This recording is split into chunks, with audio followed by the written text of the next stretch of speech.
When Feiyun's consciousness awakened in a strange body, he found that he had crossed over to the world of Naruto and become a member of the Uchiha clan. However, fate dealt him a brutally cruel hand. On this very night, the horrific night of the Uchiha massacre was about to unfold. He had hoped to fight back with his knowledge of the plot, but in the face of an absolute power disparity, all struggles were in vain. He didn't even get a clear view of Itachi Uchiha's blade before he fell into a pool of blood, accompanied by the corpses of his clan. Just when he thought his life would end there, he realized that his consciousness had not dissipated. Instead, it persisted in a more bizarre form. Endless resentment and a desire for life intertwined to form a firm vow. Since his physical body had perished, he would take on the form of a spirit to carry out this cross-life revenge. The Uchiha's hatred would cling to every enemy like maggots, dragging them into hell. Chapter 1. The Night of the Massacre Storage of the Mind.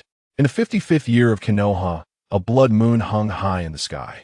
A chilling atmosphere pervaded the entire Uchiha compound, yet no one sensed it. Itachi Uchiha donned his protective gear and sheathed his short sword. He extended his right hand and gently stroked the Konoha headband on his forehead, his gaze becoming incredibly resolute. What a foolish clan, my foolish little brother. At 13, I feel so lonely and so tired. Itachi Uchiha muttered to himself. The first house was that of Kenta Uchiha.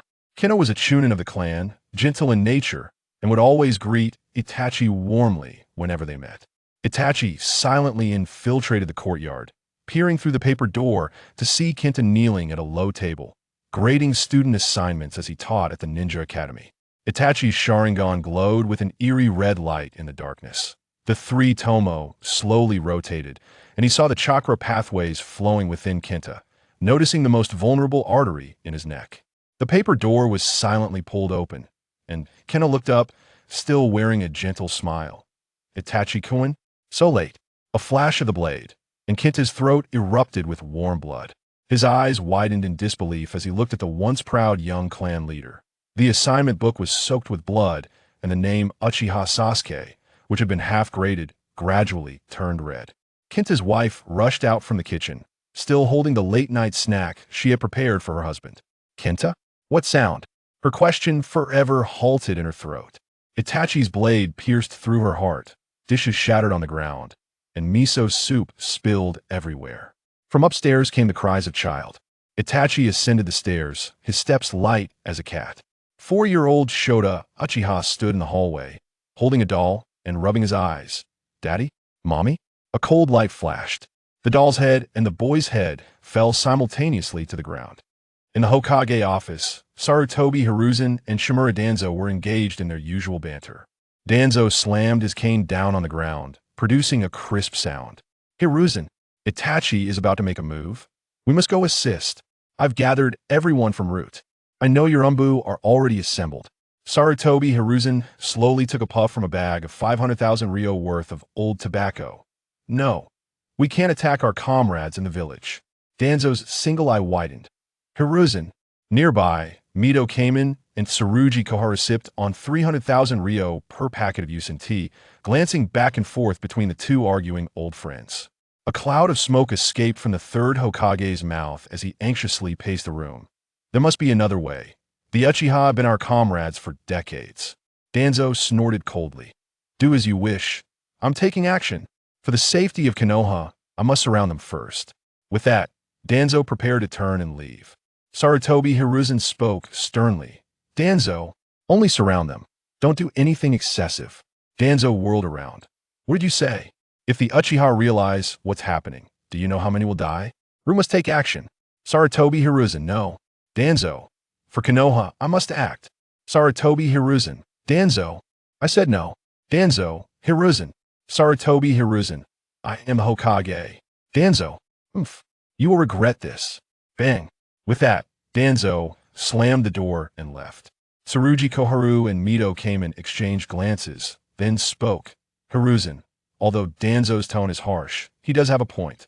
The third Hokage, Sarutobi Hiruzen, puffed out smoke while his old eyes filled with sorrow.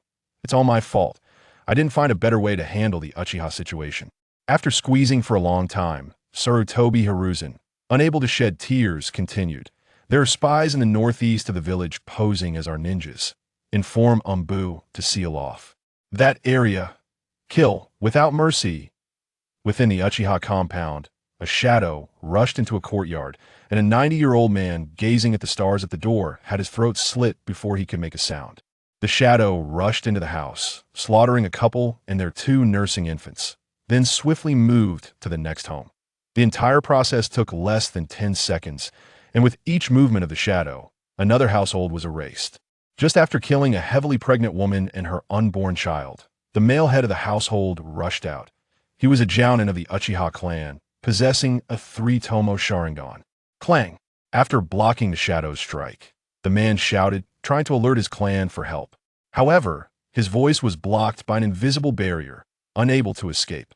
The man focused on the killer's waist, where a peculiar chakra or ray stone was located.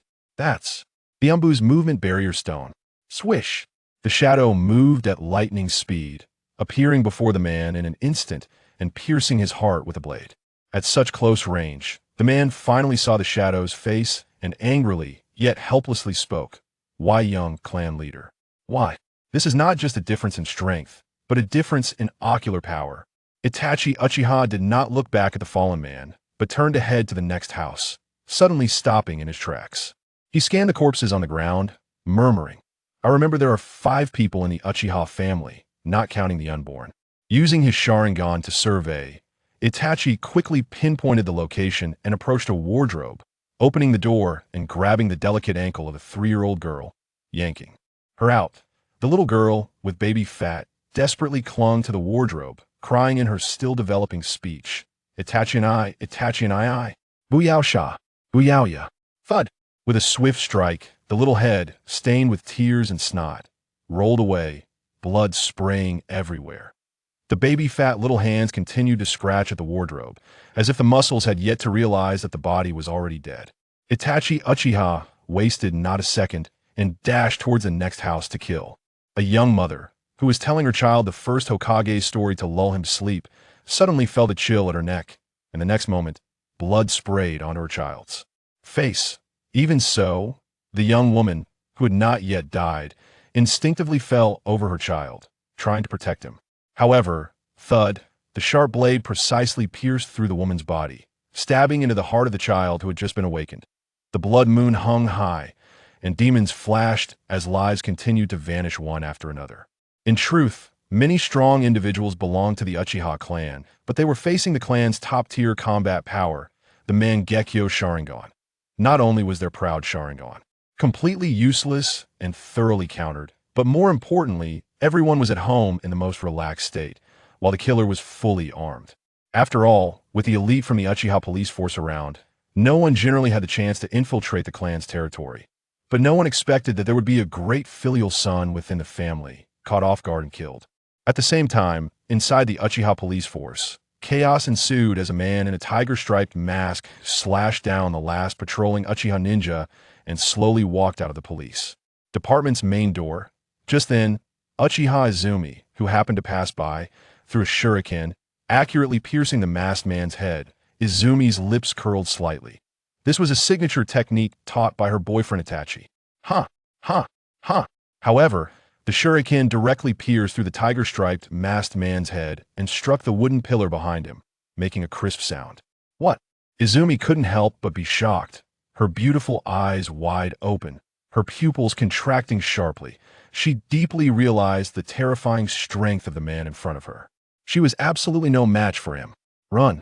At this moment, Uchiha Izumi had only this thought in her mind. So, she turned and ran.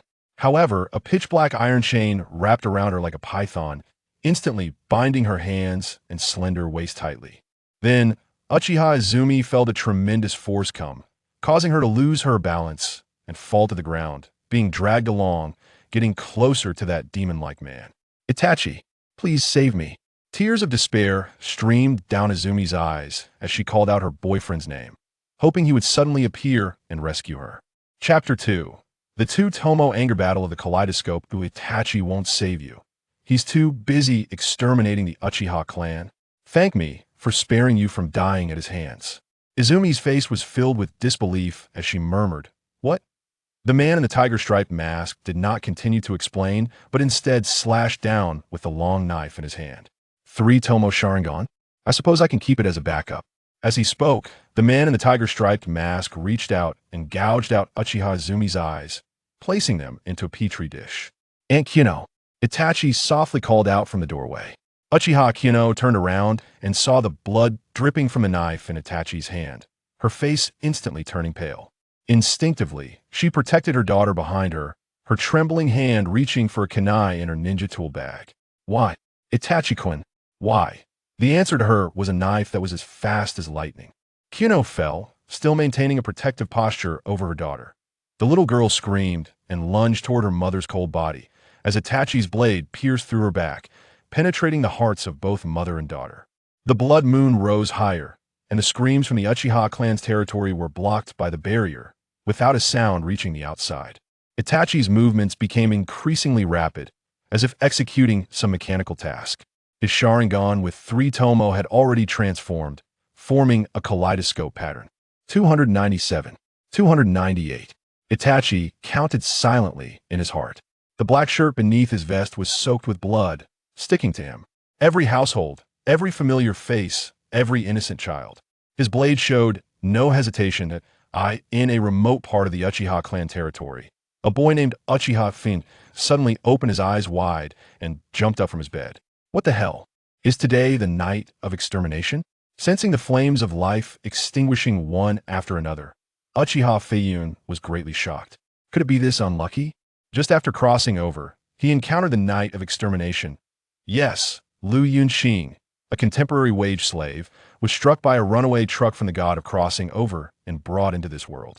At the time, he only heard a voice in his mind saying he had obtained a level 60 mental power, but he had no idea what that was.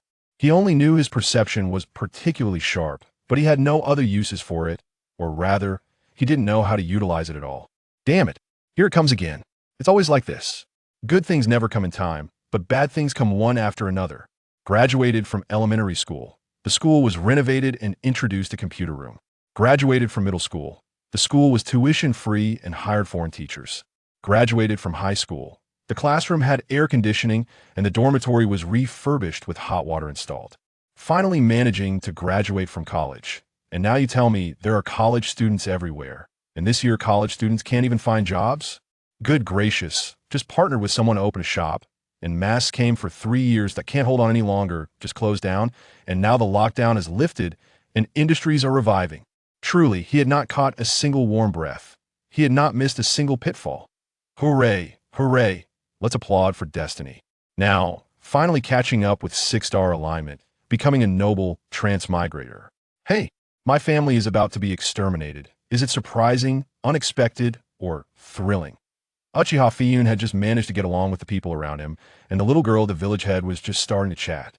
Good, here it comes. The first filial son of the ninja world has arrived. This unfortunate noble clan of ninjas, truly, life is unpredictable. Big intestines wrapped around small intestines. The famous Uchiha clan has dominated the ninja world for hundreds of years, instilling fear in all outsiders. Their reputation has both good and bad. The past is the past, and the present is the present. Uchiha Feiyun, 16 years old, a 2 Tomo Sharingan user, in KONOHA.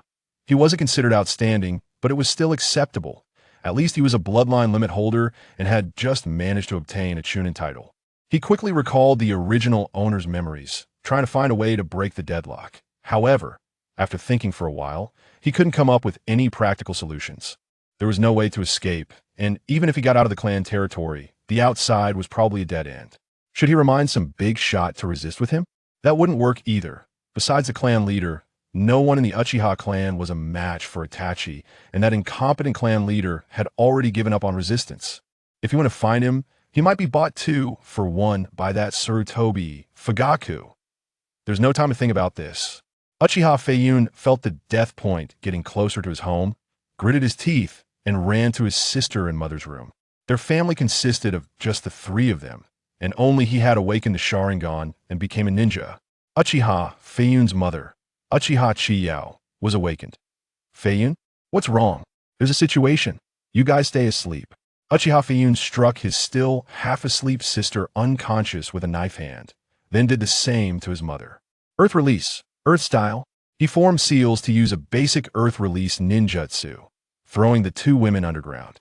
Then, he used a few basic earth releases to cover them, simply leaving space for movement so they could wake up and not be buried alive. After doing all this, Uchiha Feiyun took out 6 explosive tags, which the original owner had bought with all his savings. As the explosion sounded, flames destroyed the entire house. Original owner, this is all I can do. Whether you live or die is none of my business. At that moment, Uchiha Feiyun sensed that Itachi had already killed his way nearby, but the explosion had also alarmed the nearby clansmen. Everyone rushed to the street and saw the Shura Itachi walking out from the family gate. Seeing Itachi, covered in blood and wielding a slaughter knife, the clansmen immediately realized what had happened. Young clan head, Itachi, why? Why are you doing this? Instantly, pairs of Sharingan lit up, ready to join forces to take down the murderer. Uchiha Feiyun's face lit up with joy. Uchiha group fight? There's hope. He rushed out the door, ready to join his clan members to take down the great filial son. However, the gathered clan members did not hinder Itachi's massacre in the slightest. Instead, it seemed to spur him on even more, as if it saved him the time of searching for people to kill. Poof! Clang! With the swift rise and fall of the blade, Uchiha clan streets soon became littered with corpses. Uchiha Feiyun, who had rushed out, stared blankly with his 2 Tomo Sharingan, frozen in place. Is he really that fierce? How long has it been? And he's already taken them all down. Uchiha Feiyun looked at the slightly panting Itachi, momentarily stunned. I see. He used the power of the Mangekyo Sharingan? What a great opportunity. Seeing Itachi in a weakened state, Uchiha Feiyun charged forward with a kunai. Then, poof, a sweetness filled his throat, and Uchiha Feiyun fell to the ground, blood staining the ground beneath him. What happened? Why so fast? So strong? Can't the 2 Tomo really compete with the Mangekyo? 7 rest. Damn it. Itachi stood a short distance away, glanced around, then stepped toward Uchiha Feiyun's home. Seeing the scene. Great. The family is all gathered. After Itachi meticulously finished off those around him, he moved on to kill elsewhere. This was already the far end of the Uchiha clan's territory, and there weren't many homes left ahead. Before long, Itachi perfectly completed his task, standing on a rooftop, quietly counting with his fingers, seemingly calculating the number of people. After confirming several times there were no survivors, Itachi vanished from the scene.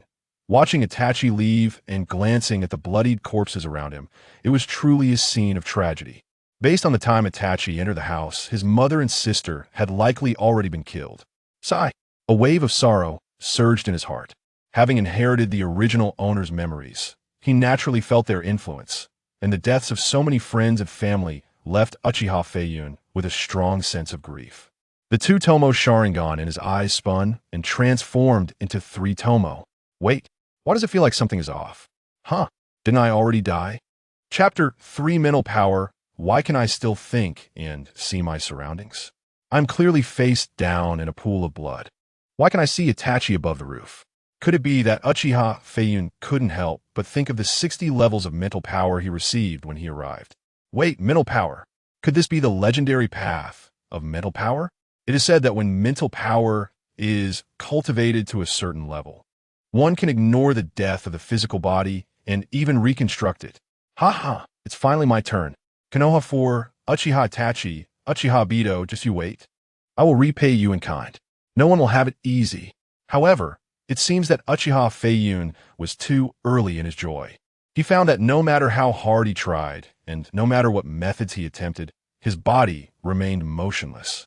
Furthermore, with the loss of a lot of blood, his organs had stopped functioning, and his body had begun to gradually grow cold and stiff. I'm sorry, I was too loud just now. Please don't do this to me. Uchiha Feiyun wailed inwardly. He was truly anxious because Itachi had left, and next would be Konoha and the Umbu cleaning up. He knew very well that if he fell into Danzo's hands, it would be better to die at Itachi's hands. If nothing unexpected happened, it wouldn't be long before Shimura Danzo would come to poke his eyes out. According to the plot in his memory, when the entire Uchiha clan was resurrected later, not a single clan member would be revived. This meant that the bodies of the entire Uchiha clan would either be completely burned or turned into 86 pieces in the laboratory. Finding even one would be impossible. Don't panic. Stay calm. Since I still have consciousness now, there must be a way. There must be. Uchiha Feiyun suppressed his fear and continued to try various methods. Upwards, soul out of body. Failed. Mental control, move hands, move feet, still failed. Damn it. Calm down. Mental soul, right? First, let's see where my mental power is. With this thought, Uchiha Feiyun focused his mind, calming his mental power, slowly sinking down, and drawing it back into his body. Sure enough, he made a new discovery. His mental power was in his mind, like a transparent energy field. At this moment, everything seemed to become clear. He no longer tried to use his brain to control his body, because not only had the body died, but the brain had also died. Feiyun tried many times and finally activated his mental power. The boy lying motionless on the ground suddenly moved his fingers. Although he could slightly control his body to move, he couldn't feel happy at all. This clumsy body, even if it could move, couldn't escape at all. What'd it do? Just then, Feiyun's mental power surged through his cut neck, and something miraculous happened. The wound on his neck actually healed a lot. So, he quickly concentrated his mental power on the neck area. Indeed, the wound quickly closed, healed, and the cells regenerated and connected. Uchiha Feiyun slowly crawled up from the pool of blood, kneeling on the ground. How do I escape now? If I'm discovered, it will be hard to avoid death. Frowning and thinking for a while, he really couldn't think of a way to escape the clan and Konoha. Even Ito could tell that with such a big project, Konoha would definitely have made corresponding actions. The entire Uchiha clan territory was probably monitored by the Umbu, not to mention those terrifyingly powerful big shots. Even an ordinary Umbu ninja was not something Uchiha Feiyun could deal with. He could only pretend to be dead and see how things went. He pried out the Sharingan of the surrounding clansmen, and then ruthlessly pried out his own eyes. Taking out a space ninjutsu scroll, he stored a large bottle full of Sharingan nutrient liquid inside. Then he carefully cut open a wound in his abdomen and hid the scroll inside. There was no choice. If he didn't do this, his eyes would definitely be pried away by others. After doing all this, Uchiha Feiyun continued to lie down and pretend to be dead, tearing open his healed neck again. After all, this body looked like a corpse now. No one would be able to tell anything was wrong. Itachi stood in his courtyard, looking at the warm light spilling through the paper door. His father Fugaku and mother Mikoto were waiting in the living room. They knew he would come. As the clan leader of the Uchiha, Fugaku had long foreseen the arrival of this day through his Sharingan. Moreover, tonight Fugaku had already taken down several of the clan's most troublesome strongmen in advance, fearing that his two sons would die in the chaos. Komein, Itachi. The steady voice of his father came from inside the house. Itachi pushed open the door and saw his parents sitting upright, 2 cups of already cold tea placed in front of them. His mother's eyes were red and swollen, clearly having cried recently. His father had a calm expression, as if he had already accepted the fate that awaited them. I gave Sasuke the task of training in the back mountain, with school detention. He should be a while before he comes back. Fugaku looked directly into his son's eyes. This way you will have enough time to complete your task. Mikoto's tears flowed again. Itachi, my child, why do you have to? For the peace of the village. Itachi's voice was cold, sounding nothing like his own. The Uchiha rebellion would plunge Konoha into civil war, giving other ninja villages a chance to take advantage. I cannot allow this to happen. Fugaku sighed heavily. I understand. What promises did Danzo and the third give you? Sasuke's life. Itachi replied briefly. He will live on as the last Uchiha. Fugaku closed his eyes and slowly nodded. Do it. But promise me, protect your brother. The flash of a blade passed, and the Uchiha clan leader and his wife fell in a pool of blood. Itachi knelt down and gently closed his parents' eyes. A crack finally appeared on his face, and a tear fell onto his father's gradually cold face. Prizing out his parents' eyes, Uchiha Itachi hesitated for a moment, but ultimately used Amaterasu to burn them away. Just then, hurried footsteps came from outside. I'm back. Sasuke's cheerful voice grew closer, Dad. Mom, I learned brother's shuriken technique today. Itachi quickly wiped his tears, stood up, and turned towards the door. 7-year-old Sasuke excitedly pulled open the door, and his smile froze the moment he saw the scene inside. "Brother, what happened?" Sasuke's voice trembled, and his small body began to shake uncontrollably.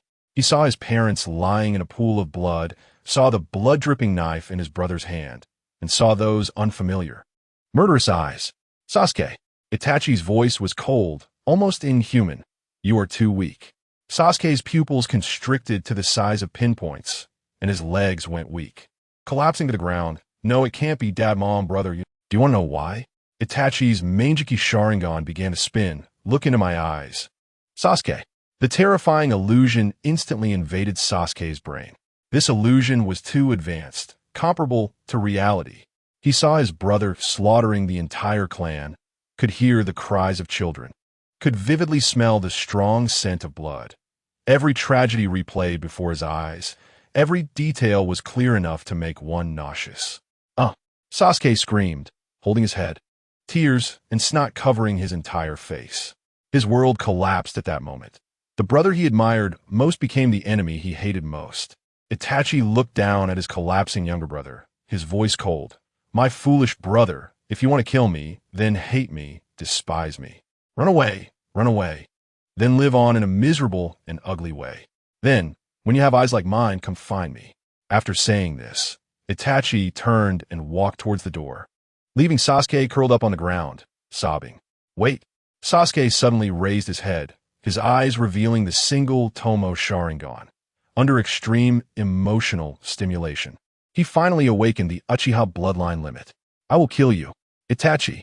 Sasuke grabbed a kunai from the table and rushed towards his brother, but was easily knocked to the ground by Itachi with a simple taijutsu move.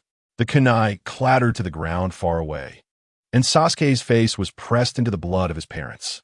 Itachi sneered, saying, "Come back to me for revenge when you truly become stronger." The blood moon still hung high in the sky, and the Uchiha clan's grounds were as silent as a graveyard. Chapter 4. Konoha's Cleansing in Konoha Village. Within a building near the Uchiha clan grounds, the high-ranking officials of Konoha stood there. Suddenly, a shadow flashed by. An Umbu ninja knelt on one knee. "Lord Third Hokage, there's a big problem.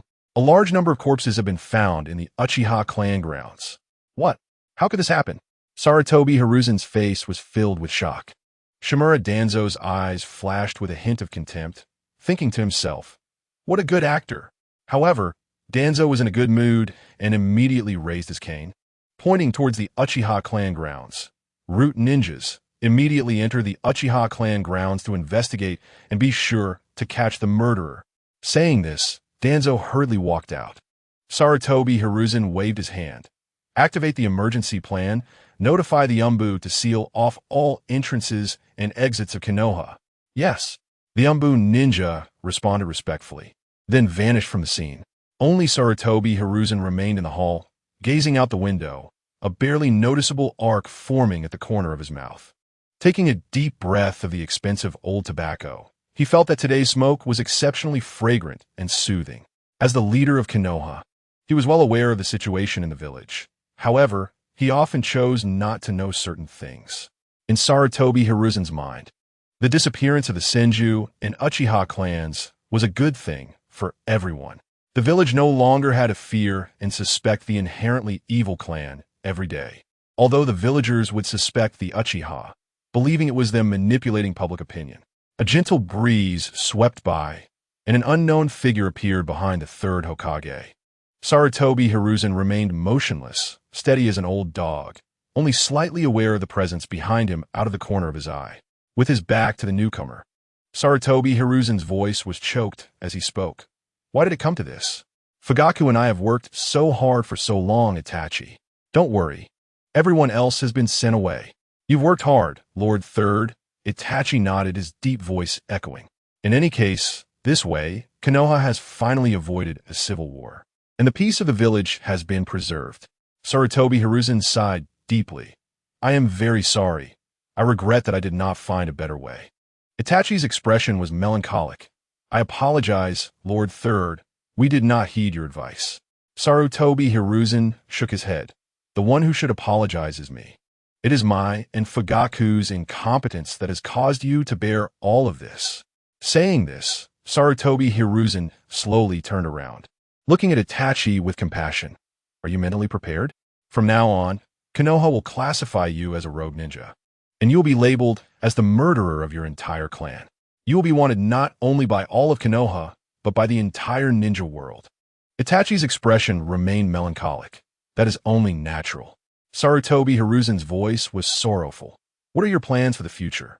Itachi adjusted his forehead protector, his gaze firm as he said, I will continue to do what a Konoha ninja should do. Even if I become a wanted criminal, I will still silently protect Konoha. Sarutobi Hiruzen feigned shock. Itachi, you are truly exceptional. In you, I seem to see the shadow of my senior brother, Uchiha Kagami. Saying this, he shed old tears. Even his descendant, Uchiha Shursui, is so outstanding. Yes, Shursui is my close friend. I will inherit his will. But Itachi, what exactly do you plan to do?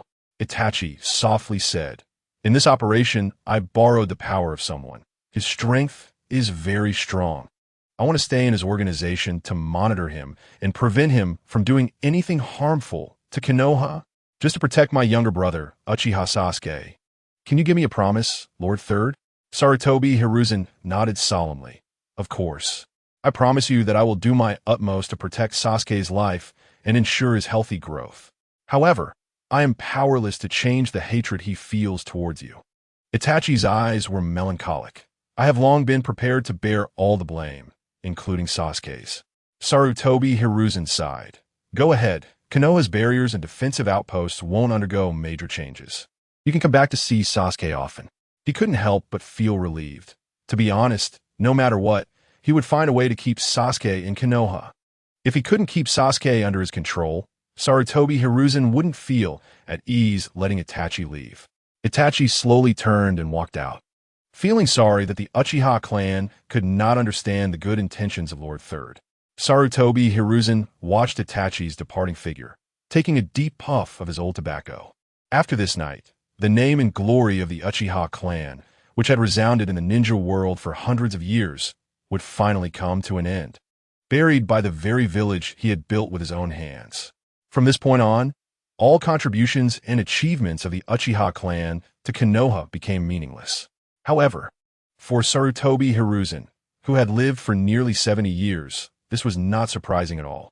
How many noble clans had fallen one after another in the ninja world? Even the once dominant Senju clan had been destroyed under the operations of him and Shimura Danzo, let alone the mere Uchiha. Thinking of his own Sarutobi clan's current 3,000 ninjas, Sarutobi Hiruzen couldn't help but smile. As night fell, most households in Konoha village had turned off their lights and gone to sleep, leaving only a few solitary lights. No one knew, nor did anyone care whether something happened tonight. In the silent night sky, the Uchiha clan grounds, however, became lively. The root ninjas of Konoha rushed into the clan grounds first. They had received Danzo's urgent orders. The root ninjas carefully examined every corpse, regardless of gender, age, height, or weight. Every recorded Uchiha, with their eyes open, had their eyes gouged out and placed into pre-prepared petri dishes.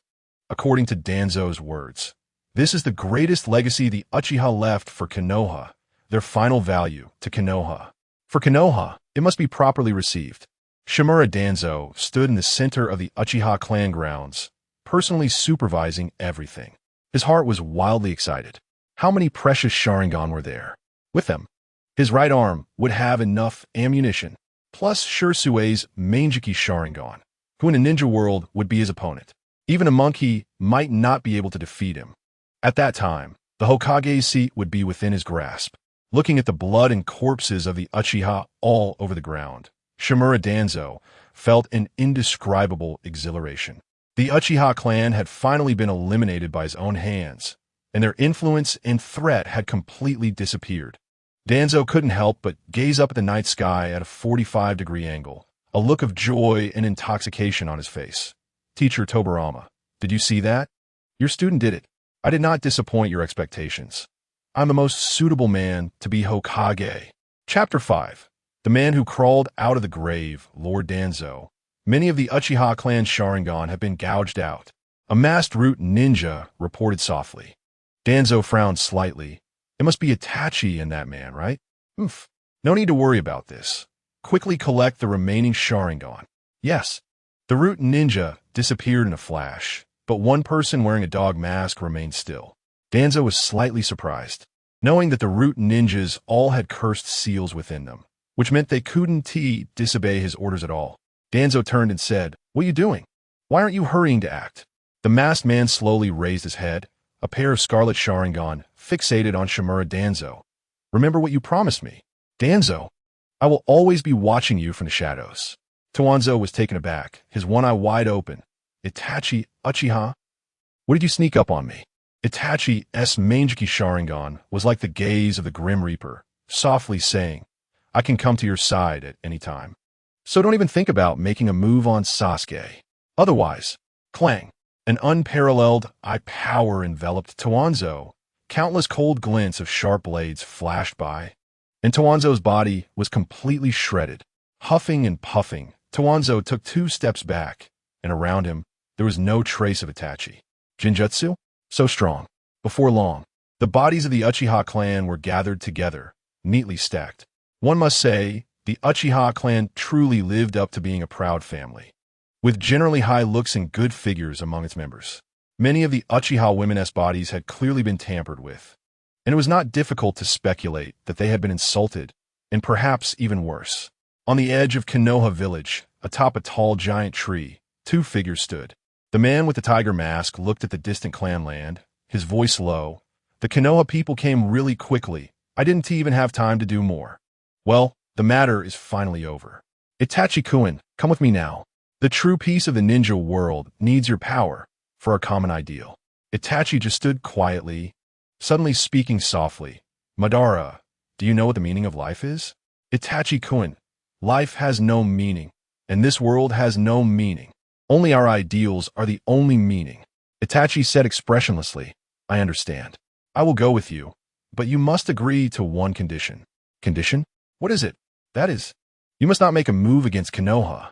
After a pause, Itachi continued, "I helped you take revenge on the Uchiha, and I can help you with things in the future, but this is my bottom line. If you dare to make a move against Konoha, then I will make a move against your organization." The man with the tiger mask stared deeply at Uchiha Itachi for a long time before speaking. "I understand." Then, Itachi turned and walked away. "Let us go." The bodies of the Uchiha clan numbered nearly 1,000, densely filling the streets. The Umbu discovered the only survivor, the unconscious Uchiha Sasuke, and sent him to the Konoha hospital. In the latter half of the night, large numbers of Umbu and root ninjas were loading the bodies onto carts, preparing to bury them at a location designated by the 3rd Hokage. Not a good place at all, and certainly not the Konoha heroes' land, as the Uchiha clan could not enter. A noble clan that had completely perished was nothing at all, no longer worthy of Konoha's attention, and not even deserving of a funeral. A statement for the safety of Konoha demanded secrecy, completely burying the glory of this noble clan, as well as everything the Uchiha had contributed to Konoha. The Uchiha, like those fallen ninja clans, at this moment had already become history. The Hokage faction was too lazy to even put on a facade, planning to settle this matter early. When the grand procession of corpse transport vehicles left the Uchiha estate, it was already dawn. The ninjas of Konoha gradually received the news, and most ordinary ninjas were of course plunged into shock and fear. After all, such a heinous extermination event occurring in Konoha, under the will of fire, was truly horrifying. How could such a beautiful and harmonious Konoha have such an event? As people gradually learned that it was Uchiha Itachi who committed the heinous act, there was little sympathy, more anger and fear. The inherently evil Uchiha really was terrifying. To even lay such a poisonous hand on his own clan, it was unimaginable that such a demon was actually among them, chilling to the bone. Moreover, more ninja clans rushed into the Uchiha estate to loot, taking everything of value. Of course, for them, the most precious were the essence of the Uchiha heritage, various ninja technique scrolls, training manuals, and secrets of chakra understanding and application, etc. The crystallization of the Uchiha clan's nearly 1,000 years of history now all returned to the various clans of Konoha. A whale's fall brings with it the life of all things. In the back mountains of Konoha, the bodies of the Uchiha clan were buried. Several huge mounds stood tall. If someone unaware walked by, they would only think it was uneven ground, and no one would know this was a mass grave for thousands. This shows how careless and perfunctory Konoha was about their aftermath. The entire matter was handled by root members, and after they returned, they would have their memories of this period erased by a special secret technique. In the future, no one in Konoha would know where the Uchiha clan's bodies were buried. The only two who knew the whereabouts of the Uchiha clan's corpses were the third Hokage and Toanzo, which is also the reason why others could not find the Uchiha corpses, although no one in Konoha would care where the Uchiha grave was. Doton, Deis, behind one of the large mounds, the soft soil was torn open with a small opening, and a boy crawled out. Uchiha Feiyun slumped on the ground, throwing back the tag that the Konoha Umbu ninja had placed on his chest, and quickly covered the opening again. There shouldn't be anyone nearby, right?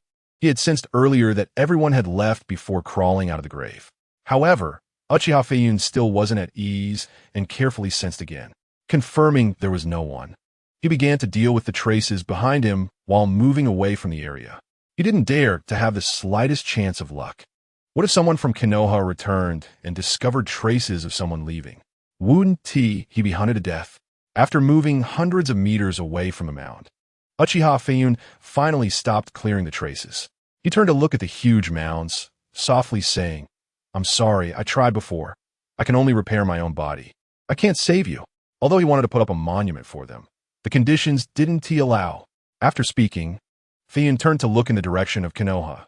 The old folks of Konoha, Uchiha Itachi, Uchiha Bito, there will surely be retribution in the future. Chapter 6. Exchange Center. He had been fleeing away from Konoha for 2 days and nights. Uchiha Feiyun's speed was very slow, but he was careful enough. Before crawling out, he had already reinstalled his 3-Tomo Sharingan in the mound, using his 60 levels of mental power to repair his eyes' visual nerves and damage. The reason for the slow movement was that he found it very difficult to move his body. He felt mentally invigorated, but his body was sluggish. As Uchiha Feiyun walked along the mountain path, he pondered his condition. Was it because his body hadn't recovered, or was it due to excessive blood loss? Thinking about it, it made sense. Blood is the driving force behind all functions of the human body, and losing a lot of blood would surely affect the body. He wasn't in a hurry, but took out a storage scroll, summoned food and water, and began to eat slowly. One must say, although the original owner had mediocre talent, he was meticulous and cautious, preparing everything quite thoroughly. After eating and drinking enough, Uchiha Feiyun found a cave and slept for a night. After fleeing for so long, his mind had been tense, and he had a good sleep for a long time. As soon as he lay down, he fell asleep instantly. After several days of rest, his body indeed improved a lot. Feiyun arrived at a small town, bought a few hooded cloaks. He didn't dare to take risks now. If he were recognized as an Uchiha, he would be dead. He didn't believe those behind Konoha would let him go. After sleeping in the wild for several days, Feiyun wanted to find an inn to take a good bath and rest for a while. However, after asking about the price, he withdrew from the inn. He simply had no money on him. This wouldn't do. He needed to find a way to get some money. Otherwise, let alone revenge. His basic living might also become a problem. Feiyun stroked his chin, walking down the street while contemplating his next course of action. I now possess the 3-Tomo Sharingan. My ocular power and strength should barely qualify me as a jonin, right? Perhaps I could try to take on some commission tasks to earn some rewards. While Feiyun was contemplating where to make money, a memory suddenly surfaced in his mind. The exchange. That's right. The original host had completed many tasks and had come into contact with the most peculiar and mysterious organization in the ninja world. As long as there is money, anyone can issue a bounty. And of course, anyone can also be the target of a bounty. It is clearly an organization of hired assassins. Yet they have branches spread throughout the ninja world, with many in every country. As long as you have enough money, you can put a bounty on a Hokage or a daimyo. In reality, some people have done just that, prominent figures in various countries. Whether they are Kage or heads of powerful clans, or even daimyo, have all been targeted for bounties, although the rewards offered are not very high. This is because the difficulty is simply too great, and generally, not many people can complete such tasks. Most bounty hunters just find it amusing, and no one would do such foolish things. After all, the bounty for a jonin is at least 10 million ryo, while for an elite jonin, it can reach several tens of millions. For a Kage-level figure, the bounty starts at several hundred million ryo. Very few people have that much money, and even fewer bounty hunters can take on such tasks. Moreover, those top bounty hunters find the prices too low. Unless someone offers over 10 billion ryo, perhaps someone would be willing to take the risk. Uchiha Feiyun pulled out a map to locate the nearest exchange, then set off on his journey. After half a day's travel, he finally arrived at a small branch of the exchange. This was a secret place built beneath a temple. In this devouring ninja world where no table could be found with both parents and orphans ran everywhere, people had a strong belief in deities. Hence, various temples are very common. Wherever there are people, there are temples. There is no way around it. People need some spiritual support and refuge to survive. Feiyun wandered around the temple several times, but couldn't find the entrance to the exchange. He had no choice but to knock around, making noise in hopes of attracting someone inside to help him open the door. Just as he was knocking on a wall, a rumbling sound came from behind him.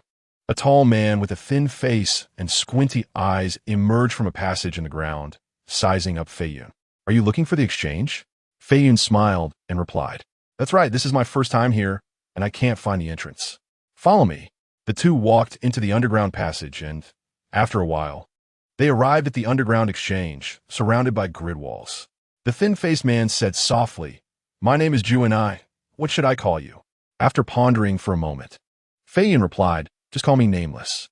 Ju and I nodded, not paying much attention. For people in their line of work, names are just code names, and many are unwilling to reveal their real names. "So, Nameless, are you here to exchange bounties, or do you have other transactions?" Feiyun asked with slight confusion. "Apart from exchanging bounties, do you have other transactions at the exchange?" "Of course. You can issue bounties or trade information." Hearing this, Feiyun's eyes lit up. If that's the case, then he could have a good cooperation with the exchange. After all, the power of an organization is far stronger and more efficient than one's personal strength. For example, Feiyun could put a bounty on members of the KONOHA 4 clan. As long as there is enough money, many would be willing to accept the task. Wouldn't that make Sarutobi and the Shimura clan scream? Unless their people never leave Konoha and hide in the village. Even so, as long as the price is right, many bounty hunters would be willing to infiltrate Konoha to assassinate. Thinking of this, Feiyun couldn't help but laugh out loud. The thin-faced man looked puzzled. "What are you laughing about, Nameless?" "It's nothing, I just thought of something happy." Feiyun paused, collected himself, and continued. "I want to exchange for a bounty on the Uchiha clan. Can you show me the bounty list?" "That's right." He planned to make use of the corpses of his clan members he would dig up later to exchange for money. Then he would use the exchanged money to issue bounties on the lives of clan members from KONOHA 4. Feiyun thought to himself, "This is also revenge for you. You should be able to understand, right?" However, the thin-faced man shook his head. "All the bounties for the Uchiha have been exchanged. Just today, 2 ninjas came to exchange money for 2 corpses." Saying this, the thin-faced man walked a few steps to a grid and pulled it open. A cold corpse lay in the rectangular grid, identifiable as an Uchiha by the Fan clan emblem on its clothing. Feiyun's eyes widened, and he thought, "This is Uncle Chiyoyu." It seems that the valuable corpses of the Uchiha have all been taken by people from Konoha for bounties. This is really draining the last bit of value from the Uchiha. After all, the massacre of the Uchiha clan had just happened not long ago, and under Konoha's suppression, it certainly hadn't spread yet. The bounty employers didn't have time to withdraw the bounties, which gave Konoha's financial wolves time to claim the rewards. Without a financial avenue, Feiyun could only think of other ways. Remembering the large number of Sharingan in his possession, he immediately asked, "Do you exchange Sharingan at the exchange?" After all, Feiyun was just an ordinary member of the Uchiha clan and did not know the clan's forbidden techniques. Keeping a large number of Sharingan was of no practical use. It would be better to exchange them for money and put bounties on their enemies. Surely their owners would be willing. The thin-faced man was already a bit impatient, thinking that this boy was a customer of no value. Just as he was contemplating how to send him away, he suddenly heard this, and his eyes lit up, a warm smile appearing on his face. "We do. Of course we do. Do you have Sharingan? Are you kidding? Such things have never been sold." Konoha guards the Sharingan and Byakugan more tightly than their own wives. The members of the Hyuga clan have the caged bird curse seal, so even if you kill a Hyuga ninja, the Byakugan will automatically be destroyed. And as for the Uchiha, they are even more protective. Who would dare to gouge out their clan members' eyes? They would really be hunted down throughout the ninja world. How many people have offered bounties for the two great ocular techniques of Konoha and have been unable to obtain them? Chapter 7. Bounty list. Feiyun nodded and continued to ask, "Tell me the specific prices. I want to see if they are suitable." The thin-faced man quickly held up 3 fingers. 3 million. 3 million Ryo for one eye? 3 million Ryo? That's so little. Seeing the boy frown, the thin-faced man quickly said, "Then 5 million Ryo, little brother, that's not a lot. The minimum price for the lowest form of one tomo is this price." Feiyun found it hard to believe him. Looking at his expression, he probably intended to resell it at a high price or auction it off. He would certainly make a considerable profit. However, he didn't mind. This was a very normal thing. Without profit, who would work for whom? Feiyun continued to ask nonchalantly, "What about 2 tomo and 3 tomo?" Hearing this, the thin-faced man's squinty eyes opened wider. "You have that kind of high-grade goods? Just something I obtained by chance during a mission. You just say how much? If the price is too low, I might look for someone else." "Don't. Nameless. We're like old friends now. Trust me, I absolutely won't cheat you. For 2 tomo, I offer 9 million Ryo, and for 3 tomo, 15 million Ryo." The thin-faced man rubbed his hands together, enthusiastically continuing, "Rest assured, Ju and I, will never cheat my friends. You won't find a better price anywhere else." This price truly astonished Feiyun. After all, the bounty for elite Jonin Asuma was only 35 million Ryo. A pair of Sharingan was almost equal to 1 Asuma. However, he did not show the surprise in his heart, but said, 2 1-tomo Sharingan, 2 3-tomo Sharingan, a total of 50 million taels. If that's not possible, then forget it. I'll go ask at another exchange branch. After saying that, Feiyun turned around and was about to walk towards the exit. In his previous life as a loser, haggling with others was something Feiyun was quite familiar with. That squinty-eyed guy would definitely call him back as soon as he reached the door. However, just as he turned around, he heard the squinty-eyed Ju-Ni's cheerful response from behind. "Okay, deal. Let us consider this a friendship with a nameless little brother." Haha.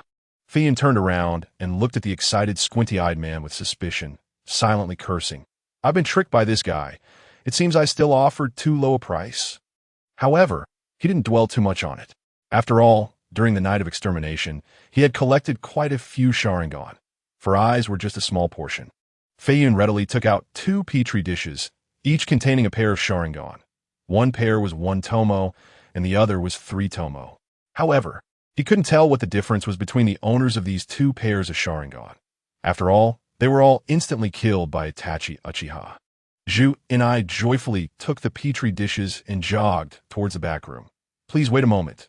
Nameless little brother, I need to authenticate their authenticity. It's a necessary procedure." "Definitely not, because I don't trust you." After saying that, Ju and I disappeared into the back room. Feiyun didn't stop him, but he became secretly vigilant. The exchange was originally a black market. How could the people inside be kind-hearted? They could definitely do something as extreme as killing and robbing. The temptation of 50 million taels was not small enough to deter most people from taking risks. However, Feiyun clearly underestimated the integrity of the exchange. After a dozen minutes, Ju and I walked out with a smile, carrying a large box. "Haha, genuine goods, nameless little brother. You have great skills to acquire such items. Truly, heroes emerge from youth. Where it's all thanks to my companions. He is waiting for me outside." Feiyun smiled and said, still a bit worried about the potential for violence at the exchange. As Ju and I approached Feiyun, he handed him the large box. "Nameless little brother, please check." This is 50 million taels in cash. Feiyun reached out to take the large box and smiled. No need. Do I still not trust you, Ju and I? Ha, good. From now on, we are friends. If you need anything, feel free to come to me. A glint of wisdom flashed in Ju Ni's squinty eyes. Come on. Someone who can do such things, dare to do such things, can't be simple, right? Who knows? You might be a tough character comparable to the ace bounty hunter Jiao Du. Building a good relationship with him was definitely necessary.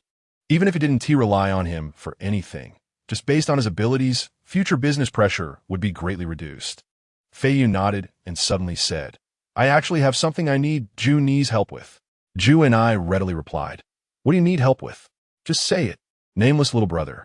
Feiyun continued, I want to take on some bounty missions and also want to place bounties on some people, but I have very little information here. I don't know if you have any at the exchange. That's easy. We specialize in providing bounty targets for bounty hunters. As for placing bounties on others, having money is enough. As he spoke, Ju and I turned towards another secret room. Nameless little brother, follow me. This isn't a place for conversation. Okay. The two walked to a thick wall, and with a hand seal from Ju and I, a barrier door opened. Although it was an underground location, it was not dark. The lighting facilities were quite complete. When two staff members saw the two enter, they greeted Ju and I and then left. Ju and I sat down at a desk and pointed to a chair opposite. Nameless little brother, please have a seat. Feiyun adjusted the brim of his hat and sat steadily in the chair. I don't know if the nameless little brother wants to take on a bounty mission from a specific location, or are all locations acceptable? Ju and I put on a pair of glasses and picked up a stack of documents. Let us do one from KONOHA, from the Sarutobi clan. After all, they are quite influential, and a few deaths shouldn't be a big deal. Feiyun pretended to ponder and said. Ju and I nodded without surprise. Finding a stack of paper information from the pile, nameless little brother, you can choose your target. Feiyun took the stack of information and flipped through it. I have to say, the power of the exchange is indeed formidable. Each bounty notice recorded the target's information in great detail, complete with photos of the targets. Sarutobi Hizashi, 80 million taels. Sarutobi Asuma, 35 million taels. Sarutobi Shun, 9 million taels. Sarutobi Kyuki-1, 2 million taels. Feiyun was shocked as he read. The Sarutobi clan members were really worth a lot. However, there weren't many bounty notices for Sarutobi clan members. Perhaps that was the deterrent power of the #1 family in the ninja world. After all, they were a top family with 3,000 ninjas. Who in the ninja world could match them? Well, let us go with him. Sarutobi Kirito, KONOHA Special Jonin, 5 million taels. Feiyun selected a bounty notice and said. Ju and I nodded and quickly recorded something in his notebook. A moment later, Ju and I found a spare bounty notice for Sarutobi Kirito and handed it to Feiyun. Come back here in 2 days to collect the information on Sarutobi Kirito. In 2 days? Yes, it takes time for our exchange to gather the target's whereabouts. Usually, when someone accepts a bounty mission, our intelligence personnel will begin to take action. Chapter 8. Publishing Bounties. Feiyun nodded. I see. Then I want to publish a bounty mission now. Ju and I's smile grew wider, as if he could already smell the scent of money. He skillfully took out a simple form. Just write down the target you want to place a bounty on and the amount you want to offer. However, I must make it clear in advance that our exchange will charge a 10 commission on the bounty, and regardless of success or failure, the commission is non-refundable. Good. After that, Uchiha Feiyun picked up a pen and began to write down the names of the people he knew, one by one, as if he was calling the names of the dead. There were people from the Sarutobi clan, as well as from the Uchiha, Nara, and Mito clans, regardless of gender or age, whether they were Chunin or Genin. For ordinary people, the bounty was 100,000 taels each. For Genin, it was 500,000 taels each. For Chunin, it was 1,000,000 taels each. As he continued to fill out the form, Ju Ni's thin face lit up with a slight smile, filled with excitement. This friend is not a waste of time. This is a lot of money and performance. Ju and I looked at the bounty amounts and estimated that his performance for the next 6 months would probably be covered, allowing him to stand tall at headquarters in the future. Who would dare oppose his request for a female secretary? Today was truly a good day. Feiyun paused in his writing, thought for a moment, and suddenly his eyes flashed. Oh, right, there's that kid. He continued to write on the form. Sarutobi Konohamaru 1,000,000 taels. It should be noted that at this time, Konohamaru was only 3 or 4 years old. Such a high bounty amount would definitely tempt someone to take risks. Haha, I really want to see Sarutobi Hizashi's expression when he loses his only grandson. Looking at the paper and pen in his hand, Feiyun couldn't help but sigh. Money can make the devil push a millstone. It's true everywhere. As long as there is money, an ordinary person's life is really just a string of numbers in someone else's eyes. In this cannibalistic ninja world, it's even more so, a world where 6-year-old children have to go to the battlefield, laying bare the cruel reality in a bloody manner. All right, that is all I can think of for now. Feiyun handed the list in his hand to Ju and I. Juni's eyes squinted in delight. Good. I will immediately start sending these bounty notices to headquarters. I believe it won't be long before we see results. Chueni did not inquire about who the bounty was for or why these people were being targeted. The Exchange Bureau did not care about these details. Even if the bounty was for the Sage of Six Paths, the Exchange Bureau only cared about the money and focused on finding someone to complete the bounty. After all, if the task was not completed for a long time, the employer could cancel the bounty, which would also affect the reputation of the Exchange Bureau. After pondering for a moment, Chueni raised his head and smiled. Mr. Nameless, the total bounty you need to pay is 36 million Rio, plus a 6 million Rio commission, making a total of 39. 6 million Rio. Upon hearing this number, Uchiha Feiyun's brow twitched, unable to suppress a bit of pain. Damn, I was too quick. Writing the death list was momentarily thrilling, but I didn't expect to lose 40 million Rio all at once. Feiyun forced himself to appear calm as he took out 40 million Rio from the large box and paid the bounty. There's no need to look for the remaining 400,000 Rio. Consider my treat for the brothers at the Exchange Bureau. With a grand gesture, Feiyun said in a heroic manner, Then I must thank Mr. Nameless on behalf of everyone. We'll see you in 2 days. I'll treat you to drinks then. No problem. I'm off. Feiyun exited the secret chamber and headed toward the entrance of the Exchange Bureau, while Chueni squinted and accompanied him to the door before turning back. Carrying the somewhat empty large box out of the temple, Feiyun shook his head and smiled bitterly. But luckily, I still have 10 million Rio left. That's enough for me to develop for a while. First, let's buy some weapons and ninja tools, and I need to get more explosive tags. Those things are really capable of killing people.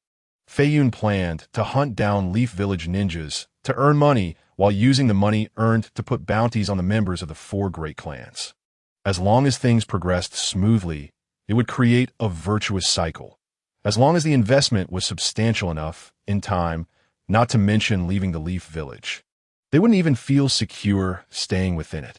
After all, for a low-ranking ninja or an ordinary person, any bounty hunter had a chance of succeeding. And since the Leaf Village had people coming and going every day, bounty hunters mixed in various trades. Sneaking into the Leaf Village was not a problem at all. Unless the Leaf Village sealed itself off and ceased contact with anyone in any industry. However, that would cause discontent among various factions and clans, as it would affect the interests of families and individuals within the entire Leaf Village. To sacrifice the interests of the whole village for the safety of one's clan would firstly provoke public anger and secondly lead to contempt from everyone. Could a mere assassin not be dealt with? This would undermine the prestige of the 4 great clans. A sinister smile crept onto Uchiha Feiyun's face. If you won't let me have it easy, then no one else will.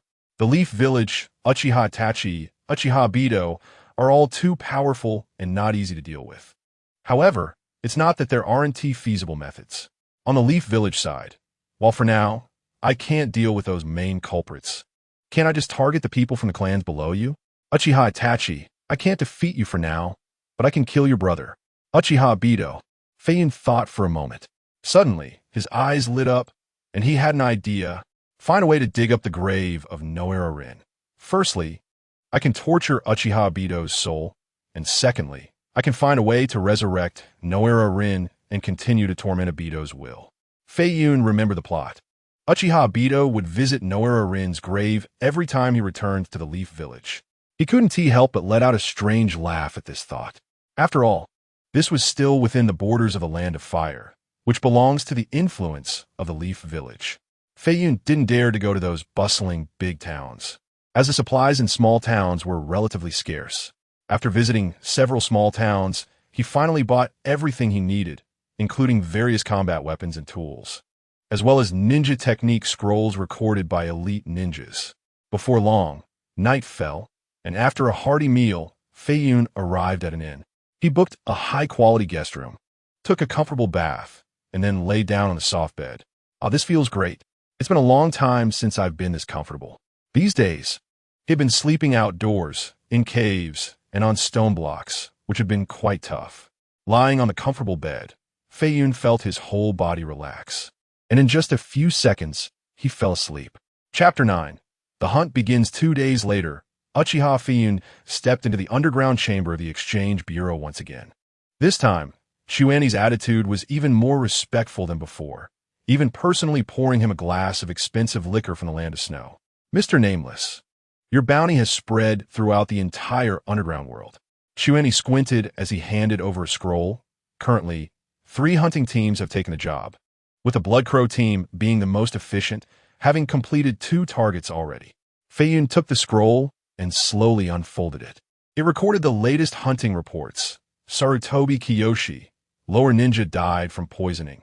When the body was found, it was completely blackened. Shimizu Kenji, middle ninja, ambushed on the way back from a mission. His head was severed. Feiyun's fingers lightly tapped the table, a glint of satisfaction flashing in his eyes. He looked up at Chuani. "Not bad. Any reactions from the Leaf Village?" Chuani lowered his voice. "They've already started to impose martial law. The third Hokage is furious, and the Umbu are investigating the source of the bounty." However, he revealed a cunning smile. "Our Exchange Bureau's channels are not so easily traced." Feiyun sneered, then said, "What about the information I requested?" Chuani had long been prepared, pulling out a map from his sleeve, marked with several red dots, according to informants.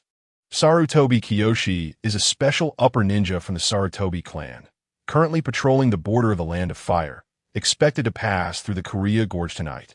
Feiyun's fingertip stopped at that red dot, his killing intent growing stronger. "Very good." Chuani displayed a professional smile. "Then I wish you a pleasant hunt." After leaving the Exchange Bureau, Feiyun quickly headed to the destination. After nearly half a day's travel, he finally arrived at the marked location on the map. It was a narrow gorge, with towering rock walls on both sides, making it difficult for light to penetrate, shrouded in shadows year-round. Feiyun stood above the gorge, overlooking the winding path below, a slight smile forming on his lips. What a perfect place for an ambush. He took 3 explosive tags from his ninja tool pouch and carefully placed them at key positions on the rock walls. Next, it was time to wait for the prey to take the bait. As night fell, the gorge fell into complete silence. Suddenly, faint footsteps could be heard from distance. Sarutobi Kiyoshi, a burly upper ninja, was leading 2 middle ninja subordinates, patrolling along the gorge. "Captain, the recent black market bounties have been quite the uproar. Should we be more careful?" one of the middle ninjas asked in a low voice. Sarutobi Kiyoshi snorted coldly. "A mere bounty hunter dares to target the ninjas of the Leaf? Seeking death." As soon as he finished speaking, a light sound suddenly came from beneath his feet. A trap? Boom! The explosive tags detonated instantly, and a massive shockwave collapsed the rock walls, sending countless debris raining down like a storm. Earth style, earth wall. Sarutobi Kiyoshi quickly formed seals, and a wall of earth rose from the ground, barely blocking the falling rocks. However, just as he breathed a sigh of relief, a shadow surged out from the smoke like a ghost. Feiyun, wielding a chakra short blade with cold light swirling around the blade, lunged towards Sarutobi Kiyoshi at an extremely fast speed. Damn it! Sarutobi Kiyoshi hurriedly dodged, but was still grazed on the shoulder, blood instantly soaking his sleeve. "Who are you?" Sarutobi Kiyoshi roared, signaling his 2 subordinates to encircle. Feiyun did not answer. He slowly removed his hood, revealing a handsome face and a pair of scarlet Sharingan. "Is it the Sharingan?" "Uchiha!" Sarutobi Kiyoshi's pupils constricted sharply. How is this possible? The Uchiha clan was supposed to have been wiped out? Feiyun sneered. "Unfortunately, I'm still alive. Fire style, fireball jutsu." Feiyun opened his mouth and spewed a blazing fireball, forcing back the two middle ninjas. At the same time, he quickly formed seals with both hands. Shadow Clone Jutsu. 3 shadow clones appeared instantly, each charging towards different enemies. Don't underestimate the Jonin of Konoha, Sarutobi Kirisuke shouted angrily, slamming his hands onto the ground. Earth-style, rock pillar spear. The ground suddenly erupted with sharp stone spikes, piercing through 2 shadow clones. However, the real Feiyun had already leaped into the air, throwing kunai like raindrops. Fire-style, great fireball technique. Sarutobi Kirisuke quickly formed hand seals, and the fierce flames blocked the kunai. Yet Uchiha Feiyun's true killing move had just begun. Jinjutsu, Sharingan. At the moment their eyes met, Kirisuke's movements abruptly froze, and the scene before him distorted, as if he were falling into an endless abyss. Oh no, it's a Jinjutsu. I can't move my body. Sarutobi Kirisuke struggled desperately, but his body was out of control. Stab! Feiyun's short blade pierced precisely into Sarutobi Kirisuke's heart. This stab was just a small interest. Blood gushed out, and Sarutobi Kirisuke's gaze gradually became vacant, ultimately collapsing to the ground. The 2 Chunin only then reacted. Seeing their fallen captain, they were shocked and horrified. How could he be so strong? The captain is a special Jonin. Feiyun wasted no words and directly flashed to kill one of the Chunin on the spot. The other Chunin, terrified, kept retreating, his hand trembling around his weapon. Uchiha, we are all companions from the same village. Let's talk this out. Feiyun's 3-tomo Sharingan spun, directly casting Jinjutsu. Clang! The powerful ocular power dragged the remaining Chunin into the Jinjutsu, leaving him standing there like a puppet. When you were surrounding me with your captain just now, why didn't you think we were companions? Feiyun sneered. Stab! Feiyun's blade fell, directly beheading him. With a forceful swing of his short blade towards the ground, shaking off the blood on it, Feiyun sheathed the blade. After rummaging through the valuables on the 3 bodies, Feiyun's eyes lit up. Not bad. They're over 1 million Ryo just in cash, plus various ninja tools. This haul is about 1.5 million. He then took out the bounty notice for Sarutobi Kirisuke, quickly confirming it with his eyes. His brow couldn't help but furrow slightly as he muttered. They actually require the body to be brought back to receive the full bounty? What a troublesome thing. Who did this unfortunate fellow offend? But complaints aside, Feiyun still picked up Sarutobi Kirisuke by the back of his collar, slinging him over his shoulder. For a powerful ninja, carrying a person like this is nothing. The weight doesn't affect him at all. Having already confirmed the intel earlier, the other 2 Chunin were not on the bounty list. So Feiyun couldn't be bothered with their bodies and left the scene directly. After this battle, Feiyun had a rough understanding of his own strength. Even without using mental power, relying solely on the Sharingan and Ninjutsu, he had definitely reached the Jonin level. He couldn't help but think, as expected of the Uchiha, that emotional stimulation one night actually allowed a Chunin to directly become Jonin level. However, Feiyun smirked, revealing a smile. 4.5 million Ryo is in the bag. Chapter 10. The hunt is on through the previous battle. Feiyun easily saw through Sarutobi Kirisuke's hand seals and chakra flow with the Sharingan, committing the Earth-style ninjutsu to memory. Whether it was due to his strong mental power, he could grasp the principles of others' ninjutsu with just one look. Furthermore, his chakra had also greatly increased, several times more than when he was in Konoha. It must be due to the 60-tier mental power, Feiyun thought, unable to figure out the cause. By the time he returned to the exchange office, it was already deep into the night. The exchange office operated 24 hours. So even at this late hour, Queenie still received him. Bang! Feiyun threw Sarutobi Kirisuke's body onto the ground, creating a dull sound and kicking up a cloud of dust. Here is the 4.5 million Ryo. Queenie took the information document, carefully comparing it, then nodded. Indeed, it is the special Jonin Sarutobi Kirisuke. Please wait a moment, unknown brother. Saying this, Queenie waved, and 2 subordinates came out, moving to carry Sarutobi Kirisuke into a storage compartment for corpses. Queenie stood by, quickly writing something, feeling quite shocked that a special Jonin from Konoha was taken down so quickly, showing how powerful this unknown individual was. Feiyun stretched his arms and said, "Why do these employers require the body to be returned? Isn't that too troublesome? Queenie, while writing, smiled and explained, this is actually a good method. It makes things easier for everyone and saves time. Feiyun looked puzzled. Easier? Saves time? How does it feel super troublesome? Just then, a staff member from the exchange office came out carrying a small box and respectfully handed it to Feiyun. Queenie put away his documents, pointing at the money box in Feiyun's hand. If you hadn't brought the body, you wouldn't have received the money today. You would have to wait for our people to confirm that the target is dead before the bounty is released. Feiyun suddenly understood. So that's how it is. Queenie had a very good attitude, smiling.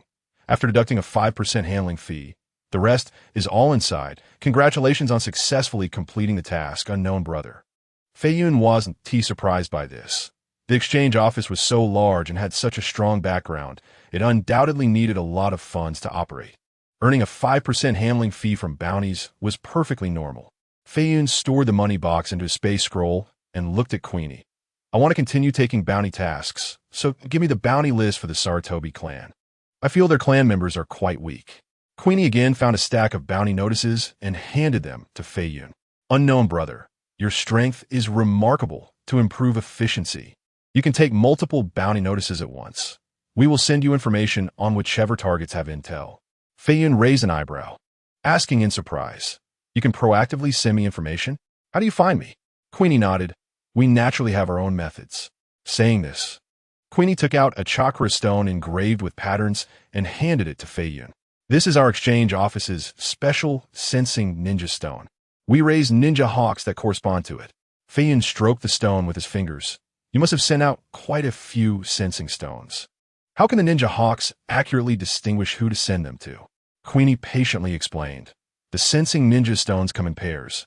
We will note the holder's name on the other stone here, and each ninja hawk is responsible for one pair of sensing ninja stones.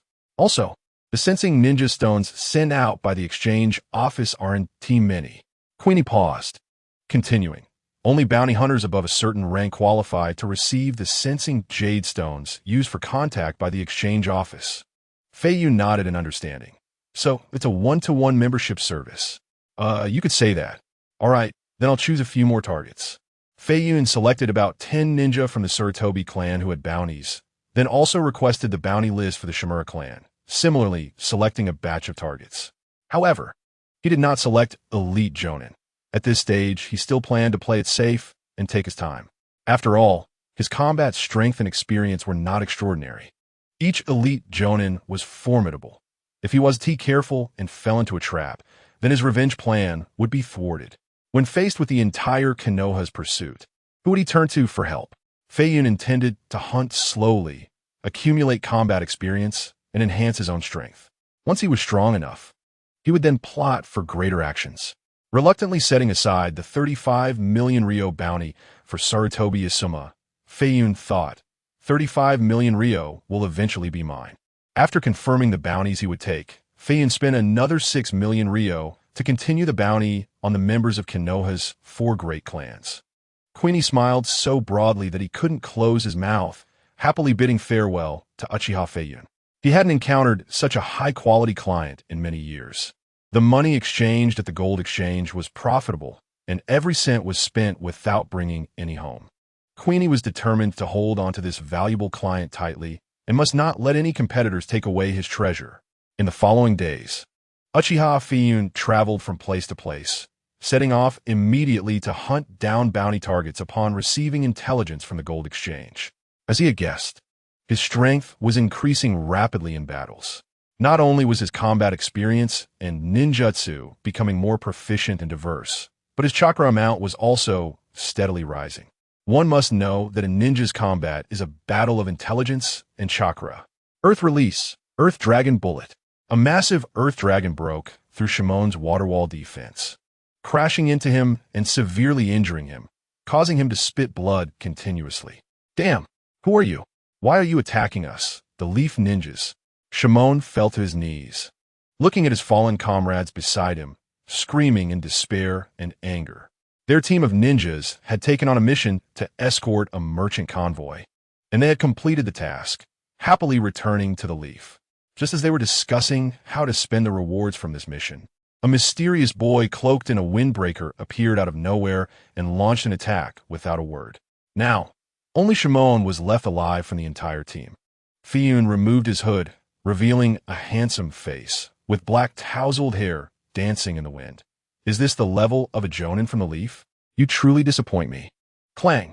The three-tomo Sharingan shone brightly, coldly staring at the kneeling Shimon, pulling him into a terrifying illusion. Why you are Uchiha Shimon? Shimon's expression went blank, his words sounding like a dream. Puchi. Feiyun swiftly executed a clean strike, severing his head. The bounty notice didn't require the body. Just the head was enough to prove the target had been taken down. Chapter 11. Terrifying speculation meanwhile, within the Leaf. Sarutobi Hiruzen, Shimura Danzo, Mito Kazan, and Tsunade Koharu were gathered in the Hokage building. Danzo, anxious, paced back and forth in the office, the sound of his footsteps and cane hitting the ground echoing continuously. Sarutobi Hiruzen put down the document he was holding, which reported that 3 clan members had been killed. He took a frustrated drag from his old cigarette, frowning as he said, Danzo, stop pacing, you're making my head spin. How many assassination attempts have there been this month? And several special Jonin and Jonin have also been attacked and killed. Danzo slammed his cane against the floor, gritting his teeth. Tsunade Koharu's face turned serious as she slowly spoke.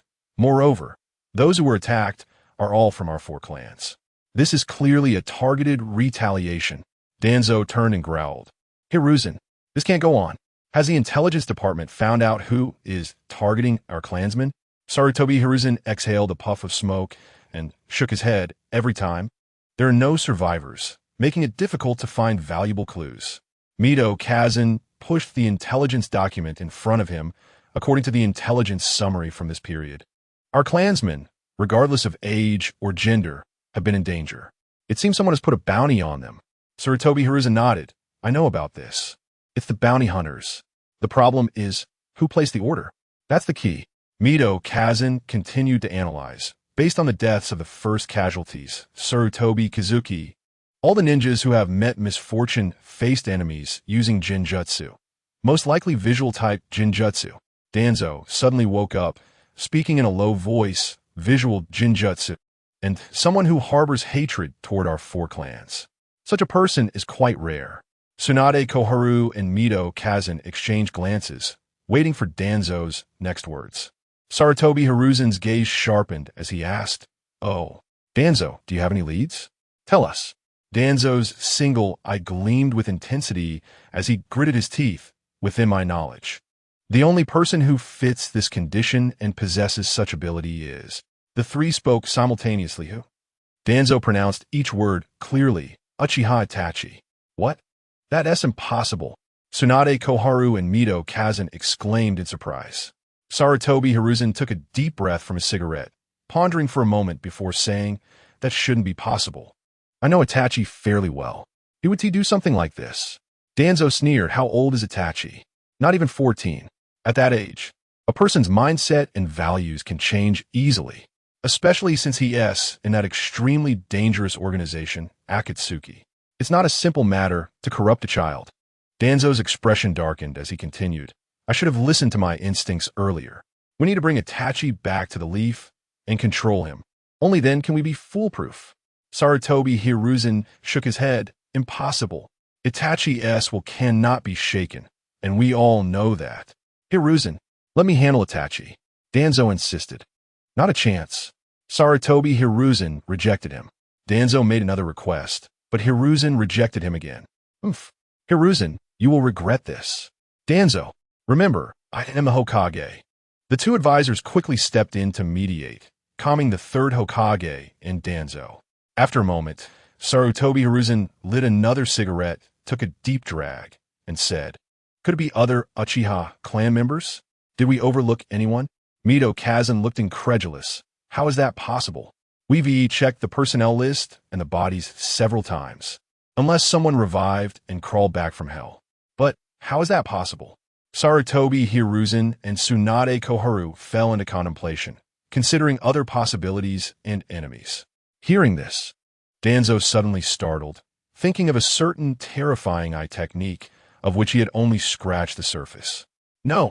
Danzo's expression became unprecedentedly serious as he continued. Perhaps it really is possible that someone crawled back from hell. Mito Kazan looked up in surprise. What are you saying?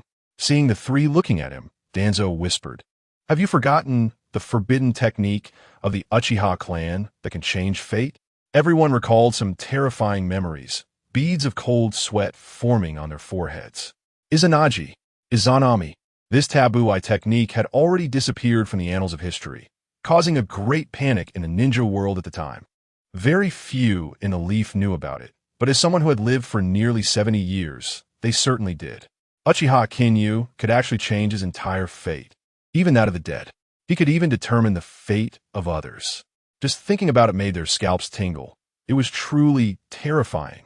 This was also one of the reasons they feared and wanted to eliminate the Uchiha clan. As the dark side of the ninja world, Danzo had collected all usable powers to strengthen himself, including the powers of the Senju and Uchiha. One could say that Danzo was now one of the people who understood the Uchiha the most in this world. Therefore, when Uchiha Itachi, masked, approached him, he did not completely deny the reality of Madara still being alive. In Danzo's view, Uchiha Madara had indeed died at the hands of Senju Hashirama. But Uchiha Madara could very well use forbidden techniques to resurrect. This was also why Danzo believed Madara was still alive, because he had seen that the masked man had only one eye. Using that forbidden technique would definitely result in losing one eye. Thus, Danzo concluded that even if Uchiha Madara was still alive, he was just an old man, and a half-powerless old man at that. He was not afraid at all. Instead, he used his power to eliminate the Uchiha clan. Moreover, in order to utilize the power of masked Madara again in the future, he promised the masked man to keep this information a secret. Therefore, only Itachi and Shimura Danzo knew that Madara was still alive. Sarutobi Hiruzen, puzzled, spoke up, but it is said that only the power of the Mangeki can use that forbidden technique. Danzo sneered inwardly. Should I tell you that as long as the powers of Senju and Uchiha are combined, even the three Tomo can be used? Danzo said with a pretentious depth. Who can guarantee that no one in the Uchiha clan has awakened the Mangeki? Don't forget Uchiha Fugaku, Uchiha Shursui, Uchiha Itachi. They awakened the Mangeki but remained silent, fearing that others would know. Mito Gate had cold sweat on his forehead. Indeed, even if someone from the Uchiha has awakened the Mangeki, we would definitely not know. Sarutobi Hiruzen's face grew darker. If that were the case, it would be a very terrifying thing. He knew how obsessive and emotional the Uchiha clan was. Anyone who harmed their loved ones would face dire consequences. Not to mention that the entire clan had been exterminated. Although the official statement was that Itachi Uchiha did it and had nothing to do with the Hokage faction. Outsiders might believe it, but the people of the Uchiha clan knew very well what was going on. Chapter 12. Burning, the classification of power levels in the ninja world. Genin, CH Nin, Special Jonin, Jonin, Elite Jonin, Kage, Strong Kage, Super Kage, 6 paths. Infinite, for reference only. If Uchiha Feiyun knew the thoughts of these 4 old men, he would probably be amused. You think too highly of me.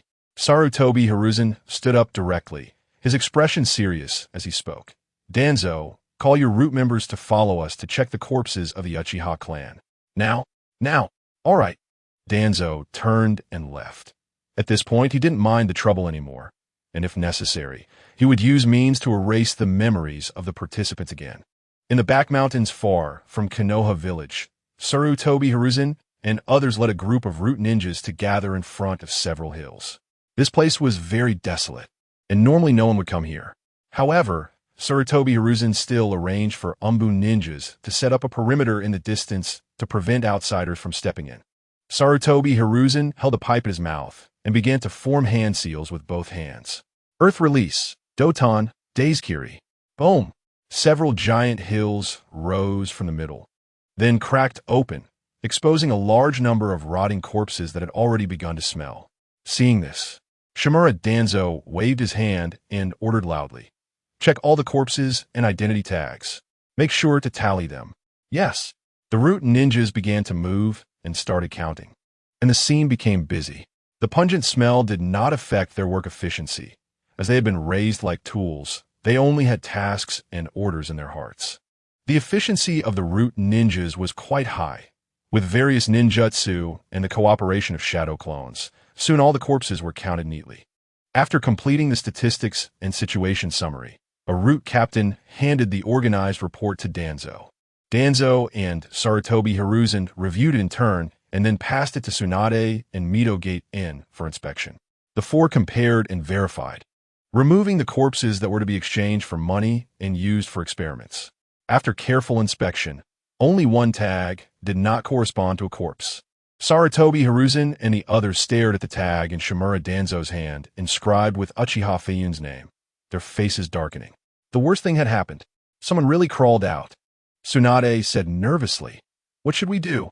Sarutobi Hiruzen, known as the strongest Hokage in history, quickly calmed down and ordered, "Burn all the remaining corpses to prevent any more accidents." Although this seemed like a rather absurd concern, the four deeply agreed and fully supported this decision. At this moment, to them, anything impossible happening to the Uchiha clan seemed very possible. Quickly, the root ninjas piled all the corpses together, forming a mountain of bodies. Then, many ninjas began to alternately use fire release to burn the corpse mountain. Under the powerful fire release, Danzo and others also used wind release to make the flames even more terrifying. After burning for over an hour, until there was not a single remnant of the corpses left, the four felt somewhat relieved. This surely couldn't bring them back to life, right? Danzo looked at the ashes of the Uchiha clan, a satisfied smile creeping onto his face. Next, it's time to deal with the escaping Uchiha Feiyun. Sarutobi Hiruzen nodded slightly. Release the news that the perpetrator of the Uchiha clan's extermination is another person, Uchiha Feiyun. Issue a bounty in the ninja world for him, regardless of life or death. Danzo looked at the information and photo of Uchiha Feiyun just delivered by a subordinate. A fierce look on his face as he said, "At the same time, issue a bounty for him. Let him taste the feeling of being hunted." Sarutobi Hiruzen lit his pipe again. "All right, you handle this matter." Danzo was slightly taken aback and said anxiously, "But the bounty can't be set too low. You all have to contribute to this money, right? It's not just my business." Sarutobi Hiruzen shook his Hokage robe. Chuckling, "The bounty for the Ninja World Wanted list is quite substantial. The village will cover that part of the money, so you can take care of the bounty." After saying that, Sarutobi Hiruzen turned and left. "Hiruzen, the Ninja World Wanted list is only claimed after completion. The bounty has to be paid now." However, Sarutobi Hiruzen seemed to have not heard Danzo shout and directly used a high-speed technique to leave the area. Danzo gritted his teeth in frustration and had no choice but to turn his gaze to the two major Hokage advisors who were trying to slip away. Tsunade and, "Are you not concerned about the lives of your clan members?" Unable to escape, the two could only smile and say they would help think of a way. In fact, the three were not unwilling to help with the money. They just knew that Danzo must have some ulterior motives. They had encountered this kind of situation many times before. Although they said they would collectively contribute to the bounty, Danzo would definitely act secretly and eliminate the enemy on his own while pocketing a large sum of money. It could be said that he was extremely cunning. After decades of partnership, who didn't note Danzo's little schemes? Midogate and said with his hands behind his back, "Based on previous records of ninjas in the village, Uchiha Feiyun's strength is only at the CH9 level. He shouldn't require too much bounty, right?" Danzo leaned on his cane and shook his head. "Do you think someone who can kill so many of our elite would be a CH9? Although we don't know what has happened to him. This person is definitely not simple. Perhaps he's been pretending to be weak all along to let others think he is weak." After discussing for a moment, they reached a conclusion. Uchiha Feiyun probably has the strength of an elite jonin. Then let us set a bounty of 30 million Ryo. This price is enough to attract many top assassins. Danzo continued. "We three will each contribute 10 million Ryo. No one could try to take advantage." Okay. Midogate In and Tsunade readily agreed, as 10 million Ryo was just a small sum for them. If they could truly resolve this trouble, they would be more than willing. Danzo turned and headed towards KONOHA, softly saying, "You go get the money and bring it to me. I'll head back first. And later I still need to ask Uchiha Feiyun's former teammates for detailed information." Everyone left the area in succession, leaving only the dust flying in the wind. Desolate yet beautiful. Chapter 13. Great Rebel Ninja. On this day, Feiyun brought several heads and a corpse to the exchange office. He had become quite skilled at this, completing the bounty exchange proficiently and quickly receiving the money. Leisurely, Feiyun was counting the bounty he had received. Squinting-eyed Queenie finished recording the incoming funds in his hands. And while organizing his targets, he said, "Brother Wuming, I noticed a new bounty lately, and the target looks a lot like you." Feiyun's hand paused slightly as he counted the money, a sense of foreboding rising in his heart. He feigned calmness and replied, "Is that so? Don't fool me." Queenie chuckled. "I knew you would say that, so I took it out separately for you to see." Saying this, Queenie pulled out a bounty notice from his pocket and handed it to Feiyun. Feiyun put down the money in his hands and carefully examined the bounty notice. When he saw his photo and the name Uchiha Feiyun, his pupils involuntarily shrank slightly. Feiyun was quite surprised. How did KONOHA find out? After considering many possibilities, he even suspected that the exchange had sold his information. However, after a second thought, he felt that the likelihood was low. Having been in the black market for a while, Feiyun had a certain understanding of the ins and outs. The exchange wasn't that desperate for money and wouldn't deliberately curry favor with KONOHA or any ninja village. Observing Feiyun's reaction, Queenie didn't pay too much attention and continued to take out another wanted notice. "KONOHA has already started to hunt you down. You need to be careful about your movements lately." Feiyun rolled his eyes. "That's not me. My name is Wuming, not Uchiha Feiyun." Queenie showed an understanding expression. Feiyun snorted coldly as he took the wanted notice and continued to read. Ninja World wanted notice. Uchiha Feiyun, accomplice in the Uchiha clan massacre by Uchiha Itachi. Bounty 35 million Ryo, dead or alive. Bounty could be collected in the land of fire, KONOHA village. Bounty notice, Uchiha Feiyun 30 million Ryo, complete corpse required. After scanning through, he couldn't help but feel a slight shock. Goodness, has he now become a target worth tens of millions of Ryo? It had been so long since the Uchiha massacre, and the news had already spread. It was no longer a secret. As a result, many countries were stirring at the borders, with various tests and frictions, almost on the brink of war.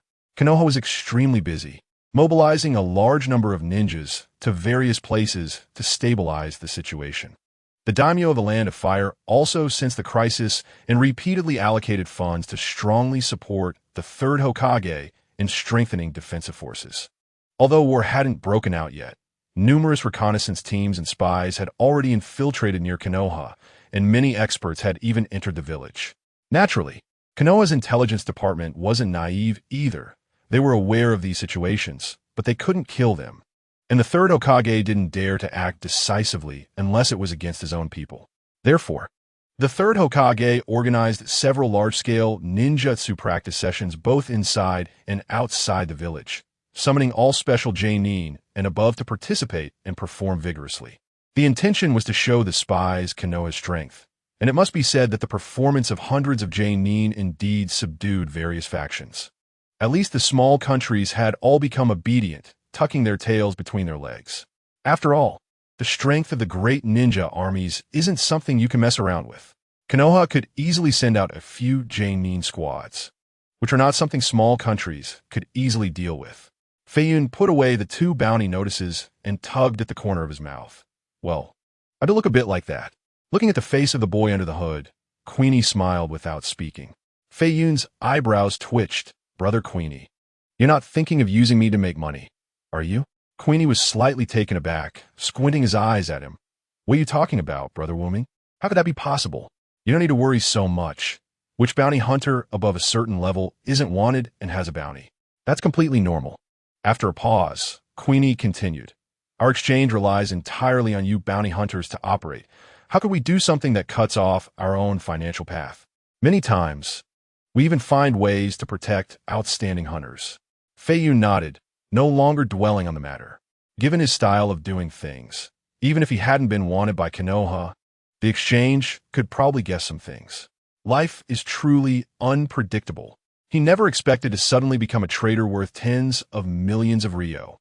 This status is quite a big deal in the ninja world, right? Feiyun spent nearly 9 million Ryo to add more than 30 bounty targets. which naturally included members of the Sarutobi and Shimura clans, among the 4 major clans. Bring it on. Let's see who can outdo whom. Then he confirmed the progress of the previous bounties with the exchange. After spending so much money, he was naturally very concerned about the results. During this time, the progress had been fast, with many bounty hunters taking action. They had already killed over 50 targets from KONOHA. However, the recent pace had slowed down, likely because KONOHA had begun to be on guard. Feiyun snorted coldly in his heart. If the progress wasn't satisfactory, he would just increase the bounty amount. If 100,000 Rio per head wasn't enough, then make it 500,000 Rio per head. He didn't believe he couldn't crush those beasts in KONOHA. As long as the bounty was sufficient, many people would be willing to take action, and many around them would be tempted. Many ordinary ninjas in KONOHA were quite poor. When the assassins flooded into KONOHA, it would be quite a spectacle. As for whether it would cause chaos or whether the ninja world would erupt into war, Feiyun didn't worry at all. He was no saint, and he never considered himself a good person. He would repay grievances and seek revenge. Why bother with that broken matter? Things that even the sage of 6 paths couldn't resolve. Why should he, a person whose entire clan was exterminated, worry about it? The god of ninjas and dozens of Kage have worked hard for so many years. What use is it? In less than 60 years in the ninja world, there have been 3 ninja world wars. Most of the time was spent in war, and the remaining time was not because they loved peace, but because they were preparing. After all, 6-year-old children were almost wiped out. If this continued, would they send infants still nursing to the battlefield, using milk bottles to smash the enemy? After the bounty notices were published, Feiyun left the exchange and embarked on a new hunting path. This time the target was a bit far away. In the land of hot water, Feiyun traveled to a small port town by the sea, settled down there, and prepared to take a boat across the sea to the land of hot water the next day. This was still too slow. It would probably take decades to truly avenge himself. Feiyun put away the bounty notice in his hand, murmuring to himself. He was contemplating the next steps, how to obtain more money or gain even stronger power. Suddenly, a flash of inspiration struck him. He thought of someone, Orochimaru, also a great traitor, and also someone who hated KONOHA and the 3rd Hokage. Most importantly, he possessed cutting-edge technological means in the ninja world. Perhaps he could help him become even stronger. After all, scientific research and technology are the primary productive forces. Moreover, Orochimaru should soon initiate the plan to collapse KONOHA. Wasn't that exactly what he wanted? Uchiha Feiyun was just worried he didn't have the opportunity to create chaos in KONOHA. Chapter 14. Orochimaru's dream body at the border where the land of grass, the land of fire, and the land of earth meet. There is a mountain with a secret base at its peak. A tall man dressed in a red cloud black robe was walking up the stairs step by step. The man had long black hair that flowed smoothly, and his golden pupils were straight and vertical, emitting a sinister cold light like that of a venomous snake. His face was deathly pale, devoid of any color. Purple eyeshadow extended to the wings of his nose, and the Magatama earrings on his ears swayed gently with his movements. This person was none other than the great traitor, Orochimaru. As he reached halfway up the mountain, just as Orochimaru had anticipated, a black-haired boy dressed in a red cloud black robe walked down from above. The two brushed past each other, and Orochimaru's mouth curled slightly, revealing sharp fangs. Hiss! Suddenly, a giant python emerged from Orochimaru's black robe, wrapping tightly around the black-haired youth in the blink of an eye, and then lifting him high into the air. Orochimaru's golden slit pupils greedily stared at the boy as he smiled and said, "Itachi-kun, do you know what eternal life is?" Uchiha Itachi gritted his teeth and glanced at the giant snake that had bound him. Orochimaru's sinister laughter echoed. "I still don't know. So I need your body to pursue eternity with me. Itachi-kun, you know? Itachi-kun, you and I are really a perfect match. With equally smooth black hair and the eye patterns spreading across your face, you are my ideal vessel." Listening to Orochimaru's ramblings, Itachi calmly replied, "Ridiculous ambitions and desires. This is just your selfish ambition." Orochimaru's expression froze, faintly sensing something was wrong. At that moment, Itachi suddenly opened his eyes, and his crimson Sharingan erupted. Clang! A powerful ocular power swept over Orochimaru. Orochimaru realized that he was still standing below, not behind Itachi, and Itachi was not bound by the giant snake. He also discovered that his body could not move. I clearly launched the attack from behind you. At this point, Orochimaru paused, trembling. So that's it. Is this an illusion? I never expected to fall for the binding illusion. What a powerful ocular power. Orochimaru revealed a mix of obsession and shock in his smile. From his perspective, he was pinned down by several giant stone nails. He struggled to move his arms, thinking that as long as he could form hand seals, he could activate ninjutsu to break this illusion. However, Itachi, standing before him, casually waved one hand, and with a flash of cold light, Orochimaru's arm was severed. Thud! With blood splattering, the pale arm fell to the ground. Orochimaru covered his severed arm, letting out a muffled cry of pain. Itachi held up a plain kunai. Orochimaru, any of your ninjutsu, no matter how powerful, is useless against my eyes. Orochimaru's forehead was covered in cold sweat, but he still coldly replied, You're quite cocky, kid. Itachi's expression was emotionless. I don't know how to deal with you.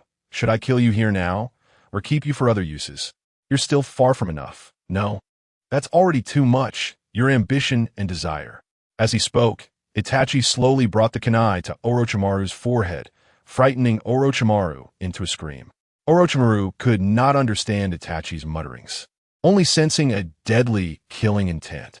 Itachi's eyes were melancholic yet serious. In his view, although Orochimaru was quite useful, he was too dangerous. Orochimaru treated lives like grass, recklessly using human lives for experiments to gather data, and posed a great threat to Konoha. If Orochimaru cared for the village, even if he killed some innocent people, Itachi could still accept him. But Itachi knew that Orochimaru had severed all ties, with only desire and ambition in his heart. Therefore, he wanted to eliminate this threat to Konoha. Just as Itachi resolved to pierce Orochimaru's head, several shurikens shot out from a blind spot, forcing him to retreat. Lord Orochimaru. Along with the shurikens came Kabuto, who firmly protected Orochimaru. Bang, bang, bang. Several explosive tags surrounded Itachi, followed by a series of explosions. After leaving a harsh word, Orochimaru disappeared with Kabuto. In a base of the Akatsuki organization, everyone gathered, having learned about Orochimaru's situation. The leader, Pain, spoke in a magnetic voice. Orochimaru has betrayed the organization and fled. Sasori coldly said, I said long ago that he couldn't be trusted, putting personal matters before the organization. Pain knew that Sasori had always disliked Orochimaru and continued. The Akatsuki needs to keep recruiting partners. We still don't have enough manpower. A humorous voice chimed in. Mimi, let me join. The masked Toby approached, waving his arms vigorously. Sasori reprimanded sternly. Get lost. Toby immediately wilted. Yes. Sasori continued. Leave Orochimaru to me. His subordinate Kabuto has long been under my control, and I will soon find his hiding place. Pain shook his head. Let's talk about this later. I've already found you a new partner. Wait for him to join before we act. Haiden spoke up. What about me? Should I team up with Itachi? Pain replied. No. Haiden, act alone for now. I found a new partner for Itachi as well. Haiden calmly said, All right, anyway. A partner without enough strength will only slow down my pace in making money. Conan looked at Haiden with an approving gaze, clearly supportive of him. In an underground base, Orochimaru had somehow restored his arm to its original state. Damn, I thought I could obtain Itachi's body and achieve the highest transformation of my life. But unexpectedly, I failed. Orochimaru's eyes darkened, feeling quite displeased and somewhat apprehensive. Has that kid become stronger than me? It seems Itachi's body is already out of reach. How could his mood not be terrible? He couldn't obtain the Rinnegan, nor the Mangekyou Sharingan. The feeling of seeing something he couldn't have was driving him nearly insane. Clearly, the path was right in front of him, yet he was just a little short.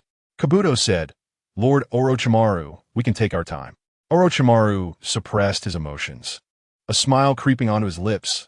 It's all right. I heard that Itachi has a younger brother. I can target him, as blood relatives, as Itachi's brother. His physical body must be quite good too. Orochimaru said this, unable to resist licking his lips with his long tongue, his eyes full of desire. In his view, Itachi was his ideal vessel, while Sasuke was merely a secondary choice he had to settle for. After becoming even stronger in the future, given the opportunity, Orochimaru would definitely not let go of Itachi's body. Kabuto gathered all the information on Itachi's brother and sent someone to monitor his every move. Kabuto, while sorting through the information, said, "Lord Orochimaru, actually besides Sasuke, there are other Uchiha bodies to choose from." "Oh, what do you mean?" Orochimaru's eyes narrowed slightly. Kabuto finally found the information and placed it on the table beside Orochimaru. It's recently obtained intelligence. This guy is another survivor of the Uchiha clan. It is said to be an accomplice in Itachi's clan massacre. How could that be? It's just the tricks of those old freaks in the village. Orochimaru picked up the information scroll to read. Others might not understand Konoha's situation, believing the words from the Hokage faction. But who was Orochimaru? One of Konoha's legendary ninjas, who almost became the fourth Hokage. He was well aware of Konoha's true nature. Although Orochimaru did not know the specific cause and effect of the Uchiha massacre, he knew very well that this matter was not as simple as it seemed. The Uchiha survivor was almost certainly not Itachi's accomplice. If that were the case, they would have joined the Akatsuki together, even if it was to work under the Akatsuki. Orochimaru could guess with his toes that behind the Uchiha massacre, there were the shadows of the old folks in Konoha, likely panicking at the sight of a survivor and putting the blame on him. Kabuto nodded. "I also think it's unlikely that he is Itachi's partner. Their styles are completely opposite." Orochimaru looked at the profile of Uchiha Feiyun and frowned. 16 years old and still a CH Nin? Such poor qualifications, not worthy of being my vessel. Kabuto smiled and adjusted his glasses, the lenses reflecting a glimmer of intelligence. How could someone with a bounty of tens of millions be at CH Nin level? Moreover, according to the information, this kid has already killed many of Konoha's Jonin. Kabuto was responsible for intelligence work and had a considerable intelligence network and power at his disposal. Orochimaru showed a hint of interest. Interesting, keep an eye on the information regarding Uchiha Feiyun and Uchiha Sasuke. Chapter 15. Assassination. The land of hot water is a small island nation, famous for its hot springs. Being far from the mainland, it has been away from the influence of war for many years, so it does not prioritize the development of military power. This has resulted in the land of hot water lacking any significant ninja force. As Feiyun walked along, he encountered various hot spring establishments everywhere. With a mindset of having come this far, he decided to choose a hot spring inn to enjoy a good bath. Naturally, he opted for a mixed-gender hot spring. It is said that the mixed-gender hot springs in the land of hot water are the places with the most stories, and Feiyun naturally wanted to experience a romantic tale. However, when he excitedly rushed into the mixed-gender bathing area, he found it filled with big men who shared the same intention. Women did not dare to enter, and instead chose the women-only bathing area. Seeing the pool full of big men, Feiyun wanted to shout, "Refund!" unable to swallow his anger. He angrily approached the hot springs manager to argue. "Fraud! This is a scam." The manager looked innocent. "Sir, this is indeed a mixed-gender hot spring. But whether or not there are female customers today is not something we can control. Our land of hot water is a free country. Why don't you wait a bit? Perhaps some female guests will come by shortly?" Goodness, even in the ninja world, they all have tricks up their sleeves. Yes, there is indeed a mixed-gender hot spring, but there is no guarantee of any women being present, right? Feiyun had no choice but to fork out a large sum of money to hire a beautiful young technician for a back massage. He thought it was a proper hot spring establishment, but it turned out to be far from it. Not only were her hands not honest, but she also occasionally exposed her large mountains to tease him. Feiyun had no resistance against such a youthful beauty, and finding an opportunity, he went straight for her lips. "Sir, that is not allowed." Feiyun looked confused. "Stop with the nonsense. I'm very angry right now." The beautiful girl extended 3 fingers. "That'll cost extra." "No problem." After saying that, her collagen-rich lips pressed against his. The beautiful lady thought she had made a good profit, but in the end, she realized it wasn't worth it. Because Feiyun's fighting power was too strong, he drained her completely and bombarded her for over an hour. In the end, she could only sigh. Money is hard to earn, and it's hard to eat. The next morning, Feiyun received intel. Shimizu Kyukaku, a Leaf Village Jonin, was escorting a wealthy merchant from the land of hot water back home, arriving at the Highland Wharf around 9 o'clock today. Feiyun put away the intel scroll, got up to tidy himself up, and set off on the hunt. At Highland Wharf, after a long wait, he finally saw a sailboat docking. Feiyun's eyes were fixed on the continuous stream of passengers disembarking, carefully identifying each face. Suddenly, he spotted a familiar face in the crowd. It was Shimizu Kyukaku, the one from the bounty notice. Feiyun adjusted his hood, a bloodthirsty cold smile reappearing on his lips. You finally arrived, my 13 million Ryo? For ninjas wearing Leaf Village headbands scanned the surroundings vigilantly as they escorted a middle-aged man with a round belly off the ship. Whoosh, whoosh, whoosh. Just as they were about to leave the wharf, several kunai tied with explosive tags shot towards them, the tags already sizzling. Jonin Shimizu Kyukaku reacted first, quickly forming hand seals while shouting, "Enemy attack!" Bang, bang, bang. A wall of chakra-filled water blocked the explosive tags, the loud explosion scattering the people at the wharf. "Oomph. You think such a weak attack can take us down?" Shimizu Kyukaku snorted coldly and continued, "You three take the employer and leave first. I'll handle the enemy."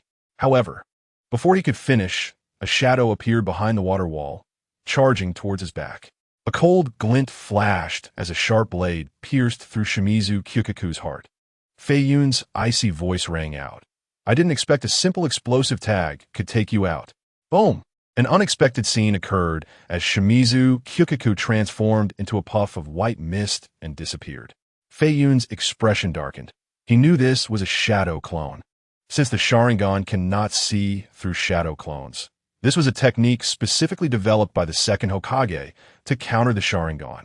Most importantly, Feiyun was certain this person had not used the shadow clone technique at all. This meant it was a trap set in advance. From the moment Shimizu Kyukaku appeared, it had always been a shadow clone, and the real body had never shown itself. "What are you waiting for? I said take the employer and leave. I'll handle this."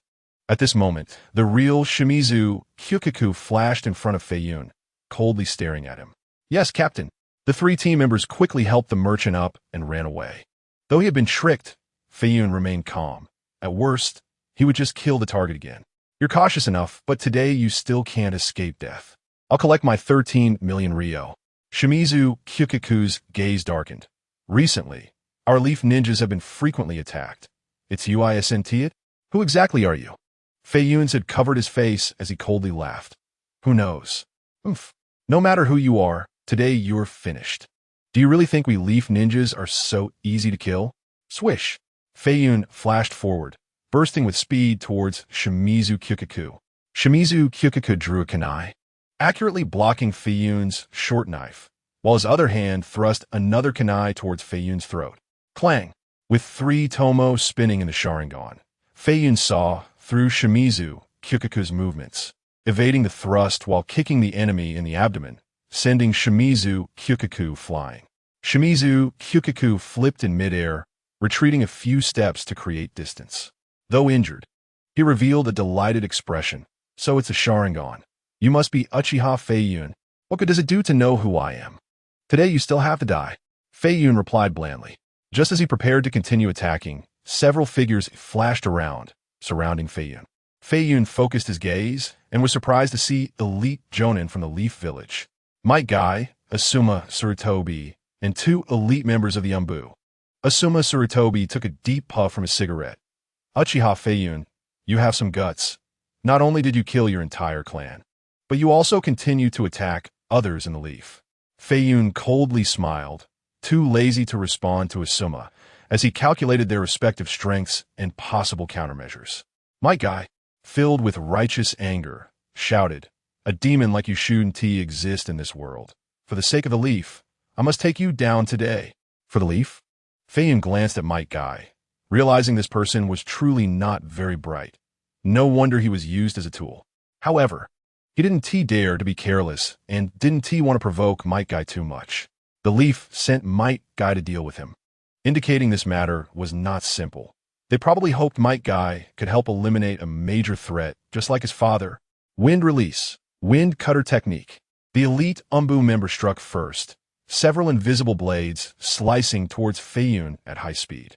However, since the Sharingan could see chakra, Feiyun slightly tilted his body to evade this sharp attack, leaving deep grooves on the ground. Before Feiyun could make another move, massive walls of earth rose up around him. Earth Release, 4 Pillars Binding Technique. Chapter 16. Acquired and escaped Asuma directly exhaled a large amount of smoke, the gray dust quickly spreading throughout the earthen walls. Fire Release, Ash Pile Burning. Boom! Intense flames surged, the high temperature melting a layer off the wall. An Umbu elite stared intently at the scene. Did we succeed? However, as the smoke cleared, a solid earthen fortress appeared in the center. Bang! The earth and stone exploded as Uchiha Feiyun leaped out. Forming hand seals, fire style, great fireball technique. A massive fireball surged forth, heading straight for Asuma and an EMBU ninja. The range of the technique was vast, and this person's chakra was not to be underestimated. Shimizu Chiotsu moved his feet, and together with the AMBU ninja, they launched earth and water defensive ninjutsu, barely managing to block the fire technique. Might Guy directly opened the 6th gate, the Gate of Joy, and rushed to Feiyun's side at incredible speed. Leaf Hurricane. Bang! Feiyun barely managed to use his arms to block the kick, but was still knocked back by the tremendous force. Speed is power. Might Guy closely pursued Feiyun, attacking with fists and kicks relentlessly. Feiyun, utilizing the dynamic vision of his Sharingan, could barely cope with Guy's taijutsu attacks. But there were other Nin around, eyeing him greedily. Clang! The Sharingan Jinjutsu erupted, but this time, the once invincible Sharingan was ignored by Guy. I won't look into your eyes. The Sharingan is useless against me. The two exchanged a punch and stepped back. Before Feiyun could stabilize his body, Asuma and Shimizu Chiotsu charged from both sides with chakra blades, aiming for his vital spots. Oof. Asuma and the others thought Feiyun would dodge or block, so they had already planned their subsequent attacks in their minds. However, Feiyun let out a cold grunt, his gaze fierce, not dodging nor avoiding, and directly took the 2 blades head-on. Asuma and Shimizu Chiotsu's blades pierced through Feiyun's body, and even they couldn't believe it. Did we really succeed so easily? However, Feiyun's blades struck back at the 2, who were still maintaining their momentum, making it difficult for them to change direction in time. A cold light flashed, and Shimizu Chiotsu's head flew off, his expression one of disbelief even in death. The blade's momentum did not diminish.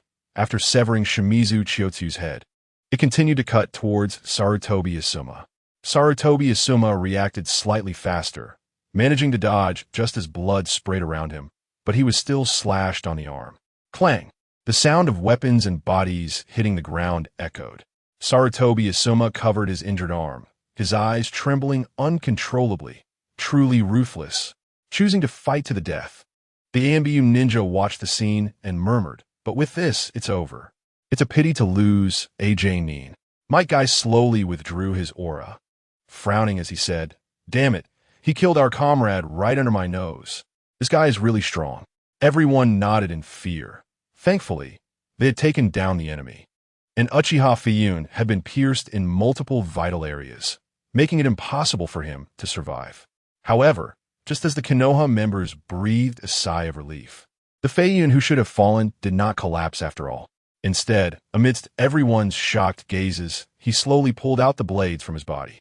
"That hurts, bastard." The KONOHA members stared wide-eyed, unable to believe what they were seeing with the Uchiha boy before them. Cold sweat dripped down Asuma's forehead as he spoke. Is this a dying gasp? This guy, Feiyun, paid them no mind, secretly mobilizing his mental energy to heal the wounds within him. This was the only use he knew of his 60-tier mental energy. As long as his mental energy did not perish, he felt that even if he were chopped into pieces, he could survive. Feiyun walked slowly to Shimizu Chiotsu's corpse, bent down to pick up the head from the ground, and casually tossed it into his backpack, 13 million ryo in hand. The onlookers, expecting him to fall, were increasingly shocked. This was no dying gasp. He was clearly acting as if nothing had happened. Might Guy turned to Sarutobi Asuma, asking in confusion, "Asuma, what's wrong with that guy?" Asuma, shocked, dropped the cigarette he had just lit, muttering, "I don't know, but from the looks of it, he must be immortal." Immortal? Hey, don't joke around. How could such a thing exist? An elite ANBU member skeptically spoke up. Could it be that he's just holding on? Maybe he is about to fall any moment now? Feiyun's three-tomo Sharingan fixed on the Konoha members. Those who were swept by his gaze involuntarily tensed up. He scanned the surroundings. Then his eyes fell on Asuma. 35 million Ryo. You will be mine sooner or later. My guy was not afraid at all, snorting coldly. It seems you truly are immortal, but it's not without a way to deal with you. Everyone, step back. Leave the rest to me. Seeing Might Guy take a stance, Asuma and the elite ANBU did not hesitate to retreat, creating distance. At this moment, the dock was completely wrecked. Feiyun frowned slightly at the sight and spoke. Might Guy, I have no grievances with you. Do you really want to fight to the death? Guy coldly replied.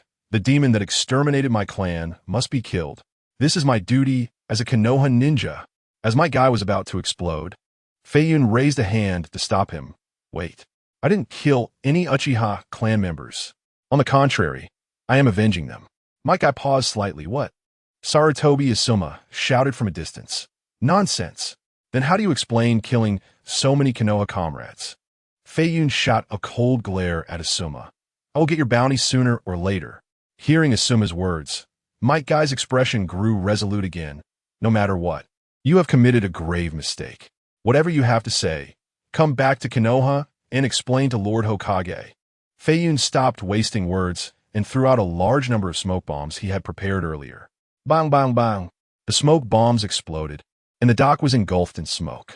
By the time Might Guy opened the seventh gate to disperse the smoke, Feiyun had already vanished without a trace. The reason Feiyun wasted so much time talking with Guy was on one hand to buy time, and on the other hand, he was genuinely a bit afraid of him opening the eighth gate. That was a technique that nearly killed a Six Paths level character. Feiyun truly wasn't sure if he could withstand that kick, especially since he was still unclear about the limits of his 60-tier mental energy.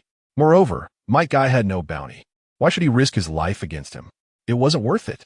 Feiyun didn't want to engage in such a losing deal. The Konoha members kept moving, trying to find traces of the enemy. Having lost AJ Nin and allowed the enemy to escape, how could they return to Konoha to report? Chapter 17. Evil God Cult. After leaving the dock, Feiyun used multiple shadow clones to head in different directions, attempting to shake off Konoha's pursuit. The shadow clone technique was also something he had secretly learned using the Sharingan. After speeding forward for a while, Feiyun, with his powerful perception, clearly sensed that some Konoha members were still following him. He pondered for a moment and suddenly thought of something, giving a wry smile. It must be tracking by scent, right? Is it based on my scent or the scent of Shimizu, Chiotsu's head? Feiyun quickly stored the head in his backpack using a space ninjutsu scroll, then changed into a new set of clothes.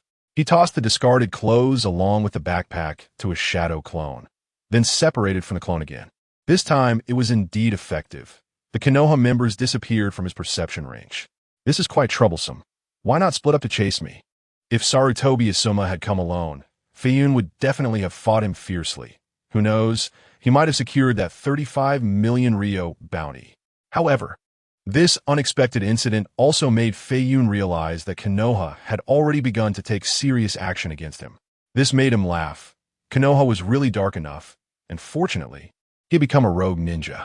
If he had stayed in such a village, continuously brainwashed by the will of fire, he felt he would have likely become a hot-headed youth. If he had good luck in the future, he might have had a child, and then at 6, be instilled with the will of fire by Konoha, rushing to the front lines to fight desperately. I can hardly imagine what kind of bright village would send 6-year-old children to their deaths, and have them do so willingly, fighting fervently. This will of fire is simply terrifying. They claim it's to protect the young leaves of Konoha, but it's probably to protect their own young leaves, right? Although Konoha has deliberately erased related records, as ninjas from Konoha, everyone still knows that part of history. During the Second and Third Shinobi World Wars, a large number of children aged 6 graduated early to become ninjas, and then were encouraged to rush to the battlefield by waves of impassioned speeches. Among them, Uchiha Itachi went to the battlefield multiple times at the age of 6, but he was only following his father, Uchiha Fugaku, so he didn't meet the same tragic end as the other children. Hitaki Kakashi graduated from a ninja academy at 5, was promoted to CH Nin at 6, and participated in the Third Shinobi World War multiple times. To think that at that time, his father, Hitaki Sakomo, had just been forced to death by Konoha. However, I must say that the will of Konoha is indeed powerful, even if it means sending them into fire and water, even sacrificing their entire families. They still shout for the sake of Konoha. It's ridiculous. Although those in the ninja world are powerful, they truly lack common sense. But one cannot blame them. After all, almost all ninjas have not received any formal education. From a young age, they have to undergo various physical and chakra training, followed by continuous improvement of ninjutsu and various abilities. Even the little education they receive in writing is merely to ensure they can understand scrolls when learning ninjutsu, and to prevent them from being unable to comprehend mission intel. This has led to a general naivety or ignorance among all ninjas in the ninja world. Even if they reach the rank of J-Nin or even higher, they cannot escape this cognitive trap. Even the most intelligent and talented ninja is limited in their thinking. Otherwise, they would have been fighting for 1,000 years and still be working for daimyo, who possess no real power. Feiyun took a long detour and arrived at a dock. However, he sensed there were quite a few ninjas inside, so he didn't go in. It wasn't that he was afraid of Konoha ninjas, but he didn't want to take the risk of confronting Might Guy head-on. Konoha would likely block the dock and set up an ambush inside, which Feiyun anticipated. He didn't mind, at worst. He would just stay in a land of hot water a little longer and enjoy some hot springs. After Might Guy left, he could even turn around and hunt Konoha's people. The situation in Konoha was not optimistic. He did not believe these elites could hold out here for long. It wouldn't be long before they were reassigned. After all, due to the Uchiha clan's extermination incident, Konoha's combat power had significantly decreased, and other great nations were already stirring. However, Feiyun was still quite frustrated. Why didn't these great nations take the opportunity to attack? Everyone knew Konoha was weak. Having lost the Uchiha as a vital fighting force, it was a great opportunity, yet they weren't seizing it. He felt anxious for those great nations. When Orochimaru had his eyes on Uchiha Feiyun, the Akatsuki organization also set their sights on this recently rising young talent. The Akatsuki organization was currently short on manpower and was looking for suitable rogue ninjas. This recently emerged Uchiha Feiyun was clearly a good candidate as a rogue ninja, with impressive value and strength. Thus, Feiyun naturally entered the sights of the Akatsuki organization and was placed on their candidate list. For this reason, Pain even specifically asked Uchiha Itachi for information about Uchiha Feiyun. However, Itachi just shook his head, saying he wasn't very familiar and didn't know much. When Itachi learned there were still survivors from the Uchiha clan, he was shocked and secretly resolved to return to Konoha to find out what was going on. After spending a few days in the land of hot water, someone got to Feiyun before the Akatsuki organization and Orochimaru. A tall, thin man with a smiling face had been following him since he entered the town, chattering on about his organization. "Hey, brother, want to join our cult? It's great to join. Are you still worried about aging, illness, and death? Are you still confused about pain and the fragility of life? Then come join our family of the Evil God cult. Together, we can worship the Evil God and surely receive his blessings. All worldly troubles will vanish. As long as the Evil God recognizes you enough, you might even achieve immortality." The tall, thin man was working hard to recruit Feiyun, looking like he was giving it his all. There was no choice. He and T had a successful recruitment in months.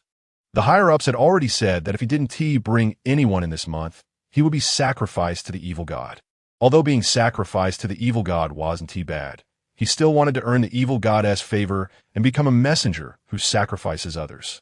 People need dreams, right? Although no one had truly become the Evil God's messenger yet, as long as one was sincere and made plenty of sacrifices from these followers, success was bound to come. Upon hearing about the Evil God cult, Feiyun, who initially didn't want to pay him any mind, suddenly stopped in his tracks, showing a contemplative expression. Although Feiyun wasn't interested in this so-called Evil God cult, He was interested in the Death Sovereign's blood link, linking one's body with the enemy to shared damage. This secret technique, while useless for most people, could only end in mutual destruction. However, if one were immortal, then this technique would be an incredible ability. When encountering someone they couldn't defeat, as long as they obtained their blood, they could see Feiyun stop. The tall, thin man's eyes lit up, and he increased his praises, promoting the glory of the evil god. Feiyun smiled and said, "You've said so much. Isn't just to tell me that believing in the evil god leads to immortality?" The tall, thin man slapped his thigh. "Exactly. You're very talented, brother. I can see you have a bright future ahead, and you will surely gain the evil god's favor." Feiyun reached out and hooked his arm around the man's shoulder. "Let us go. Preacher, take me to see your cult." Chapter 18. The evil god arrives. All right, brother, let us go. The preacher smiled widely, linking arms with Feiyun as they walked out of the town. He was ecstatic. He had finally completed his performance. As for whether this young brother would be sacrificed or used for an immortality experiment, or if he would truly gain the evil god's favor, that was unimportant. What mattered was that he had completed his performance, and he could enjoy a good time in the cult for a while. If this young brother really made a name for himself, he could bask in the glory too, right? The two hurried along, and after passing through a forest, they finally arrived at the entrance of an underground base. The preacher scratched his head. "Brother, don't think we're in a remote place. Our family is actually very warm." Saying that, the preacher stepped forward to activate the switch, opening the stone door. The two navigated through a winding passage and finally arrived inside the base. As they passed a room that wasn't closed, Feiyun saw a bloody scene inside. A row of men and women tied to wooden frames were pierced by various weapons, blood flowing throughout the entire room. "Damn it, who is this?" The door isn't even closed? The preacher quickly rushed forward to close the door, awkwardly smiling. It's okay, brother. They all volunteered to experiment with the evil god's powers. Our family is very warm." Feiyun laughed. "Haha, indeed. I've finally found my organization. It's just like home here. Everyone is talented." Since it was his home, taking some secret techniques and spending some money seemed very reasonable, right? However, Feiyun didn't act immediately. He planned to first figure out the details of this evil god cult. After wandering around for a while, he hadn't even completed the joining procedures, and no one asked for his name before directly arranging a small room for him, locking the door behind him. However, Feiyun had roughly figured out the situation of this evil god cult. I must say, they must be quite wealthy, because they are conducting experiments on immortality and eternal life every day. To carry out such large-scale scientific research, substantial funding is essential. However, what puzzled him was that he had not found any clues about the death god's blood. After a while, some followers came to distribute the tenets and doctrinal books of the evil god cult. Every few hours, everyone would gather to attend lectures. In the following days, Feiyun would come out and join the followers of the evil god cult to attend classes or chat. One thing was certain. The missionary brother did not lie to him. These followers who were taken for human experiments were truly willing participants, firmly believing that they could gain the favor of the evil god and attain immortality. Feiyun subtly asked everyone, but no one knew any secret techniques. Could it be that the power and methods were granted directly by the evil god?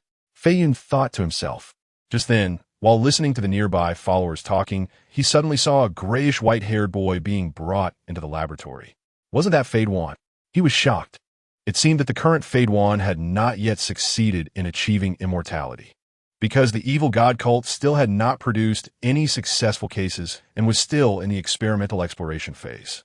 For the next period, Feiyun focused entirely on perceiving the situation in the laboratory. His level 60 spiritual power allowed him to clearly see and hear everything inside. There was a huge altar in the laboratory, and the experimental offerings were bound to it. The experimental personnel of the evil god cult would stab iron rods into the offerings at regular intervals every day, and batches of living offerings would die, replaced by new ones. However, only the boy named Feiyun, even though his body was filled with iron rods, had not died yet.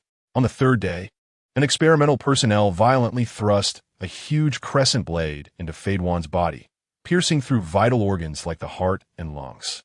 Feiyun let out a terrible scream, his eyes bulging, and blood gushed wildly from all 7 orifices. "Hold on. You must hold on." The experimental personnel watched Feiyun with excitement and madness. He was the closest they had come to a successful specimen in years. However, Feiyun's pupils quickly dilated, and his body slumped down, lifeless. Damn it! Another failure? The person the evil god had been waiting for still did not appear. The experimental personnel held their heads and screamed, their expressions frenzied and their eyes fervent. "It doesn't matter. The evil god is getting closer to us. The evil god will definitely descend, drag them down, and bring up the next batch of offerings." Just as the experimental personnel were untying Feiyun to drag him away, Feiyun's cold voice rang out. "Hey, don't touch the knife in my chest.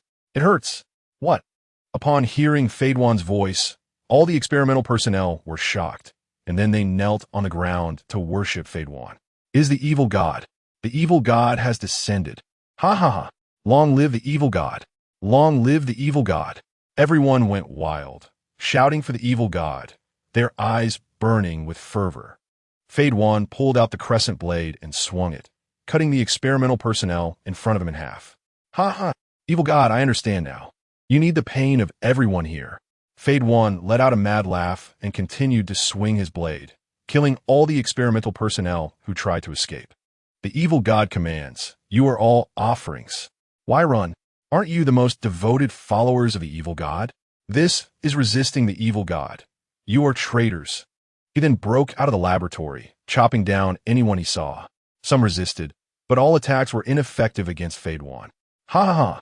Feiyun cackled as he approached a blood altar, where the blood of all followers had gathered, and Feiyun was no exception. Feiyun lifted the huge blood altar and began to drink it greedily. His body turned pitch black, covered in strange white stripes, and then he used the spilled blood to draw a massive blood formation. Feiyun, with a fervent and mad expression, shouted, "Everyone, come feel the pain together. Let us offer our lives and blood to the great evil god."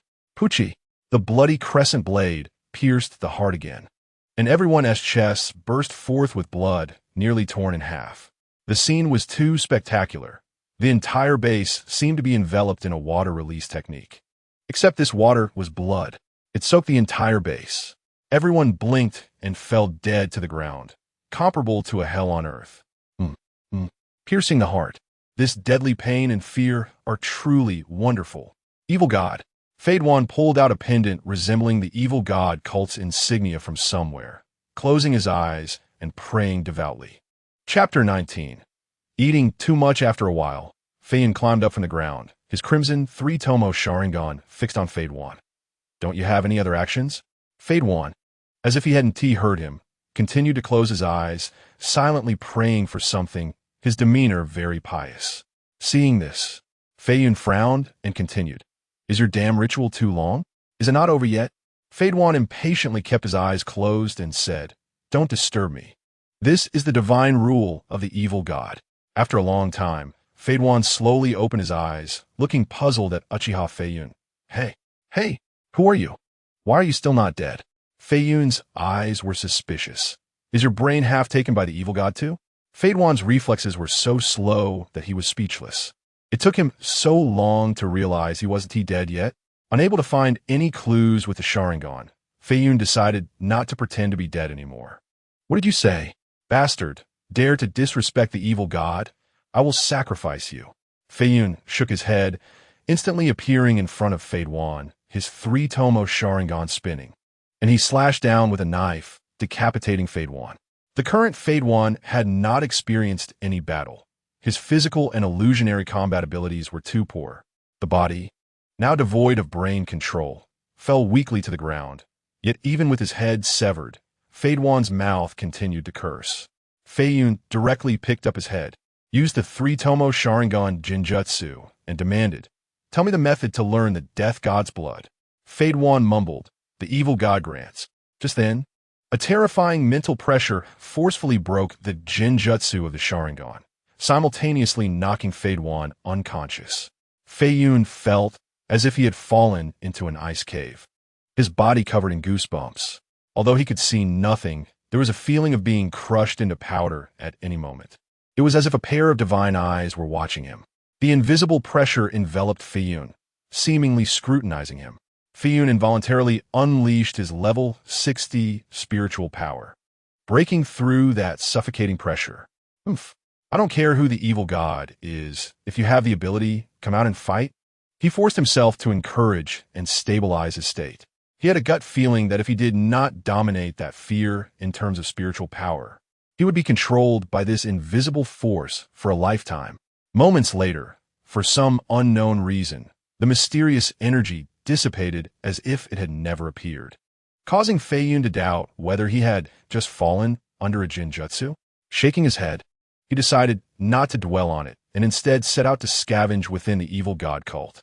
Not having obtained the desired secret techniques, Feiyun felt quite displeased and naturally needed to make up for the loss. After cleaning out the evil god cult's treasury, his gloomy mood vanished. Feiyun laughed heartily. Nearly 300 million taels. This place is great. I really love it here. With this large sum of money, he planned to update the bounty list. The 4 major clans of Konoha, the Sarutobi clan, the Shimura clan, as well as the Uchiha and the Mito clans. He would not only increase their bounties, but also expand the scope of business. It was time to start a full bounty on the direct relatives of Sarutobi Hiruzen, Shimura Danzo, Uchiha Koharu, and Mito Hamura.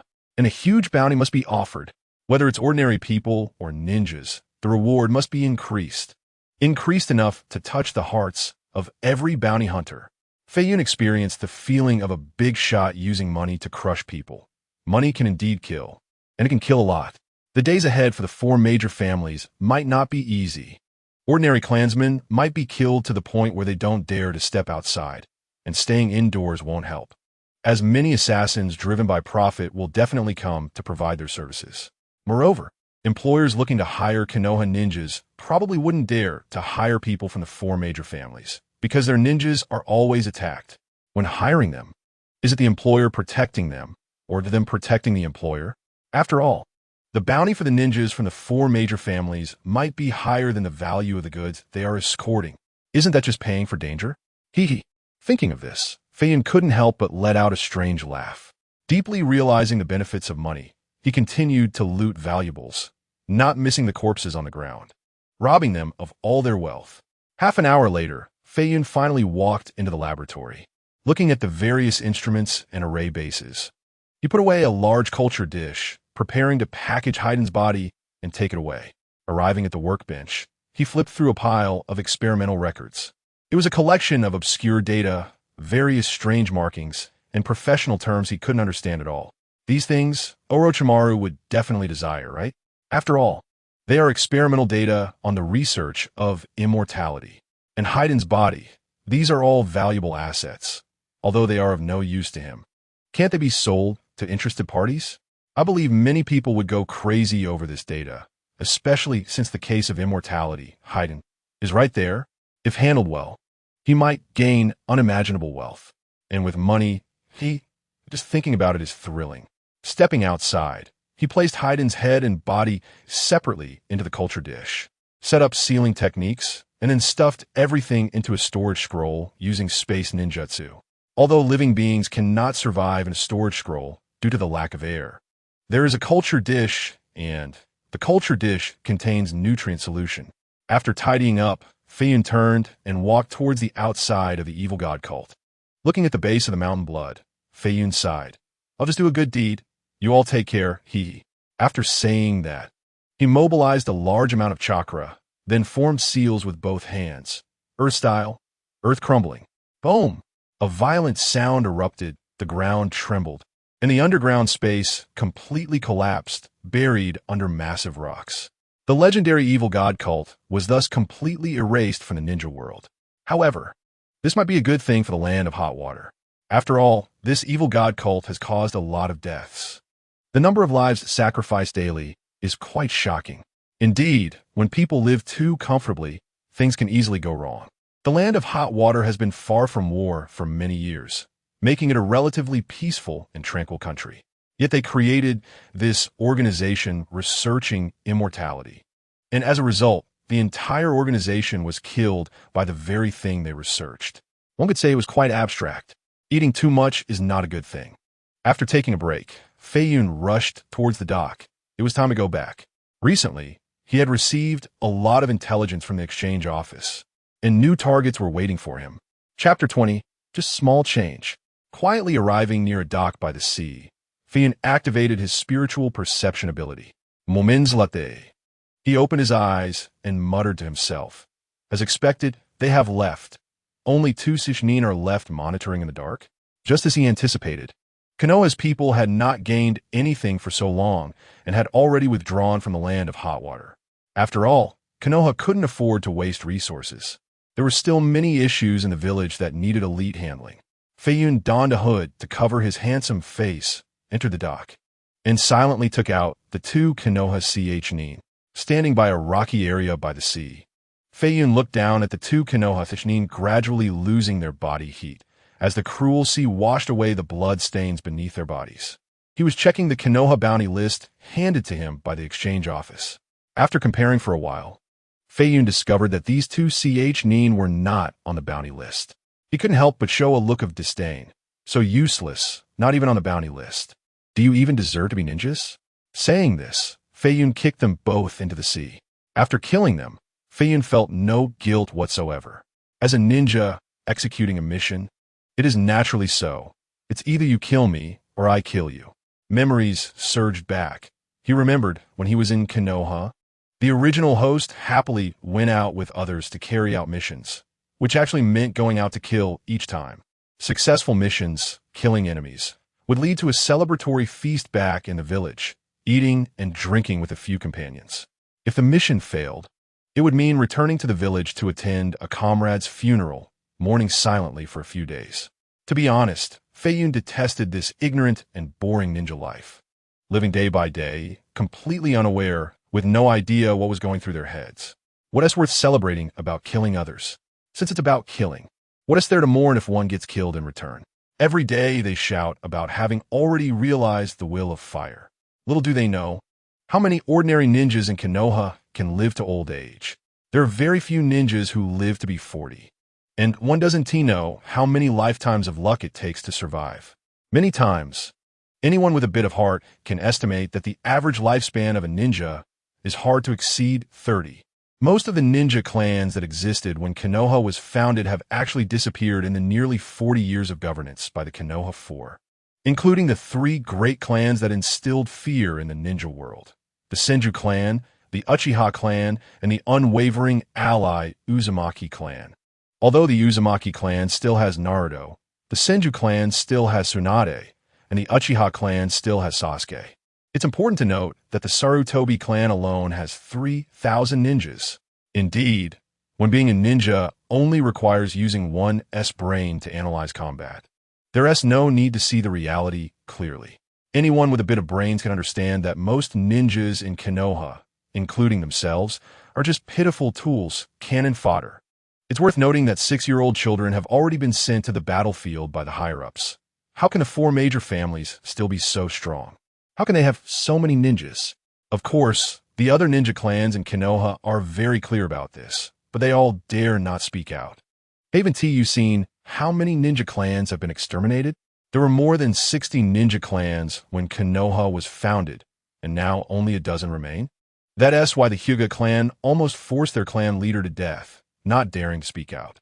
The Aburame clan and the Yamanaka clan have been capturing children for years to cultivate them into machines, not daring to speak out. Look, as soon as the Uchiha clan expressed a bit of discontent, oh no, they were directly exterminated. It's truly a case of the flame illuminating the place. With the Sarutobi clan thriving. After half a day of sailing, Feiyun finally returned to the land of fire. He hurried to the exchange office, looking for the squinty-eyed brother. Hueni. There are also branches of the exchange office in other places, but Feiyun still prefers this one, as he is already familiar with it. He is also afraid of leaking his information in other places or being ambushed by Konoha. Turning in the head of Shimizu Kyoku, Feiyun also took out a large number of treasures and weapons he didn't need. Ju and I, can you help me find a way to sell these? Ju and I patted his chest enthusiastically. Don't worry, my unnamed friend. I'll take care of everything." This wasn't their first time doing such a transaction, so Ju and I was naturally willing to assist, as there is quite a bit of profit to be made. Who knows how much he will sell for? However, Ju and I also didn't dare to be too greedy.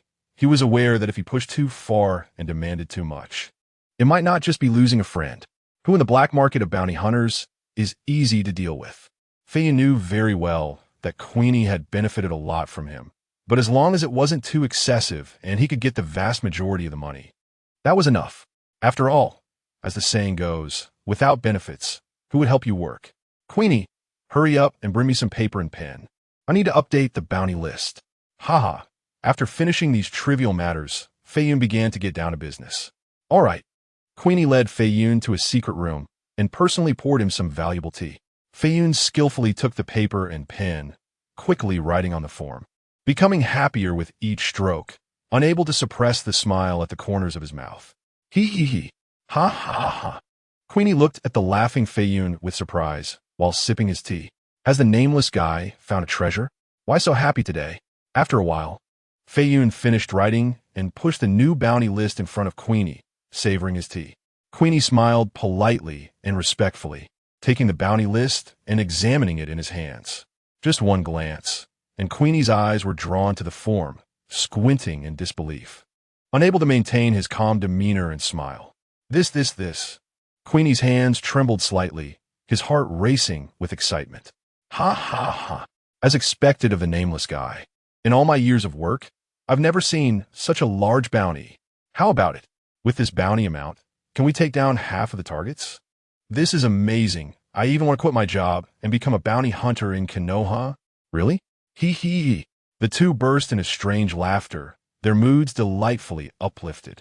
One could exceed performance and earn a lot of bonuses, while the other was about to see his enemy wear a painful mask. How could they not be happy? They both had bright and beautiful tomorrows ahead. The bounty list was filled with names of individuals with enormous bounties, relatives of Sarutobi Hisashi, Shimura Danzo, Tenten Kashiya, and Mito Akira. Moreover, the bounty amounts were more than 100 times the normal price. Whether ordinary people or lower ninjas, the bounty was 10 million ryo per head. It should be noted that many Jounin's bounties were not even in the tens of millions. And for the relatives of the four old Jounin, it was 18 million per head. As for the Jounin, Feiyun did not issue bounties for them, because hunting Jounin had a low success rate, and there weren't many Jounin. He could save them for himself to kill slowly, which would also train his strength, and the money and bounty could be used for more bounties. Queenie, trembling hands, calculated on the abacus. After a series of clattering sounds, Queenie smiled broadly. Nameless guy, it's a total of 296 million ryo. Ha ha ha. Feiyun's laughter stopped, his face filled with shock. Wow, this expenditure is getting bigger. However, Feiyun quickly regained his composure, feeling great, and it was worth it. He waved his hand and laughed generously. No problem, it's just small money. Then, Feiyun took out the space storage ninjutsu scroll and summoned all the money he had looted from the evil god cult.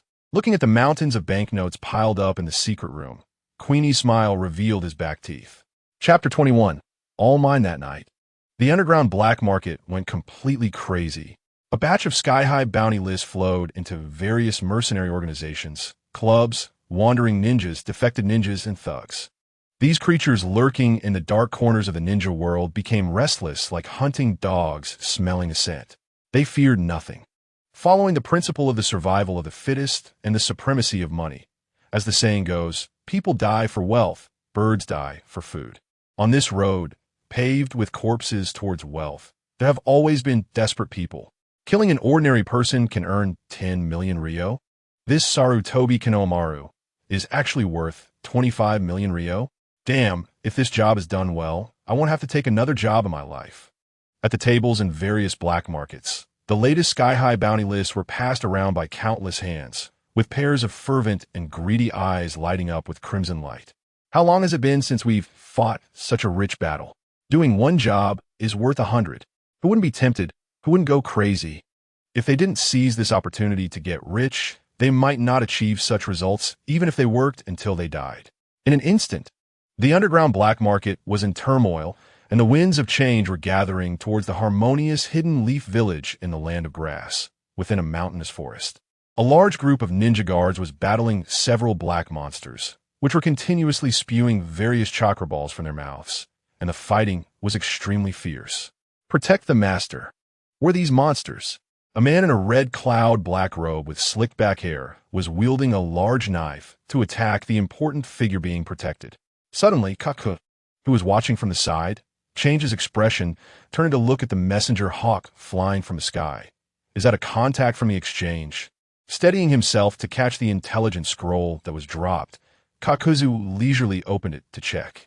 However, when he saw the new bounty list, his eyes suddenly widened, trembling all over, clearly excited to the extreme.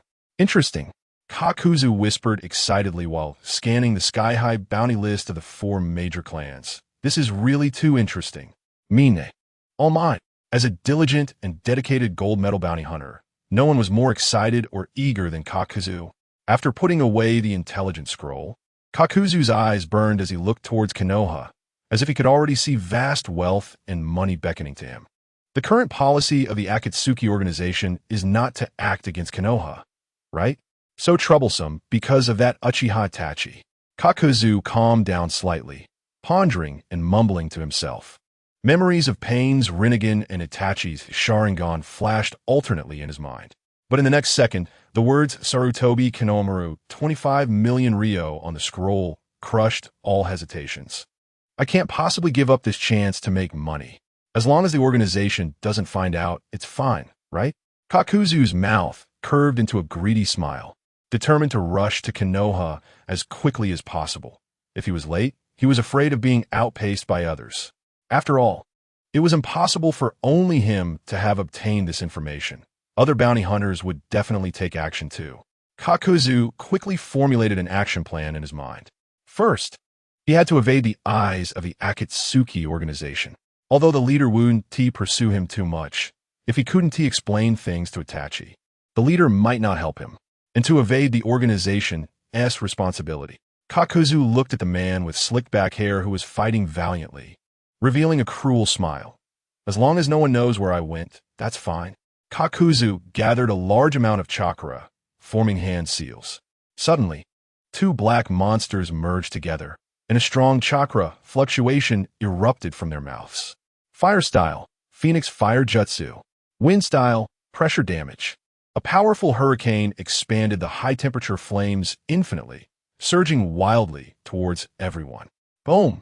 Everything around was destroyed by this explosive energy, including that newly joined Akatsuki member with slicked back hair. Everyone died under this move. Kakuzu stepped out from behind the boulder, glancing at the charred corpses on the ground. Good. Mission accomplished. After saying that, he summoned the black monsters back and stored them within himself. Kakuzu took out his red cloud black robe, put it on, and with a flicker, disappeared from the spot. Speeding towards Konoha. My money, you must wait for me. Kakuzu's eyes were fervent. Not long after Kakuzu left, a large aloe plant burst forth from the ground. The green aloe unfurling, revealing the black and white figure. What is that guy Kakuzu doing? It seems he has taken down a companion again. White Zetsu, where did Kakuzu go? Should we go find him? Black Zetsu, no. Such trivial matters can be handled by the leader. Let us go collect information about the tailed beasts. The shadows of the trees crazily retreated beneath their feet. Kakuzu tore apart the Akatsuki uniform, and at this moment, countless black tentacles were wrapping around him. Those tentacles, resembling living creatures, were slapping against his frenzied, laughing face. He needed to be faster. The monster from behind burst forth, and the wind attribute, mass creature, directly lifted him to fly with the wind. The fire attribute monster continuously shot fireballs backward, using the explosive shockwaves to accelerate him. Outside the border of the land of fire, a rogue ninja team was resting by a stream. Have you heard? Konoha. Before he could finish, a whirlwind swept a shadow over their heads. When they looked up, they only saw leaves falling from the sky and heard frenzied whispers. Everything is mine. In Konoha, night had already fallen. At the Konoha gate, a masked man in gray linen clothing approached. The 2 major figures of Konoha, GZ and Kamizuki Izumo, were chatting. quickly stood up to interrogate him upon seeing his arrival. GZ picked up a recording pen. Uncle, you're not from Konoha, right? Outsiders need to register in detail. Kamizuki Izumo looked the man up and down. Sorry, please take off your mask. The village requires all entrants to have their true appearance recorded. The man secretly laughed. Good thing I've already used the technique to conceal my face. Seeing Kamizuki Izumo had taken a photo, GZ began to interrogate and record. Your name? Kakuma. Occupation. Traveling merchant. Where are you from? After completing the process, the two last lines of defense in Konoha allowed him to enter the village, just a short distance from the gate. No one noticed the strange black tentacles extending from Kakuma's chest, seemingly excitedly searching for something. GZ stretched and complained. It seems like there are more people entering Konoha today than before. The night was dark, but the streets of Konoha were brightly lit. 4 or 5-year-old Tsurutobi Kinomaru swaggered down the street, followed by elite teacher Ebisu, while several shadows in the dark silently watched. They were the Umbu assigned to protect Kinomaru. Ebisu was tirelessly explaining to the young master how to become Hokage, a request from his idol, the strongest Hokage of all time, the third Hokage. Konohamaru, remember what I said? Don't underestimate me. I'm the strongest in theoretical teaching in Konoha. Konohamaru, you have the potential to be Hokage, as long as you follow my guidance. You will surely become a great Hokage, just like Lord Third. Ebisu kept droning on. Konohamaru grinned, revealing a smile missing 7 or 8 teeth. I don't want a boring teacher like you. You all talk about my grandpa every day. It's so annoying. I want to walk my own path. Saying this, Konohamaru walked into the Tsurutobi clan grounds, acting all mature and not even glancing at Ebisu. After sending the young master back here, Ebisu stopped in place, looking at the student's back, murmuring, Lord Third Hokage, your grandson may surpass you. He nodded slightly to the Umbu protecting him and turned to leave. Chapter 22. Thank you for the gift from Konoha. The night was deep, and seeing the lights in Konohamaru's room go out, the Umbu ninjas dispersed around began to rest. However, no one noticed a heart covered in black tentacles silently infiltrating the room. The next day, when Konohamaru still hadn't come out, the Umbu squad leader felt puzzled. One of the team members said, Captain, what should we do? Konohamaru has never been this late in coming out. Let's wait a bit longer. They waited until the sun was shining brightly, and the Umbu captain felt a bad premonition rising in his heart. He quickly moved to the door of the room and pushed it open. The sight before the Umbu captain shocked him, and he instinctively took a combat stance, gripping the hilt of the short sword behind him. After a moment, he reacted and shouted, Quickly report to Lord Hokage, Tsurutobi Konohamaru. His words halted because he didn't know how to continue. The remaining Umbu ninjas quickly appeared in the room, looking around in shock. How is this possible? We haven't left for a moment. The room was empty. Only a large amount of bloodstains remained on the bed. Inside the Hokage building, Shimura Danzo pushed the door open with a grim expression, glancing at his 3 old friends in the office. The Shimura clan was attacked multiple times last night. Many of my juniors are missing. Mido Kaze gritted his teeth and said, We 3 clans have encountered the same situation. Damn it, is it that cursed evil Uchiha again? What should we do now? We must take the strongest measures to respond. We can't let this continue, Hisashi. The 3 Hokage advisors and assistants were anxious, all speaking up. Tsurutobi Hisashi took a deep breath of expensive tobacco. First, order the village's entrances to be closed, enter a level 2 alert, and have the Umbu thoroughly investigate everyone who has entered Konoha recently. Shimura Danzo's single eye bulged. We must enter a level 1 alert. Withdraw all forces back to the village and initiate a cleansing operation. Tsurutobi Hisashi replied. Konoha is the Konoha of the Land of Fire. We can't neglect other defenses and missions for the sake of our clan. Shimura Danzo shouted angrily, Hisashi, you will regret this. Tsurutobi Hisashi exhaled a large mouthful of thick smoke. Danzo, I am a Hokage. At that moment, an Umbu ninja emerged from the floor like a ghost. Maintaining a half-kneeling posture, Danzo impatiently shouted, What is it? The Umbu ninja lowered his head and trembled as he spoke. Young Master Konohamaru is missing. A large amount of blood was found in the room. Bang! What? The angry roar and the sound of the desk breaking echoed simultaneously as Sarutobi Hisashi slammed the table. The entire village immediately enters Level 1 alert. Completely seal off Konoha and activate the barrier to the strongest state. Sarutobi Hisashi's roar shocked everyone, and the scene fell into silence. Seeing everyone standing still, Sarutobi Hisashi raised his voice and yelled, "Hurry!" Yes. The Umbu ninja immediately went down to relay the orders. The three old friends also called their subordinates to issue commands, and the staff in the Hokage building were mobilized, quickly making Konoha lively. Meanwhile, a traveling merchant had just finished registering and was walking towards the Konoha gate. Jeezy looked at the large sack on his back and smiled. Uncle really likes our Konoha specialties. He bought so many things. Ah, that's right. Konoha's goods are great. Hee. Kakuma continued to walk away without looking back. Moments later, a large number of Umbu ninjas appeared at the gate, and an Umbu captain loudly ordered, "Seal the gate. No one is allowed to enter or exit." GZ and Kamizuki Izuma were startled by the scene, seeing so many Umbu, at least 50 or 60 Umbu brothers. What happened? Is there something going on? GZ quietly put away the playing cards he often used to play with the two and asked. The Umbu captain approached the two major figures of Konoha and asked seriously, "Has anyone gone out during this time?" Kamizuki Izumo's expression changed. Just now, a man named Kakuma, carrying a large sack, left the village. What? Why did you let him go? What does he carry? The two gatekeepers exchanged glances, and GZ said, "Konoha has no orders against entry or exit, and we just checked that uncle's sack. It contains some scrolls and Konoha souvenirs." Scrolls. Storage scrolls. The Umbu captain was taken aback, quickly continuing to ask, "What were you doing? Where did he go?"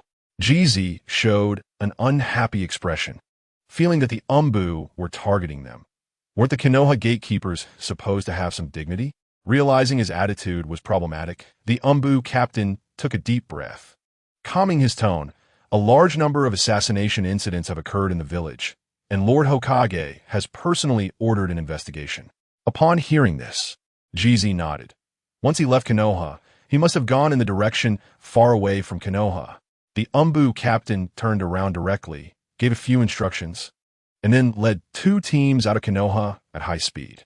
However, after chasing for quite a distance, they found no trace whatsoever. The Umbu captain, holding a photo of the target, was secretly anxious. He had lost the Hokage's grandson, Sarutobi Konohamaru. If he allowed the suspect to escape again, he felt he would have no face to live in this world. He looked closely at the team member beside him who was sensing. This member was from the Hyuga branch family and was currently using his Byakugan to investigate. How is it? The Umbu captain couldn't help but ask. The Byakugan-wielding Umbu shook his head. No signs of the enemy within several miles. Damn it. Keep chasing. We must find this suspect. Of course, they couldn't catch up to the target, who had already removed the disguise he had taken and reverted to his original appearance.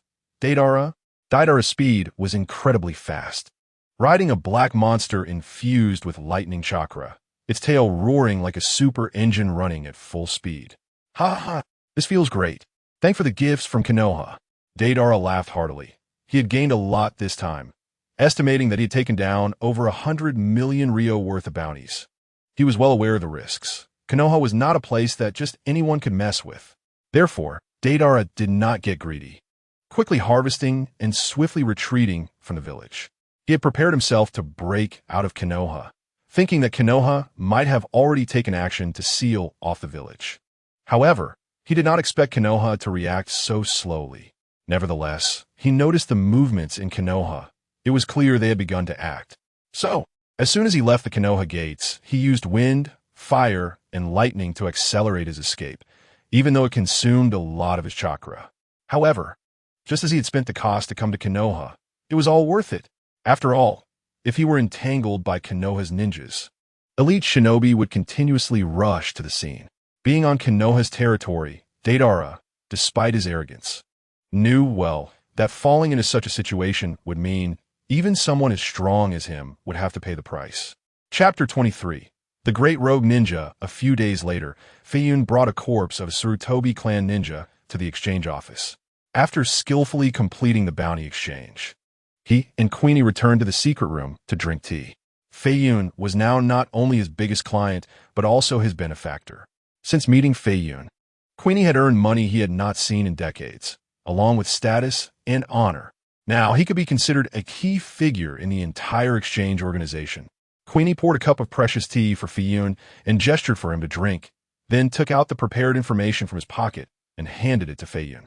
My unnamed friend, more than half of the bounty list you issued has been completed. This incident has stirred quite a bit. Feiyun flipped through the records of completed killings and claimed bounties, which were accompanied by a thick stack of death certificates and photos. Oh! Feiyun's eyes suddenly lit up because he saw the words Sarutobi Kinohamaru, killed. He excitedly unfolded the related information, which contained photos of a 4- or 5-year-old child's corpse. Both front and side views. Where's the corpse of the killed? I clearly noted that I needed to see the body in my last bounty. Hearing this, Queenie nodded and said, the exchange office where the bounty was redeemed is located in various parts of the ninja world. It takes time to transport. However, my unnamed friend, rest assured, it will be delivered soon. Feiyun nodded in understanding. I don't have that much time. You can handle the other corpses. But make sure to send Sarutobi Kinohamaru's corpse over as soon as possible. In that case, very well. It saves us a lot of manpower and resources. I will represent the exchange office and give you a 30% discount on the next bounty, Queenie said with a smile. Feiyun showed an expression of surprise. Do you have the authority to make such a big decision? Upon hearing this, Queenie's smile deepened. I, your elder brother, now have a certain status in the black market. Haha, this is a small matter. However, Queenie soon stopped smiling because Feiyun wrote a bounty for a chunin from the Shimizu clan, Shimizu Moyu, with a bounty of 30 million ryo. This person was a ninja Feiyun had recently discovered, the only nephew of Shimura Danzo. Queenie looked at the bounty list in his hand and reminded my unnamed friend, don't be impulsive. Even with a 30% discount, you will still need to spend a lot of money. Queenie was worried. This calculated out, the exchange office would have to lose 9 million ryo, and just a chunin was only worth a few million ryo at most under normal circumstances. Feiyun waved his hand generously. It's nothing. It's just small change. Queenie nodded, feeling he couldn't say much more. Further comments would make him seem petty. Then it's settled. My unnamed friend, I will inform you of the next contact location through Messenger Hawk. Feiyun was admiring the death art photos of the 4 major clans when he heard this and raised his head in confusion. Does this mean your exchange office is moving? Queenie, while organizing the information, replied, yes, and it's urgent. KONOHA over there is furious and has attacked several of our branches. The headquarters has ordered us to relocate. Feiyun's expression turned worried. You won't be intimidated by KONOHA, right? Will you not dare to do business in the future? Ha ha ha. Upon hearing this, Queenie laughed heartily. Intimidated by KONOHA? Not a chance. Our exchange office has existed for nearly 1,000 years. KONOHA's ancestors had not yet been born when we were already dominating the ninja world. However, KONOHA does have the backing of a great nation. There's no need to confront them head-on. We're just taking some countermeasures. As for KONOHA, or rather the Land of Fire, if they go too far, someone above will talk to them. We don't need to worry. Feiyun nodded. It seemed KONOHA was just temporarily angry. If they really try to fight against a black market leader like the exchange office, even if KONOHA won, they would suffer heavy losses. Moreover, how could the exchange office be so easily eradicated? Wherever there are people, there are underworlds. Wherever there are underworlds, there's an exchange office. As long as light exists, the dark black market will forever exist. This has been true since ancient times, unless the world explodes and humanity in the ninja world is extinguished. Furthermore, whether it's KONOHA or the powerful figures of the Land of Fire, they have engaged in many dealings with the black market and the exchange office. Without them, who would do their dirty work? My unnamed brother, you need to be more low-key lately. Your bounty has skyrocketed to 90 million ryo. It's already as high as the bounty for KONOHA's copy ninja. Saying this, Queenie handed over a bounty slip for Uchiha Feiyun, and indeed, the bounty amount had changed from 30 million ryo to 90 million ryo. Feiyun, however, looked indifferent, even a bit proud. At this moment, he truly was a genuine super rogue ninja. Wow, Uchiha Feiyun is really valuable. Feiyun joked intentionally. Queenie didn't expose him, nodding with a smile. After the two exchanged information and money, Feiyun left the exchange office. He glanced back at the familiar temple, realizing he might not return here again. After all, the exchange office would be moving soon, and saying goodbye to this familiar place made Feiyun feel a bit reluctant. It was a good place, everyone inside was talented, and he loved it here not only for making a lot of money, but also for helping him do many things, eliminating his enemies. This place was like a warm home, providing him with everything that Konoha could not. Hee-ha! Feiyun walked forward with a strange laugh, as he needed to buy some combat supplies. As he passed through a forest, a keen sense of danger alerted him. Suddenly, a chilling feeling enveloped Feiyun, and a powerful mental force materialized into the image of a giant python, flicking its tongue behind him, its massive mouth seemingly ready to swallow him whole. Feiyun sighed inwardly. It seems I've been targeted after all. However, he did not panic. Stopping in his tracks, he snorted coldly. Come out. Let me see who is here to seek death. He reached into the void with his palm, and a 1-meter-long katana sliced out from the storage scroll in his sleeve. Appearing in his hand, the young man stood proudly with the sword, his nearly 1.8-meter-tall figure striking a striking pose, his handsome face emerging from beneath the hood, mysterious and cold. Just as Feiyun assumed a fighting stance, the surroundings trembled, and dozens of enormous black snakes appeared, encircling him in the center. The three-tomo Sharingan spun into formation as Feiyun stood with his sword, ready for battle at any moment. Oh, how interesting. Just then, a sinister voice came from deep within the forest, sounding as if a hunter was observing and toying with its prey. Feiyun's pupils constricted. That voice, along with the aura and snake-related ninjutsu. You must be Orochimaru, right? Chapter 24, Orochimaru O. You can actually recognize me? Things are getting even more interesting. Hee. The eerie, hoarse laughter continued. So, Feiyun, let me see what your qualifications really are. Before the words fell, countless giant snakes launched their attack, wildly coiling and biting towards Feiyun. The three-tomo Sharingan rotated as Feiyun continuously dodged among the snake swarm, the katana in his hand dancing, causing bursts of blood to spray. Clang, clang, clang. One giant snake after another fell to the ground, but even more giant snakes kept rushing in. Feiyun swiftly leaped onto a tree trunk, sheathing his katana, and quickly formed hand seals. Fire style, grand fireball technique. A massive fireball appeared, and Feiyun kept exhaling a continuous stream of high-temperature chakra from his mouth, igniting the surrounding forest, preventing the giant snakes from getting close. Orochimaru's sinister voice echoed. Oh, the scale and intensity of his fire style are on par with Itachi's. But snake technique, tous en snack. Splash. Countless black snakes surged like a tsunami, destroying everything in their path, causing the forest to vanish beneath the terrifying serpent horde. Hey, not sticking to the rules, are we? Going all out from the start. Staring at the wave of snakes charging in, Feiyun felt a bit of a tingling sensation on his scalp, his fear of dense crowds almost triggered. He wasn't Teen Naruto Uzumaki, who could break through thousands of techniques with explosive chakra. However, Feiyun still split into 3 shadow clones, simultaneously using fire-style ninjutsu to attack the snake tide. Whoosh, whoosh, whoosh. Each snake spat out long swords, entering attack mode, striking against Feiyun's massive area fire technique. The sea of fire clashed with the sea of snakes, canceling each other out, and the exploding energy created waves of pressure. Just as the full-strength fire technique finally managed to hold back the snake tide, Feiyun let out a sigh of relief, only to sense a dangerous aura approaching from behind. Whoosh, whoosh. Several giant pythons, moving at incredible speed, wrapped around Feiyun and his clones, slowly tightening. Bang, bang, bang. Unable to withstand the pressure, the clones dissipated into smoke, leaving only the main body still entangled by the giant pythons. Shadow clones, huh? Judging by their performance just now, Feiyun's chakra amount is quite substantial. Not bad. Really not bad. Orochimaru's flowing long hair danced in the wind as he stared at Uchiha Feiyun before him, unable to resist extending his wet, slippery tongue.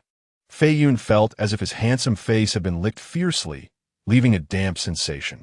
This made him shiver all over, goosebumps rising. I say, we can chat. But let us not get hands-on or tongue-on, okay? Seeing that Orochimaru was just greedily staring at his body, Feiyun felt increasingly uncomfortable. Let's not do this, okay? We are all handsome men. How can countless lovesick beautiful girls live with you acting like this? Feiyun suppressed the chill in his heart and asked, I'm curious. How'd you find me? My movements should have been very covert, without leaving any traces, right? For me, this is not a difficult task. Orochimaru, feeling he had already secured Uchiha Feiyun, didn't he mind chatting a bit more, continuing to laugh. Many people in the ninja world do not fear Konoha, but there is only one who would offer a sky-high bounty on those old families in Konoha. Feiyun nodded. That ninja world's #1 handsome guy is me. Orochimaru extended his long tongue, licking his lips, and continued. By integrating information from various sources, one can roughly deduce the area where the bounty list first appeared. And by watching the exchange center in that area, one can encounter you, Feiyun. And I just happen to be in that area. I must say, it's really quite a coincidence. If Orochimaru had arrived, even a moment later, Feiyun would have left this vicinity for good. Feiyun's face remained calm as he spoke lightly. So, Orochimaru, what do you want from me? Feiyun, do you know what eternal life is? Orochimaru asked his classic philosophical question. Feiyun pondered for a moment, then said, I know. I still don't know. So I need a perfect body to... Orochimaru's words were cut off, suddenly halting. Huh? You already know? Uchiha Feiyun's answer left Orochimaru slightly stunned. The brain of a ninja world's top scholar momentarily malfunctioning. Feiyun smiled and nodded. Come on. Such philosophical academic questions can't stump a Huaxia student who has received compulsory education, can they? Papers on such ultimate topics are often quite high-end and classy. But precisely because of this, they often lack a clear answer. Moreover, not to mention papers, there are countless videos of such charlatans. If Feiyun were to discuss this, he could talk with Orochimaru for a whole day and night. For example, some people live, yet they're already dead. Some people die, yet they're still alive. Therefore, the meaning of eternal life is to be remembered through the ages, never to be forgotten, and so on. So how should we? Blah blah blah. Orochimaru smiled slightly. So, Feiyun, what do you think eternal life is? Feiyun also smiled and replied, it is to have an eternal spirit that does not perish. To abandon the physical body is to attain the physical body. To abandon the physical body is to attain the physical body. Orochimaru trembled all over, murmuring his words. At that moment, Orochimaru's golden snake-like eyes glistened. Finally, someone who could understand him had appeared on the path he had pursued all his life. Clang! A cold light flashed, and the giant pythons that had bound Feiyun were sliced into countless pieces, chakra erupting and scattering the blood. Feiyun broke free from his restraints, and Orochimaru showed no sign of surprise, because Orochimaru had already sensed that this person was extraordinary from the beginning until now. Uchiha Feiyun had not shown even the slightest hint of fear. Moreover, most importantly, Orochimaru had just sensed Feiyun's incredibly powerful mental strength. It is known that the reincarnation ritual of impure world reincarnation involves the seizure of mental power. Orochimaru felt that even with home field advantage, he could not seize control of Uchiha Feiyun's body because his mental power was too strong. Breaking free from his restraints, Feiyun did not continue attacking, but instead shook off the blood from his katana and sheathed it. Orochimaru, do you know any mental cultivation techniques? Mental cultivation techniques? Feiyun sheathed his katana and continued to ask, do you know about ancient mental cultivators? Orochimaru still had a puzzled look on his face. Mental cultivators? Feiyun nodded and began to fabricate. Once upon a time, there was an empire where there was no chakra. People cultivated spiritual power, also known as cultivators. They soared to the skies and dived into the deep seas to capture dragons. They contended with the heavens, lived for 10,000 years, and enjoyed eternity. With hands that grasped the stars, they could shatter the scorching sun with their fists. A sword's light could chill 19 continents.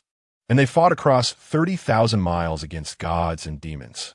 If the heavens do not give birth to you and me, The eternal path is like a long night that lasts for ages. Orochimaru. Chapter 25. Fooling Orochimaru. If the heavens do not give birth to you and me. The eternal path is like a long night that lasts for ages. Orochimaru. If the heavens do not give birth to you and me. The eternal path is like a long night that lasts for ages. Orochimaru. If the heavens do not give birth to you and me. The eternal path is like a long night that lasts for ages. Orochimaru. Feiyun's passionate roar echoed in Orochimaru's ears, causing his brain to thrum. It made his blood boil. Orochimaru felt like he was about to ignite. But after a moment, a calm Orochimaru noticed something was off. Ancient spiritual power practitioners? I have read extensively and am knowledgeable about the mysteries of the world. How have I never heard of this? A hint of barely perceptible embarrassment flashed in Feiyun's eyes. But he concealed it well, and Orochimaru did not notice. Of course, you haven't heard of it. This is just something I made up.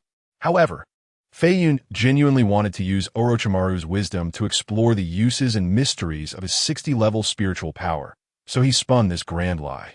Feiyun maintained a nonchalant demeanor and, displaying the unique arrogance of the Uchiha clan, pretended to be profound and said, "Of course, you haven't heard of it. Do you think that was in ancient times?" At that time, the ancestor of the Sage of Six Paths had yet to be born. That is you, Orochimaru. Others simply do not have the qualification to know such things. Feiyun's expression was extremely proud, almost looking down on Orochimaru through his nostrils, perfectly embodying the unique aura of the Uchiha clan. Orochimaru was momentarily stunned, but he still asked, "So, Feiyun, how do you know this?" Feiyun calmly replied, "Because I am a spiritual power practitioner." "I see. Can you teach me?" "Feiyun, I can help you take revenge." Orochimaru licked his lips. Feiyun sighed. "Actually, I only have a partial understanding, and I cannot use it. I don't know the path of improvement that follows. But isn't the eternal path like this? Full of unknowns and endless mysteries, challenges?" Orochimaru nodded in agreement, and he no longer doubted anything. Having risen from humble beginnings, Orochimaru understood better than anyone that this world was full of unknowns. What existed in ancient times? Who knows? Perhaps there really were cultivators who stood as equals to the heavens? Orochimaru became increasingly interested in the mysteries of Uchiha Feiyun and smiled as he said, "So, spiritual power means that this is the secret to your immortality?" "Exactly, I suppose." Seeing that Orochimaru knew about his immortality, Feiyun was not surprised.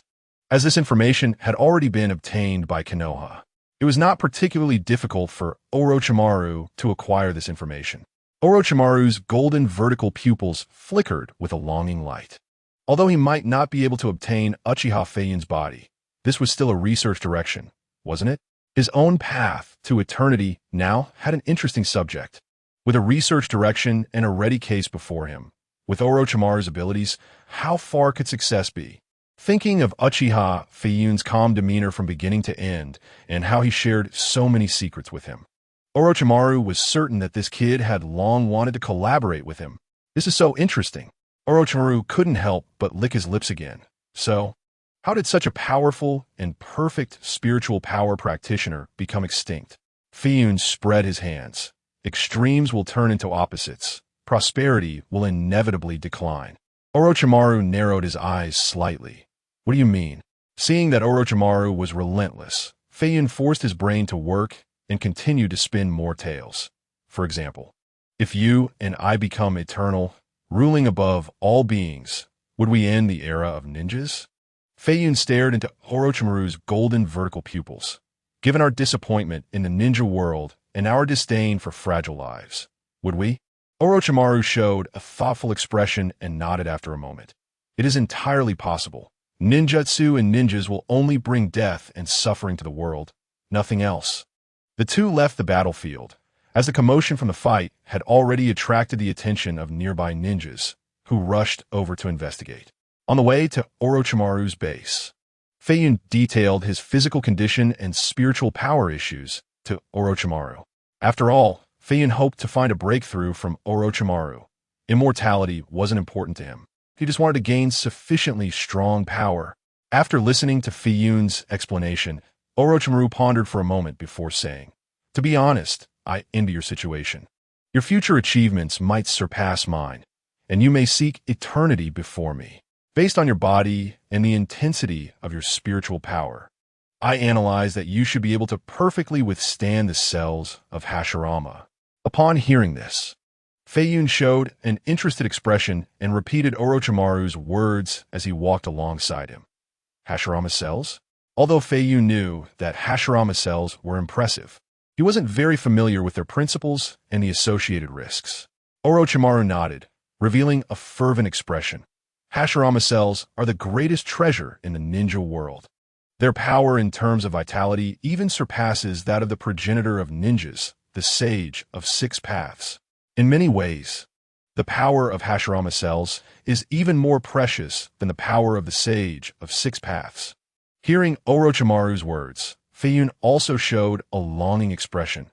Then, "I will trouble you, Orochimaru, to help me transplant Hashirama cells." Orochimaru, however, chuckled sinisterly. Feiyun, although I have cultivated quite a few Hashirama cells, they are my most precious possessions. Why would I give them to you?" Feiyun awkwardly scratched his head and smiled. "I can provide you with research on spiritual power for immortality. Isn't this a significant data contribution?" Orochimaru shook his head. "That is your path. No matter how I research it, it will ultimately benefit you first. We can only be said to be mutually beneficial." "All right. Indeed, both are cunning characters. It is not so easy to gain power." Feiyun couldn't help but sigh. The ancients were right. There's no such thing as a free lunch. "So, what do I need to do for you to help me transplant Hashirama cells?" Orochimaru did not speak, leading the way ahead. Feiyun could not see the expression on his face. After a while, Orochimaru slowly said, "Let's see how our future relationship develops. I also need to understand what kind of person you are." Upon hearing this, Feiyun's heart jolted, and goosebumps began to rise all over his body. "No way, Orochimaru. We are all men. There is no need for that." Orochimaru was slightly taken aback and turned to look at Feiyun, knowing that this kid was thinking too much again. Orochimaru then smiled wickedly. "Actually, I can also be a woman, you know?" Feiyun wished he could slap himself. His mouth was truly reckless. Why do you have to bring up such a creepy topic? Chapter 26, A New World. Here we are, Feiyun. After a long day of travel, the two finally arrived at a somewhat desolate village. Feiyun followed Orochimaru through the gate, which had the words Odo, no Kuni written on it. "Odo Village? I thought we were going to your base. I didn't expect you to have already established a ninja village in the land of rice," Feiyun remarked as he looked at the not-so-large and somewhat rudimentary village. "This is a ninja village established by a group of partners with a common goal." Orochimaru's gaze was distant. Feiyun asked in confusion, "Common goal?" The breeze lifted Orochimaru's long hair. "Ah, yes, the land of rice has long suffered from the devastation of Konoha, and there are many ninjas here who harbor hatred for the land of fire. This is something I haven't heard of before." Feiyun became interested and continued to ask, "It seems you also hate Konoha quite a bit. Why is that? Is it just because Sarutobi Hiruzen didn't choose you as the fourth Hokage?" Orochimaru's expression was calm, but there was a flicker of murderous intent in his eyes. "The fourth Hokage was originally supposed to be me, or Konoha's White Fang. Our achievements are worth more than 10 Minatos combined." Feiyun nodded. He had looked up relevant information and knew of the glorious deeds of the two, especially Konoha's White Fang. Tsukumo Hatake. His contributions, apart from those of the founding brothers of the village, could be said to be unparalleled. Konoha's White Fang had repeatedly defeated the sand-hidden village of the Land of Wind, repelled attacks from various major nations, and deterred the Rain Country from initiating the Second Shinobi World War, making Hanzo the Salamander hesitate to advance. This father of Kakashi could be said to have countless achievements, and in the end, he received no title or reward, only a half-allocated Hokage cloak. As for the legendary Sannin Orochimaru, although he couldn't compare to Konoha's White Fang, his achievements were also numerous. The number of high-level missions he completed was several times higher than that of Minato, and the achievements of a ninja are measured by the number of high-level missions completed. However, in the end, Konoha's White Fang had a mysterious mission failure, was inexplicably slandered, and died from violent public opinion, with Konoha never having spoken a word for him. It's hard to imagine that the Land of Fire would give up such a national-level master. And during that time, how could there possibly be missions that Konoha's White Fang couldn't complete? Unless it was a deliberately set trap, arranging impossible missions for him, such as assassinating a certain Kage, or stealing from a major nation's treasury, combined with Konoha's attitude of allowing Konoha's White Fang to die. Feiyun seriously suspected that everything was a scheme to eliminate this heroic figure. As for Orochimaru, he dedicated the first half of his life to Konoha, going through life and death countless times. Yet later, when the call for the fourth Hokage was at its highest, he was assigned to the notorious route, becoming a subordinate of Danzo. This led to Orochimaru's reputation declining, ultimately losing the position of fourth Hokage, and then feeling disheartened. He began to research forbidden techniques with Danzo and started human experimentation.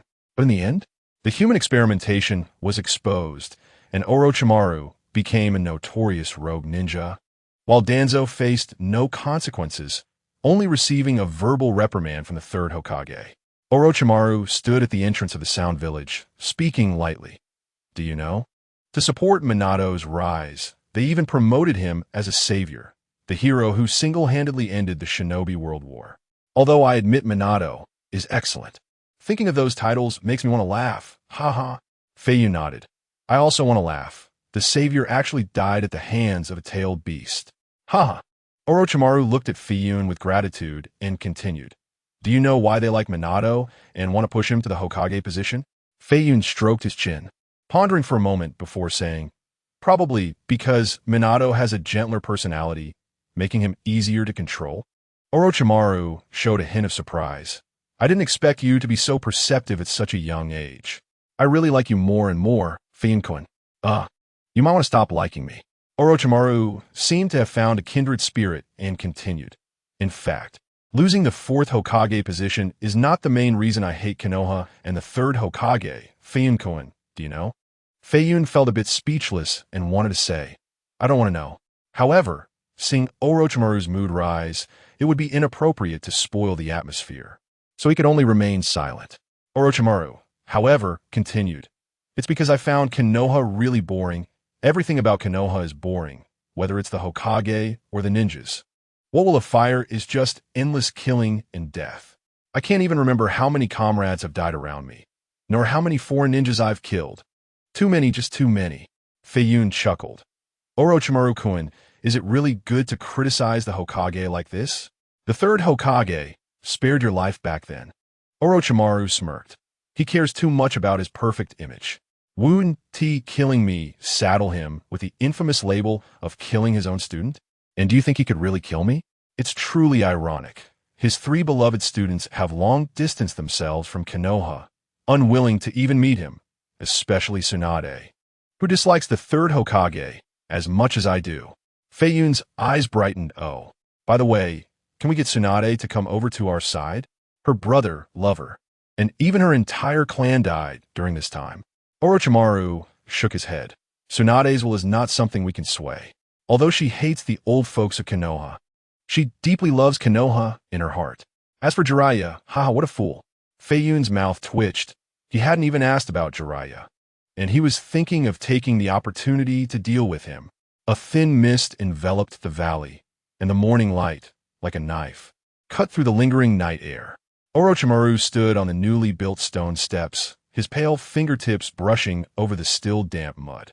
This newly established village was like a newly molted young snake, naked and fragile, curled up in the shadows of the mountains. This was their place of rebirth. Laborers were transporting experimental equipment smuggled from various countries, and steel cables creaked on the wooden frames. The defected medical ninja knelt in the damp cellar, welding the glass seams of the incubation chambers with chakra. A certain rogue Jainin from the Mist Village was drawing barrier techniques on a blank scroll, oblivious to the ink dripping onto his sleeve. Lord Orochimaru, you've returned. Kabuto emerged from the shadows, his glasses reflecting cold light. Is this Uchiha Feiyun? Feiyun extended a hand and greeted him. Kabuto, right? Nice to meet you. Kabuto was slightly taken aback. How do you know me? It seems we haven't met before. We haven't met, but you recognize me, don't you? Just then, the sound of chains dragging came from outside the village. Orochimaru, Feiyun, and Kabuto all turned to look at the gate, where 3 spies, pierced through the shoulder blades by chains, staggered forward.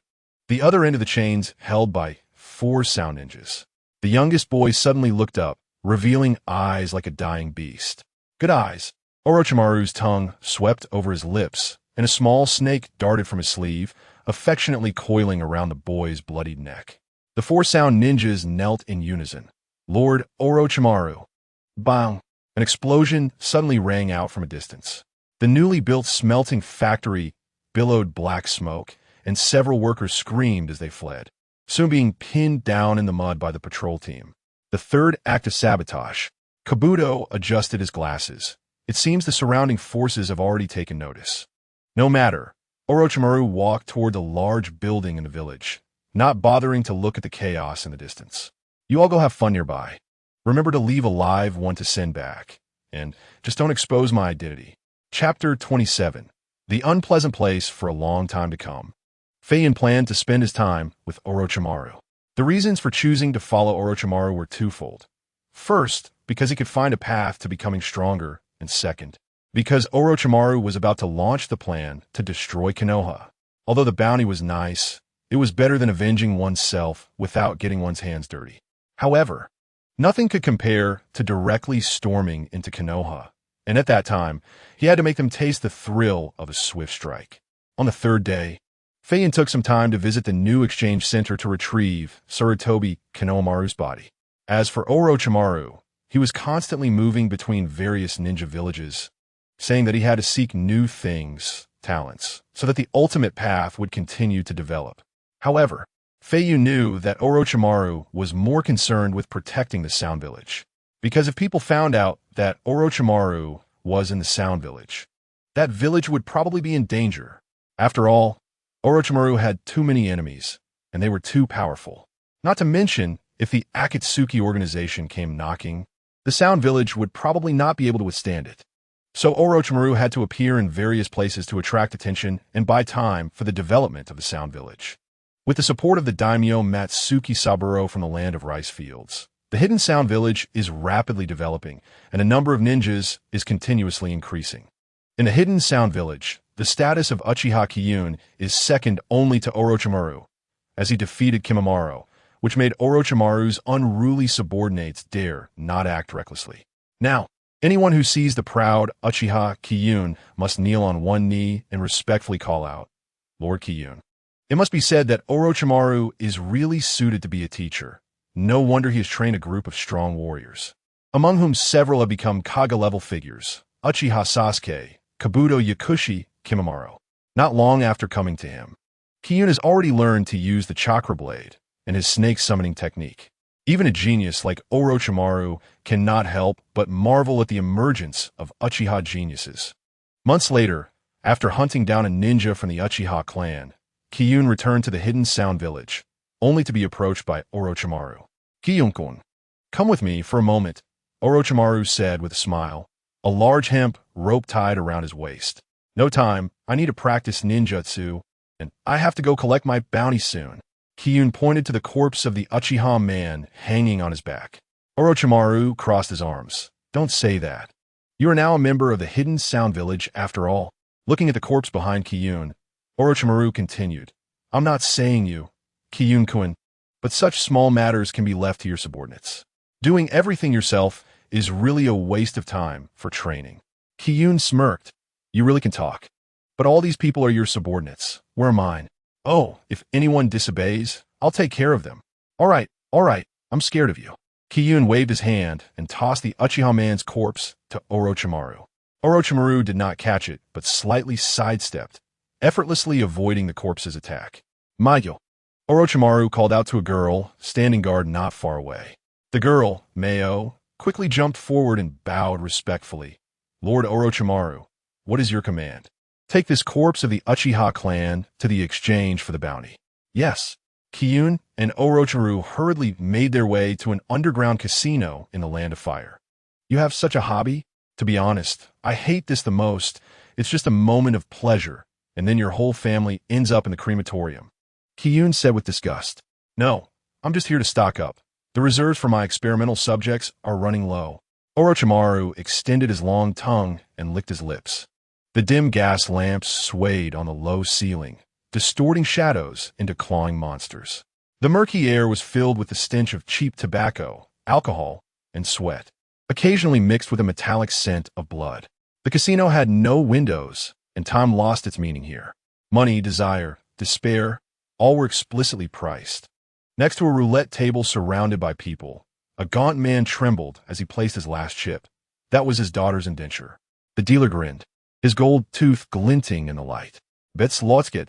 The roulette spun, the ivory ball jumping between numbers, making a deathly click. The man's pupils contracted as the ball moved, his throat bobbing as he swallowed a silent prayer. Click! The ball stopped at 0. The man's face instantly turned ashen. 2 thugs wearing leather masks silently approached, hoisting his limp body. A middle-aged man with cloudy eyes, filled with desire, lost his last borrowed chip and tried to escape. But he was blocked by the thugs and dragged away amidst pleas for mercy, because the time allowed for him to fetch money had already passed. It was business as usual. The small-time boss casually waved his hand, his right hand representing interest, and his left eye representing the penalty for defaulting. The dull sound of blunt objects striking bones echoed from a back room, quickly drowned out by the laughter of gamblers. Feiyun followed Orochimaru, taking in everything. The two soon arrived on the second floor. The private rooms on the second floor were draped with crimson velvet curtains, and inside, even dirtier gambling was taking place. Raise the bet. A rogue ninja from the hidden sound pushed a test tube filled with light green liquid onto the gambling table, claiming it was Orochimaru's latest batch of experimental drugs, starting at a price of 30 million ryo. Feiyun and Orochimaru stood by the door, unnoticed by those inside. Isn't that ninja one of your subordinates? Feiyun recognized the gambling ninja. Orochimaru's lips curled into a sinister arc. Just a traitor. We can't let anyone here escape today. After all, my information must not leak. Feiyun looked at him disdainfully. You're just looking for an excuse to catch subjects for your experiments, aren't you? Orochimaru shrugged. Does Feiyun think people in places like this are worthy of pity? Feiyun smiled. No, I also want to kill them all. They're just human vermin. A noble wearing a fox mask tapped the table with his gem-encrusted nails. I want to inspect the goods first. The rogue ninja sneered, suddenly grabbing the neck of a maid beside him and forcing the test tube's liquid into her mouth. The girl's scream turned into a gurgle in her throat, snake scale patterns immediately appearing under her skin, her right eye's pupil splitting open. Her scream morphed into an inhuman shriek, her spine twisting and piercing through her dress. The nobles, however, leaned forward in excitement, like imperial dignitaries watching a beast fight. At the back door of the casino, several body bags were released every day. Today's haul was not bad. The thugs were counting the goods in the bags. 1 still warm body, 2 usable organs, and 3 vials of fresh spinal fluid. In this fallen paradise, even death was not the end. Just then, a dozen people wearing forehead protectors engraved with 8th notes flashed in, and with a glint of cold light, 1 thug was instantly silenced. The other thugs were startled, and, upon seeing ninjas, all knelt down and begged for mercy. A tall sound ninja scolded the one who had just attacked. Hey, Lord Orochimaru has instructed us to capture them alive as much as possible. Meanwhile, more sound ninjas appeared, completely surrounding the area. Chapter 28. Evil KONOHA. Orochimaru sensed the commotion outside and turned to Uchiha Feiyun. Feiyun-kun, I leave those maggots down there to you. You really know how to command people. Feiyun toyed with a chip at his fingertips, stepping to the edge of the building and looking down at the hall below. He activated his chakra and roared. Maggots! This thunderous roar shocked the entire venue, and everyone looked up towards the source of the voice from the second floor. Feiyun's Sharingan spun rapidly, and the power of his Sharingan was unleashed, plunging the entire casino into a bloody illusion. The gamblers were horrified to find their chips had turned into rotting fingers. The liquor transformed into viscous blood, and they themselves had morphed into terrifying monsters. Amidst the terrified cries, most people collapsed in mental breakdown. However, quite a few managed to hold on, shouting, "It's an illusion." Feiyun sneered, forming hand seals. Earth-style, rock gun dance.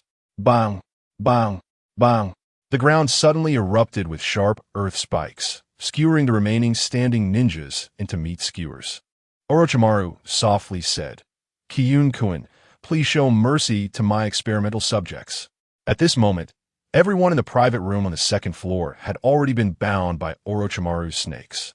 Seeing Feiyun ignoring him, Orochimaru quickly performed ninjutsu, summoning a large number of pythons to bind the struggling individuals below, fearing that this kid might eliminate them all.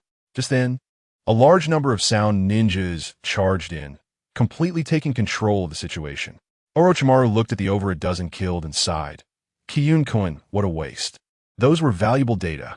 Feiyun shrugged his shoulders, helplessly saying, "My strength isn't enough. It's hard to control the intensity.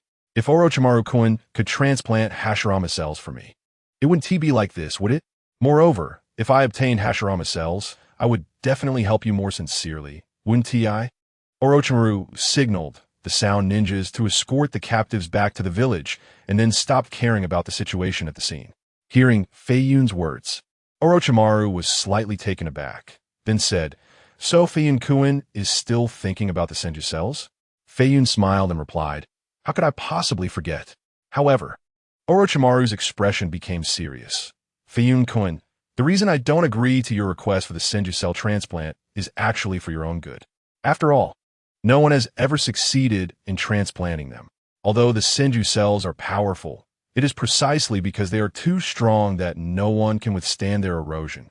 I have experimented countless times, and all those who have transplanted Senju cells have died." Orochimaru slightly raised his head, revealing a nostalgic expression, and continued, "The research on Senju cell transplantation has been ongoing in Konoha for decades. It initially started with the Senju clan, but this led to the death of all participants in the experiments. Konoha was unwilling to accept this and continued the experiments until the Senju clan was nearly exterminated. Seeing that the Senju clan was about to be wiped out, the third Hokage, Hiruzen Tsurutobi, finally stepped in to play the good guy and called off the research. Later, I also began my own research, which led to me becoming a rogue ninja, haha." Feiyun expressed surprise. At that time, the strongest in Konoha should have been the perfect Jinchuriki, Uzumaki Mito, right? She is the wife of Senju Hashirama. Would she allow Konoha to harm the Senju? Hee. Orochimaru let out a strange laugh, his long, wet snake flicking out its tongue. "Do you really think that Uzumaki Mito, watching the downfall of her clan, had no objections at all? She must have long been disappointed with Konoha and wouldn't care about its troubles." Feiyun nodded. "That makes sense. Konoha has indeed done many inhumane things. The land of whirlpools, Uchiha village, is the village of the Uzumaki clan. They were Konoha's staunch allies, with many direct descendants marrying into Konoha, and they taught all their sealing techniques to Konoha. Most of Konoha's current sealing techniques come from the Uzumaki clan. They saved Konoha from peril countless times, fighting alongside Konoha against enemies. However, in the 41st year of Konoha, the four great nations of lightning, earth, wind, and water united to attack the land of whirlpools to seize their sealing techniques. That war of extermination lasted for months. Uchiha village sent out 39 distress signals to Konoha, which never sent a single soldier, watching as the Uzumaki clan was destroyed. But the Uzumaki clan never blamed Konoha. Their leadership firmly believed that Konoha would come to their rescue, thinking that Konoha's ninja army had not arrived due to obstruction or other difficulties. On that final night, countless red-haired boys and girls must have been staring intently in the direction of Konoha, ultimately falling under the slaughter of the allied forces. Konoha once forged the strongest alliance with the land of whirlpools, but turned a blind eye during the extermination war. Konoha's advisors and Danzo Shimura insisted that Konoha must not act recklessly. We must protect ourselves and develop. Faced with dozens of distress signals from Uchiha village, the third Hokage, with tears in his eyes, reluctantly ordered, "Send word to the border troops to remain vigilant and not to cross the line." The Uzumaki clan believed until their deaths that Konoha would come to their rescue, while Konoha's higher-ups only cared about their sealing techniques and bloodline. The only surviving Uzumaki who escaped was protected by KONOHA, in reality to control Uzumaki Kushina to become the next Jinchuriki of the Nine Tails. Feiyun interrupted Orochimaru's reminiscence. Hey, I'm still going to have the Senju cells transplanted. You've already used so many on those test subjects, so why not use some on me? Just consider me your test subject, and you'll get some decent data, Orochimaru said softly. Feiyun-kun, the risk is too great. I can't bear for you to die, since there hasn't been a successful case yet. Feiyun couldn't help but think of Yamato, chuckling. Actually, there have been successful cases. After a moment, Feiyun continued. Don't think I don't know. Didn't you successfully transplant them yourself? Orochimaru turned his head slightly. You're truly frightening. You know about such things? But, he added, I'm currently only transplanting a small amount of diluted Senju cells. And this data and results were obtained after years of research and the sacrifice of numerous test subjects. Feiyun looked at the gamblers being escorted downstairs and said slowly, Orochimaru, do you know? A long time ago. Orochimaru's gaze sharpened, ruthlessly interrupting Feiyun's rambling. Stop right there. Cut the nonsense and just say what you want. Feiyun awkwardly tugged at the corner of his mouth. Has Orochimaru become smarter? What I mean is, in the world of cultivators, also known as spiritual power practitioners, the Senju constitution is referred to as the extreme yang sacred body. Orochimaru looked at him sideways. Extreme yang sacred body? Is it stronger than the so-called sage body? Feiyun continued. Whether it's the so-called sage body, the extreme yang body, or the flesh of Tang Sung, they all possess the attribute of extreme yang, which is what the ninja world today refers to as yang release chakra. Orochimaru's eyes showed confusion. What is Tang Seng's flesh? And you mentioned yang release chakra. The practical application of yang release chakra is medical ninjutsu. Many ninjas possess yang release chakra. Why is it that only the Senju cells have such vitality? Feiyun shot a disdainful glance at Orochimaru. You don't understand this knowledge? It's obviously because Senju Hashirama is the extreme yang sacred body. A killing intent surged in Orochimaru's eyes. As if to say, Kid, are you daring to toy with me? Feiyun waved his hand. Orochimaru-kun, none of this is important.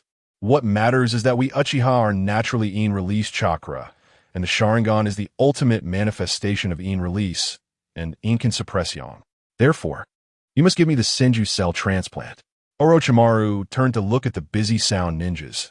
It's not suppression, it's neutralization. In and yang intertwine and complement each other. However, as you said, the Senju cells are extreme yang, and your little In cannot neutralize the yang in the Senju cells. You will only be burned to ashes. Feiyun gritted his teeth, unwilling to plead any further, and directly took out the research data and materials from the evil god cult, handing over several tightly written scrolls to Orochimaru. What is this? Orochimaru initially paid it no mind, but after watching for a while, his expression suddenly changed, and he could no longer divert his attention from the scrolls.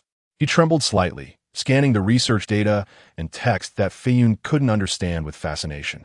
Tearing it apart. Chapter 29. Here are all the wolves. Orochimaru's pale fingers brushed across the yellowed scroll, and when his fingertips touched the blood-written runes, the blood vessels beneath his skin involuntarily twitched. His pupils constricted into thin lines, and his golden vertical pupils shone brightly in the shadows, like a snake that had discovered its prey. A low, deep laugh escaped from his throat, raspy like the sound of snakes slithering on the ground. His long tongue unconsciously licked his lips, and his sharp teeth glinted coldly in the dim light. This is the core experimental data of the evil god cult, a complete record of the immortality ritual. The densely packed notes on the pages documented the screams and breakdowns of countless living sacrifices, the flow of blood within the formation, and the energy fluctuations when souls were torn apart.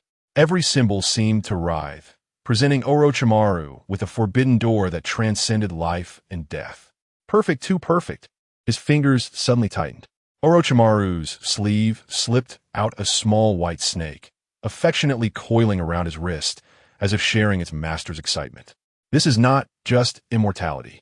This is a blasphemy against the realm of gods. Orochimaru seemed to have found a new direction for his research, although it might not be applicable to him. The valuable data and new path offered insights that were difficult for someone like him to articulate, assisting him in finding his own path to immortality. Feiyun extended his hand. Have you finished reading? Give it back to me when you're done. Orochimaru, however, swiftly put away the scroll, smiling.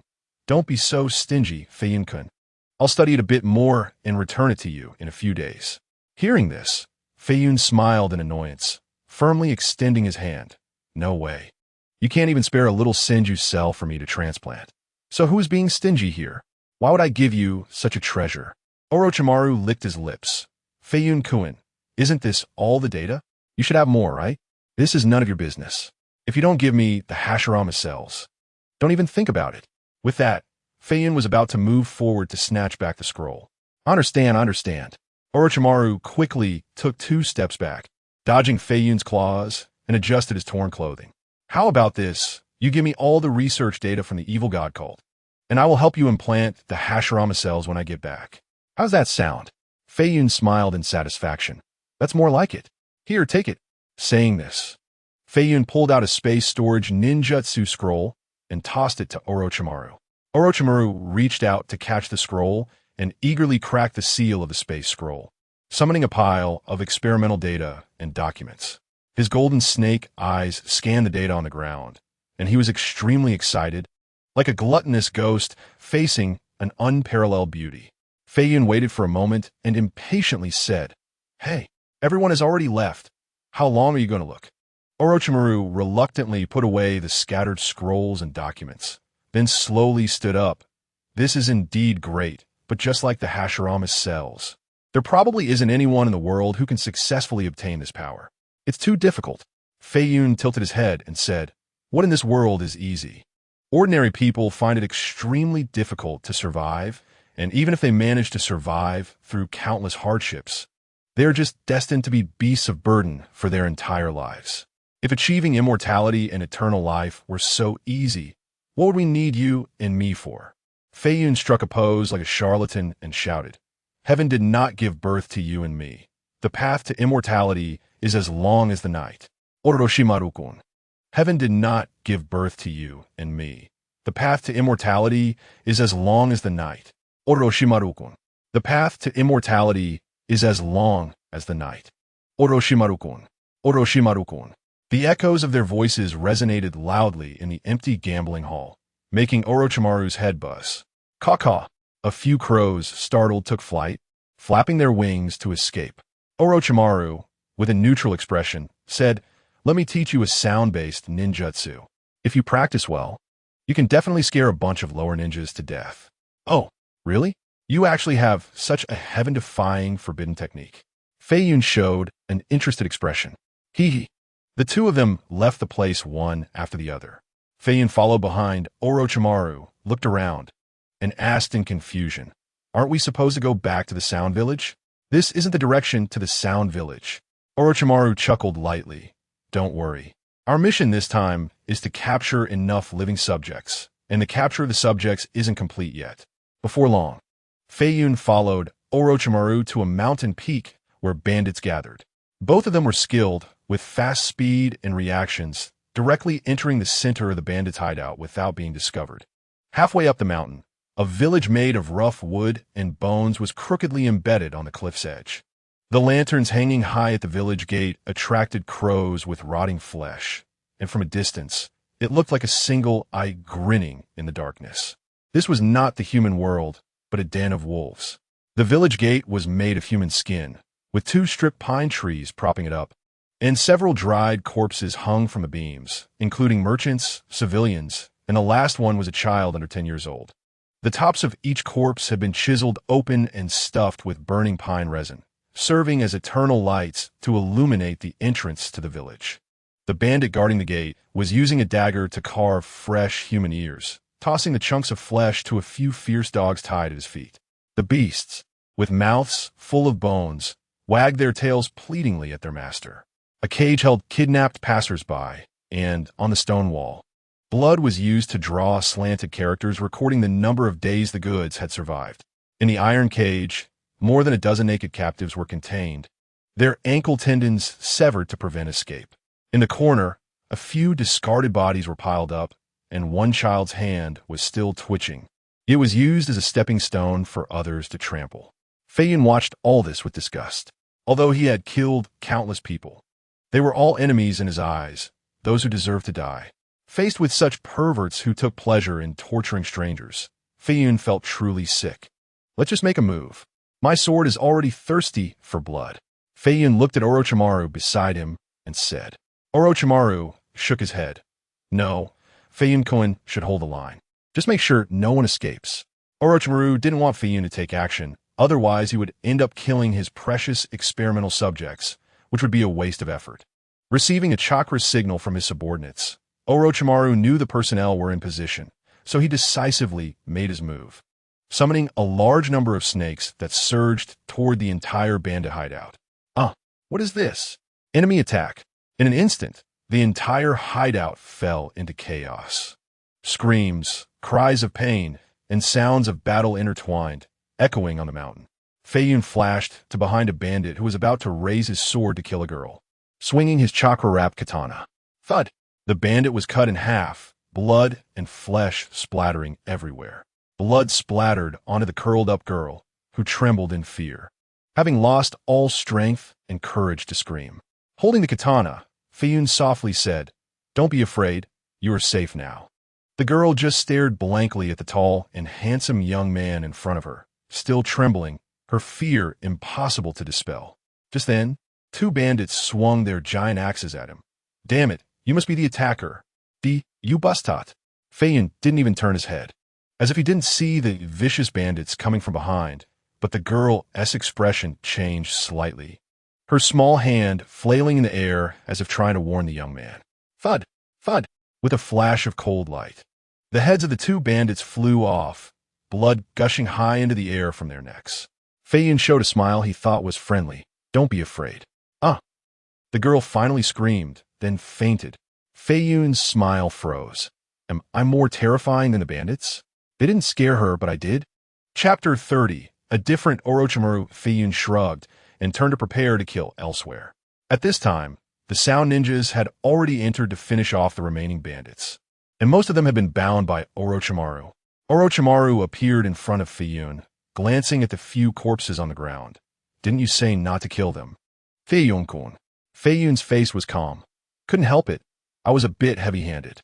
Orochimaru looked at the bandit cut in half. "Is this really a bit heavy-handed? Do you believe that yourself?"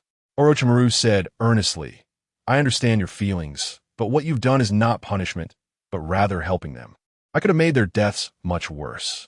At the same time, it also allowed them to fulfill their last value, right?" In fact, Orochimaru didn't care about these people's lives. For an experiment or to obtain certain data, he would sacrifice a large number of lives. But that was for research, for testing some data. Even if 1,000 lives were sacrificed and the result was failure, he would still find it worth it. However, walking to the bar, one should save where they can and spend where they should. Things here were quickly taken care of, and Feiyun and Orochimaru returned to the Sound Village. As soon as they arrived at the Sound Village, Feiyun immediately spoke up. "Orochimaru, hurry up and help me implant the Hashirama cells. You aren't trying to play tricks, are you?" Seeing that Orochimaru was just walking towards the experimental building, Feiyun raised his voice. "Orochimaru." Orochimaru waved his hand. "I know. I'll give you the implant tomorrow. The surgery also needs preparation time, doesn't it?" Feiyun felt that waiting until tomorrow would just end up being a trap. In such a long time, Orochimaru could easily copy all the experimental data and materials of the evil god cult. By the time he returned the items to Feiyun, it would be settled. And then who would Feiyun turn to for an explanation? So Feiyun quickly chased after him. "What are you going to do? If you don't give me the Hashirama cells today, then return the items to me first. After the implant surgery is done, I will give them to you." Orochimaru sighed. "Feiyun-kun, can't we have a bit more trust between us? Am I the kind of petty person who resorts to tricks? You are. The surgery indeed requires preparation time. I need to prepare the concentration and dosage of the Hashirama cells, right? I also have to check and disinfect all the instruments and tools in the operating room, right? and I still need to find a suitable experimental subject to test the efficacy first. Feiyun didn't quite understand this, so he could only say suspiciously, "Is that so?" "Of course it is." Just then, Kabuto appeared holding a notebook and bowed respectfully. "Lord Orochimaru, what about the experimental subject this time?" Orochimaru paused. "They should take a little longer to return." "Kabuto, send someone to meet the escort team." "Yes." Just as Kabuto was about to turn to leave, Orochimaru called out to him, "Kabuto, go clear out operating room number 3 and prepare for the transplantation of the Hashirama cells inside." Kabuto was slightly startled and said, "Lord Orochimaru, your body isn't ready for the next transplantation yet, right? Are you going to risk obtaining breakthrough data?" Orochimaru softly replied, "It's not me who will be transplanting the Hashirama cells. You just need to do it." After saying this, Orochimaru walked into the laboratory. Kabuto adjusted his glasses and turned to Uchiha Feiyun. "It's not Lord Orochimaru, could it be?" Feiyun nodded. "It's me." Kabuto showed a look of realization and seriously said, "Feiyun-kun, I must remind you that the mortality rate for this surgery is 100%. Feiyun smiled confidently. "So what? Is that why you, after following Orochimaru for so many years, still dare not try?" Kabuto's expression froze, his eyes slowly widening. Feiyun patted Kabuto's shoulder. "Those who do not dare to move forward will only stagnate. That way, your lifetime limit will be just elite Genin." After saying this, Feiyun turned and walked toward his residence, leaving Kabuto standing there in a daze. Early the next morning, Feiyun sought out Orochimaru. Orochimaru was reviewing documents in his office while Feiyun leaned on the desk, staring intently at him. "Almost done. Just a moment," Orochimaru said unhurriedly. Sure enough, not long after, Kabuto knocked on the door from outside. The three of them made their way to the operating room located on the other side of the village. Feiyun saw the girl he had saved the day before. She was working in the village, assisting the sound ninjas in constructing houses. "Oh, I thought you would treat everyone as experimental subjects, but I didn't expect you to have a humane side." Feiyun felt a bit surprised. He remembered that in the original story, Orochimaru was a very cold-blooded person. However, after spending so much time together, Feiyun found that although Orochimaru harvested lives like grass, he did not harm the subordinates of his sound village. At first, Feiyun thought Orochimaru was saving strength to prepare for war. But after several outings to capture experimental subjects, Feiyun discovered that Orochimaru was not, as the rumor suggested, harming innocent civilians. On the contrary, every experimental subject Orochimaru captured was a threat to a particular community. Feiyun noticed many ordinary people brought back from the operation yesterday. They had not been imprisoned as test subjects. Orochimaru spoke as he walked forward. "Why do you say that all of a sudden?" Feiyun withdrew his gaze, smiling as he said, "It's nothing. I was just a bit surprised. The rumors about you are quite ruthless, even not sparing your own subordinates." Orochimaru nodded.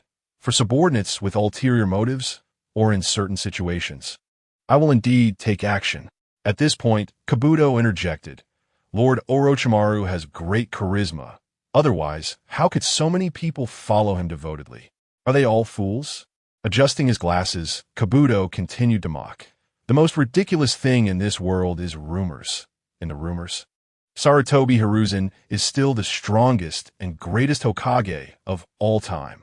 Feiyun nodded in agreement, feeling enlightened. The three soon arrived at operating room number 3, where a strong smell of medicine and disinfectant assaulted them. The room was filled with complex conduits and precise instruments. Kabuto and Orochimaru began to get busy in the operating room, constantly checking and adjusting things. Orochimaru pointed to the white surgical bed in the operating room. "Feiyun-kun, you should lie down first." As soon as Feiyun lay down, Kabuto started inserting various sensors and conduits into his skin. Before long, Feiyun was covered with a tangled mass of conduits, nearly 50 of them, making for a rather shocking sight. Seeing the dense conduits on his body, Feiyun couldn't help but remind him, "Hey, Kabuto, you better check carefully. Don't insert any of the tubes in the wrong position." Kabuto, focused on his task, took a while to respond. "Don't worry. Please trust our technology." "I trust you, right?" Feiyun thought. "With so many conduits, do you really remember their specific positions?" Various medical accidents he often heard about in his past life surfaced in his mind, making him feel uneasy. Why is this transplantation surgery so complicated? However, Feiyun himself knew nothing, so he could only choose to trust Orochimaru and Kabuto. Chapter 31, Operating Room. Orochimaru finished adjusting the instruments and came over holding a glass of wine. Feiyun, drink this glass of wine. It will help you neutralize the activity of the Hashirama cells. A hint of worry appeared in Orochimaru's eyes as he continued. Are you sure you want to transplant the Hashirama cells? I really can't guarantee that you will survive. Feiyun's hands were full of conduits, making it hard for him to move. So he leaned forward, biting the wine glass, and drank it all in one go, then shouted, If I can't finish the wine in this cup, I won't be able to cut off my enemy's head. Come on, let's start the transplantation. Orochimaru nodded and said, Last night, I found a ninja with a body similar to yours within release and injected a 10 concentration of Hashirama cell solution. But he didn't last 3 minutes before. Feiyun directly interrupted. Inject me with 100 concentration of the Hashirama cell solution. Upon hearing this, Orochimaru was taken aback, staring at Feiyun for a moment without saying anything else. Kabuto switched to the highest concentration of the Hashirama cell solution. Kabuto's eyes widened. Isn't that looking for death? Although we have improved our techniques over so many years, no one has succeeded with a 10 concentration solution.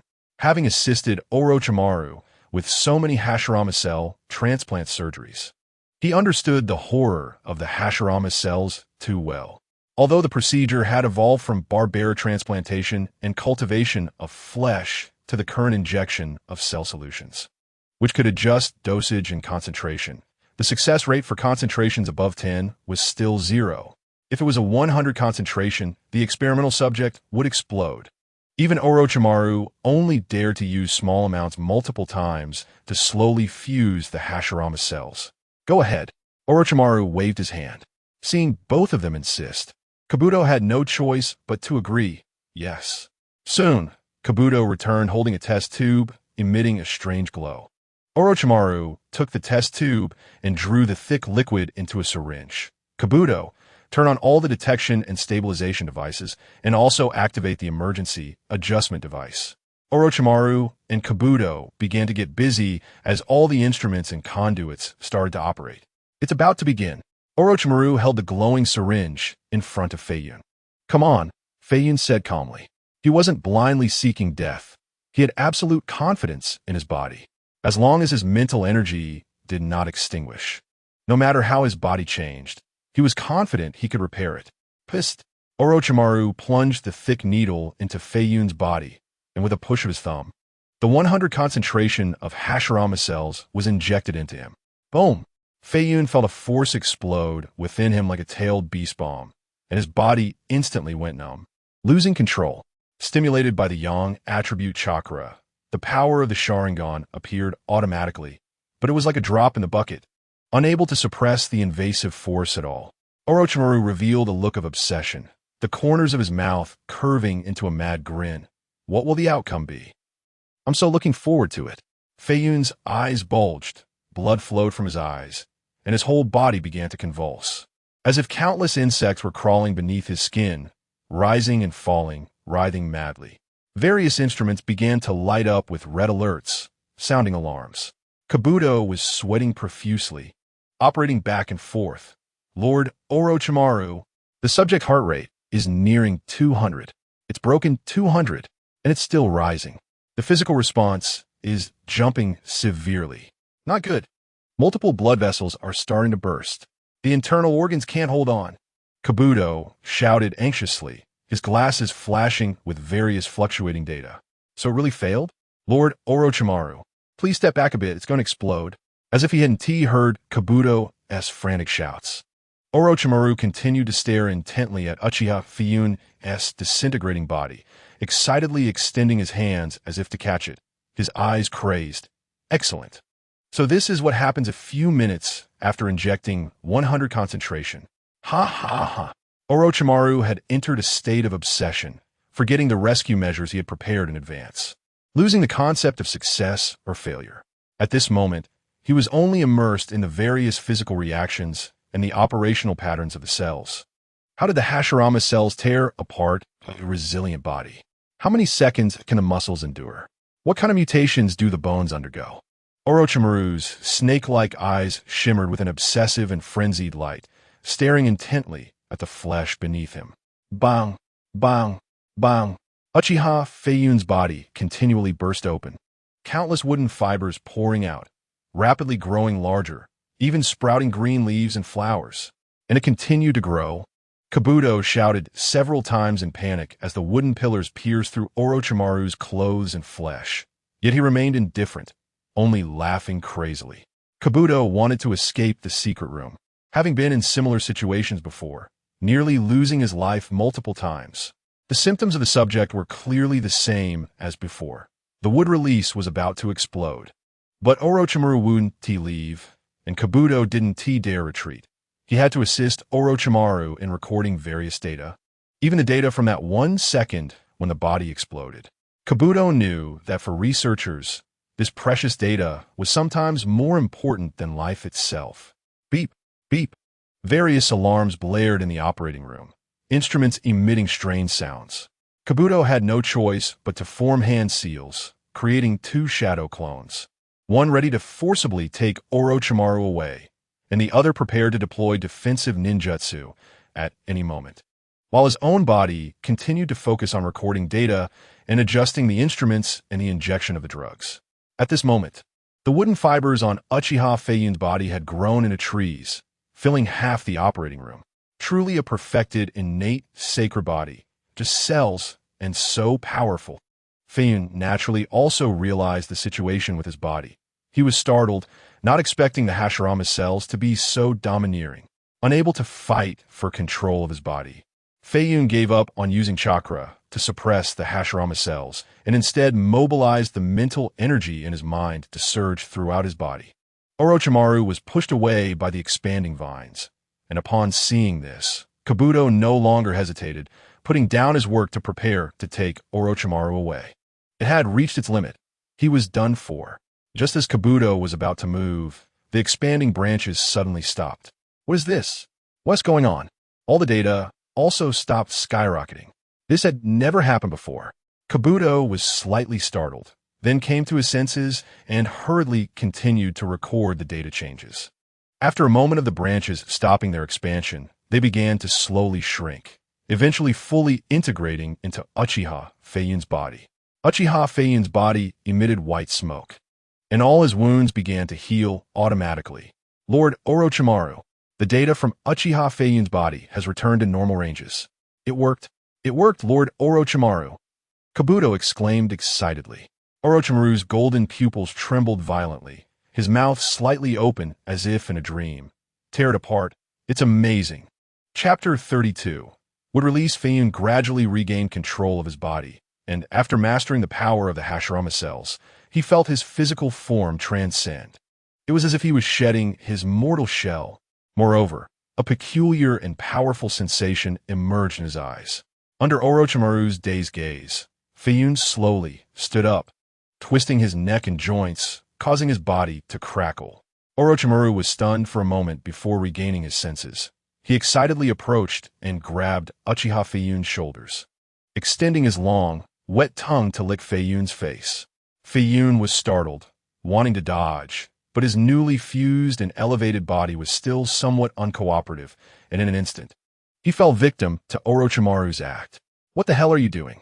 That's disgusting, Feiyun complained while wiping the slime off his face. Just because I'm handsome doesn't mean you have to do this, right? Let me make this clear. Whether you're male or female, we absolutely cannot. Orochimaru, however, paid no heed to this, shaking Feiyun's shoulders. Feiyun-kun, tell me, how did you do it? All right, stop shaking me. I'll tell you, is that enough? Unable to stand Orochimaru's madness, Feiyun continued, it's mental power. I used the power of mental energy to suppress the Hashirama cells, making them submit and merge into my body. Feiyun did not intend to hide this from Orochimaru, as he would still need his help to analyze this power. Kabuto stood behind Orochimaru, stunned into silence. So that is how it is, Orochimaru murmured, and after a moment, he turned to ask, Kabuto, have all the data been fully recorded? Kabuto also came back to his senses. Yes, Lord Orochimaru, I have recorded everything. Good. Orochimaru released Feiyun's shoulders and turned to walk out the door. Feiyun-kun, let us go, see your current power. Feiyun held a scroll of would release secret techniques, carefully studying it while following Orochimaru and Kabuto out of the Sound Village. They arrived at a wide mountainous area in the back mountain where the three stopped. Mastering would release ISNT, something that can be done quickly. Feiyun-kun, why don't you demonstrate your current abilities? Kabuto said, ready to be your opponent. But Feiyun smiled, putting away the secret technique scroll. It's just would release. I've already mastered it. Saying this, Feiyun formed hand seals, and wooden patterns emerged beneath the skin of his right arm, chakra uncontrollably overflowing, causing the ground to tremble. Would release. He formed hand seals, but the Hashirama cells within him rebelled like wild beasts, causing his arm to explode with sharp wooden spikes, nearly piercing his shoulder. Huh. It really isn't that easy. Kabuto adjusted his glasses, and a chakra scalpel slid out from his sleeve. Do you need me to help you adjust it? Feiyun scoffed, his three-tomo Sharingan suddenly spinning. Using your body to help me adjust is more direct. The protruding wooden spikes quickly retracted back into his body, and Feiyun shouted, would release, would clone technique. Feiyun produced 3 wooden clones, each possessing a solid wooden structure rather than the illusory form of ordinary shadow clones. The 3 clones charged at Kabuto. Kabuto quickly retreated, the scalpel cutting through chakra threads, trying to sever the clone's chakra connection, only to find he couldn't interfere. These clones were real wooden entities. The wooden clones pressed their palms to the ground, causing sharp wooden stakes to rise, forcing Kabuto to continuously flip and dodge. The wooden clones extended their arms into giant trees, sweeping out, and Kabuto tried to block with earth release, earth wall, but the wall was directly pierced by the wood release. Suddenly, a wooden clone sprang out from behind Kabuto, wooden spikes piercing towards his back. TSK. Do was forced to use his shadow clone technique to dodge, but the corner of his clothes was still torn apart by the wooden spikes. Do bit his finger and summoned dozens of venomous snakes that surged up from the ground, wrapping around the wooden clone and injecting a dissolving liquid. The wooden body of the clone began to corrode, but Feiyun's main body grinned. Do you think wooden techniques are afraid of poison?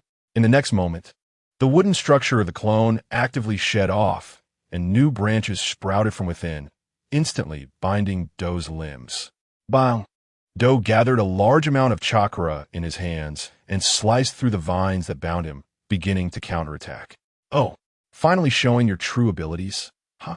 Feiyun crossed his arms and stood on the sidelines with Orochimaru, admiring the battle.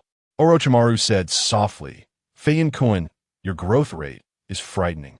You can actually fight Do to this extent with just a clone. Feiyun glanced sideways. What are you afraid of? We're teammates. Orochimaru chuckled lightly. The battle continued for a long time, extremely intense. Anyone who didn't know would think it was 4 Jonin fighting. Do and the wooden clone were using all their strength, disregarding injuries to shatter one of the wooden clones, then charging toward the other 2 clones. Shadow Snake Hands. Orochimaru used a ninjutsu to separate Do from the wooden clone, and Do quickly retreated. That's enough, Do. You won't be able to measure Feiyun-kun's limits. Orochimaru said calmly. Yes, Do, though unwilling, knew this was the truth. While he was confident he had a way to defeat these clones, he also knew he would be severely injured or even killed. In the main body of Uchiha, Feiyun hadn't even moved yet. So strong. Feiyun recalled the wooden clone into his body, revealing a smile. He was very satisfied with his current power. While I'm happy now, Orochimaru-kun, let me give you another gift. Feiyun said cheerfully. Orochimaru tilted his head slightly. What Feiyun produces must be a masterpiece. Every time this kid gave him something, it surprised him. What good thing would it be this time? With that thought, Orochimaru couldn't help but lick his lips. Oh, I'm really looking forward to it. Feiyun smiled mysteriously, took out a storage scroll, and spread it on the ground. He formed a seal with his fingers. Boom!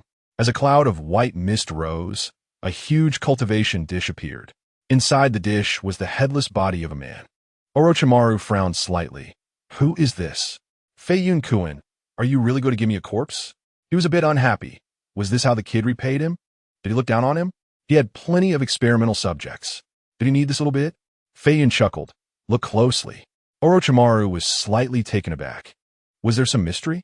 So he carefully sensed the cultivation dish. After a moment, Orochimaru's expression changed in surprise. This corpse still has vitality? Is it because the nutrient solution is special, preserving the vitality of the cells? Got it. Feiyun couldn't help but roll his eyes, no longer keeping it a secret, and directly summoned a cultivation dish the size of a fish tank, which contained the head of a man with short gray-white hair. Orochimaru was taken aback. What? Not only a corpse, but now a dead man's head. But in the next second, something that left Orochimaru dumbfounded happened. The previously closed eyes of the dead man's head suddenly opened wide. Bastard! I'm going to eat you. Chapter 33. The Tragic Haiden Hey Hey. Do you bastards know who I am? Haiden's head bobbed in the cultivation dish, and the corners of his mouth stretched almost to his ears. When my body is back, the first thing I'll do is sacrifice you to Lord Jashin. Orochimaru's breathing became unusually rapid as he snatched the cultivation dish and took out the dead man's head. He pressed down on Haiden's wildly shaking head, his nails digging excitedly into his cheek. This is interesting, too interesting. Bastard, don't touch my face with your dirty hands, ugh. Haiden suddenly froze because Orochimaru's wet tongue had suddenly licked his face. Damn it, I'm going to kill you.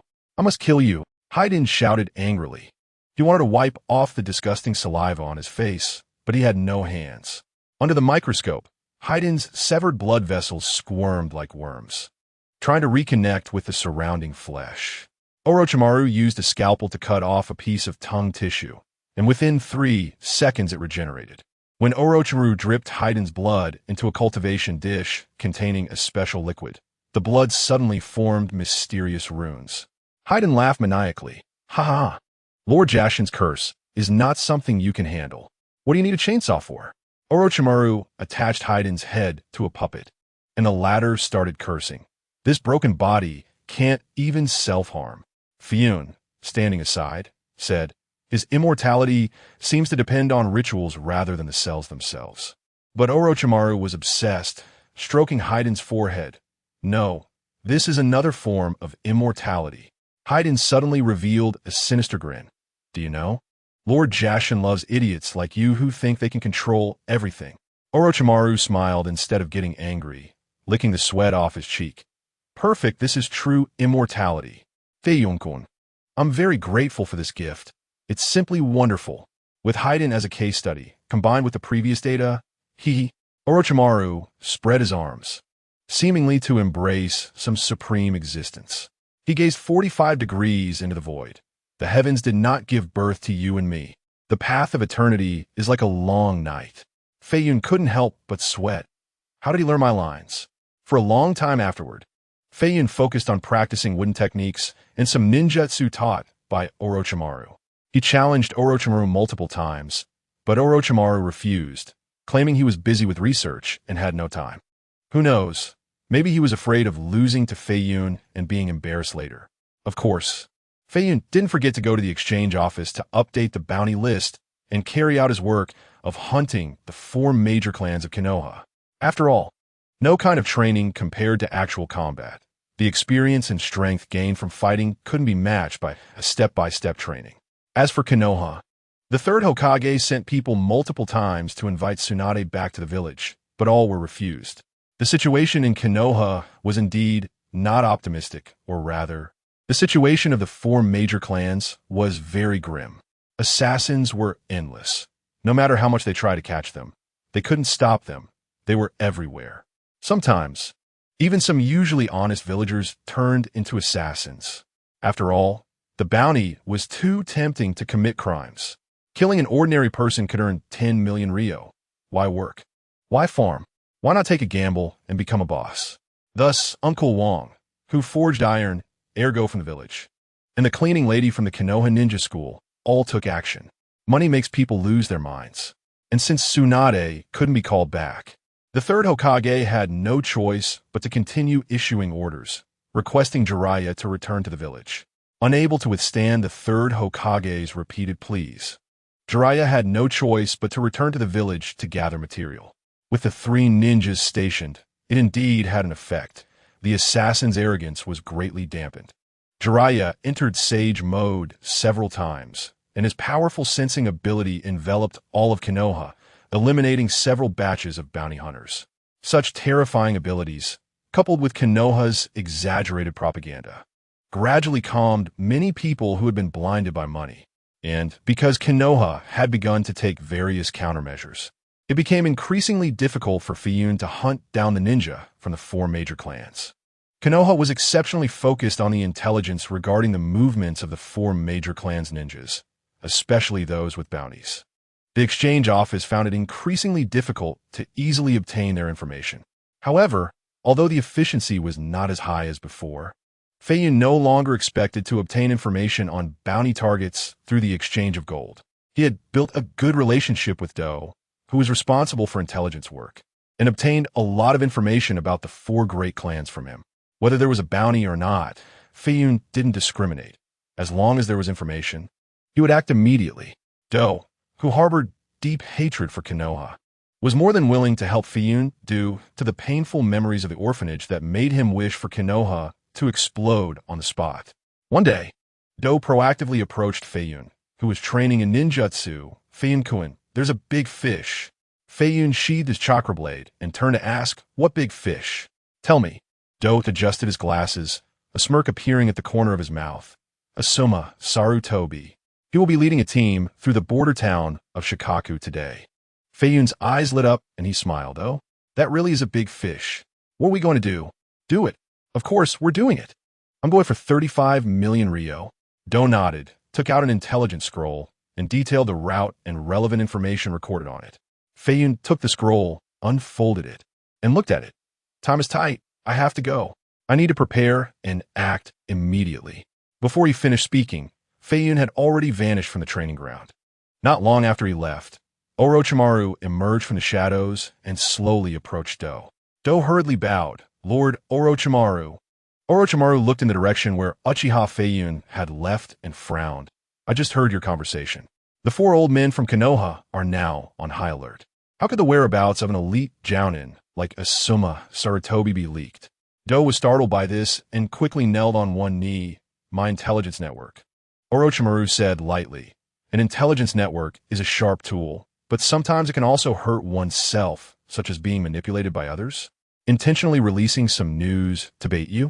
Do hurriedly said, then I'll go after Feiyun-kun right away.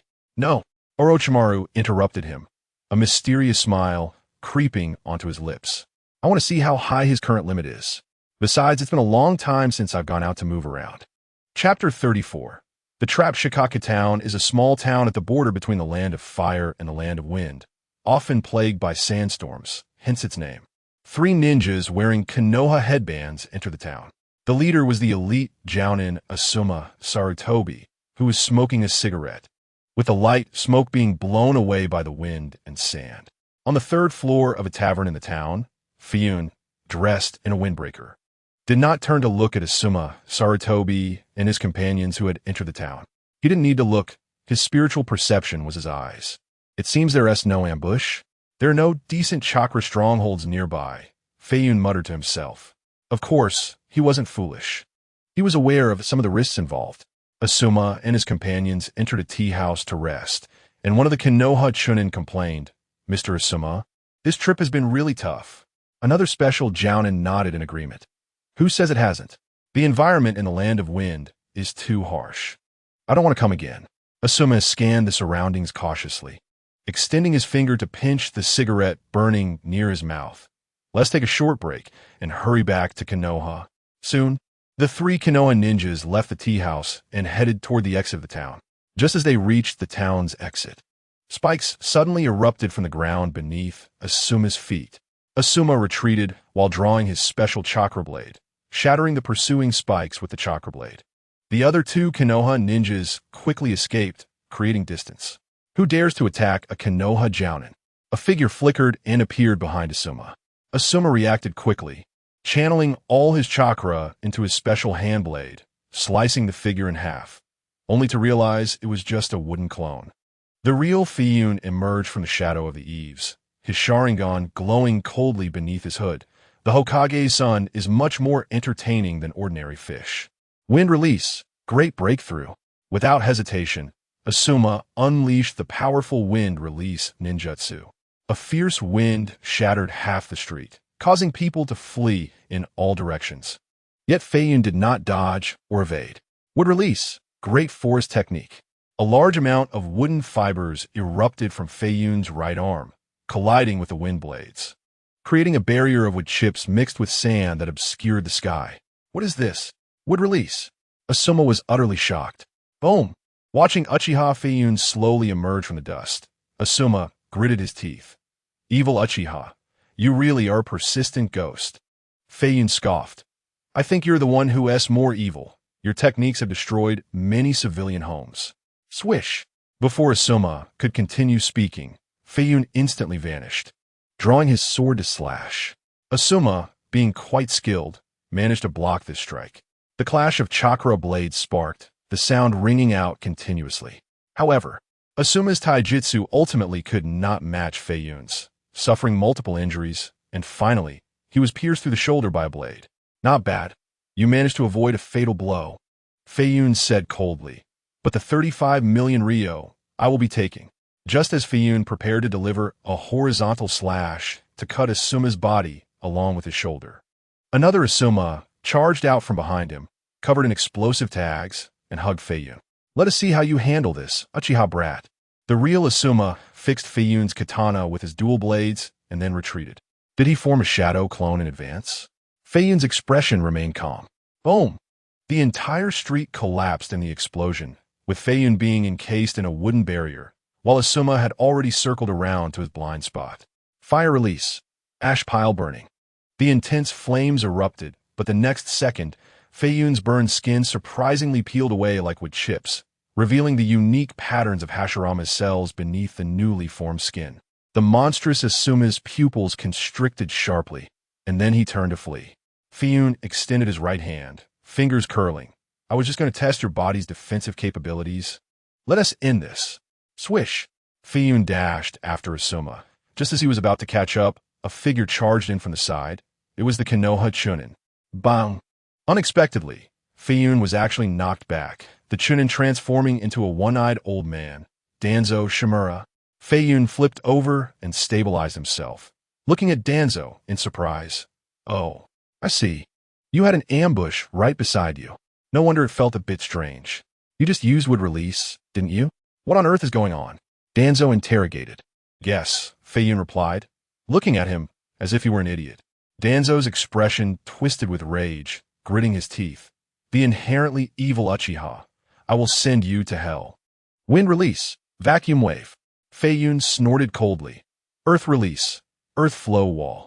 Seeing the attack blocked by the earthen wall, Danzo quickly changed his hand seals. Wind release. Vacuum continuous wave. Bang! The earthen wall shattered. But Feiyun had already formed hand seals with both hands. Wood release. Advent of the world tree. In the blink of an eye, massive vines erupted from the ground, surging toward Danzo and the others like a tsunami. It really is wood release, Danzo murmured. Let us go. The battle here is no longer something you can participate in. Go to Konoha and call for help. Yes. Asuma covered his wound and quickly fled. Feiyun noticed Asuma was escaping and immediately formed seals. 3 would release clones bursting out from his body, rapidly pursuing on the vines. You little brat, don't look down on me.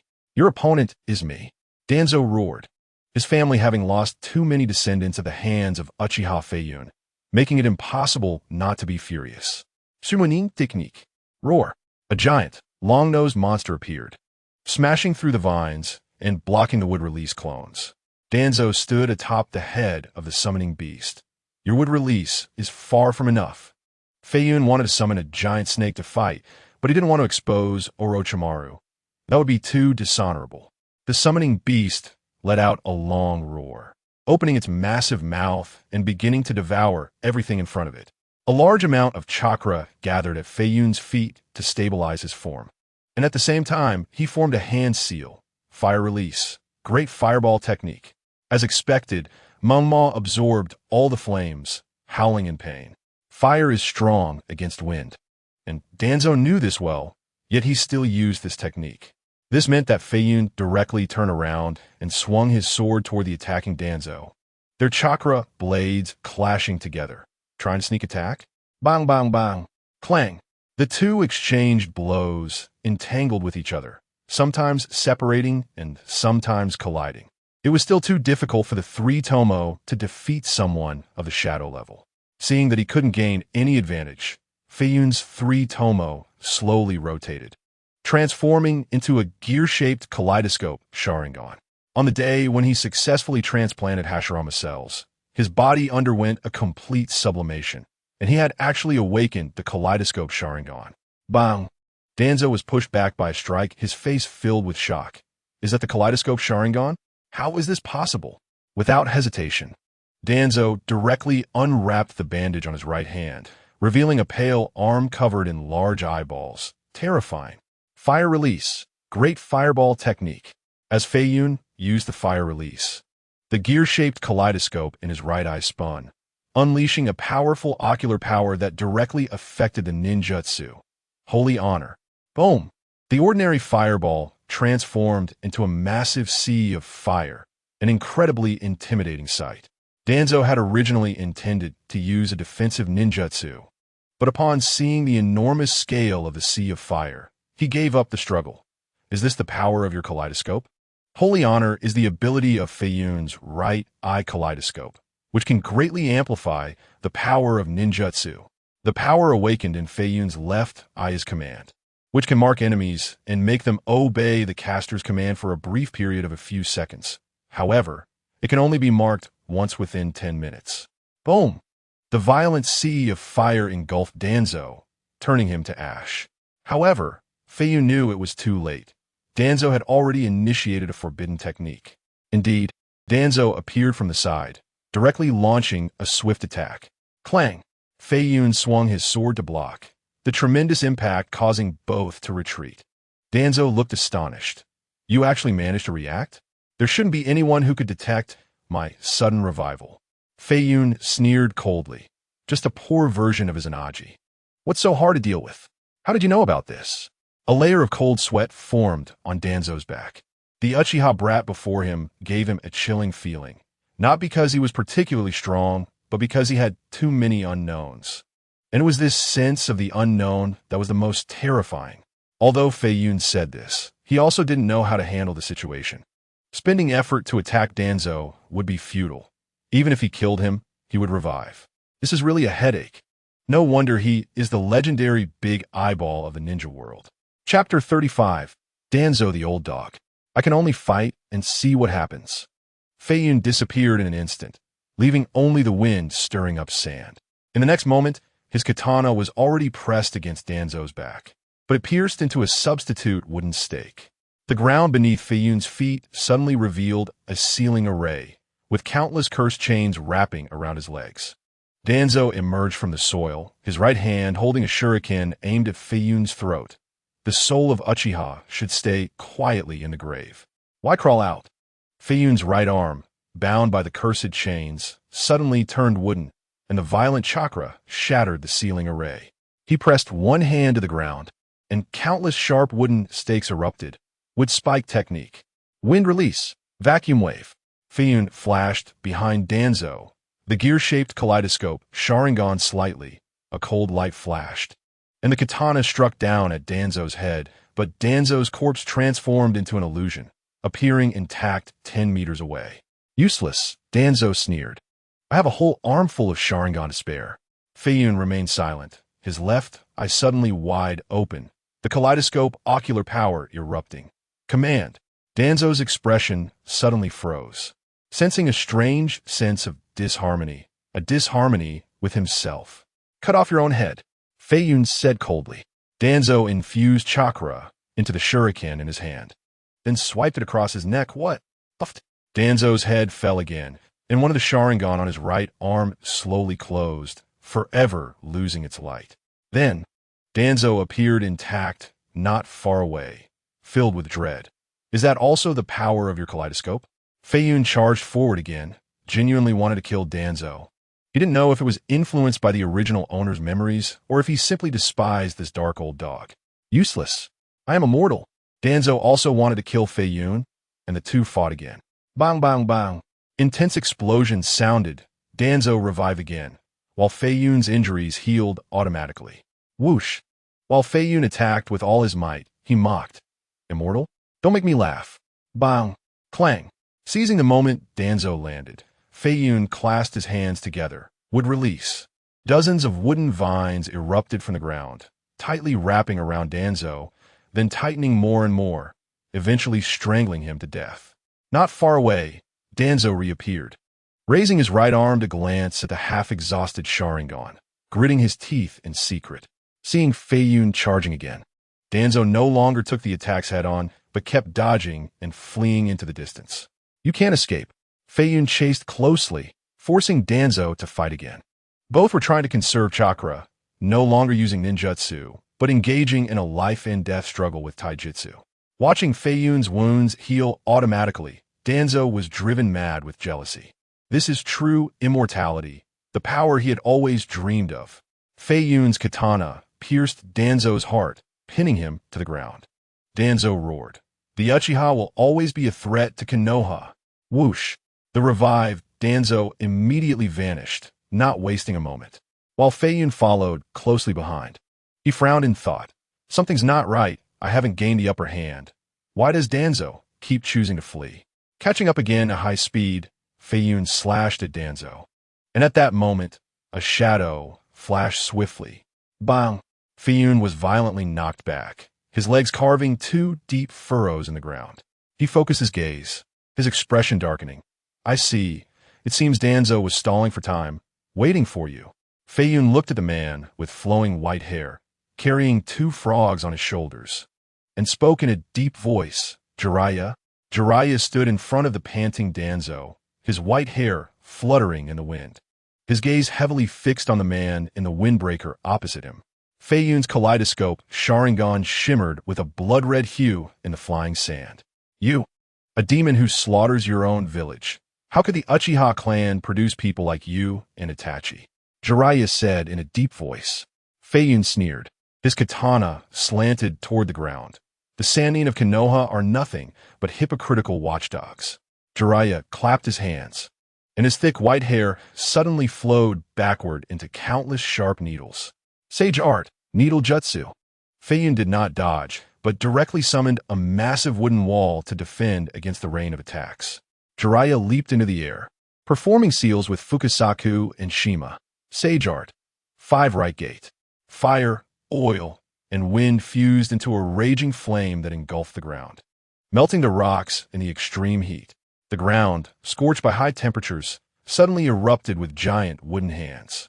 Feiyun withstood the attack using the wood golem technique, the charred skin constantly peeling off and regenerating. His wooden golem's strength was still insufficient, only a few dozen meters tall. Jiraiya was slightly taken aback. How did you gain the first Hokage's power? The wooden golem spread its massive hands, revealing Feiyun inside. Guess. Jiraiya's expression darkened. With your kaleidoscope plus would release, you are too dangerous, not only in thought, but also with terrifying potential. Feiyun, so what? Jiraiya, you must be killed here. Feiyun couldn't help but laugh. I'm dangerous? Are your 6 eyes blind? Did you not see Danzo and the others exterminating my entire clan? Did you not see the Sharingan in the captain's arm? Jiraiya, the Uchiha clan was killed by you and Itachi. Haha, you must know the truth, but don't want to acknowledge it, right? Feiyun crossed his arms and continued. Why was Itachi the only one initially wanted? Why was I added later? Why did I only kill members of the 4 great clans? Jiraiya, you are best at intelligence work. Can't you guess? The truth is too cruel, so you're unwilling to believe it. Jiraiya snorted coldly. Nonsense. I have devoted my life to Konoha, and I am the most proud disciple of the second Hokage. Chapter 36. Fierce battle with Sage Jiraiya began to gather Sage chakra. Stop talking nonsense. Right and wrong are not for you and me to decide. Surrender, and everything will be fairly judged by the Hokage. Feiyun sneered. Haha. The killing intent from Jiraiya remained unchanged. His resolve to kill Uchiha Feiyun was as solid as a rock. Feiyun knew that he couldn't persuade this top ninja of the shinobi world. He was merely stalling for time. If he had enough power to overwhelm them, he wouldn't bother with idle chatter. It must be said that Feiyun was still too young. Although his newly acquired power was strong, it was still lacking in maturity. Faced with these veteran top ninjas who had dominated the shinobi world for decades, his shortcomings became evident. This was the gap in battle experience and battlefield artistry. Sage Jiraiya and the forbidden technique, the Great Ball Rasengan, whoever came would have to shake their head. They even disguised themselves as ordinary nin to ambush. Most of the Kage would likely perish at the hands of these two old foxes if caught off guard. Feiyun's mind raced, contemplating various possible plans and simulating their final outcomes. In the end, Feiyun realized that he was unlikely to kill these two. Even if he fought to the death, he could probably only defeat them. Killing them would be very difficult. Jiraiya bit his thumb and slammed it on the ground. Summoning technique, house collapse technique. A giant double-bladed toad fell from the sky, attempting to suppress Feiyun on the wooden man. It must be said that this toad was much larger than his wooden man. Feiyun quickly formed hand seals, and a wooden dragon erupted from the ground, entangling the limbs of the giant toad. Then the wooden man surged up, delivering a punch. But the toad blocked it with its blade. Bang! Boom! Jiraiya summoned the toad, Winta again, the two giants of Mount Mayaboku attacking fiercely. Feiyun wrapped the wooden dragon around the wooden man, significantly enhancing its defense and attack power, battling against them. The strong shock waves swept across the surroundings, and the small town of Jushinshan in the distance was blown to the brink of collapse, with residents hiding in cellars, trembling and silently praying for divine protection. Danzo appeared behind a large rock, closely watching the battle not far away, his eyes gleaming with greed. That is a complete pair of kaleidoscope Sharingan. Boom! The giant tail of the wooden dragon swept across the rock, shattering it and forcing Danzo to reveal himself. Is your perception so keen? You can still be on guard against me while fighting Jiraiya? Feiyun's left eye widened, blood vessels surrounding the gear-shaped kaleidoscope. Command the fate. Jiraiya's expression changed. Whispering, is this the eye technique that Danzo mentioned? Feiyun shouted, Jiraiya, take off your own head. In the shocked gaze of Jiraiya, his own chakra-formed giant hand suddenly squeezed toward his neck. Little Jiraiya, Sage Shima's expression darkened, and her chakra-filled tongue shot out, binding Jiraiya's hands. Feiyun seized the opportunity to appear above the toad Winta, swinging a knife toward the still, struggling Jiraiya. Oof, little brat. Sage Fukasaku roared, Sage Art, Water Release, Water Shockwave. Bang! The violent water flow blocked Feiyun's chakra blade, and the flow shrank while its power increased. Clang! The water release transformed into a blade like a laser, directly cutting Feiyun's chakra blade in half. Feiyun's Sharingan focused, dodging the water blade's cut, and then continuously changed his form to evade the water blade's pursuit. Finally, he deliberately approached the toad, Winta, forcing Sage Fukasaku to retract the water blade. Little Jiraiya, how are you? Jiraiya took a deep breath. My body has recovered. It seems that his eye technique can only control others for a few seconds. Sage Fukasaku gasped. That's still terrifying. This is direct control. Sage Shima wiped the cold sweat from his forehead and spoke solemnly. In the future, if little Jiraiya encounters him alone, he must escape quickly. The two sages and the toad both stared at the handsome young man below, their expression serious. Feiyun was quickly forming seals. Earth release. Earth split. Boom! The ground shook violently, causing the toad, Winta, who was about to swing his blade, to lose his balance, and then the earth directly split into two giant earthen mountains, crushing down on Winta. Bang! Ah! Winta let out a cry of pain, and after holding on for a moment, he turned into mist and disappeared, breaking the summoning technique. Sage Art. Super Large Rasengan. Jiraiya appeared above Feiyun, a massive chakra ball smashing down. Feiyun formed a hand seal, a solid wooden barrier, standing before him, blocking the massive sphere. He stared intently at Jiraiya, and after a moment, the corner of his mouth slightly curled. So this is how the Rasengan is. Bang! The energy exploded, and Feiyun dashed forward, launching a taijutsu counterattack. Shadows intertwined, fists meeting flesh, and the two engaged in a fierce battle. Jiraiya's Sage Mode Taijutsu was incredibly powerful, with strength, speed, and reflexes all at their peak. But Feiyun's physical body was invincible, and with the powerful dynamic vision of the Kaleidoscope Sharingan, he was completely unafraid of Jiraiya's Sage Taijutsu. Fire Release, Great Fireball Technique. Sage Art, Water Release, Iron Cannonball. Bang bang bang. The Taijutsu confrontation turned into a ninjutsu clash, and the battle entered a heated phase.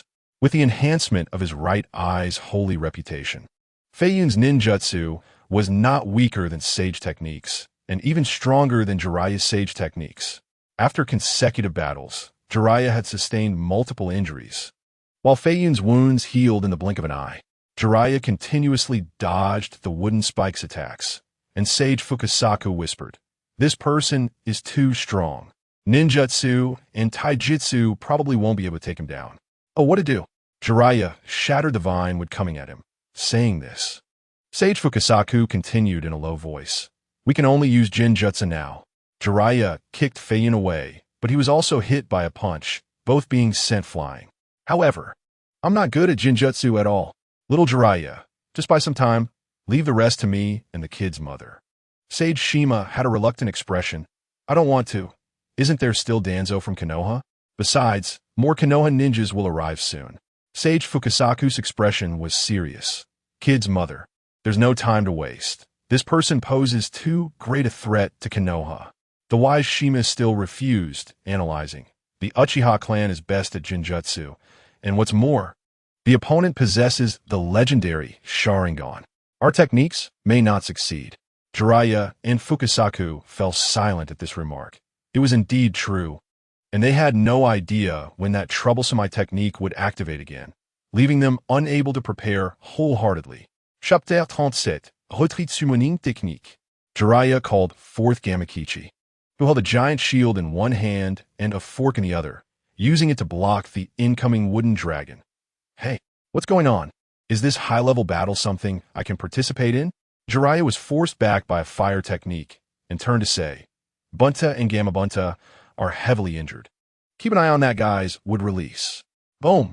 The sea of fire clashed with the Sage Art water release, resulting in a fierce confrontation between water and fire, with high temperatures creating large clouds of steam. Within a 10-mile radius, it was a scene of devastation and ruin. Jiraiya knelt on one knee. The excessive consumption of Sage Chakra and continuous injuries causing blood to seep from the corners of his mouth.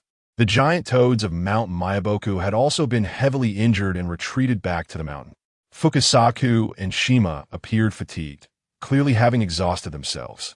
Feiyun stood atop the broken wooden figure. Although his mental energy was still full, his body trembled slightly, and his eyes were filled with unbearable pain. Had he overused the Manjiki Sharingan during his first battle? The gear-shaped Manjiki spun, reverting back to the three-tomo form, alleviating much of the discomfort in his eyes. Just as he was about to continue looking for Jiraiya, a shadow burst out from the thick fog, leaping several times to his side. "Feiyun-kun, was that Orochimaru?" Orochimaru looked at the Uchiha boy with undisguised astonishment. He had been watching the battle through the sand snake, and Feiyun's performance left him deeply shocked. After all, even at his peak, he couldn't reach such a level. Not to mention that he was still fighting against the Hokage, supporting Danzo and Sage Jiraiya. Although he was unwilling to admit it, Orochimaru believed that he couldn't defeat Sage Jiraiya in a direct confrontation, and he would likely lose. While he was confident that Jiraiya couldn't kill him, he could only ensure his own safe retreat. However, Feiyun not only had the upper hand, but seemed intent on continuing the fight. Did this kid really believe he could take down Jiraiya and Danzo? Had he become this powerful? Or was it just youthful bloodlust, only thinking of killing his enemies without considering the consequences? Orochimaru focused his mind, glancing at Feiyun's eyes, and saw that he could no longer maintain the Manjiki, which eased his heart a bit. "Feiyun-kun, are you okay?" Orochimaru asked. Feiyun took a deep breath. "I can still hold on." "Orochimaru, your timing is perfect. Help me take down Danzo and Jiraiya. This is the most important step in destroying Konoha, isn't it?" Orochimaru's golden-slit pupils suddenly narrowed. This kid really wanted to do something outrageous? Those were Sage Jiraiya and half of Mount Myaboku, not to mention his own low-tier masterpiece, Danzo. Orochimaru advised, it's not that easy to take them down. Right now, they want to eliminate you, which is why they are fighting you. If they sense they are losing and try to escape, even if I assist you with 2 more of me, we won't be able to hold them. Feiyun gritted his teeth. My abilities have already leaked too much information. Do you expect me to let them go? It will only be harder to kill them in the future.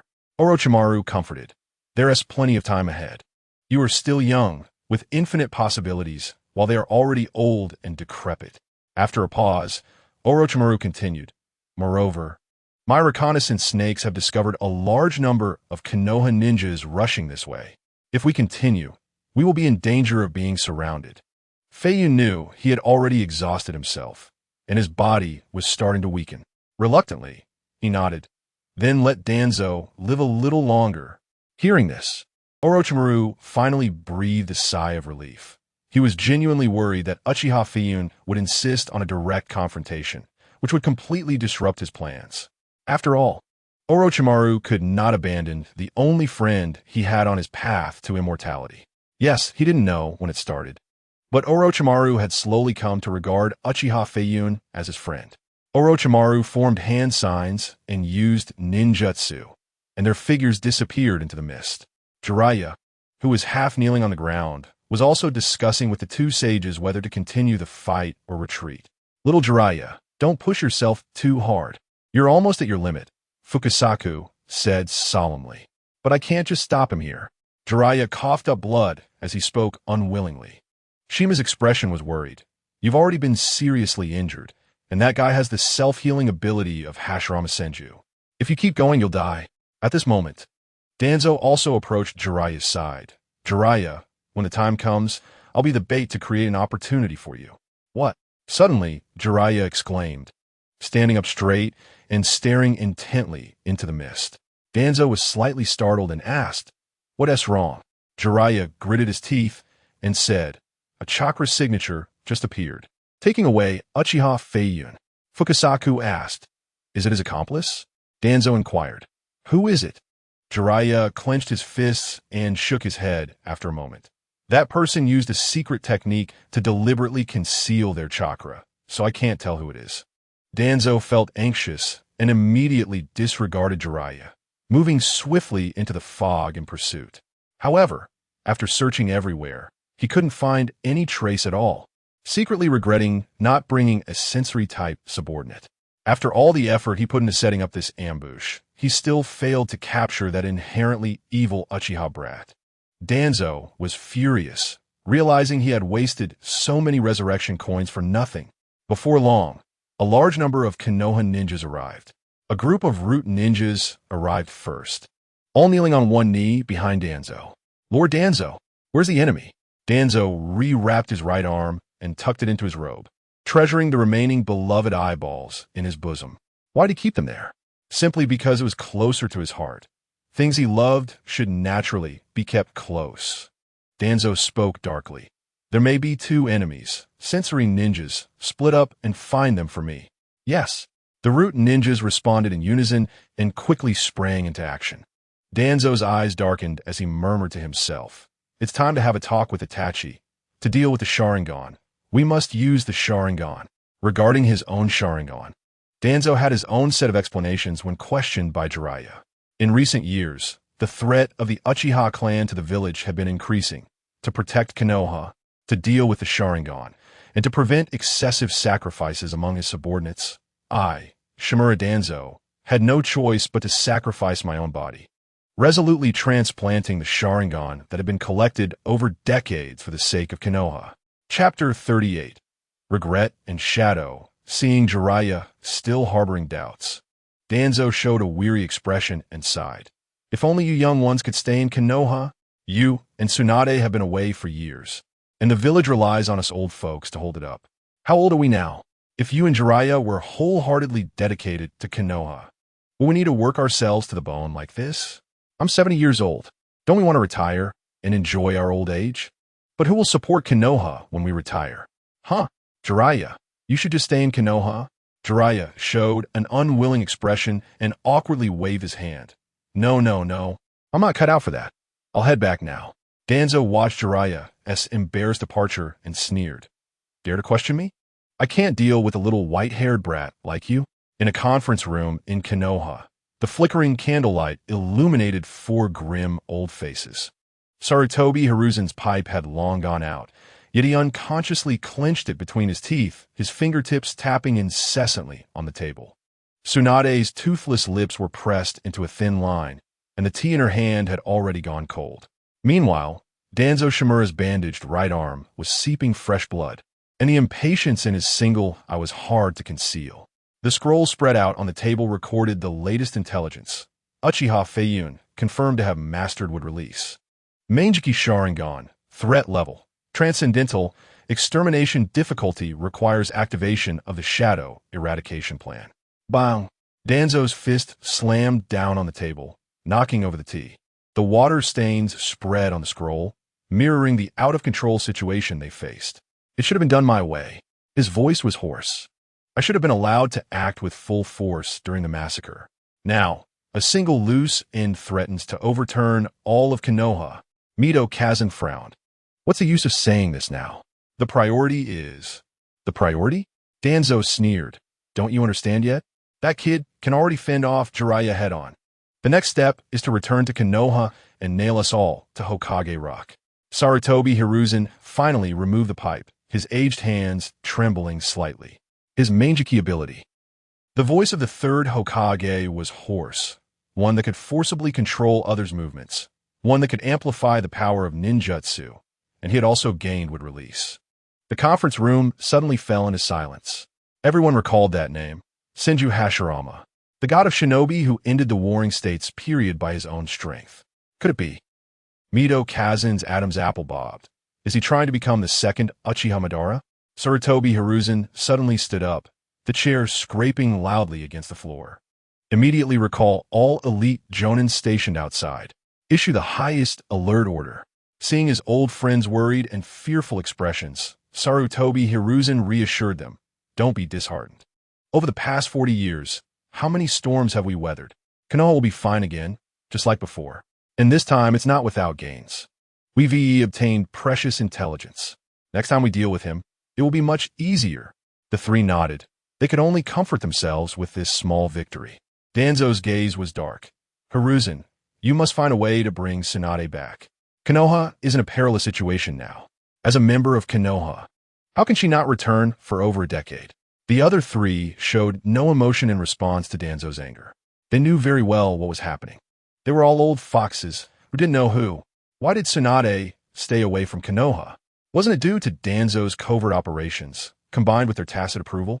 At that time, Konoha had entered a relatively stable and peaceful period, and they had exploited Tsunade's psychological weaknesses, using the deaths of her loved ones to provoke a drastic change in her character, making her indifferent to the affairs of the Land of Fire, leading her to gambling and alcoholism, and ultimately to her downfall. Just as they had driven Orochimaru away, it was because their thoughts were too independent and self-serving. Their skills were great, and their reputations high, all of which threatened the interests of the four great clans. Tsunade posed an even greater threat than Orochimaru. Because Tsunade was of pure Senju blood, she was the most likely candidate to succeed as Hokage. So Tsunade had broken her will before Orochimaru, sinking into depravity even sooner. Did the third Hokage and the others like excellent ninjas? Of course they did.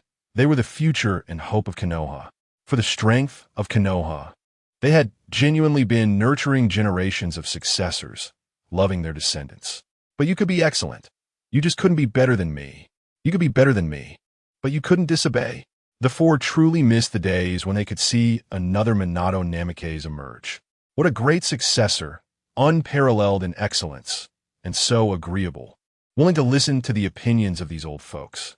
Therefore, they continuously nurtured and cared for the younger generation, hoping for the day when an outstanding candidate for Hokage would appear. After a long silence, Sarutobi Hiruzen reignited the tobacco.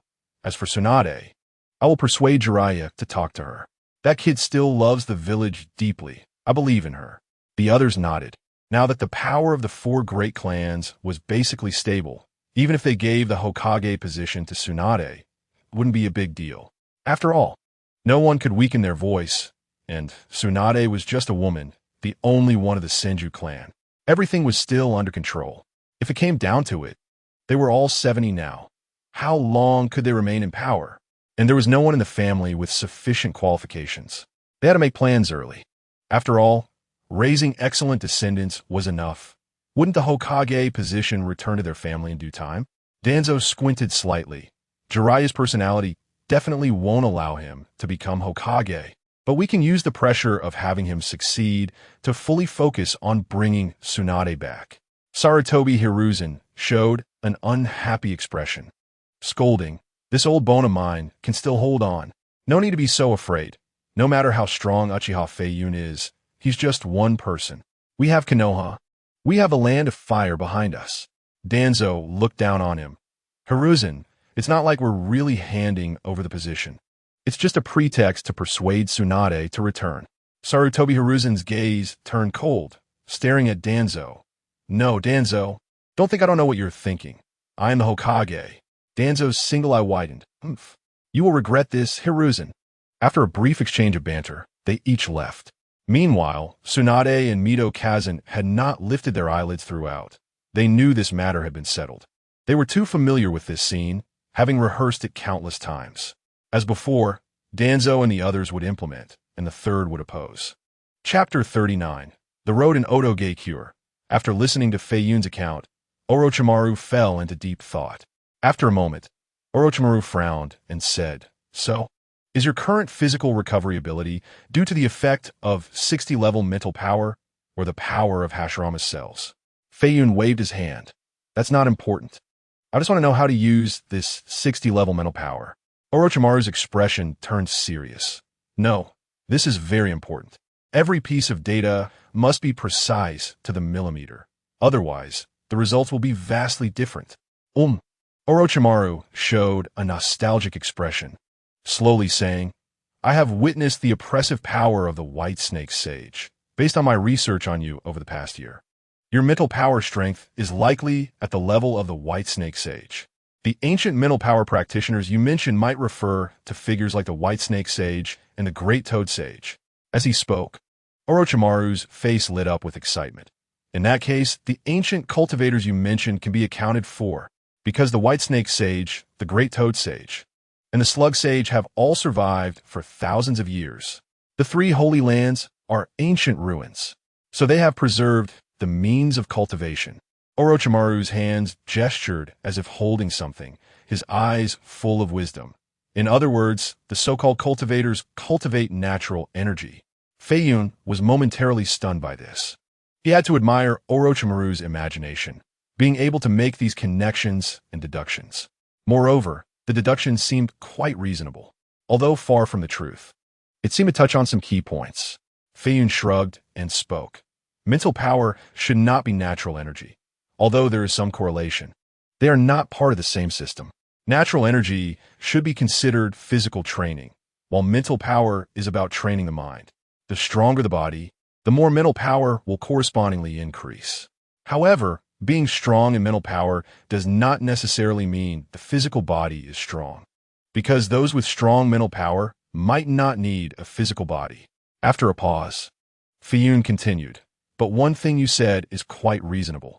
The mental power of the three great sages must be very strong. Orochimaru nodded. So, actually, Lord Feiyun, you don't need to deliberately pursue the methods of using spiritual power, because aren't you using it all the time? Feiyun showed a puzzled expression. What does this mean? Orochimaru stared closely at Feiyun. Aren't you relying on your so-called 60-tier spiritual power to reach where you are today step by step? No matter which path you take, it ultimately leads to that one and only destination.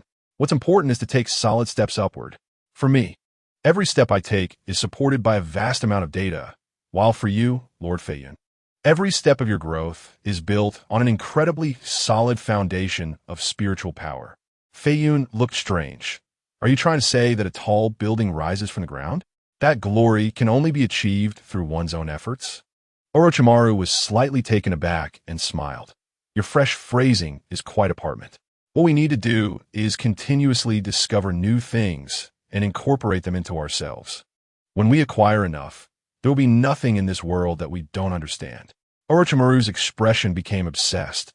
In the end, we will become the greatest existence in this world and unravel all the mysteries of the world. And to achieve this, we need to spend a lot of time. A human lifespan is simply not enough, so I need to obtain eternal life. Feiyun felt a bit dizzy from Orochimaru's words and waved his hand. I want to transplant Hashirama's cells again. I feel my wood release is still a bit weak. Orochimaru felt somewhat speechless internally, thinking, do you really have to act like this? Your achievements can already be considered unprecedented. He slowly closed his eyes and then opened them again. If you consider that weak, should I even continue living? However, Feiyun did not notice Orochimaru's unusual expression and asked in surprise, oh, right, I've always wanted to ask you, didn't you transplant Hashirama's cells? Why can't you use wood release techniques? Orochimaru looked at Feiyun with a blank expression, as if petrified. The scene fell into silence, and the atmosphere became slightly awkward. Feiyun held the mindset of as long as I'm not awkward, the one who is awkward is Orochimaru, calmly took a sip of tea, and waited for Orochimaru to continue speaking. After a long while, Orochimaru finally said softly, first of all, I only transplanted a low concentration of Hashirama's cells. And who told you that having Hashirama's cells guarantees the ability to use wood release? That's why I sought advice from Lord Orochimaru. After all, Lord Orochimaru is the most advanced pioneer of technology in the ninja world. Hearing this, Orochimaru revealed a satisfied expression, finally showing a smile. Say that again. What strange habit? Feiyun's mouth twitched. Lord Orochimaru is a pioneer? Yes. Orochimaru tilted his head and made a sound of enjoyment. Then he smiled and said, to use wood release. Hashirama cells are just one of the necessary conditions. You also need to have a considerable level of yang release chakra and the 5 basic attributes. Upon hearing this, Feiyun became even more puzzled. But I only have earth and fire attribute chakra. Why can I use it? Orochimaru thought for a moment and explained, you possess the Manjiki Sharingan, and your Yin release attribute has already reached its peak. After merging with the 100 concentration Hashirama cells, you also gained a powerful yang release attribute. In other words, you already possess Yin-Yang release.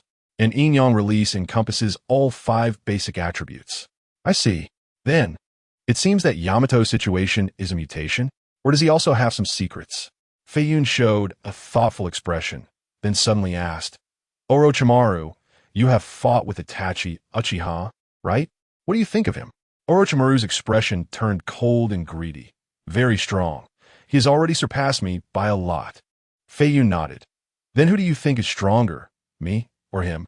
Orochimaru certainly knew that Feiyun intended to kill Itachi, and smiled. In terms of ocular techniques, Itachi is stronger. In terms of overall strength, unless you first deal with Itachi's ocular techniques, discussing anything else is meaningless. After all, in overall strength, I'm also above Itachi, but I'm simply not his opponent. However, Feiyun had a different thought. He stroked his chin and analyzed. If I'm not mistaken, you were defeated under Itachi's Jinjutsu, right? Orochimaru nodded. Itachi's Jinjutsu probably ranks first in the entire ninja world. I lost without grievance. However, killing me, Orochimaru, is not that easy. No. Feiyun shook his head, confidently smiling. The so-called Jinjutsu is merely a contest of spiritual power. If the Jinjutsu user overwhelms you with spiritual power, they can easily defeat you. So-called Jinjutsu geniuses are simply geniuses of spiritual power. Orochimaru showed a thoughtful expression, carefully savoring Feiyun's words. Feiyun continued, and your spiritual power, Orochimaru, is actually very strong. The fact that your resistance to Jinjutsu becomes your shortcoming means you must have split your spiritual power. Upon hearing this, Orochimaru's pupils suddenly constricted, and his expression became extremely shocked. This was Orochimaru's biggest secret, the capital that allowed him to roam freely in the ninja world. How did this kid know such things? Orochimaru's gaze turned colder and colder, his long tongue unconsciously extending to lick his lips. He had divided his spiritual power into 8 parts, each assigned to 8 cursed seals, some of which had already been implanted in his subordinates, while others were still in his hands. The divided spiritual power was hidden within these cursed seals. Normally, when a main consciousness of the body was alive, the other divided spiritual powers were in a dormant state. However, if the main body died, the dormant spiritual powers would awaken to become a new main consciousness. This was the true secret behind Orochimaru's claim of immortality, known only to him. He had not told anyone. Why would Uchiha Feiyun know this? Sensing the change in Orochimaru's demeanor, Feiyun smiled. What's wrong? Do you want to kill me to silence me? After thinking it over, given this kid's current strength, Orochimaru realized he might not be a match for him. So he concealed his aura, hoping this kid didn't know about the divided spiritual power hidden within the cursed seals. Lord Feiyun, how do you know about this? Feiyun continued to smile. I not only know that you divided your spiritual power, but I also know that your main focus is on the 8-headed serpent technique. Rather than Edo Tensei. Edo Tensei is merely to assist your 8-headed serpent body in obtaining a vessel. Orochimaru suddenly stood up, completely unsettled, sweat covering his forehead. Chapter 48 Serpent Technique, Lord Feiyun. Orochimaru was so frightened he didn't know what to say. He had never been so terrified before. Ever since he obtained the forbidden scroll of the 8-headed serpent technique that day, no one had known about it. Moreover, Orochimaru was confident that even if someone had seen that forbidden scroll, they would not be able to decipher it. In fact, all of Orochimaru's research and forbidden techniques were in service of the 8-headed serpent technique. This was his biggest secret. For example, the Sage Body Curse Seal was meant to store the divided spiritual power of the 8-headed serpent body. Furthermore, the Edo Tensei, as Feiyun said, was to obtain a vessel to store the main body of the white snake. The 8-headed serpent technique was his eternity, the path of immortality. As long as he achieved immortality, he would have infinite time to decipher and acquire everything in the world. Orochimaru was destined to decipher everything and obtain everything as the supreme existence. As for momentary success or failure, and the so-called fame and fortune, right and wrong, in Orochimaru's view, they were all unimportant. Enemies? If you defeat me, then you defeat me. It doesn't matter. I can even dance on your grave in the future. Orochimaru, can even dance on your grandson's grave. The Sharingan? The Rinnegan? Indeed, very tempting, but it's fine. After endless years, I will eventually decipher the Sage of 6 Paths data, and in the end, everything will still belong to me. Therefore, for the sake of my eternal grand cause, Orochimaru has never slackened, diligently pursuing his endless research. No matter how strong you are, in the end, you will all be finished. Everything is meaningless. Only eternity has significance. Only myself, Orochimaru, is the only being that holds any meaning. However, now Orochimaru is completely panicking. Someone who can cut off his path to eternity has appeared. Since Feiyun knows all of this, he can destroy everything, and he doesn't even need to take action himself. Just by revealing this information, Orochimaru is in danger. Orochimaru stared intently at Uchiha Feiyun, trembling all over, cold sweat continuously dripping down. Feiyun glanced at Orochimaru, who looked like he wanted to devour him whole, and chuckled lightly. Orochimaru, no need to be so nervous. We are companions, aren't we? Orochimaru suppressed his inner unease and reluctantly returned to his seat. After all, there was nothing he could do about this kid right now. He hoped everyone could truly get along harmoniously. Feiyun-kun, can you tell me how you know all this? Feiyun took a sip of tea and said, 60 levels of mental power. 60 levels of mental power? Orochimaru repeated in confusion. Feiyun nodded. You know the prophecy of the Great Toad, right? Orochimaru thought of Jiraiya. I've heard some. It said that the Great Toad sage often dreams of the future. Jiraiya dedicated most of his life for one dream. A ridiculous joke. No, that is not ridiculous at all. Feiyun said softly. What does Feiyun-kun mean? Orochimaru's expression shifted. Feiyun continued at a leisurely pace. Creatures with mental power at our level can slightly deduce fragments of the past and future. Seeing Orochimaru stunned, Feiyun secretly laughed. Of course, He couldn't deduce any heavenly secrets. He was merely fooling Orochimaru to make knowing his secret less abrupt. Feiyun pinched his thumb against his other fingers. Adopting a mystic pose, based on the fragment I saw, combined with some clues, it's not hard to speculate the causality of certain events. Orochimaru was completely taken in, showing an apprentice-like demeanor, asking humbly, "Then what are those clues?" Still asking? As expected, one lie leads to countless others to cover the first lie. Feiyun maintained a natural demeanor, slowly finishing the last sip of tea while internally scrambling for some nonsensical words, thinking about how to bluff his way through. Seeing this, Orochimaru picked up the teapot and personally poured tea for Feiyun. Feiyun nodded in satisfaction and then said, "For example, the Kusanagi sword you possess is an artifact from the ancient myth of the Yamata no Orochi. And also, why has no one succeeded in the forbidden technique of reincarnation for hundreds of years? Because without turning into the body of the Yamata no Orochi, it cannot be transferred." Right. Feiyun didn't expect that such nonsensical words would make Orochimaru show, so that's how it is expression. He quickly changed the subject. Let us return to the topic of Itachi's Jinjutsu. I think Itachi's Jinjutsu, while strong, is not enough to defeat me. The only reason he can defeat you is simply because you only have 1/8 of your mental power. Orochimaru, coming to his senses, said softly, "I've always referred to the mental power you mentioned as consciousness. Hearing you say this, it seems that Jinjutsu is indeed a clash of mental power." Feiyun showed a teachable smile. A master of Jinjutsu is actually a master of mental power. So with such mental power, should I avoid Itachi's sharpness? Orochimaru's snake-like pupils slightly narrowed. If that's the case, you should have a 50% chance of winning against Itachi. Why do I still feel that I can't win against him? Feiyun felt depressed. Orochimaru extended 3 fingers. First, the information gap. No one knows what Itachi's Mangeki ability is, while your ability has already been exposed. Second, Itachi's combat experience and intelligence are above yours. Third, Itachi has the support of KONOHA and the Akatsuki organization, and in terms of potential, he is younger than you. Feiyun rolled his eyes. Asking you is not as good as asking myself. Orochimaru said, softly, "Take it slow, don't rush, as long as we can achieve immortality. 1,000 years later, whose grave can't we visit and make a scene?" Feiyun glared.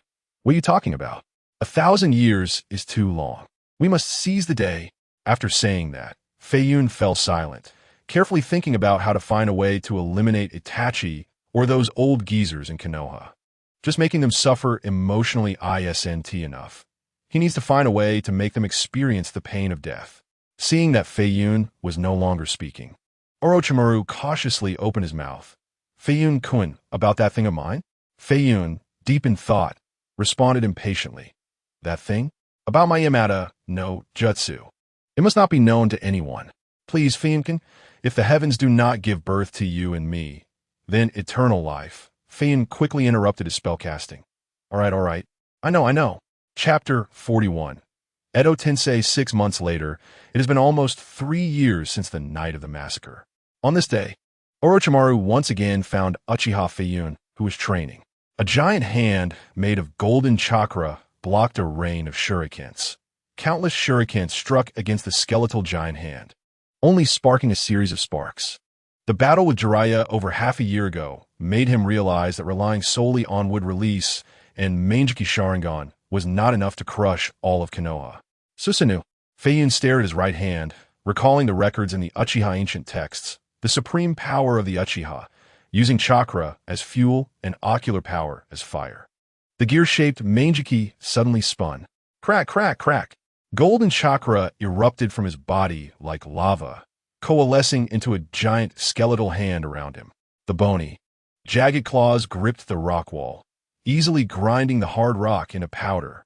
Feiyun gazed at the waterfall 100 meters away, and the skeletal hand swung out with his will. Boom! The air was torn apart, creating a vacuum channel.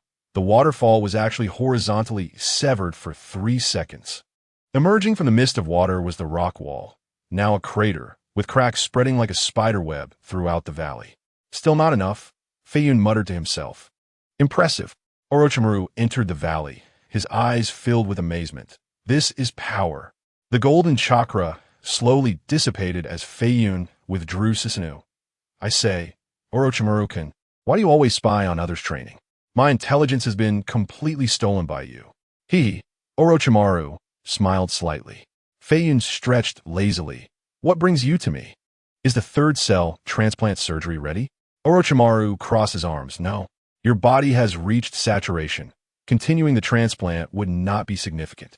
The cells will automatically cultivate in your body, making you stronger and closer to the power of Senju Hashirama. Feiyun unfolded a scroll to check. Then why did you find me?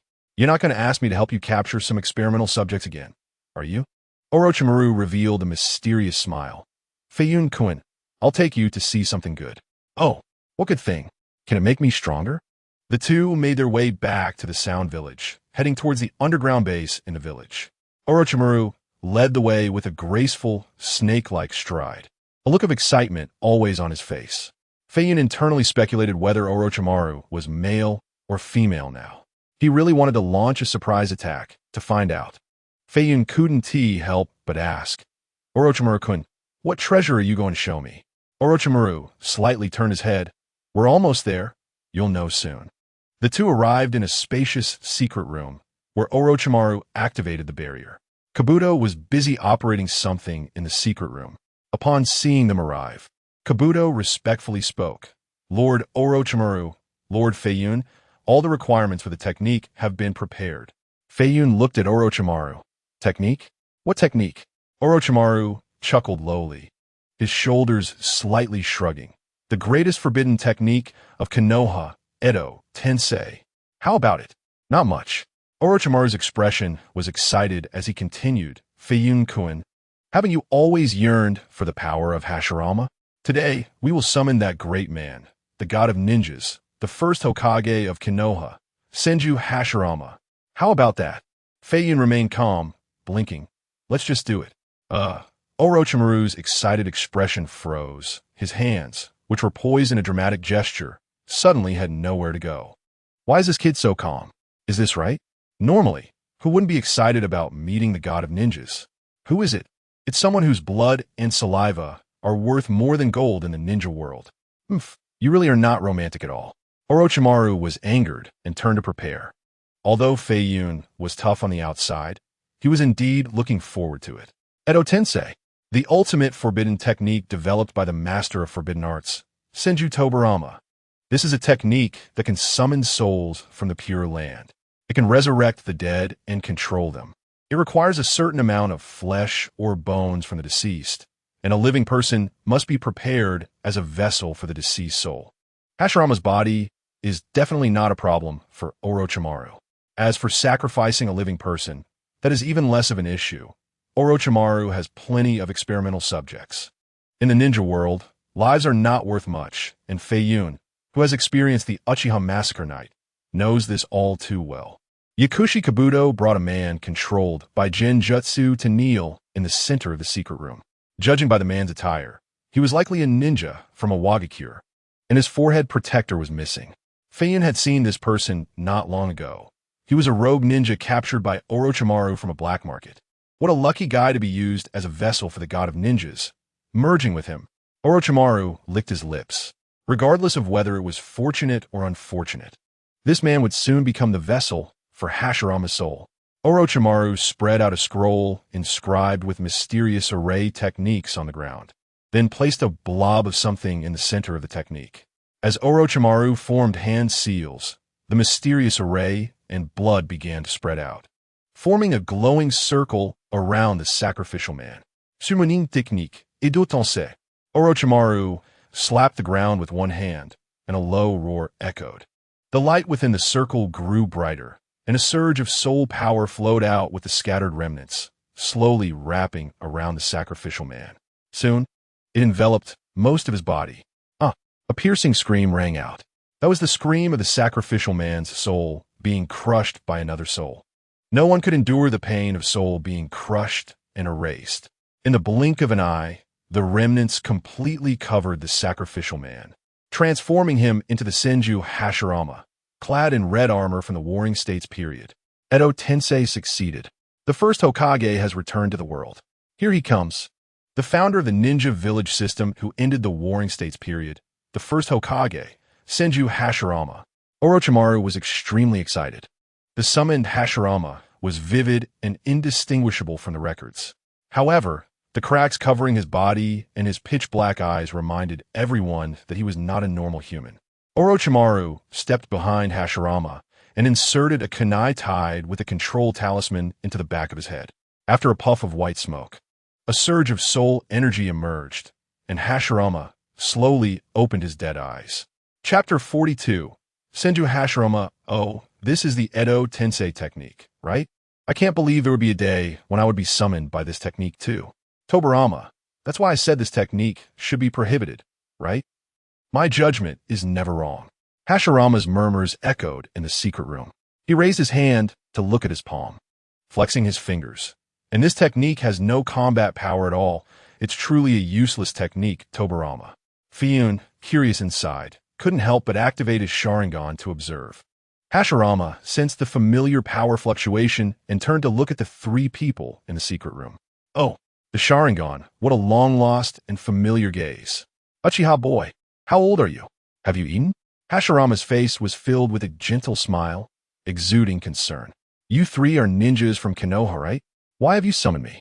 Is Konoha encountering some difficulties? I have to say, Senju Hashirama is truly a bright and gentle person, even after being summoned through Edo Tensei. He doesn't take care about other issues, but instead shows concern for those who summoned him and his beloved village. Feiyun and Orochimaru exchanged glances, and the former couldn't help but laugh.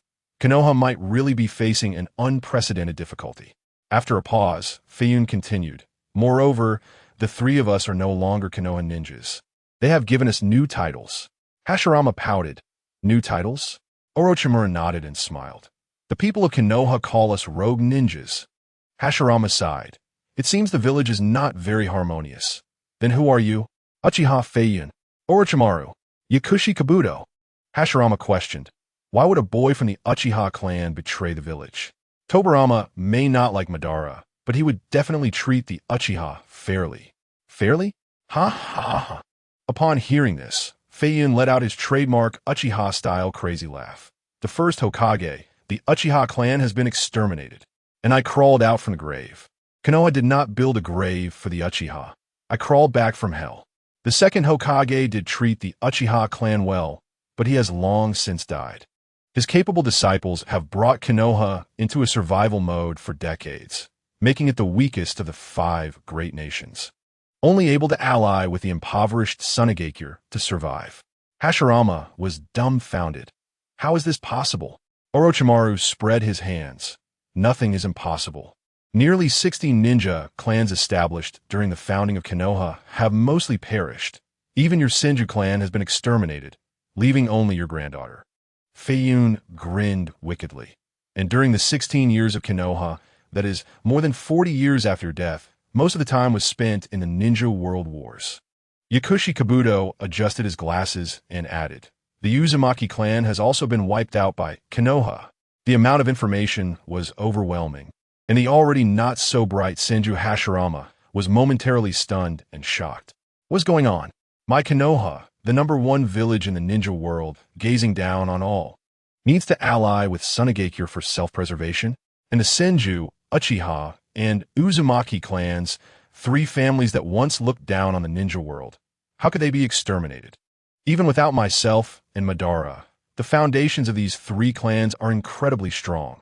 Who has the ability to wipe them out? Hashirama fell into a negative state, feeling gloomy. Feiyun chuckled lightly. So how about joining us? Let's bring an end to the decaying Konoha and change the atmosphere. Hashirama's expression became serious. I cannot listen to your one-sided words. I need to clarify the truth. Anyone who dares to threaten the village, I will not let go.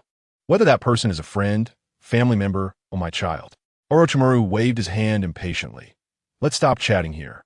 We are leaving to test the purity of Edo Tensei outside. Feiyun nodded, turning to leave with Orochimaru, ignoring Hashirama, who was still trying to speak. They never intended to consult Hashirama's opinion. Saying so much was merely to see what insights this god of ninjas, the first Hokage of Konoha, might have. However, it seems now that there is no need to waste words. It's all pointless. He has been summoned, and he should follow orders. He is just a puppet after all. Who cares about your will and thoughts? Chapter 43. Testing Hashirama Weight. Uchiha Boy, Orochimaru, Yakushi Kabuto. What is the current situation in Konoha? And who is the third Hokage? Hashirama reached out his arm to call, but the three completely ignored him and walked outside. Orochimaru smiled and said, I also use this technique to resurrect the second Hokage, but I don't know why I can't resurrect the fourth. Feiyun turned slightly. I'm curious. Why are you so obsessed with Hokage? Wouldn't it be better to resurrect other stronger and easier to control warriors? Clearly, Feiyun overestimated Orochimaru's abilities. Orochimaru didn't have such talents. He couldn't be all-knowing and omnipotent like someone who could overlook the bigger picture. Climbing the mountain blindfolded, every step Orochimaru took was not easy, with countless trials and failures on his path. The forbidden technique of Edo Tensei was something Orochimaru had just begun to operate practically. How could he know so much about its chaotic applications and choices? He had only just managed to successfully summon souls. However, as a pioneer of the ninja world, he naturally wouldn't show his ignorance. After all, one must maintain their dignity. Orochimaru revealed a charming smile. It's nothing. I just want to see the expression of Lord Third when facing the previous Hokages. Hee. Feiyun also laughed. Hee, this is indeed very interesting. Why didn't I think of such a fun thing? Orochimaru, I want to learn this Edo Tensei technique too. Teach me. I want those old guys from Konoha to face attacks from their own family members. Hee. The two's wicked laughter occasionally reached the ears of the confused Hashirama. They arrived at the back mountain of the Sound Village, where Orochimaru formed hand seals and summoned the coffin containing the first Hokage. So, Lord Feiyun, you can be his opponent. Test the strength of Senju Hashirama. Feiyun did not refuse. He was also very interested in Edo Tensei. Senju Hashirama opened his dark eyes again. What do you three want to do? Feiyun stepped forward slowly. Want to know? If you beat me, I'll tell you. Hashirama sighed. There's no helping it then. Young man, bring on. Let me see how you use the Uchiha clan Sharingan. If we're going to fight, then let's fight. The Senju clan fears no challenge. Hashirama took a stance and smiled. The Uchiha clan's bloodline limit is the best in the ninja world. Ninjutsu, taijutsu, and jinjutsu are all outstanding, making them hexagonal ninjas without weaknesses. Swish! Feiyun drew a great sword, chakra surged, and the three-tomo Sharingan instantly formed, appearing above Hashirama's head. Hashirama clasped his hands together, unleashing his strongest technique available. Would release. Birth of the deep forest. Countless sprouts burst from the ground, rapidly growing with massive vines spreading out. A forest appeared out of nowhere. However, it did not capture Feiyun nor injure anyone. Bang! Feiyun shattered the surrounding vines and continued to charge at Hashirama. Is this all you've got? Too weak. It's even worse than mine. However, Feiyun didn't plan to use would release. Instead, he continued to use the Sharingan, and he had already activated the Manjiki. Hashirama saw those gear-shaped, strange eyes and showed a shocked expression. Manjiki Sharingan? Young man, we need to have a good talk. Feiyun dodged several attacks from the vines, sheathed his sword, and golden chakra began to emanate from his body. Talk? Of course we can talk, but right now, you don't have the qualifications. Boom! A massive skeletal giant took shape, and a golden chakra sword swept out. The restless forest around was completely destroyed, and a violent shockwave swept in all directions, blowing Orochimaru's hair. Kabuto blocked with his arm to withstand the impact. Orochimaru remained motionless, and his golden vertical pupils suddenly shrank. It's over. I didn't expect this Manjiki technique to be so powerful. No, was the Edo Tensei body of Senju Hashirama too weak? Flashing to the side of the shattered Senju Hashirama, Orochimaru supported his chin with his right hand, looking thoughtful. This is too weak. What is the reason? The Edo Tensei technique still has fatal flaws. Feiyun lazily sat on a large cut of wood, tilting his head. Such a level of Edo Tensei. Bringing it out would probably be embarrassing. The third Hokage could easily defeat it. Lord Feiyun, you really dare to say that? Is this called helping me test? You opened Susanoo right from the start. I couldn't get comprehensive data. Although he said this, Orochimaru showed no signs of dissatisfaction. He had gathered the approximate data from this Edo Tensei and gained many insights. This is the benefit of failure. Every failure is an important step toward success. Kabuto also flashed and stood on the wreckage, adjusting his glasses, and spoke. Lord Orochimaru, what do you think? Should we retrieve Senju Hashirama or abandon this Edo Tensei? Looking at the now mostly restored Senju Hashirama, Orochimaru's expression became serious. This Edo Tensei is too weak. It should be due to a poor vessel. The summoned cannot exert much strength. Record all the data, including various data on the vessel. Make adjustments based on this issue, and try other possibilities next time. Kabuto respectfully replied, yes. Then Orochimaru avoided the gazes of the two, secretly formed seals, and released the Edo Tensei. The restored Senju Hashirama's soul instantly ascended, returning to the Pure Land. And that Edo body, due to the departure of the soul, began to crumble and could no longer cover the sacrifice. Moments later, only a pile of debris and the unfortunate sacrificial man remained on the ground. Orochimaru did not show feelings of defeat after the failure. Instead, he seriously summarized the reasons for the failure and analyzed the principles behind it. Feiyun stood up and clapped his hands. Well then, I'm off to train. You must teach me this technique tomorrow. After saying this, Feiyun flashed and disappeared from the spot. Kabuto watched the direction he left in and, after a moment, said seriously, this Uchiha Feiyun is getting stronger and stronger. We may not be able to control him. Lord Orochimaru cannot pass everything on to him. Orochimaru smiled slightly. Kabuto, controlling others is not just about physical force. Physical control is actually the most foolish approach. Kabuto showed a puzzled expression and worriedly said, but Kabuto truly couldn't understand. If Uchiha Feiyun's strength became so overwhelming that they couldn't handle him, how could they control such a person? At that point, even parting ways would be a light consequence. They might even be taken down or killed by him. Orochimaru's expression remained calm as he spoke. Friendship, love, familial bonds, kindness, morality, money, reputation, value. These can all control humans. Kabuto, you still have much to learn. Lord Feiyun is a very good child. If he truly has the potential to become eternal, what harm is there in helping him a bit? Kabuto respectfully bowed. Yes, I understand, Lord Orochimaru. Chapter 44. What is benevolence and righteousness? The next day, Feiyun indeed found Orochimaru, requesting him to teach the Edo Tensei technique. However, Orochimaru repeatedly declined, using excuses that the technique was too difficult to learn and that he hadn't mastered it himself, refusing Feiyun's request. Lord Orochimaru, if we study together, won't we be able to perfect this technique faster and better? Feiyun followed closely behind Orochimaru, relentlessly persuading him. Orochimaru said nothing, putting down the test tube in his hand and turning to another machine.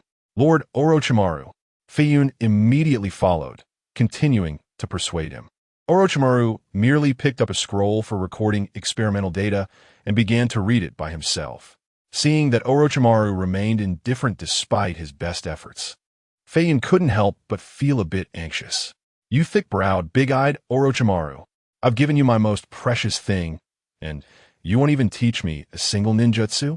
Feiyun exclaimed in frustration, pointing at Orochimaru's nose. You're really lacking in the code of the martial world. I've always regarded you as a hero of the ninja world. I really misjudged you. Ugh, what a petty person. You better piece together hiding for me and return everything. Feiyun ranted while spitting, spraying Orochimaru's face. Orochimaru used a scroll to move Feiyun's finger away from his handsome nose, saying, Feiyun-kun, this technique is still in the experimental stage, and I'm still exploring it. He continued, how about this? You preserve part of the body of whoever you want to resurrect, and when the technique is more refined, we can talk then. Feiyun knew better than to trust him.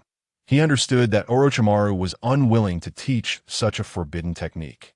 This was Orochimaru's most important means of dominating the ninja world in the future, How could he possibly be willing to share it with others?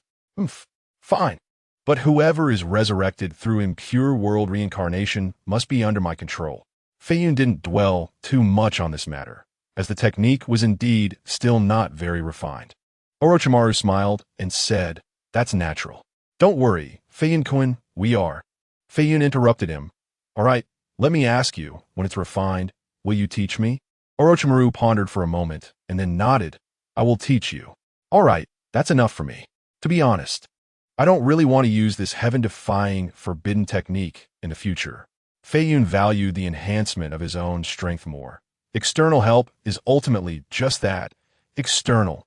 Being strong on his own was what truly mattered. Just like Yakushi Kabuto at the end, possessing the most refined, impure world reincarnation technique. Yet he was still robbed by two experts, right? Hearing this, Orochimaru couldn't help but smile slightly. It was better for both of them if Uchiha Feiyun could think this way. Rest assured, Feiyun-kun, what's yours is mine, and what's mine is mine. This technique can't even be summoned by the fourth Hokage. Once I improve it, Feiyun suddenly smiled wickedly. I might know the reason why you can't resurrect the fourth Hokage. Orochimaru's eyes narrowed. "Oh, tell me, what is the reason?" Seeing that Orochimaru was interested, Feiyun pretended to calculate the secrets of heaven with his fingers. The expression was so dramatic that if he were to perform it on the street, he could definitely hang a sign and charge others for fortune-telling. After a moment, Feiyun seriously began to speak. I think the fourth Hokage, Minato Namake's soul, is sealed somewhere else, not in the Pure Land, so you can't summon him." Orochimaru's pupils contracted, shocked as he said, "Minato seems to have died after sealing the Nine Tails with a sealing technique. Could it be that there is something wrong with that sealing technique?" It must be said that Orochimaru was indeed clever. He caught on quickly, making communication effortless. Feiyun liked this kind of person who was easy to communicate with, but the fact that he couldn't pin down Orochimaru's gender was a bit off-putting to him. "It's the sealing technique of the Uzumaki clan, the dead demon consuming seal," Feiyun said. Orochimaru recalled it carefully and shook his head. "There are very few techniques from Konoha that I don't know. But I've never heard of anything called the dead demon consuming seal." "Are you sure, Feiyun-kun?" Feiyun nodded knowingly. "Yes, that's right. It's the dead demon consuming seal. A powerful sealing technique that takes the user's soul as a sacrifice to the Shinigami." Orochimaru was well informed, but he had never heard of any technique that could seal souls. Just hearing about it made him feel a chill down his spine. However, more than that, he felt excitement. Such an unprecedented thing had a fatal attraction for someone like Orochimaru, who was determined to analyze everything. Orochimaru's wet tongue flicked restlessly, his eyes filled with obsession. "Shinigami. Soul. Interesting, so interesting." Feiyun looked at the lovesick Orochimaru with disdain, then said, "It's precisely because the fourth soul is sealed in the belly of the Shinigami that it can't be summoned, and naturally, it can't be brought back through impure world reincarnation. Moreover," Feiyun mimicked Orochimaru, licking his lips. "Moreover, half of the Nine Tails chakra is also sealed within the fourth Hokage's soul." "What?" Orochimaru was shocked again. However, after thinking it over, he gradually calmed down. After all, the Nine Tails was also a chakra entity, so it was reasonable for it to be divided into two parts. "Are you sure?" Orochimaru asked again. "I'm very sure." Orochimaru became restless again, his wet tongue extending out once more, swaying back and forth. That was the Nine Tails. If he could obtain the power of the Nine Tails. Feiyun crossed his arms over his chest. "So, do you see it? This is the difference between people. This is what we call righteousness. The fourth Hokage, the Nine Tails, Haiden, the path of spiritual power cultivation. These were all incredibly precious things. I wouldn't even blink an eye before sharing them with you." Feiyun looked at Orochimaru with contempt. "And look at you, treating a broken forbidden technique as a treasure. Hiding and covering it up. I spit." Hearing this, Orochimaru's face showed an awkward expression, his blood boiling inside. "Who said that? What kind of talk is that? It's just an impure world reincarnation. Teach it now." Feiyun waved his hand, but his eyes were still disdainful. "Forget it. I don't want you to feel heartbroken." Orochimaru couldn't stand such mocking. Today, he had to show Uchiha Feiyun his demeanor and let him see the righteousness of the pioneers of the ninja world. So, Orochimaru grabbed Feiyun's hand and wouldn't let him leave. Come on, learn impure world reincarnation with me now. What else do you want to learn? As long as I, Orochimaru, have it, I'll give it all to you. It's all small matters. Thus, Feiyun was reluctantly pulled into the underground base. Orochimaru retrieved several ninjutsu scrolls. One of them was the Forbidden Technique scroll for impure world reincarnation, looking very ancient, clearly showing its age, likely left behind by the second Hokage.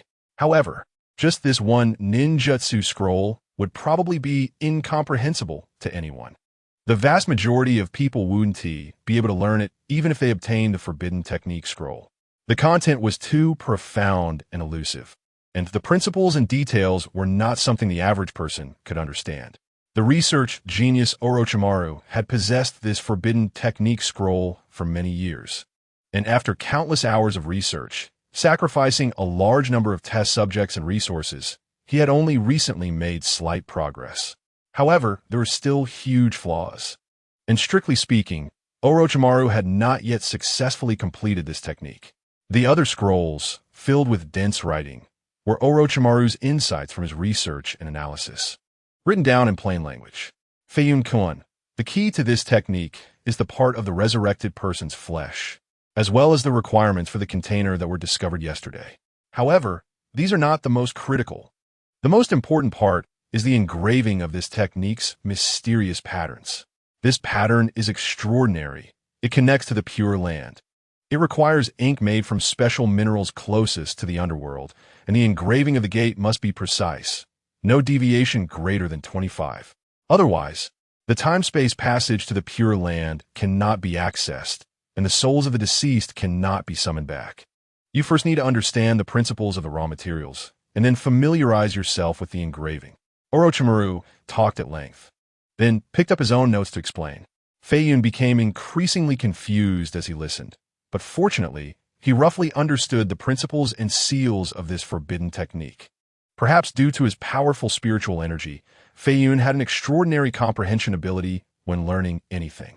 If this were in the past, wouldn't you be able to become the national champion? Not to mention Tsinghua University, wouldn't all the prestigious schools in the world come to recruit you? Chapter 45. Conspiracy, although Feiyun's comprehension is extraordinary, is not something that can be mastered overnight. After all, geniuses like Orochimaru also spent many years studying diligently. Even if Feiyun stands on Orochimaru's shoulders, he still needs time to refine his skills before he can master them. Phew! After Orochimaru explained everything, he let out a long sigh. Take your time. With my guidance, you should be able to learn it after a few years of hard work. Orochimaru put away the Forbidden Technique scroll and turned to smile. So, can we now go that sealing technique and let me see the fourth Hokage and that half of the Nine Tails? Feiyun shrugged and said, I can't do it. Orochimaru's smile froze you. Feiyun nodded. I can't that sealing technique. What the hell? Refund me. Orochimaru wailed internally, having schemed all his life, only to be outsmarted today. But the forbidden techniques had already been explained to him. He couldn't take them back. Orochimaru couldn't help but lunge at Feiyun with a fierce expression. Feiyun quickly dodged Orochimaru's attack and appeared on the other side of the secret room. All right. Look how anxious you are. I can't, but you can? Feiyun quickly spoke to stop Orochimaru from attacking again. Orochimaru paused, looking surprised. I can that sealing technique? What do you mean? Feiyun nodded. Whether it's obtaining a soul from the Shinigami or sealing a soul, as long as it involves the Shinigami, you must sacrifice your own soul. This is the price to pay when facing the Shinigami, and it's also a necessary prerequisite to obtain the fourth soul and the Nine Tails. Orochimaru understood the implication. This kid wasn't saying he couldn't do it, but he was afraid of being taken away by the Shinigami. What do you mean? Are you saying that I have to sacrifice my own soul? How cunning, Feiyun. Feiyun's expression became serious as he explained. Your ability allows you to escape the Shinigami's punishment. Only you in the ninja world can evade the Shinigami's trading rules. After releasing the fourth Hokage soul, you can immediately perform the impure world reincarnation, at which point your body will have changed, and you'll completely become another person. The Shinigami will be baffled. Orochimaru was slightly taken aback. You really dare to think that way. Orochimaru had fully realized that this kid had been planning to make him release the fourth Hokage and the half of the Nine Tails from the beginning. In other words, whether Orochimaru taught him the impure world reincarnation technique or not, he still had to rely on Orochimaru's power to accomplish this. How devious. He even talked about righteousness and humanity, making Orochimaru feel a bit moved. However, Orochimaru didn't dwell on such matters.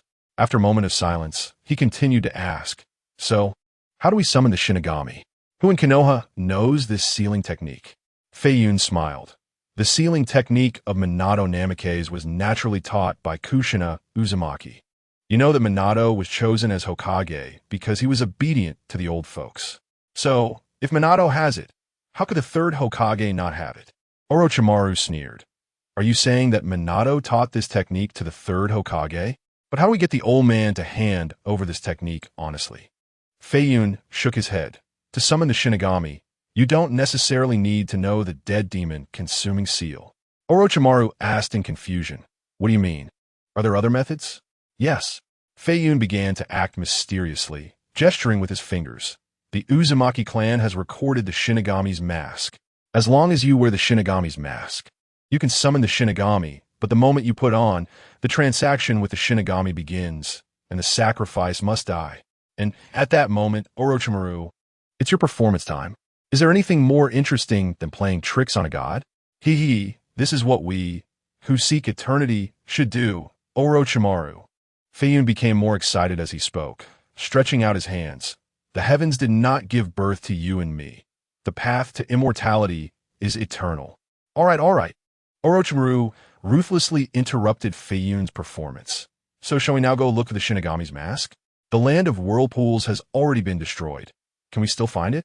Feiyun, undeterred by the interruption, slowly withdrew his hands and said, we should be able to find it. That kind of mask is quite inconspicuous, and no one will pay attention to it. You actually know about the Shinigami's mask? Does that mean you know the Shinigami? Orochimaru asked cautiously. There's no helping it. This kid Feiyun is too uncanny, like a prophet. Orochimaru felt something was off about his explanation of how his 60 levels of mental power could deduce glimpses of the past and future. But he couldn't pinpoint what was wrong. Feiyun raised his fingers. What do you think? There are very few things in this world that I don't know. Mental power cultivators existed a long, long time ago, seeing that his probing yielded no results. Orochimaru stopped dwelling on it and said, then let this matter be left to you. Fin, half of the Nine Tails, just thinking about it is quite exciting. Half of the Nine Tails indeed. Huh, I'm going alone? Feiyun, halfway through his sentence, realized something was off. The land of whirlpools is so big. And the village of Whirlpool is not small. How long will it take me to find it? Moreover, I still have to train. And there are many ninjas from the 4 great clans waiting for me to harvest. Didn't you say to leave small tasks to your subordinates? Orochimaru smiled. Feiyun, first of all, you're the only one who knows about the Shinigami's mask. Secondly, this is not a small matter. This is a significant issue concerning the god, the Nine Tails, and the 4th Hokage. Feiyun blinked his big eyes. While you have a point, I still feel that something is off. There's nothing off, Feiyun. Only you can do this. Orochimaru said earnestly, I'll be waiting for your good news at home. This sounds a bit familiar? Forget it. Orochimaru is not wrong. Feiyun is indeed very concerned about this matter.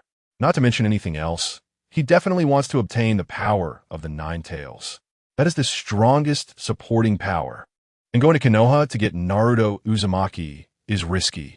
Moreover, Feiyun actually sympathizes with Naruto Uzumaki, or rather feels pity for him. He doesn't want to eliminate Naruto unless absolutely necessary. The Uzumaki clan is all pitiful people. Thinking of the Uzumaki clan, Feiyun couldn't help but think of the red-haired girl, Karen, that Orochimaru had brought back not long ago. Feiyun immediately said, then I'll go get her. Let me take Karen with me. She is an orphan of the Uzumaki clan and should be of some help. Orochimaru's expression changed, astonished. How do you really know about her? I haven't told anyone about Karen's background. How did you figure it out? Feiyun smiled. Well, isn't her red hair obvious enough? Plus, with your attention, Orochimaru, don't underestimate my wisdom. It's obvious, but while red hair is a mark of the Uzumaki clan, it is not the only one. Orochimaru flicked his tongue. You can take her, but you must take good care of her. There are not many members left in the Uzumaki clan, and if she dies, the clan will really be extinct. Where else can we find such excellent research subjects? The next morning, a handsome guy, 8 meters tall, left the Sound Village with a red-haired girl, heading towards the ruins of a land of whirlpools. Feiyun, Karen, do you know about your family? I don't know. My mother only told me before she died that my name is Karen. The girl had never seen such a handsome guy, with black tousled hair blowing in the wind, neither long nor short, a handsome face that was both delicate and resolute, simply stunning. This made her a bit stuttery when she spoke. Feiyun, do you want to know? Girl, I don't want to know. My father never cared for us anyway. I met your mother's family. Chapter 46. The Death God Mask in the Ruins of the Land of Whirlpools. It should now be called the Territory of Whirlpools. Since its destruction, the wealth and resources of the country have been plundered, and it was later taken over by the Land of Fire and renamed the Territory of Whirlpools, becoming part of the Land of Fire. In a coastal area of the Land of Whirlpools lies a dilapidated abandoned place, the Village of Whirlpools. 2 figures, one tall and one short, stood at the heights of the village ruins, the sea breeze lifting their cloaks and hair. Feiyun softly said, Xianglin, this is your hometown, but not your mother's hometown. After all, at your age, it was already destroyed long before you were born. The setting sun dyed the ruins crimson, and the waves crashed against the broken pier, creating hollow echoes. This place was once the prosperous homeland of the Uzumaki clan, but now only weathered stone pillars and the clan emblem half buried in the sand remained. That bright red whirlpool pattern had become indistinct, gnawed away by time. Feiyun's boots crunched over a piece of pottery shard, the sound piercing the silence. Xianglin unconsciously clenched the corner of her clothes, her red hair lifted by the salty sea breeze, revealing her slightly trembling pupils. The collapsed shrine's beams were skewed in the ground, resembling the skeleton of a giant pierced through. Faded Shimenawa ropes were scattered everywhere, as if the seals had failed and the curses escaped. Mother said that wind chimes hung under the eaves of her hometown. Xianglin suddenly spoke, her voice so soft it was almost swallowed by the sound of the waves. She picked up a rusted, broken iron piece. Have even the nails for hanging wind chimes rusted away? Feiyun did not respond. The whirlpool emblem in the ruins had been soaked brown with blood and dirt. In the distance, a decaying fishing boat was stranded in the cracked street, its bottom piled with children's broken teeth and blackened shurikens. Because of the rumor that the Uzumaki clan was cursed, ordinary people dared not settle here, nor even approach this terrifying ruin. And this, who knows who spread such rumors? Was it the coalition of the 4 nations to cover up their atrocities? Was it the Land of Fire to appease the people's hearts? Or perhaps it was Konoha's self-comfort. In any case, this once glorious village of whirlpools had no one daring to set foot in it. Not even pirates were willing to come near. Feiyun led Xianglin through the ruins, searching around. Following Xianglin's instructions, Feiyun used earth release to break through several ruins, but only found some broken ceiling stones. They finally arrived in front of a half-collapsed abandoned hall, and the two stopped.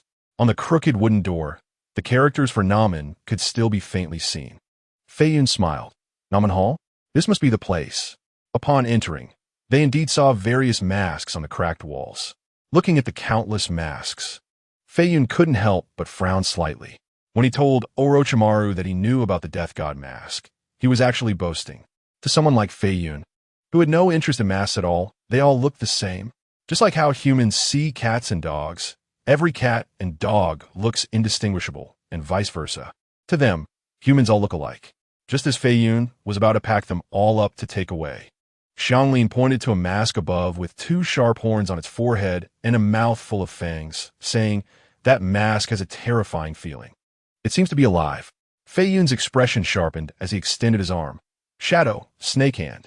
A python shot out, wrapping around the mask and bringing it to Feiyun's hand.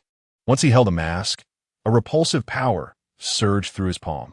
"Yes, it's it," Feiyun exclaimed in delight, convinced that this was the Death God mask. After putting the mask away, Feiyun tried touching the other masks, but felt no unusual sensations. It seemed that the other masks were just ordinary souvenirs. Feiyun turned to Xianglin. The mission is complete. Do you have any thoughts? If not, we should go. Xianglin shook her head.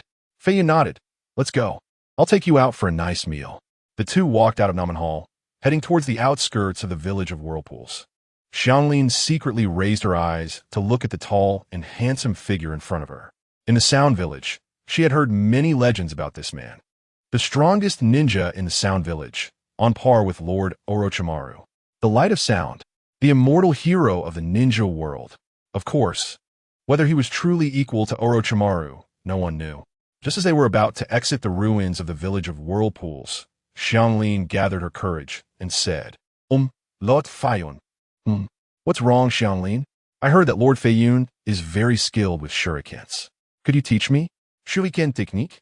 Upon hearing this, Feiyun paused slightly, revealing a thoughtful expression. He hadn't really practiced that skill, but with his Sharingan's dynamic vision, his shuriken techniques were naturally not weak. He could hit where he aimed, clash shurikens, and accurately strike dead angles, all of which were easy for him. As they walked, Feiyun said, the level of shuriken techniques is mainly about observation and body coordination, and then it's just practice. If your shuriken techniques aren't good, it might be due to insufficient familiarity with your movements and thoughts, where your thoughts and actions are not coordinated. Just find a way to let your movements follow your thoughts. Xianglin listened attentively, murmuring, let movements follow thoughts. At this point, she quickly took out paper and pen to jot it down. Feiyun took out a shuriken and casually threw it. The shuriken traced a beautiful arc, circling around the two. Feiyun didn't even glance at it. He extended his right index finger and steadily caught the returning shuriken, which spun above his right shoulder. So impressive. Lord Feiyun, teach me. Xianglin's eyes sparkled with excitement. Well, it's about first calculating a simple trajectory, then estimating strength, wind direction, and angle, then swoosh, and finally it goes zoom. Feiyun gestured with both hands, trying to help Xianglin understand. Xianglin's slender fingers paused mid-note, her expression slightly dazed. It seems she didn't understand. Take your time. Anyway, just practice more. No matter if you're a genius or not, diligence is always the theme. Xianglin's eyes brightened, excitedly saying, I know this. As long as I work hard enough, ordinary people can catch up to geniuses. Feiyun chuckled. Who taught you this nonsense? How can you catch up? Do you think geniuses don't work hard? I'm a genius, and I haven't found anyone who works harder than me. Xianglin was momentarily taken aback, her expression dimming. It seemed true. Geniuses also work hard, and even harder because they have better stamina, chakra, and conditions to support their efforts. Ordinary people can't keep working hard for long. Their bodies will collapse, their chakra will run out, and they lack resources. Chapter 47. The Uncertainty of Life, My Mother Said That. Xianglin's expression was somewhat gloomy. Feiyun was choked up, and after a moment, he straightened his chest and said, Your mother is right, so that's why I just said that no matter what. Diligence is always the theme. Xianglin's gaze was firm as she nodded vigorously. I understand, Lord Feiyun. The two arrived at a lively small town and entered a tavern. Feiyun picked up the menu and handed it to Xianglin, laughing heartily. Order whatever you want, Xianglin. Money is no object. After that, Feiyun picked up another menu and started ordering for himself, choosing all the delicious and visually appealing dishes. After all the expenses for this trip will be covered by Orochimaru, so Feiyun wanted to order everything tasty, and then later asked the owner for a bill 10 times the amount. Before long, various delicious foods were served on the table. Grilled octopus arms over charcoal, brushed with teriyaki sauce, and sprinkled with crushed seaweed. Xianglin took a bite. The outer skin was crispy while the inside was chewy, and the sweet juice burst on her tongue. This is way better than the rations from the grass village, she exclaimed, her words somewhat unclear. The triangular rice ball is wrapped around with sour and salty pickled plum, and the outer layer is covered with crispy seaweed. The snow-white silk tofu is soaked in bonito broth, adorned with chopped green onions and ginger paste. When Shikamaru lightly taps the tofu with a spoon, it trembles and separates like a cloud. The grilled mackerel has a crispy skin while the flesh remains tender. In the thick yam puree, mushrooms, chicken, and rice cakes are buried, bubbling with steam. The sashimi rice is topped with salmon, salmon roe, and sea urchin, decorated with spiral-shaped radish carvings on top. The three-colored glutinous rice dumplings are skewered on bamboo sticks, and the chilled amber-colored liquor holds a green plum, with water droplets condensing on the cup's wall. Watching Shikamaru indulge in the feast, Feiyun suddenly asks, "Shikamaru, you were brought to the Sound Village by Orochimaru, right? What are your thoughts? Were there any emotions you haven't expressed?" The Uzumaki clan, for some reason, Feiyun feels an inexplicable empathy towards them. Lifelong toil without rest, and when finally at ease, it is with the mountains. Perhaps this refers to the common people buried in the dust of this world, the most extreme splendor that will never be discovered. Only a fortunate few who have experienced it can witness it. Shikamaru pauses slightly, raising her greasy face. "I don't know. I just feel much more comfortable than when I was in the grass village. Although Orochimaru's appearance is terrifying, he hasn't let anyone bite me. He only occasionally draws some blood and gives me injections." Feiyun sighs and puts down the chicken leg. "If I were to let you go now and ensure that the Sound Village would never pursue you again, would you choose to leave and gain freedom, or would you prefer to return to the Sound Village?" Shikamaru thinks carefully for a moment and then replies, "I think I would rather stay in the Sound Village. Compared to Lord Orochimaru and you all, I'm more afraid of the outside world." Feiyun nods. Indeed, with Shikamaru's bloodline, there is simply no place for her in the ninja world. If she goes out, she will only fall into a more tragic situation. Too many people are eyeing the bloodline of the Uzumaki clan. Who can guarantee that her next belonging would be better than the grass village? For your village, I for mine, everyone has their own beliefs. But no one has thoughts for the Uzumaki clan. Just like Uchiha Feiyun, if not for his own strength being formidable enough, let alone other countless factions. Orochimaru would have long since chosen him as the next vessel. Other factions, is Orochimaru wrong? Not at all. What right or wrong is there in this world? Isn't it just you for your justice, and I for mine? If Feiyun were to let Shikamaru go now, would that really help her? After leaving the Sound Village, she might end up 10 times worse than now. Like her mother, crushed to death. That is probably the most likely outcome. The people suffer. The danger, the people suffer. There is no idle land in the four seas. Farmers starve to death. Life has no home. How can one labor for the people? Everything has meaning, yet everything is so meaningless. Irony, irony indeed. Feiyun merely shows a gentle smile, eating and drinking with Shikamaru, without saying more. After the two have eaten and drunk their fill, they arrive at a hot spring inn. As soon as they enter the mixed bathing area, Feiyun sees a familiar face. Asuma Saratobi. At this moment, Asuma is with a beautiful red-eyed woman, soaking in the hot spring, laughing and chatting, completely unaware of Feiyun's arrival. Shikamaru has already gone to the women's bath. Feiyun smiles slightly and leisurely enters the hot spring, sitting opposite Asuma and Kurenai. Wow, Konoha is really relaxed now. Even the Hokage's child has time to come out on vacation, Feiyun says with a cheerful smile. The steam rises in the hot spring, and Asuma and Kurenai cannot see the face of the man opposite them clearly. Should be a friend from Konoha? Thinking this, Asuma smiles and says, "The land of fire has indeed been quite peaceful recently, so I took a vacation." Kurenai, on the other hand, appears more cautious, asking in a pleasant voice, "I wonder which friend this is? What a coincidence to meet here. Oh, by the way, I haven't introduced myself yet. I'm sorry." Feiyun says apologetically, then continues with a smile. "My name is Uchiha Feiyun. Your Konoha should be looking for me." Boom! As soon as these words were spoken, a whirlwind swept through the hot spring, strong chakra dispersing the mist, making the bathing area clear. Feiyun slightly tilts his head, the strong wind ruffling his black messy hair. "I say, Mr. Asuma, why are you acting so agitated in front of your girlfriend? It leaves a bad impression." Asuma falls silent, muscles tense, staring intently at the young man across from him. Kurenai also realizes now the deep cleavage under the water subtly visible. Uchiha Feiyun. He is that infamous rogue ninja? Kurenai's shocked expression carries a hint of surprise. She did not expect that the notorious rogue ninja would look so sunny and handsome, and be so polite. At this moment, the most frustrated person is Asuma. He had thought that with a hard-won vacation, he could take Kurenai on a romantic trip. If all goes well, there would be a passionate battle in the hot spring inn today. But life is like this, surprises and unexpected events. You never know which will come first. Chapter 48. Hunt Asuma's fingers twitch, quietly preparing to form seals. Although the previous gust of wind was quite loud, it did not startle the people in the bathing area. Everyone just thought it was windy. After all, this is an open-air hot spring. Feiyun leisurely washes his well-defined upper body. Although his muscles are not overly prominent, they contain an unassuming strength. 35 million Rio, sir, there are many ordinary people here. You wouldn't want to fight here, would you? Feiyun's cultured voice rings out, but he does not look at the two opposite him. Asuma slightly turns his head, whispering to Kurenai. Kurenai, you retreat first? I'll keep an eye on him. Kurenai shakes her head. You can't handle him.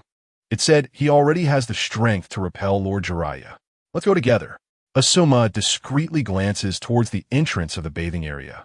He must get his ninja tools as soon as possible. Barehanded, he would only die faster. Thinking this, Asuma gives Kurenai a look. Just a glance?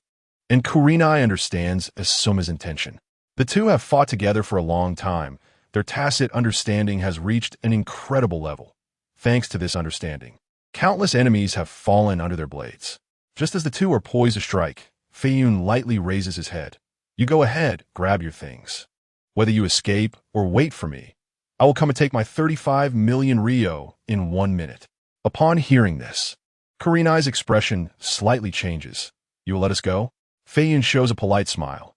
I just said, there are many ordinary people here. I simply don't want to fight here. You Konoha ninjas, do you really disregard the lives of ordinary people? Only then do Kurenai and Asuma scan their surroundings, as if just now realizing the others in the hot spring. Although Feiyun says this, if the two truly choose to fight, he would not hesitate for a moment. Just because he does not want to kill ordinary people does not mean he will intentionally protect them. If a battle breaks out, he would be fiercer than anyone. Asuma and Kurenai bolt out of the hot spring in at top speed, their clothes not even fully put on. The two push their speed to the limit, and in the blink of an eye, they dash far away. Asuma tightens his belt in midair and urgently says, Kurenai, you go first. I'll hold Uchiha Feiyun. Kurenai exclaims, how can I abandon you? Let's go together. Asuma said in a deep voice, staying here is of no use. He's not someone we can deal with. If you leave, you might be able to help me find rescue. Staying here won't save me. However, Kurenai had a different opinion and analyzed, in a direct confrontation, we may not be his match, but if we want to escape, he might not be able to catch us, right? Whoosh!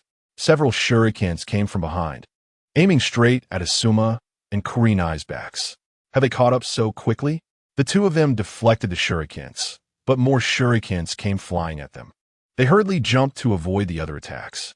Just as Asuma deflected a few shurikens, a corner of his eye caught sight of a shuriken that was tied with a sizzling explosive tag.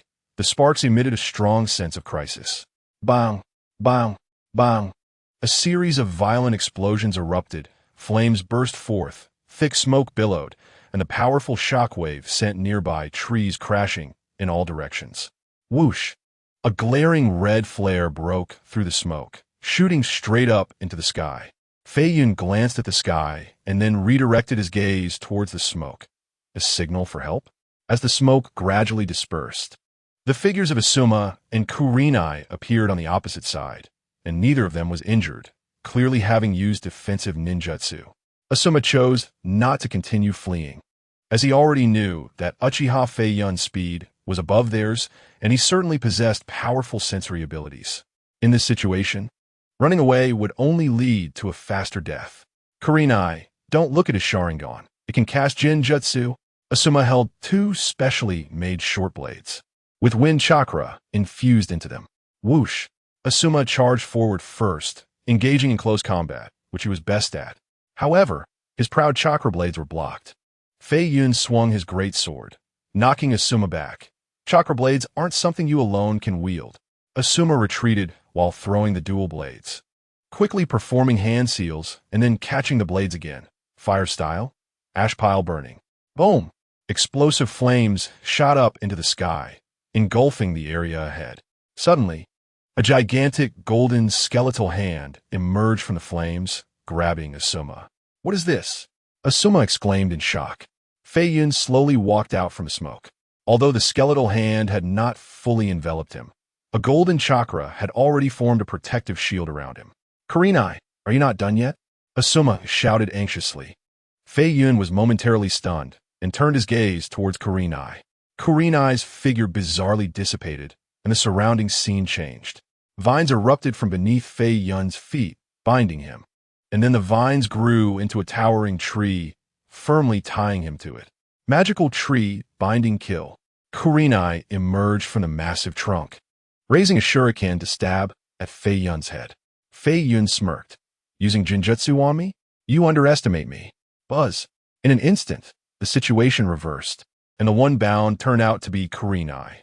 Feiyun stood before the shocked Kurenai as the gear-like Sharingan formed. Kurenai was startled and quickly closed her eyes. But it was too late. The eye technique had already activated. The surrounding scene returned to normal, and the captured Asuma suddenly transformed into a wooden stump. Asuma's real body flickered and kicked towards Feiyun, but was easily blocked. However, Asuma had already embraced the immobile Kurenai, and they both flew backward. "Release." Asuma formed hand seals with 2 fingers and shouted, trying to help Kurenai break the Jinjutsu. Feiyun coldly smiled and said, "Kill Asuma." The dazed Kurenai suddenly erupted, swinging the blade in her hand fiercely. Stab!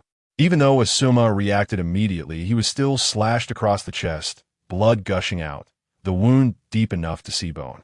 "Is this the eye technique that the intel spoke of?" Asuma looked at Kurenai in terror. Feiyun frowned upon seeing that Asuma was not killed. As the intel world said, it's indeed true. He actually managed to escape with his life? Logically, Asuma should have died just now. It's impossible for him to react in time. But somehow, Asuma miraculously survived, likely because he was always cautious of Feiyun's eye technique. The leakage of ability intel is indeed a headache for ninjas. No wonder in my memory, even top figures like Nagato must guard their intel closely. Chapter 49, 35 million Ryo in hand, but it has already ended. At this moment, Asuma was severely injured, and the freed Kurenai rushed to Asuma's side in fear. "Asuma, are you okay?" "I'm sorry, I didn't mean to." Kurenai panicked. Asuma gasped for breath and said, "It's not your fault. The inherently evil Uchiha just wanted to toy with us. He could have defeated us directly." Feiyun mocked with a smile. "This is a war of life and death. Can I not use means?" With that, Feiyun took slow steps towards the two, raising his chakra blade. Seeing this, Asuma pushed Kurenai away, grabbed a specially made short blade, and charged at Feiyun, stabbing fiercely. Feiyun slightly tilted his body and caught the incoming short blade with one hand, then thrust his great sword forward. Stab! The great sword pierced through Asuma's heart, blood gushing from his mouth, but his other hand firmly gripped the sword. "Kurenai, back away!" Asuma shouted loudly, activating the dark hand technique, causing countless explosive tags to surge forth. "Evil Uchiha, you can't escape. Let's go to hell together." Feiyun coldly laughed. "You only caught my sword. Does that mean I can't escape?" Saying this, Feiyun released his grip on Asuma's arm and the sword handle, retreating swiftly. Although he could use Susanoo to defend, he just wanted to mock this useless tactic. Indeed, seeing Feiyun retreat, a strong sense of unwillingness and anger surged in Asuma's eyes as he released some of the explosive tags. Boom! Boom! Boom! The explosions rang out, and Feiyun quickly blew away the flames and smoke, flashing to Asuma's broken body, checking it with concern. "Please don't let my 35 million Ryo get blown up." Seeing Asuma's body was damaged but still usable, Feiyun finally breathed a sigh of relief. Tears welled up in Kurenai's eyes as she stood blankly to the side, watching Uchiha Feiyun store Asuma's body into a storage scroll. All right, the 35 million Ryo is finally in hand. After finishing all this, Feiyun turned his gaze to Kurenai. "You didn't take the chance to escape? Do you know you can't get away?" Feiyun raised his blade and walked towards Kurenai, having no intention of showing her mercy. Since they were already on opposing sides, they were all enemies. There was nothing to say to an enemy. It was either you die or I die. Kurenai came to her senses and activated the technique she had prepared long ago. Feiyun sliced Kurenai in half with one blow, but her two have transformed into cherry blossoms and scattered. Genjutsu. The three Tomo Sharingan spun, and Feiyun aimed for a large tree. Stab. A spray of blood burst forth. Kurenai's figure reappeared, and after being stabbed again, she transformed into petals once more. Useless. In front of these eyes, you can't escape. Just as Feiyun prepared to strike into the bushes again, a flash of insight suddenly struck his mind, and he turned to look northeast. Is he actually nearby? Thinking about it, this was indeed the land of fire, within the influence of Konoha. Feiyun flicked the blood off his blade, and then sheathed it. You're quite lucky. Today you've managed to escape with your life. Before he finished speaking, Feiyun's figure vanished from the place, leaving behind a devastated forest. A moment later, a man with thick eyebrows and big eyes, sporting a bowl cut, appeared like a green lightning bolt. It was Might Guy, dressed in a full-body green jumpsuit. Might Guy found the seriously injured Kurenai Yuhi and helped her up. Kurenai, what happened? What is going on here? Kurenai's chest heaved violently. It's Uchiha Feiyun. He killed Asuma, the son of the Hokage. What? Asuma is dead? How is that possible? We rushed over as soon as we saw the signal. How could it happen so quickly? Might Guy's expression was shocked, filled with anger. But before he could ask more, Kurenai had already fainted. Swish, swish, swish. Three figures finally arrived, appearing behind Might Guy and Kurenai. This is Teacher Kurenai, Tintin exclaimed, covering her mouth in surprise. What happened, Teacher Guy? Lee asked, clenching his fists. Guy stood up with a serious expression and said in a deep voice, The mission is over. Now, we have a new mission. The three young ninjas also became serious. Guy continued, Lee and Tintin, take Kurenai back to Konoha. Niji and I will track down the enemy and retrieve Asuma. Upon hearing this, Lee stepped forward and said, In that case, I want to join the pursuit too. Might Guy firmly refused. No. The enemy this time is someone I can't guarantee defeating. And if it weren't for needing Niji's Byakugan, he couldn't go either. The three were shocked. First, they defeated two elite Jonin from Konoha. And now even Teacher Guy said he wasn't sure. How strong must the enemy be? At the Hokage level? Tintin said worriedly, Since the enemy is so strong, we should find reinforcements before acting. Guy nodded approvingly. So your mission is not only to escort Kurenai, but also to bring back important information. Notify the Hokage, and he will naturally send people to come. Yes. The four split up to begin their actions. As Guy moved forward, he instructed Niji to use his Byakugan to scout for the enemy's trace.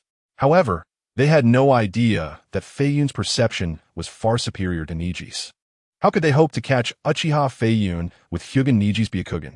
Feiyun quickly returned to the hot spring inn, where Kagaya had already put on her clothes and was waiting in the lobby, looking frustrated. Sorry, I just had to handle something. Let's go, Feiyun said as he walked in, seeing Kagaya's gloomy expression. Kagaya didn't speak, but nodded and followed Feiyun outside. Feiyun asked, What is wrong? Are you still mad at me? Kagaya lifted her little face and shook her head. No, I'm not angry at Lord Feiyun. Oh, then why do you look so unhappy? Kagaya bit her lip and said angrily. They all laughed at the bite marks on me. Upon hearing this, Feiyun suddenly understood, chuckling as he patted her head. It's a small matter. Once you cultivate your skills, if anyone laughs at you, just beat them up. I will work hard to cultivate. I want to become as strong as Lord Feiyun. Chapter 50. The Return? Have they found us? Feiyun suddenly turned his head and said. Kagaya asked in confusion, Lord Feiyun, what's wrong? Is there an enemy coming? Feiyun smiled and nodded. It's not a big deal. Their perception ability is about the same as yours. They can't catch up to us. However, even as he said this, Feiyun still grabbed Kagaya and swiftly moved in another direction. Feiyun had considered the risk of taking down Might Guy to obtain the Eight Gates training methods, but he suppressed that impulse. He had previously discussed the Eight Gates with Orochimaru. Feiyun felt that his immortal body was quite suitable for such a life-threatening, forbidden technique. According to their speculations, each gate corresponds to different physical energies, which means that in order to open a gate, one must undergo extensive physical training to reach the corresponding physical quality and energy levels. Ninjutsu, taijutsu, and jinjutsu all depend on chakra, with ninjutsu and secret techniques being the manifestation of the 7 elemental chakras. Jinjutsu is the manifestation of In release chakra, reflected in the use of mental energy, such as the heart turn technique of the Yamabuki clan and the shadow techniques of the Nara clan. Taijutsu is the manifestation of chakra and physical energy, falling under the category of Yang release chakra, such as the Akimichi clan's expansion technique and the Senju clan's unmatched strength, etc. The typical example of developing and utilizing In property mental energy is perception ninjas. The typical example of developing and utilizing Yang property is medical ninjutsu that repairs the body. However, to reach the level of opening all 8 gates in terms of physical energy, physical strength, even someone as extreme as Might Guy or Rock Lee would need to train for decades. Moreover, Rock Lee has trained for nearly 10 years and still hasn't reached the level to open the 7th gate. Feiyun had no choice but to give up on the idea of training in the 8 gates. After all, he couldn't focus on training taijutsu for decades. That would hinder the training of other techniques. There are plenty of paths to become stronger. Why must one take the hardest route? Feiyun didn't want to jump rope 8,000 times, punch 5,000 times, or do 3,000 push-ups, or run countless laps upside down. I want to let you off next time. There won't be a third chance. Feiyun thought to himself. After all, he had no real grudge against Guy. He didn't want to risk his life against someone so single-minded. Otherwise, he wouldn't be able to tolerate him. A great rogue ninja, avoid your sharpness? Well, I guess I'll avoid it for now. Feiyun easily shook off the pursuit and then quickly changed direction. He made his way to the border of the Land of Fire and found the money exchange office managed by Queenie. This was an exchange disguised as a bathroom, with secrets hidden inside. Hey, my dear nameless brother, you haven't been here for a long time. I thought you were losing sleep over it. As soon as he entered the secret door, the squinty-eyed Queenie excitedly ran over, his face beaming like a flower, looking at the one he had been thinking about day and night. In the past year or so, due to KONOHA implementing various countermeasures, it became difficult to issue bounties for the 4 major families. Therefore, Feiyun not only didn't increase any high-priced bounties, but even withdrew a number of them. This directly led to Queenie's performance declining, and the glory of the past was gone, with even the Jonin-level female secretary being reassigned by headquarters. Queenie glanced at Kagaya and frowned. Has my nameless brother fallen so low? Have you even fallen to the point of selling children? Kagaya's eyes widened in shock, staring in disbelief. Although she was only about 10 years old, she knew her special bloodline was certainly very valuable. Moreover, this stinky place clearly didn't seem to be a good one, and it wasn't impossible for them to sell children. Lord Feiyun wouldn't really plan to sell me, would he? Feiyun sensed Kagaya's fear and rubbed her head. What are you talking about? I have plenty of money. I'm just afraid you can't earn it. This little girl is my companion. Why would I sell my companion? Queenie, what is most important in this world is righteousness. What my nameless brother said is right. Haha. Queenie gave a thumbs up, flattering. I see your recent performance hasn't been great. I'll bring you some business. I'm the most righteous in the world. Saying this, Feiyun took out a storage scroll and summoned Asuma's corpse. Queenie took the bounty list and relevant information, carefully confirming it before putting away Asuma's body. The deal of 35 million Ryo was still considered a good performance. However, since it was the corpse of the Hokage's son, he didn't dare to keep it for long and immediately instructed his subordinates to contact headquarters to take Asuma's body away. After receiving the bounty, Feiyun counted the money while saying, Have you gathered the corpses of the 4 major families of Konoha that I asked for? Ju and I took out a space ninjutsu storage scroll. Everything is in here. Each piece is packed in a petri dish and labeled with its owner's name.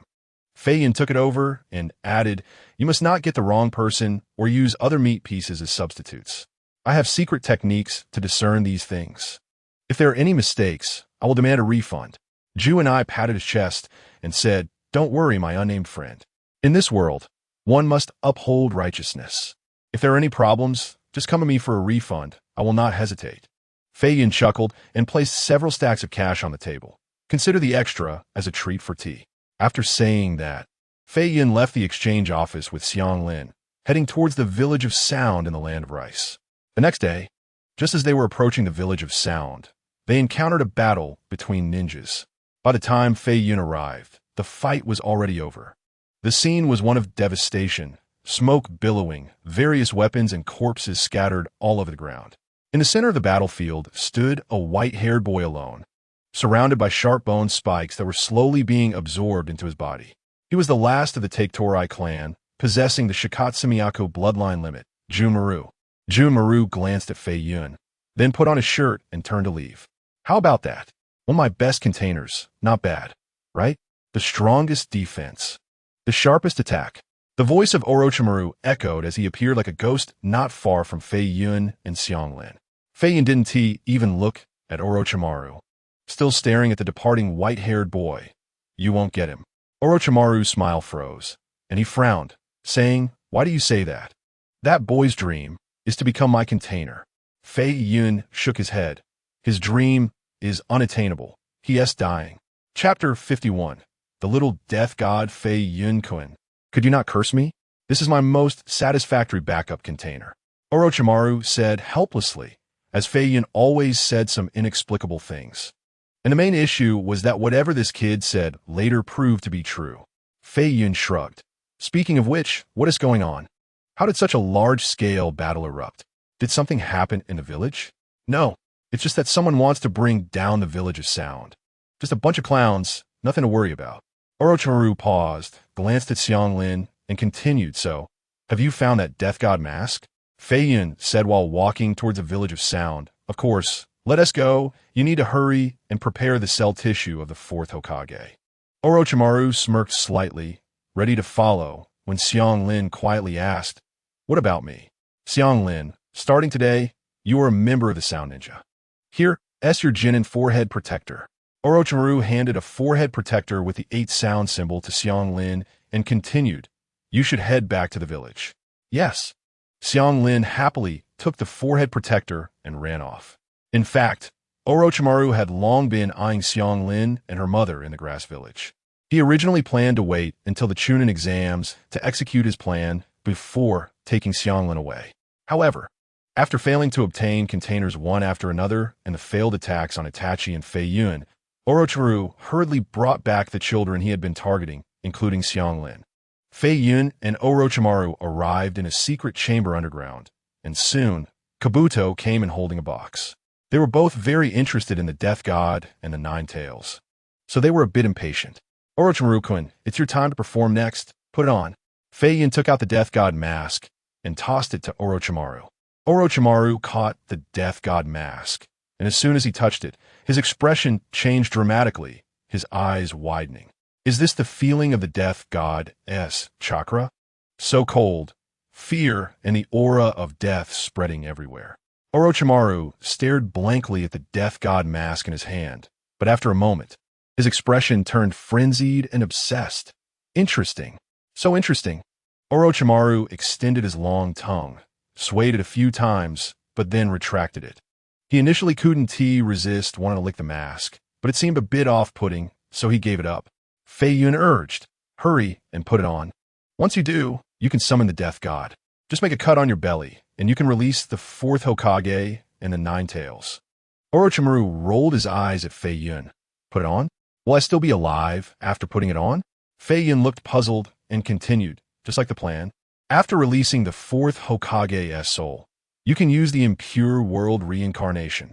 Orochimaru took out a scroll while saying, "Will it let us toy with it?" "That S the Death God.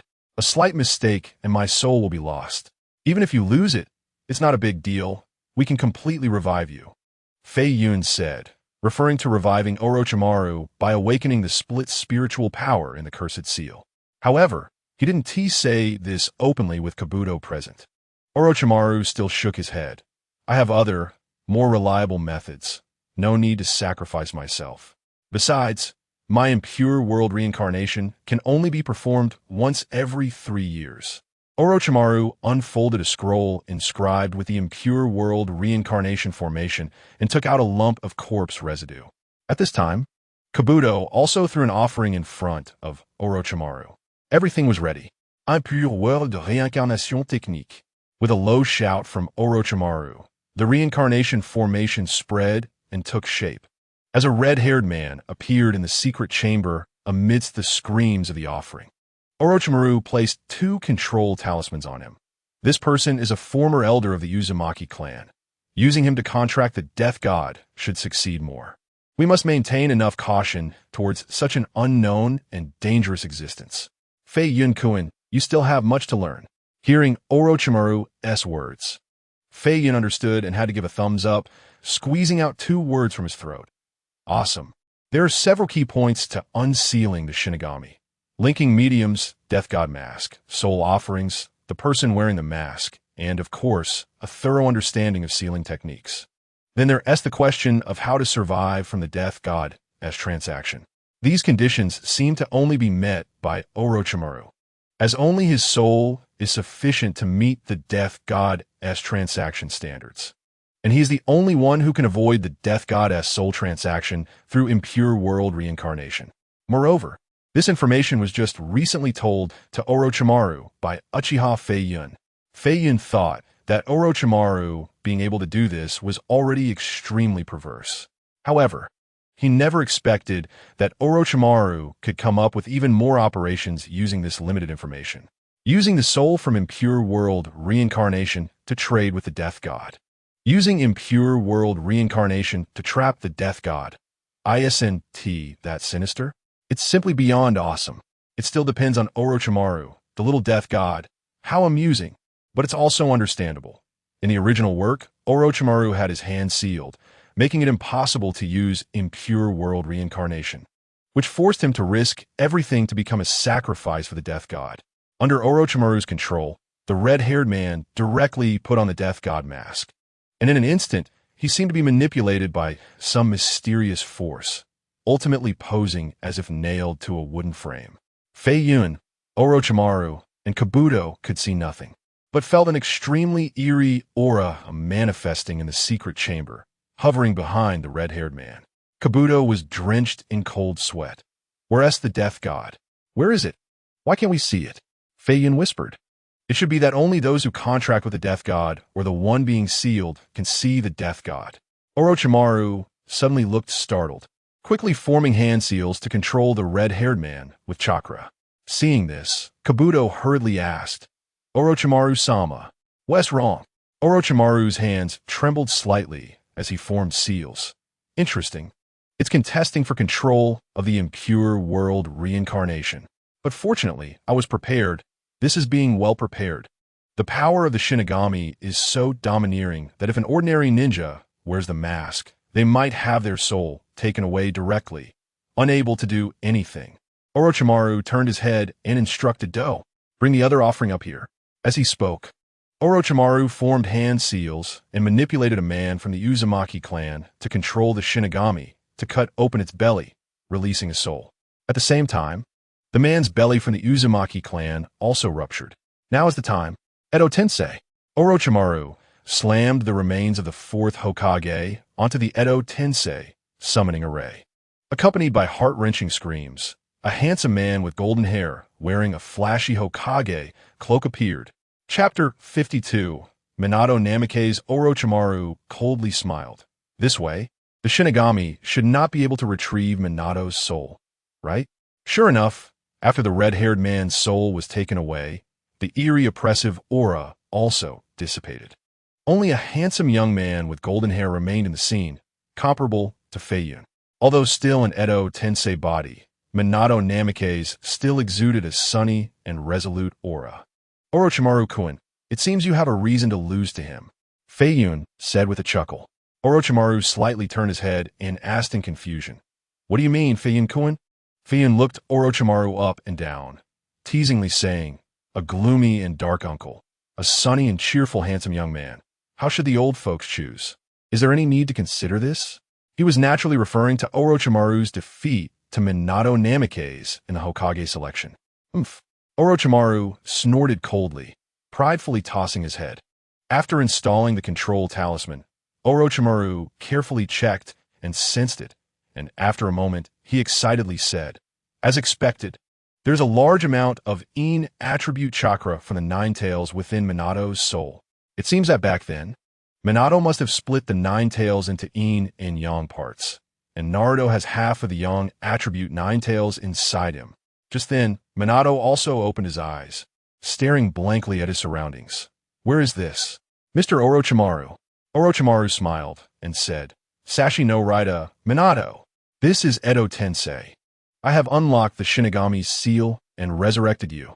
Minato extended his hands, shocked, and exclaimed, That sealing technique can actually be undone? Mr. Orochimaru, how did you do it? Orochimaru once again showed a proud expression. Don't underestimate me, Minato. Minato calmed down and scanned the surroundings. Who are you? What is your intention in doing this? Seeing Minato looking at him, Feiyun stepped forward. I am Uchiha Feiyun, and we are preparing to eliminate all the current high-ranking officials of Konoha. Minato's gaze turned cold. I see. A traitor from the Uchiha clan? Feiyun chuckled, too lazy to explain.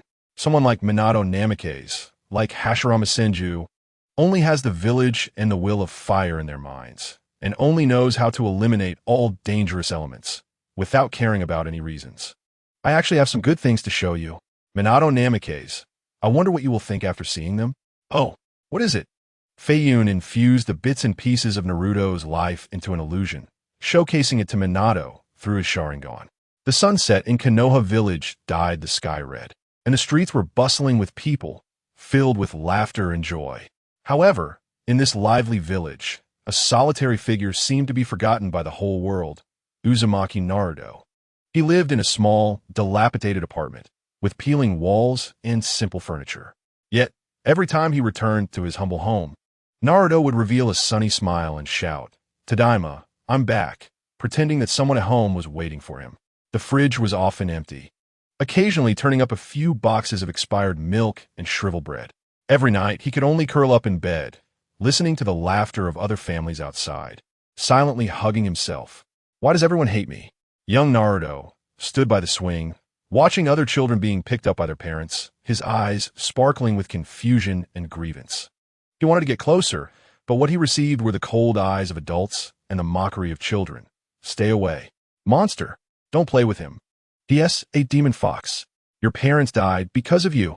He didn't know what the Nine Tails was, nor did he understand why he was so hated. He could only repeatedly pull pranks, doodling on Hokage Rock, causing trouble in class, and shouting on the streets, just to gain even a moment of attention from others, even if it was angry scolding rather than complete neglect.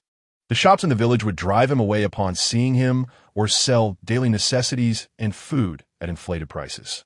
Every time he got fast food, it would be mixed with intentionally added sand, and the small figure often squatted in a corner picking out the gravel. Every time he managed to buy instant noodles and milk, it would definitely be expired. Until later, a father and daughter from a ramen shop appeared who did not exclude him. Everyone thought Naruto liked to eat ramen, but they didn't know the reason. Because it was the most normal food he had eaten since birth, without spoilage, sand, expiration, or inflated prices. It could be said that whatever the father and daughter sold was what Naruto loved to eat. It just so happened they sold ramen. Naruto did not know his birthday. So every year on the first day, he assumed it was his birthday. He would order a bowl of ramen to take home and smile at the air saying, I'm going to eat, as if that could pretend someone was accompanying him. On the streets at night, Naruto walked alone, his shadow stretched long by the streetlights. Edo Tensei bodies do not cry, but a father does. Minato Namikaze shed 2 crystal-like tears, tracing down his cracked face. This is impossible. Although the Jinchuriki's fate wouldn't be too good, with the 3rd Hokage around. Naruto couldn't possibly live like a wild dog. I clearly entrusted him to that old man. Minato Namikaze's expression turned cold as he stared at Uchiha Feiyun. Continuing, is this true? Has the 3rd Hokage passed away? Who is the 5th Hokage? Feiyun chuckled. This is just a glimpse of Naruto's tragic life. The village has always been under the 3rd Hokage's rule, and no other Hokage has been chosen. This is impossible. Minato Namikaze growled. The 3rd Hokage must have had his reasons and circumstances. Feiyun's expression was cold, and he no longer replied. Minato Namikaze's disbelief was anticipated. Feiyun did not expect to sway someone like him, who had the will of fire drilled into his bones, just by talking about Naruto's experiences or exposing the 3rd Hokage's dark side. Seeing that everyone no longer paid attention to him, Minato Namikaze continued. I need to verify this. Feiyun crossed his arms and tilted his head slightly. What will you do after verifying it? Minato gritted his teeth. I will demand the third Hokage and others take this matter seriously. Hee hee. Feiyun couldn't help but laugh. How saintly and scary. Orochimaru waved his hand impatiently, saying, Feiyun-kun, what is the point of talking to him? He doesn't have the qualifications. I just did a rough observation. And this Edo Tensei is still not good. The strength is only a fraction of what it was in life. Feiyun nodded, signaling to Orochimaru. Orochimaru summoned a coffin and placed Minato Namikaze inside. Chapter 53. 9 tails today. I'm a bit tired. I'll go rest. And pull out the 9 tails for training another day. Feiyun twisted his neck and said. However, Orochimaru had a face full of mad excitement, extending his long tongue to wipe his face. This is the 9 tails. That evil and incredibly powerful chakra made Orochimaru's blood boil. His eyes filled with intoxication. He really wanted to slice the 9 tails and study it properly in the lab. So interesting. After a pause, Orochimaru turned to Do. This matter must not be known to anyone. Otherwise, we might fall into an extremely passive situation. After all, Akatsuki's target is the tailed beasts. Yes. Orochimaru thought for a moment and felt it was still not safe. So he continued. Forget it. I'll give you a forbidden technique to erase your memory. This is for your own good. Yes. Lord Orochimaru, Kabuto respectfully replied. At this moment, Feiyun spoke up. Actually, there's no need for that. Not to mention Akatsuki. In this world, no one knows there is another half of the 9 tails. Moreover, during the attack on Konoha, it was not only our mount but also the vanguard. As he spoke, a fiery, killing intent surged in Feiyun's eyes. He was finally about to return to Konoha. He still hadn't forgotten the hatred of being killed like livestock and thrown into a pit like a stray dog. Perhaps it was due to inheriting the original owner's memories. The slaughter of so many familiar friends and family had deeply planted hatred in his heart. Orochimaru, however, had a serious expression. This matter still needs to be cautious. I don't want to attract the attention of that group of lunatics from Akatsuki. Noticing Feiyun's emotional fluctuations, Orochimaru gently said, Feiyun-kun, you are not alone. At least you have me, right? Feiyun was suddenly awakened. Don't start with that. Do as you wish, just don't interfere with our plan to attack Konoha. Feiyun waved his hand and walked outside. After days of traveling, he was already exhausted. The next day, Feiyun was awakened by a violent tremor. It felt as if a magnitude 10 earthquake had occurred, and the entire ground shook violently. Fortunately, it was only for a brief moment. If the shaking had lasted any longer, the village would probably have been ruined. Feiyun jumped up from his broken bed and rushed out of the room. What happened? Kabuto was maintaining order with Orochimaru's elite subordinates, commanding everyone not to move around recklessly and especially not to leave the village. Hearing Feiyun's question, Kabuto quickly appeared before him. I don't know what happened, but Lord Orochimaru has ordered that no one is allowed to approach the back mountain. It seemed that Kabuto's memory had indeed been partially erased. Feiyun looked towards the back mountain and saw a huge mushroom cloud rising in the distance. Damn it! Feiyun's eyes widened, cursing inwardly. That bastard Orochimaru must have been unable to contain himself, releasing the 9 tails ahead of time. No one is allowed to leave the village, and especially not to go to the back mountain. With that, Feiyun flashed away, heading towards the back mountain. Before long, he came upon a massive pit where Orochimaru was facing off against a small 9 tails with 4 tails. Watching the small 9 tails gulp down concentrated chakra, Orochimaru smiled obsessively. Not bad. Really not bad. 9 tails. A sickly arc formed at the corner of Orochimaru's mouth as he bit his pale fingers. His chakra erupted suddenly, and a cold, purple-black energy coiled around him like a venomous snake, causing the ground beneath him to tremble and crack. Summoning technique. Triple hachement. In an instant, the earth rumbled. 3 gigantic demonic gates, like mountains, burst from the ground, each towering several dozen meters high, with twisted, evil-looking faces carved on the bronze doors, bearing fangs. Boom! The devastating energy of the tailed beast bomb roared toward them, and the first gate was blown to pieces upon contact. But the impact had been reduced by 3 parts. The second gate cracked with spiderweb-like fissures amidst violent tremors. Ultimately, the third gate emitted a piercing metallic screech, but managed to withstand this world-ending blow. All three gates dissipated into white mist, and the surrounding terrain underwent tremendous changes. As the dust settled, Orochimaru's golden snake-like eyes sparkled with madness and delight. Wind release. Great breakthrough. A fierce wind blew through, pinning the small nine-tails claws into the ground. Firmly anchoring its body, Orochimaru quickly formed hand seals, summoning technique. Three massive black pythons burst forth from the white mist, coiling tightly around the nine tails, binding it in layers. Roar! The nine tails chakra erupted, and the two weaker giant snakes were instantly turned into white mist. Seizing the opportunity, Orochimaru flashed to the front of the nine tails, unleashing two powerful sealing techniques that finally managed to temporarily suppress the small nine tails. This power is amazing. Ha ha! However, just as Orochimaru's laughter emerged, it abruptly stopped, and alarm bells rang in his heart as he quickly retreated. Boom! A violent eruption of chakra occurred, and the last giant snake let out a mournful cry before dissipating into white mist. Already six tails. Orochimaru's golden slit pupils fixed on the creature, shrouded in smoke. No, the chakra is still overflowing, and the tails are still increasing. Feiyun did not rush to intervene, but watched from a distance with his arms crossed. Swish!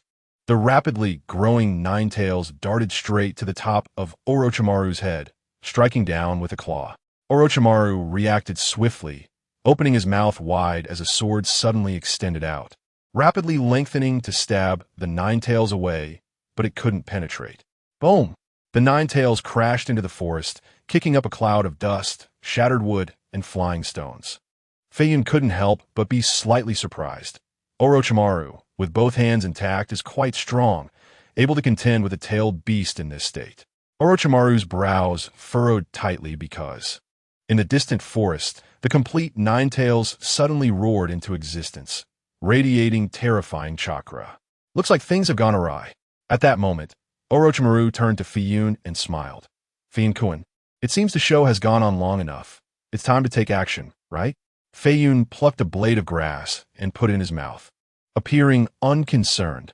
Now you remember me? I told you not to be reckless. You're capable, so why not take that fox down yourself? Feiyun-kun, I'm just trying to help you test the nine tails' power. I'm worried about you. After all, you are my. Stop. Stop. Just act normally. I'm getting scared. The nine tails had already spotted the two and let out an angry roar in their direction. A fierce storm, carrying malevolent chakra, knocked down a large number of trees, and the momentum was simply unmatched. Ordinary ninjas would probably struggle to stand firm in the face of such a roar. Chapter 54, Battle Against the Nine Tails Roar. The Nine Tails' roar shattered the clouds in the sky, and crimson chakra surged like lava, with nine giant tails sweeping everything away. Feiyun stood atop a large rock, and he didn't know if it was due to the influence of the Uchiha bloodline, but even facing the strongest tailed beast, he wore an expression of defiance. Submit to me, Nine Tails. The three-tomo Sharingan suddenly opened wide, releasing powerful ocular power, causing the Nine Tails' movements to momentarily freeze.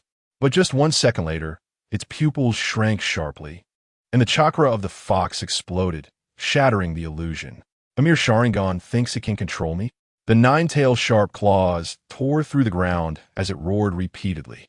Is the power of the three-tomo Sharingan still not enough? Feiyun muttered to himself. However, he did not plan to use the Mangekyou Sharingan for the time being. He wanted a further test. Orochimaru flashed to Feiyun's side and smiled. It seems it's gotten angry, truly terrifying, as expected of a being that can take down two Kaga-level figures. Feiyun glanced at Orochimaru, who was still struggling with Minato. The Nine Tails is, after all, the embodiment of anger. You little brats, the price for angering me will cost you your lives. The Nine Tails charged towards the two. Having not appeared in the ninja world for so long, had the world forgotten the terror of the Nine Tails? First, it was that snake-playing brat, and now another man from the Uchiha clan appeared, completely disregarding its presence, still chatting and laughing. This was truly intolerable. A sage can endure, but the Nine-Tails cannot. The Nine-Tails was determined to tear these two insignificant humans apart. Feiyun-kun, it's up to you next. Seeing this, Orochimaru quickly jumped back to create distance and retreated to the spectator area. Nine-Tails, let me put a collar on you. Feiyun smiled coldly, and golden chakra surged forth, forming a towering chakra giant, Susanoo. In an instant, boom! Susanoo's fist struck the Nine-Tails in the face, pushing it back a step. Following that, a series of heavy punches fell, and the Nine-Tails, not to be outdone, retaliated with its sharp claws and tail. A fierce battle broke out. Although the Nine-Tails was pushing Feiyun back, he became increasingly excited. Not bad. Keep showing off. Keep pleasing me. Although the Nine-Tails had the upper hand, it felt something was off. It sensed a dangerous aura. As the leader of the tailed beasts, it had lived for over 1,000 years and had experienced countless battles. It had once danced with the strongest of the Uchiha. The god of ninjas personally crowned it, calling it a dangerous power. It could easily kill shadow-level masters with its little fingernail and could subdue a large group of ninjas with a flick of its tail. How small and fragile humans were. But this person opposite gave it an unbeatable feeling. Roar! One claw sent the third form of Susanoo flying, crashing into a large area of forest. And the Nine-Tails began to gather chakra. A massive pitch-black chakra sphere formed above its large mouth. Feiyun looked at several places where Susanoo had shattered and then at the distant-tailed beast bomb that was charging up. Finally, it's using its signature move. Orochimaru appeared on the lying golden Susanoo and looked at Feiyun inside, saying, Feiyun-kun, are you all right? Do you need help? Feiyun replied irritably, What are you doing here? Aren't you afraid the Nine-Tails will blast you to death? Boom! Before he could finish speaking, the Nine-Tails had already fired its tailed beast bomb at high speed, shattering everything in its path, creating deep rifts in the ground. Orochimaru's expression became extremely serious as he prepared to use forbidden techniques to respond. But Feiyun stopped him and brought him inside Susanoo. Feiyun formed hand seals with both hands, would release, tree binding technique. A gigantic demon-faced wooden shield rose. But the impact of the tailed beast bomb still brought the defense to the brink of collapse. However, under the dual protection of wood release and Susanoo, the tailed beast bomb was ultimately blocked. Boom! A violent explosion erupted in the sky, and energy wreaked havoc. Orochimaru gazed obsessively at everything around him. Uchiha Feiyun was truly powerful and perfect, and this was also the path he, Orochimaru, aspired to take. He firmly believed that after he fused with Uchiha Sasuke and Uchiha Itachi in the future, he would also gain this power, even surpassing it, becoming the Sage of Six Paths Snake. The wood release. Forest of trees descended. Feiyun shouted. Countless massive vines grew around, wildly wrapping around the Nine-Tails. The Nine-Tails launched its second-tailed beast bomb, shattering a large area of giant vines, but ultimately, it was devoured by the endlessly growing vines, leaving little of the explosion's power. Roar! The Nine-Tails roared, trying to shatter the surrounding vines with a chakra roar. But these vines, infused with a large amount of powerful chakra, were not comparable to ordinary trees. Its outburst was utterly ineffective. The Nine-Tails had to engage in close combat with Feiyun's wood release, using its sharp claws, tail, and blood-filled mouth. Chaos ensued in this space, with shattered wood and storms swirling around. Looking at the struggling Nine-Tails, Orochimaru said with concern, It's too noisy. If it continues like this, it might attract attention from others. Orochimaru looked at Feiyun, who was manipulating the wood release, saying, Let me assist you with forbidden techniques and sealing techniques. We can't keep fighting like this. Feiyun glanced at Orochimaru. A mere Nine-Tails still need assistance? I'm just testing combat power. I haven't even had my fill yet. Orochimaru's expression was worried, but it's not wise to expose the Nine-Tails right now. If outsiders find out, we'll be at a disadvantage, and the KONOHA collapse plan might be affected and unable to be implemented. Really? I got it. Then let's stop for today. After all, the time to attack KONOHA was approaching, which was Feiyun's most important action at the moment. He certainly didn't want to make any mistakes. He had prepared for a long time for this, and had been looking forward to it. The time to repay Konoha's debt was almost here. The nearly 1,000 souls of the Uchiha were still waiting in hell. Thinking of this, Feiyun immediately released the golden Susanoo, and an immense chakra surged from within him. Would release. Would dragon technique. Boom! 10 giant wooden dragons surged from the vast vines, quickly wrapping around the enraged Nine Tails, binding even its tail.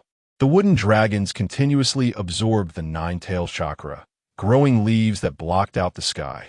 Clang! The gear-shaped Mangeki Sharingan erupted, and the powerful ocular power dealt the final blow to the weakened Nine Tails. The Nine Tails struggles completely ceased, and its massive, crimson eyes slowly closed, its fox body being covered by the forest. Feiyun entered the forest formed by the wooden dragons and arrived at the top of the Nine Tails, forcibly signing a summoning contract. Earth Release, Doton, Dori Heki. After completing all this, Feiyun used an enhanced version of Earth Release to bury the bound Nine Tails deep underground. Chapter 55. Forbidden techniques are great. I must learn them. Torn apart. Unmatched ocular power. Would release. Immortality. Feiyun-kun, you are already ahead of me. Orochimaru suppressed the impulse to step forward and lick that handsome face, saying, "This is simply me." Orochimaru felt he could already see his future, a bright one. The successful case was right in front of him, or rather, there was someone paving the way on the eternal road ahead. Nothing excited him more than this. As long as there was direction and data, with his intelligence and ability, success was not far off. You look so lewd when you smile. Looking at Orochimaru's lovesick face, Feiyun said with disdain. Orochimaru was not embarrassed. He extended his damp, long tongue to wipe the dust off his face. The terrain and environment here are still too conspicuous. We need to hide well. Feiyun surveyed the terrifying battle scars around, also falling into thought. Indeed, if top ninjas come, they will definitely notice something off and then trace back to the tail beasts and our clues. Orochimaru softly said, "Leave it to me. This is not a difficult task. I can set up a barrier to hide the aura and block perception underground and just modify the surrounding terrain with ninjutsu, and it should be fine." Feiyun knew Orochimaru was definitely planning to collect precious samples, and some of the Nine Tails flesh would be indispensable. After all, Orochimaru couldn't resist the opportunity to study such ultimate life forms. If he left it untouched without dissecting it for analysis, it would probably be more painful for the research fanatic Orochimaru than killing him. Feiyun chuckled. "You better be careful. Don't mess up and get yourself killed." Orochimaru showed a gentle smile. "Oh? Feiyun-kun, are you concerned about me? I'm afraid you'll die, and no one will help me get stronger," Feiyun said irritably, then turned and walked towards the Sound Village. As for the cleanup here, Orochimaru would naturally have his own arrangements, and Feiyun was not worried. The Nine Tails had already been suppressed and sealed, and having signed a summoning contract, it was no different from Feiyun's summoning beast now. At the village's edge, Kabuto and a group of elite sound ninjas were anxiously waiting here, stretching their necks to look towards the back mountain. The recent earth-shattering commotion was too frightening, especially the explosion in the sky, which was even more dazzling and terrifying than the sun. What level of energy was that? What level of battle was that? Was it a natural disaster or an enemy attack? However, with Orochimaru's strict orders in place, although they were eager to investigate, they had to stay here and wait. Seeing Feiyun walking over safely, Kimimaro was the first to step forward and bow. "Lord Feiyun, what happened? Where's Lord Orochimaru?" Feiyun waved his hand. "It's nothing. It's the explosive ninja force, and they have already been repelled by me and Orochimaru." Do was startled. "Then why hasn't Lord Orochimaru returned?" "Don't ask what you shouldn't. Orochimaru is fine, and he will come to find you soon." Feiyun walked towards the village, and Junmaru continued to ask, "Can we go support Lord Orochimaru now?" "Keep waiting. Orochimaru has no new orders, so no one move." After a pause, Feiyun turned to look at Yakushi Do. "Do, find me a few death row inmates. I want to practice some ninjutsu." "Yes." Do nodded helplessly and quickly went to prepare. Here, Uchiha Feiyun's current status was not much lower than Orochimaru's, so everyone naturally did not dare to disobey. In the secret room, Feiyun was alone. He placed the prepared Edo Tensei sealing scroll in position and looked at the two bound death row inmates in front of him. They were rogue ninjas from the Sound Village who had stolen Orochimaru's experimental drugs and were brought back. He slammed the 2 chunks of flesh onto the sealing array and quickly formed hand seals. Edo Tensei, the flesh melded into the sealing array, spreading out to surround the 2 sacrifices. With a rustling sound, as the array lit up, Edo Tensei fragments and spiritual energy surged out, enveloping the sacrifices. Accompanied by 2 piercing screams, the newly arrived souls were tearing apart the original host souls, a process that obliterated both memory and personality. Moments later, a brand new man appeared in the secret room. Feiyun focused and saw that it was a special jounin from the Sarutobi clan whom he had killed before. On the other sacrifice, the Edo Tensei fragments only wrapped around the waist before breaking apart. The sealing array dimmed, and the soul retreated. It seems the summoning failed, Feiyun muttered to himself, picking up the failed scroll to examine it carefully, searching for the reason for the failure. After a moment, he put away the scroll, feeling much better. At least I succeeded, right? A 50 success rate on the first try. With more practice, I believe it won't be long before I fully master this technique. By then, it will definitely give KONOHA a big surprise. Ha ha ha. With this thought, Feiyun couldn't help but laugh out loud. Forbidden techniques are great. I must learn them. A true man must master Edo Tensei. However, Feiyun still felt quite regretful that during the night of clan extermination, he hadn't had the time or thought to collect the cells of the Uchiha clan members. It's really a shame not to give the enemy an extra meal. Mainly, he hadn't thought at the time that he would later learn the Edo Tensei technique. Family, just wait in the Pure Land for me to bring you the ghosts of your enemies. When Feiyun left Konoha 3 years later, he returned to the burial site of the Uchiha clan, naturally already knowing the fate of the Uchiha people. Their bodies were gone. However, he was fortunate that when he collected Sharingan, he had taken a lot of blood from many people. I wonder if I can summon successfully? Back then, because of poor technique and the tight timeline, Feiyun had hurriedly taken out a lot of blood while digging out the clan members' eyeballs, all of which he had thrown into the petri dish. Especially when he dug out his own eyeballs, that pain was truly unforgettable.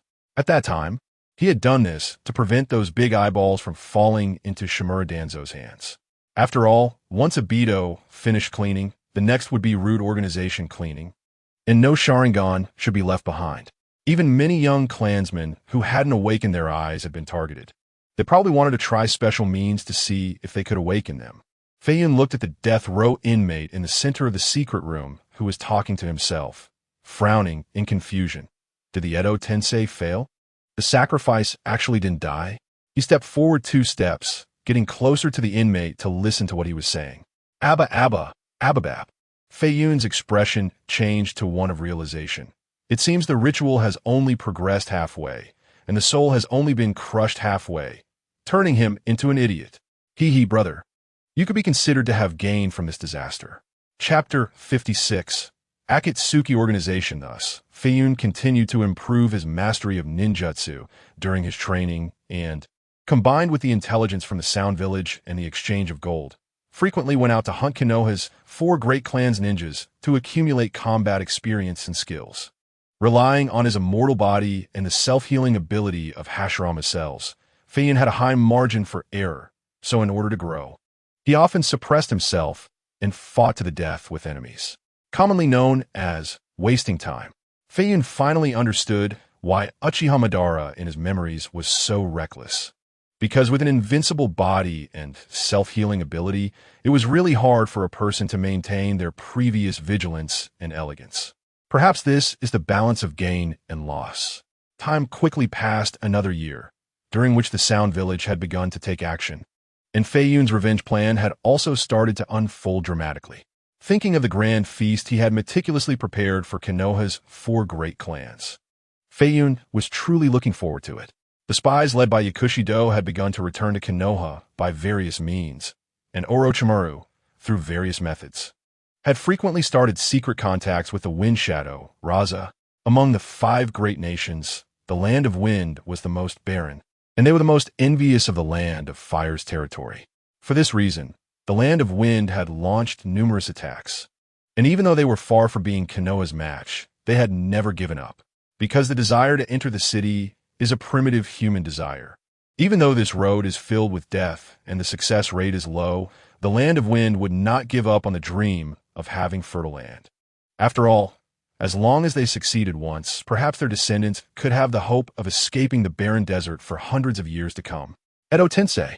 Feiyun clapped one hand, and a series of piercing screams rang out as 5 murderous mountain bandits were covered by Edo Tensei fragments, turning into the deceased of the 4 great clans. Not bad. I have now completely mastered this forbidden technique. Feiyun looked at his work with satisfaction. Just then, Feiyun sensed someone approaching, so he stored his work in a wooden coffin and sank it underground. After a while, a Sound Village Jounin appeared behind Feiyun, kneeling on one knee. Lord Feiyun, Lord Orochimaru has sent a distress signal. Feiyun looked surprised, turned around, and reached out to take the letter from the ninja's hand. What kind of enemy could make him unable to escape? After scanning the content of the letter, Feiyun waved his hand. You can leave. You don't need to worry about this. Yes. The Sound Village Jounin respectfully accepted the order and left. Feiyun raised the corner of his mouth. Akatsuki? Huh? I wonder if I can catch Uchiha Itachi. He chuckled. On a large sand dune in the Land of Wind, Orochimaru, tied with thick hemp ropes, was facing off against Haiden. Scorpion, you really are a persistent ghost. Orochimaru crossed his arms and chuckled softly. A large white clay bird flew in the sky, and Daidara's voice came. Hey, Master, Orochimaru called for support earlier, and I also contacted Akatsuki. Meddling. Scorpion snorted and turned his gaze back to Orochimaru. Today you are definitely going to die. Traitor Orochimaru, let's see how you escape this time. Orochimaru tilted his head slightly. His eyes filled with curiosity. I am very curious. Since the first time we met, you have had great killing intent towards me. What is the source of this killing intent? Is it because I betrayed Akatsuki? Because during Akatsuki, you also wanted to kill me. Scorpion's deep voice rang out. That's right. People like you should go to hell. The fierce wind howled, stirring up gusts of yellow sand. The Land of Wind was perpetually windy, almost never stopping. Orochimaru chuckled. I still don't understand where your hatred for me comes from. Scorpion spoke in a low voice. Because you have desecrated eternity. You have desecrated my art. For this reason alone, I will definitely eliminate you completely. Orochimaru's tongue licked his lips. Yar. Where does this accusation come from? I'm not an artist. I'm just a seeker of the truth of immortality. Scorpion let out a cold snort. The sound of his joints colliding echoed. Your truth of immortality is the greatest defilement of eternity. Let me tell you, only by forever freezing life, solidifying it in the most perfect moment, can there be eternity, and that is true art. What you call immortality, constantly seizing bodies, parasitizing, continuously changing forms and skins, is merely an ugly existence, an insult to the beauty of eternity. Is that so? It's really interesting, Scorpion. Orochimaru spread his arms, looking up at the sky at a 45-degree angle. So, the eternity you pursue is non-existence. Hence you look down upon my immortality? But, Scorpion, can completely abandoning the body and transforming oneself into a mechanical life truly combat time with such lifelessness? Is the eternity you cling to truly eternal? Will the puppet components rust? Will the devices wear out? This is merely delaying the individual's demise. You still have to continuously replace parts, even the entire puppet body. Scorpion, your path to eternity has a long way to go. Talking about eternity now, you are not worthy. Shut up. Scorpion's tail suddenly struck out, forcing Orochimaru to retreat. Orochimaru swiftly distanced himself, his gaze cold. That's why I dislike so-called artists the most. Academic progress requires discussion, yet you can't accept any differing opinions or viewpoints. It's truly arrogant. Although I have my own opinions, I still have expectations and curiosity about your path of non-existence. Scorpion took out a scroll embossed with 3 characters. That's enough, Orochimaru. The path to eternity has no place for inferior fakes like you. Boom! A cloud of white smoke erupted, and a puppet clad in black appeared in the arena. Orochimaru grinned wickedly. Interesting, then let's see your summoning technique. Boom! A coffin emerged from the sandy ground at Orochimaru's feet. The lid opened, and a long-haired man stepped out. Orochimaru placed a control talisman inside. Is that the first Hokage? Recognizing the newcomer at a glance, Scorpion sneered. Hasn't the failure of the third Kazekage last time made you give up? Still bringing out such a fake, immortal body to embarrass yourself? As he spoke, Scorpion formed hand seals, and a large amount of black sand iron gathered from the heavens and earth. Sand iron rain. Swish, swish, swish. The sharp sand iron rained down towards Orochimaru with incredible speed. A massive wooden shield rose to block the attack. Deidara flew in the air, watching the fierce battle on the ground, muttering, "Something feels off this time. This snake guy usually runs away. Why is he choosing to confront us head-on this time?" Chapter 57. The Battle for Eternity. Boom. After a violent noise, a forest suddenly appeared in the desert. Huge vines binding two enormous black sand iron warhammers. Sand iron can't be caught. Scorpion's voice echoed, and at the same time, a vast amount of chakra surged forth. Sand iron realm technique. Bang, bang, bang, bang.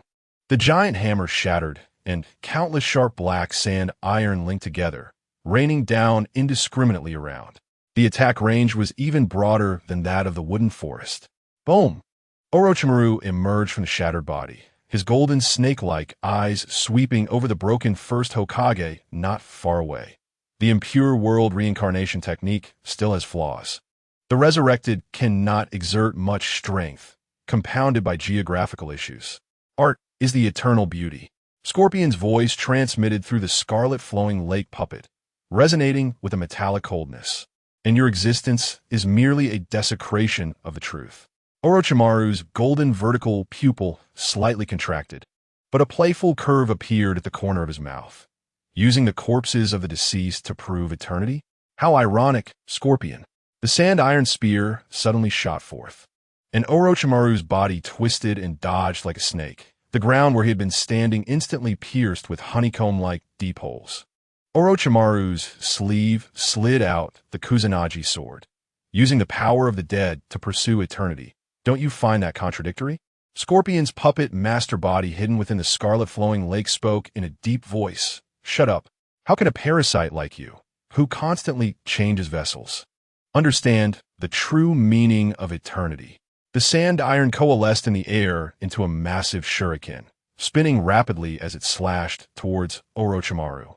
At the same time, the tail of the scarlet flowing lake suddenly launched from underground, its poisoned needle gleaming coldly. Hidden shadow snake hands. Orochimaru's arm extended into several giant pythons, one wrapping around the sand iron shuriken, while others aimed directly at the joints of the scarlet flowing lake. The poisoned needle grazed Orochimaru's cheek, leaving a bloody mark. But he also shattered several joints of the scarlet flowing lake. Look, is this your eternity? Orochimaru licked away the blood. For him, who was fully resistant to poison, Scorpion's toxin had no effect. Even the most basic puppets wear out and need constant repair. That's still better than your body that will eventually rot. Scorpion roared, and the third Kazekage puppet suddenly gathered dozens of massive iron spears. Orochimaru suddenly lay down, opening his mouth wide. 10,000 snake formation. Countless white snakes surged forth, colliding with the sand iron attacks. Two giant snakes suddenly flanked the scarlet flowing lake, shattering its outer shell. Got you, Scorpion. Orochimaru's golden pupils locked onto the boyish figure of Scorpion revealed from the broken shell, and he suddenly narrowed his pupils. Is it a substitute puppet? The real Scorpion had quietly appeared in the distance, a handsome red-haired youth opening his chest to control countless chakra threads. Red secret technique. 100 machine manipulation. Hundreds of uniquely designed puppets surrounded Orochimaru from all directions, each equipped with deadly weapons. Above the desert, the sand iron and the puppet army coalesced into a black cloud that obscured the sky. This is my true art. 100 puppets, each retaining their abilities from life. A hint of seriousness flashed in Orochimaru's eyes for the first time. Transforming so many strong individuals into puppets is indeed impressive, Scorpion. But doesn't such eternity feel lonely? Moreover, managing so many puppets at once, you probably don't have the energy to utilize their abilities, right? Just being able to keep all the puppets acting effectively would be a challenge. Scorpion's movements slightly paused. In that instant, Orochimaru's body suddenly melted, transforming into countless white snakes that scattered in all directions. In the distance, on a sand dune, his true form slowly emerged, while the first Hokage's body had also reassembled and appeared beside Orochimaru. "Hey, old man, are you going to be okay? Or should I use my art to completely annihilate them?" Deidara's voice came from above. Scorpion shouted, "Get out of my way, don't interfere with me." Deidara smirked coldly, recalling how Scorpion had promised to let him capture the tailed beast alone, suppressing his impulsive heart and refraining from interfering in Scorpion's battle. The Sand Iron War hammer gathered once again, fiercely striking down. The impure world first Hokage formed hand seals, and massive vines surged forth. Crack, crack, crack. Countless puppets surged in. Orochimaru quickly formed hand seals with both hands, employing techniques to counter the attacking puppet swarm. Various ninjutsu and gigantic snakes bombarded the overwhelming number of puppets. Bang! Boom! The battle raged on for a long time, with various ninjutsu and energy clashing and striking. The two fought over dozens of miles, leaving behind a charred wasteland. Orochimaru emerged once again from his shattered body, reappearing on the battlefield in perfect form. Scorpion, on the other hand, revived once more within the reassembled puppet. Howling, a white clay bird flew over the battlefield, and Deidara couldn't help but feel astonished. These two are really monsters. No matter how they fight, they can't be killed. It's simply endless. Orochimaru licked his lips, revealing a contemplative expression. Although he had destroyed many of Scorpion's puppets, he knew that Scorpion's strength had not weakened. As the number of puppets decreased, Scorpion's control became increasingly focused. Moreover, the shattered puppets around should not be underestimated. Even if only a limb remains, it can become a weapon for Scorpion, capable of delivering a fatal blow at any moment. Scorpion wielded a katana, with chakra threads spilling from his chest, controlling a large number of puppets. Orochimaru, you're quite a handful, but how long can you hold out? How many times can your substitute body be used? Orochimaru smiled and said, "You should worry about yourself first. Are you really not going to call that blonde kid for help? You might actually die, you know?" Boom! Before he finished speaking, a huge black python burst out of the ground, lunging at Scorpion. When did this happen? Scorpion was slightly startled, quickly pulling out the scroll from his back. Just as he was about to be swallowed, high-pressure water jets shot out, splitting the giant snake in two. Oomph! Scorpion snorted coldly, twisting his arm as the water jet swept through, cutting the approaching first Hokage in half, then continued sweeping towards Orochimaru. Orochimaru dodged the attack at high speed. The water jet attack suddenly stopped because a vine had bound Scorpion, and with a sudden contraction, it crushed Scorpion into pieces. Scorpion reassembled a new body not far away. Looking at the recovering first Hokage, what a troublesome technique. I'll seal you first. Just as Scorpion was about to perform the sealing technique, Orochimaru formed a hand sign with two fingers, and a coffin appeared to take the first Hokage away, disappearing from the battlefield. At that moment, a flurry of white paper danced around like snow. Orochimaru, betraying the organization, is sentenced to death. Chapter 58. Art is 8 ducks big. The paper fluttered down like snow, reflecting a cold light in the setting sun. Paper dance. A clear female voice sounded, and countless sheets of white paper gathered into sharp paper spears, stabbing towards Orochimaru from all directions. Oh, Orochimaru sidestepped, but still got cut by a few paper blades that tore his robe. He narrowed his eyes, the corners of his mouth curling up into a deeper arc. What a pleasant surprise, Conan. You've come to join the fun too? In the sky, with paper wings spread wide, Conan hovered in midair, her cold purple eyes looking down at Orochimaru. Orochimaru, your actions have crossed Akatsuki's bottom line. Bottom line? Orochimaru chuckled softly. What is Akatsuki's bottom line? Is it Pain's will or your personal grudges? Scorpion snorted coldly. The sand and iron of the third Kazekage surged again, blocking Orochimaru's escape route. Stop talking nonsense with him, Conan. Just take him out. Conan didn't respond, but her paper wings suddenly expanded, countless explosive tags mixed into the sea of paper, pouring down like a torrential rain. God's paper technique. Orochimaru's pupils suddenly constricted. Boom, boom, boom. The entire desert trembled with violent explosions, the scorching flames consuming everything. What a fortune, exploding tags. Orochimaru's laughter echoed as his figure emerged from the sand not far away. You know, a single low-level explosive tag cost thousands. That last wave of attacks burned a lot of money in Orochimaru's eyes. Just think how good it would be to use that money to buy experimental resources and equipment. Hey, Scorpion, didn't you say not to interfere in your battle? Why can't you make a move? Deidara's dissatisfied voice sounded. Scorpion fell silent, having not taken down Orochimaru for so long. He realized that things were no longer under his control. If Konan reports this to the leader, even if he can't be dealt with, bro has to save face. He can't keep taking the blame for Orochimaru escaping.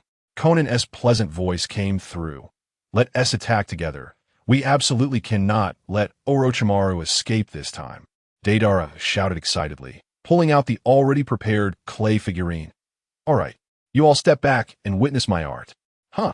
Scorpion and Konan were shocked to see the clay product. As comrades, they knew very well the power of that thing. They quickly withdrew, and Scorpion muttered in dissatisfaction. Are you kidding me, pulling out something that big right away? Orochimaru subtly shifted his gaze to the distance, a slight smirk on his face, not panicking. It seems like a very tricky technique, huh? What will happen? Seeing Orochimaru standing still, Scorpion sneered. That guy is actually so careless. He might really die at Deidara's hands. As Konan retreated, she said, Don't let a guard down. Let's keep an eye on Orochimaru's movements. However, she also thought that Orochimaru had underestimated the situation this time. She believed Orochimaru might meet his end here. Thus, Akatsuki would finally be rid of a heartache. After all, Orochimaru knew a lot of information about Akatsuki, and although he hadn't leaked it to the great nations yet, as long as he was alive, he would always be a significant threat. However, just as Scorpion and Konan were waiting to see Orochimaru get blown up, Deidara suddenly turned around and sped toward the two of them. And in the horrified and confused gazes of Scorpion and Konan, Deidara threw the clay figurine over, which was soon right above their heads. Nanny, hey, Deidara, what are you doing? Everything happened too quickly, and they never expected such a situation would arise. Scorpion and Konan's eyes widened, their pupils constricting.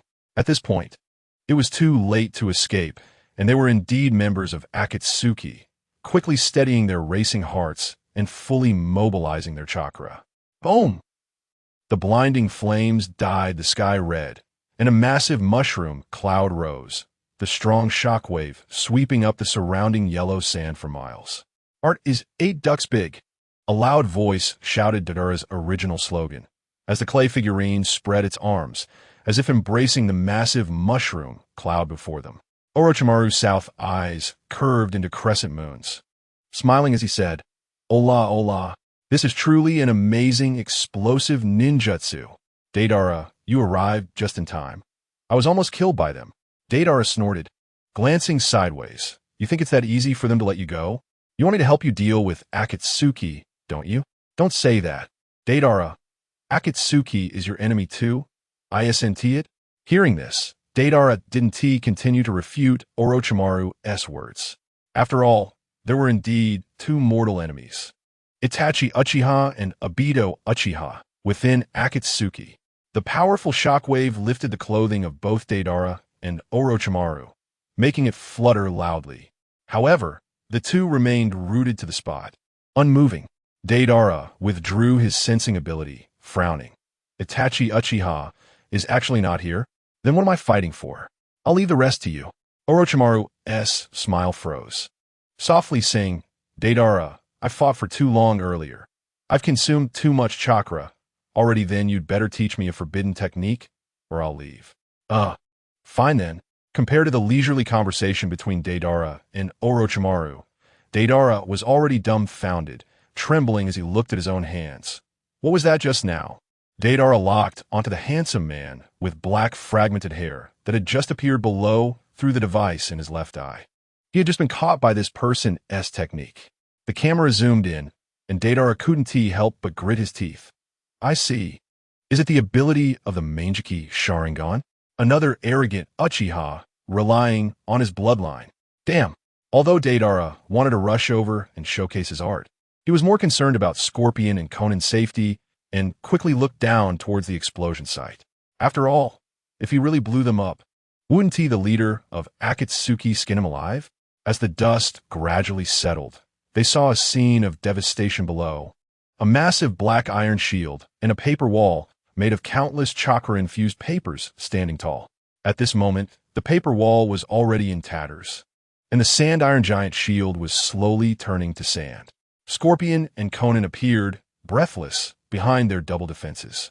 Hey, Deidara, do you want to die? Scorpion spoke in a deep voice. That wasn't Teamy, do you believe it? Deidara, manipulating a clay bird, flew above the two and spoke with annoyance. Bastard. Scorpion was about to control the third Kazakage's puppet to attack Deidara. Konan reached out to stop him and turned to Deidara, asking in confusion, Deidara, what just happened? Chapter 59. Intense battle with the Akatsuki. Deidara looked frustrated. His pride wouldn't allow him to admit he had just been controlled. However, he knew he couldn't keep quiet any longer. It was that Uchiha Feiyun from the intel. He seemed to have used the Mangeki Sharingan to control me. Deidara felt a chill run down his neck at the thought of that terrifying power. If Uchiha Feiyun had ordered him to commit suicide, the consequences would be unimaginable. Thus, Deidara's face became serious as he began to think of a way to counter this move.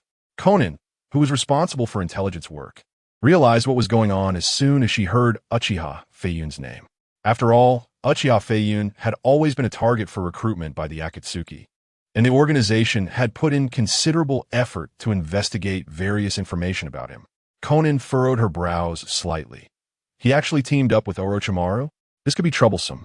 Scorpion's killing intent surged. Who cares?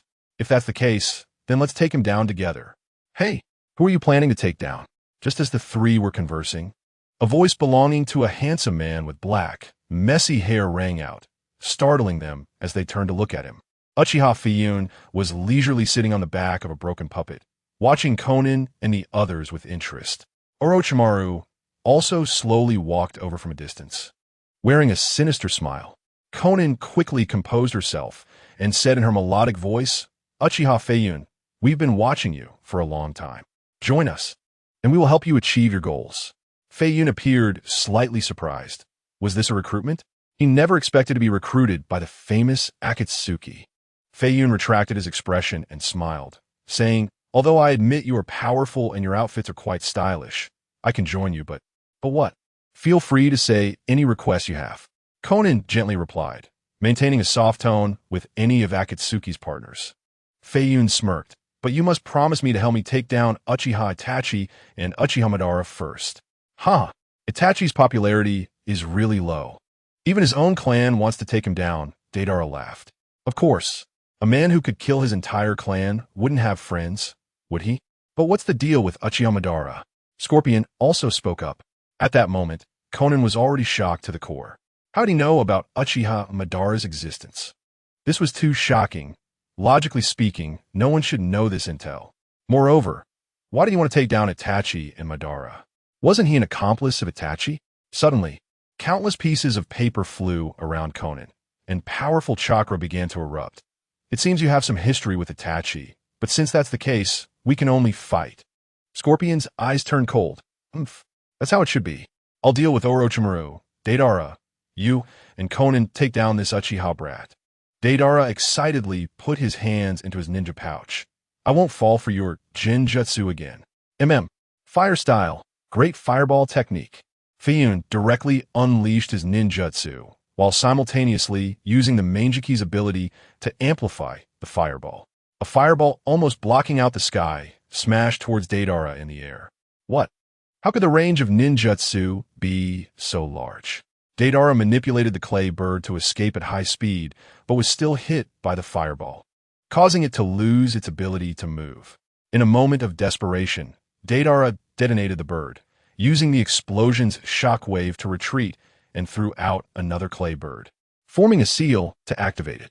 Konan glanced at Deidara, who was burned and fleeing in a miserable state, and unleashed countless paper shurikens towards Feiyun. However, Feiyun seemed oblivious to Conan's attack, looking up at the clay bird pulling away and regretfully saying, "I didn't manage to take down that blonde. You have some skills." Swish! Countless paper shurikens quickly covered all of Feiyun's escape routes, and Conan's gaze sharpened. Just as she thought she had succeeded, a golden skeleton quickly formed, blocking all the paper shurikens. Bang, bang, bang! The ground was stripped of a layer by the paper shurikens, sending dust flying everywhere. Meanwhile, Scorpion and Orochimaru were once again engaged in battle, fighting ferociously as if Orochimaru owed him billions. The giant skeletal hand waved, scattering all the paper shurikens, then quickly reached out and grabbed Conan. Swish! Conan's body disintegrated, more pieces of paper swirling and filling the space around Feiyun, surrounding him. Feiyun, however, showed no urgency, slowly crossing his arms. "I sense no one else around except for the three of you.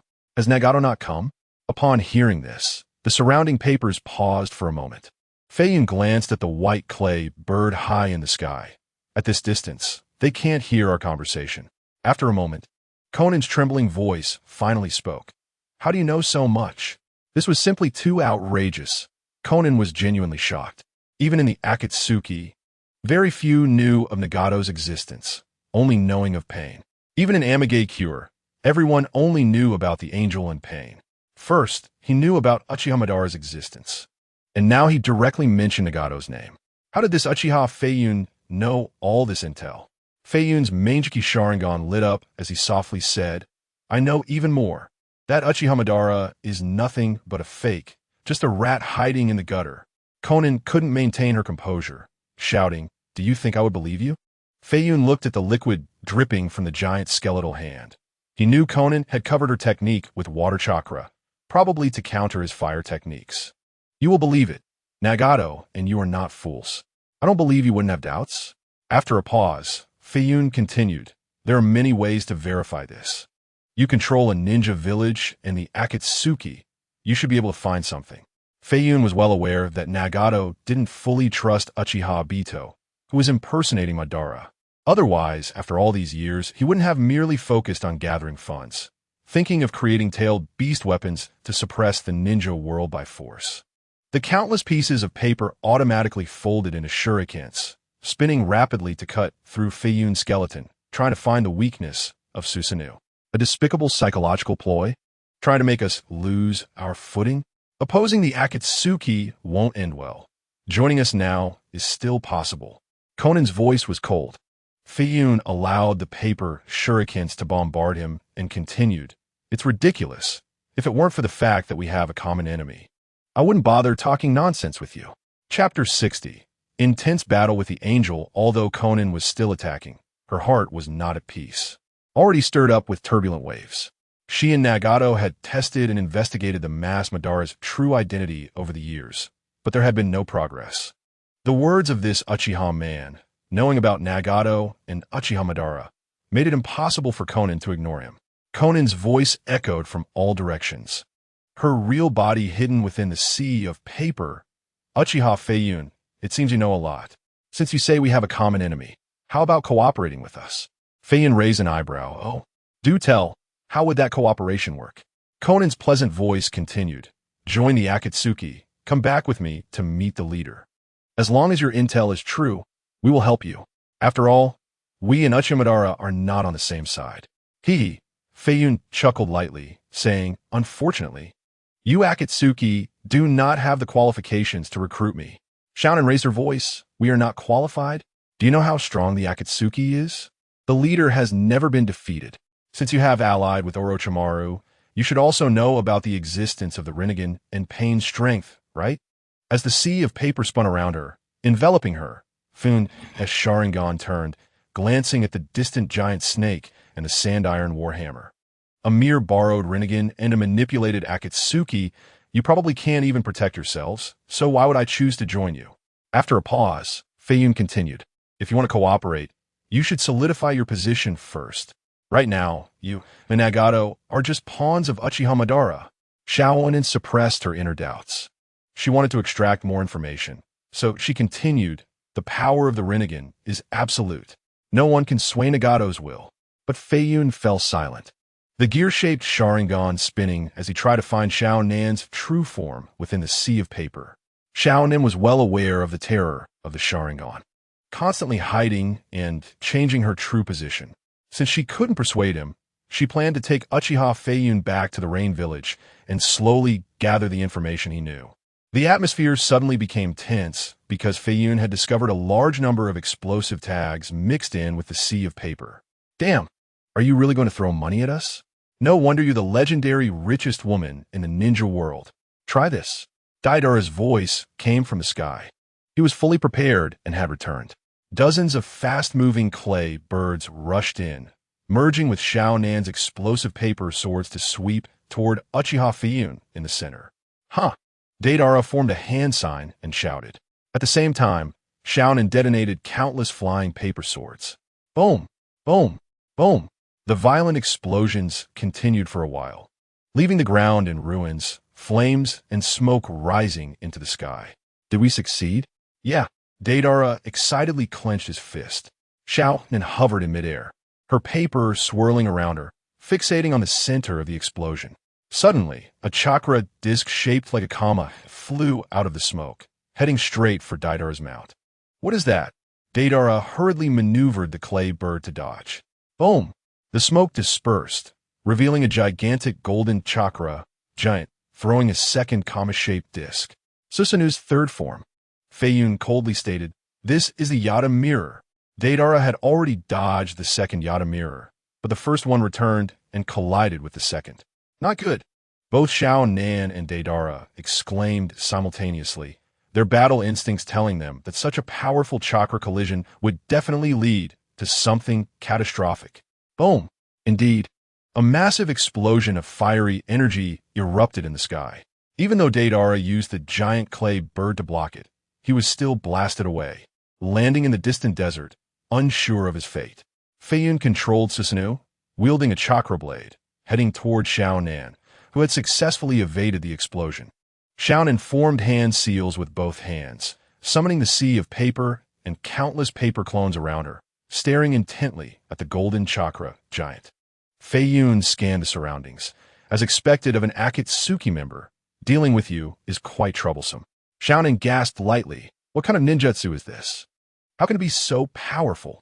The giant formed from such massive chakra had terrifying defense and attack power, and Xiao Nan felt an overwhelming sense of defeat. Feiyun asked in confusion, "You don't even know what Susanoo is? Didn't Itachi use it in front of others?" But thinking about it, it made sense.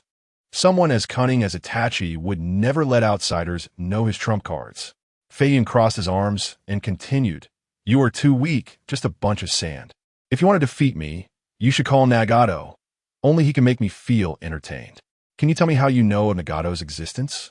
Xiao Nan was not intimidated by Feiyun's imposing presence. After all, she still had her trump cards and might not be unable to defeat this Uchiha man. Feiyun had no intention of fighting to the death, so he was not in a hurry to make a move, but instead said, "I'll give you some information. When you were captured by Hanzo, Yahiko, and the Great Buddha led the Akatsuki members to rescue you." Upon hearing this, Xiao Nan's expression darkened. This was something from many years ago, and this Uchiha Feiyun actually knew? Feiyun stared directly at Xiao Nan's true form. "They died, but do you know how they died?" Xiao Nan clenched her fists. "They were killed by Hanzo and Danzo." "No." Feiyun shook his head. Xiao Nan's face showed confusion. She truly couldn't think of any other possibilities and could only wait for Uchiha Feiyun to continue. Feiyun continued, "This is the information I want to give you. Your former companions were all killed by that so-called Uchiha Madara and Zetsu." "What? How is that possible?" Xiao Nan's beautiful eyes widened, and her whole body trembled slightly. They had no reason to do that. Why would they do such a thing? That group of companions was the most cherished to Xiao Nan, including a boy who admired her, close friends, and comrades who shared life and death. Even after so many years, each face was still so clear, their voices forever familiar. Xiao Nan often dreamed of those beautiful times at night. So since then, she had not smiled again. After Yahiko, the Great Buddha, Konin, Kakawa, and Gaofei died, Xiaonan's heart was left with nothing but coldness. The once gentle girl who loved origami and laughter died that day, leaving behind an angel who acted on behalf of the god. Chapter 61. Xiaonan was not foolish. On the contrary, she was very clever. As memories surged back, many things that had puzzled her in the past gradually became clear. Feiyun softly said, "Why?" "Because they would disrupt the separation and reunion between Nagato and you, hindering Nagato's growth. This was a setup targeting Nagato. The masked man must have come into contact with Nagato a long time ago, right?"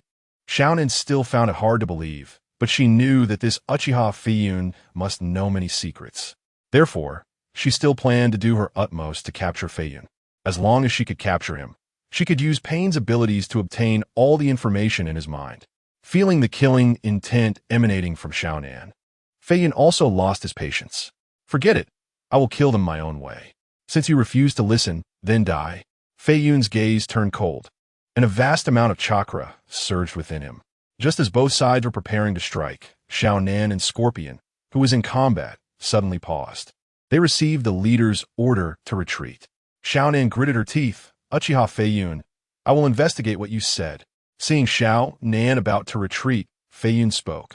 "If you want to verify the truth of my words, it's actually very simple. Bring your companions' bodies to me, and I will use Edo Tensei to resurrect them." Isn't that a question that can be answered easily? Xiaonan glanced back, and then turned into a flurry of paper butterflies and flew away. Scorpion quickly picked up the unconscious Deidara and hurriedly followed Xiaonan's pace, leaving together. "Orochimaru, just wait. I will definitely take you down next time." "Oh, are you going to chase them, Feiyun-kun?" Orochimaru asked as he approached Feiyun, dispersing the massive Susanoo. Feiyun followed Orochimaru's gaze towards the direction where the Akatsuki members were leaving. "Then why aren't you chasing them?" Hearing this, Orochimaru's straight posture slightly bent, and he coughed. "I have exhausted a lot of chakra." Feiyun shot him a sidelong glance. "You said earlier that you had exhausted a lot of chakra. How come you still fought so fiercely with Scorpion?" Now it's really not possible. I'm almost at my limit." Both of them had essentially achieved their goals, so their moods were quite relaxed. Orochimaru was annoyed by the threats from Akatsuki, more bothersome than the bounty from major nations. Now, with the combined power of Feiyun, he made the Akatsuki realize that Orochimaru was not to be trifled with, and things would surely become much quieter in the future. Feiyun initially intended to take down Uchiha Itachi, but he also recognized the strength of the Akatsuki organization. Therefore, Feiyun planned to change his strategy and see if he could create divisions within them, letting the Akatsuki turn against each other. If the plan succeeded, the success rate of taking down Uchiha Bido and Uchiha Itachi would increase dramatically. Even if he couldn't completely eliminate them, at least he could make things difficult for them, right? Feiyun wasn't worried that Nagato and Konan wouldn't believe him. He didn't expect them to turn against him immediately. How they speculated or whether they believed Feiyun's words was irrelevant to him. As long as he could plant the seeds of doubt in their minds, they would naturally go investigate the clues and ultimately come seeking answers. Feiyun looked at the direction where Conan's paper butterfly had disappeared. A cold smile crept onto his lips. How interesting. What will be the outcome for Akatsuki? He murmured softly as the kaleidoscope Sharingan in his eyes slowly faded back to ordinary black pupils.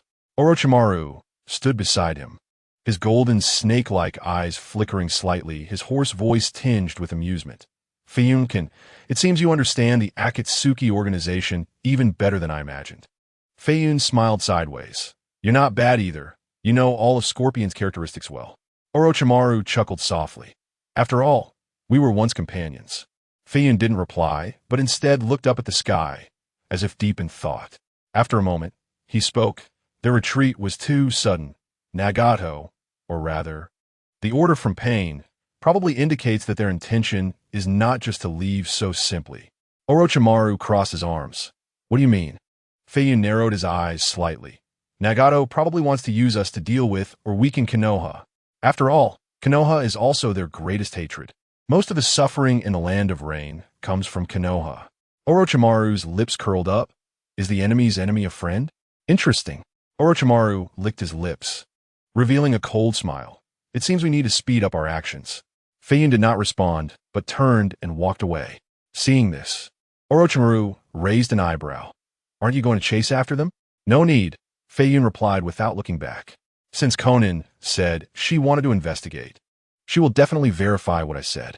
And once she really attempts to resurrect her fallen companions.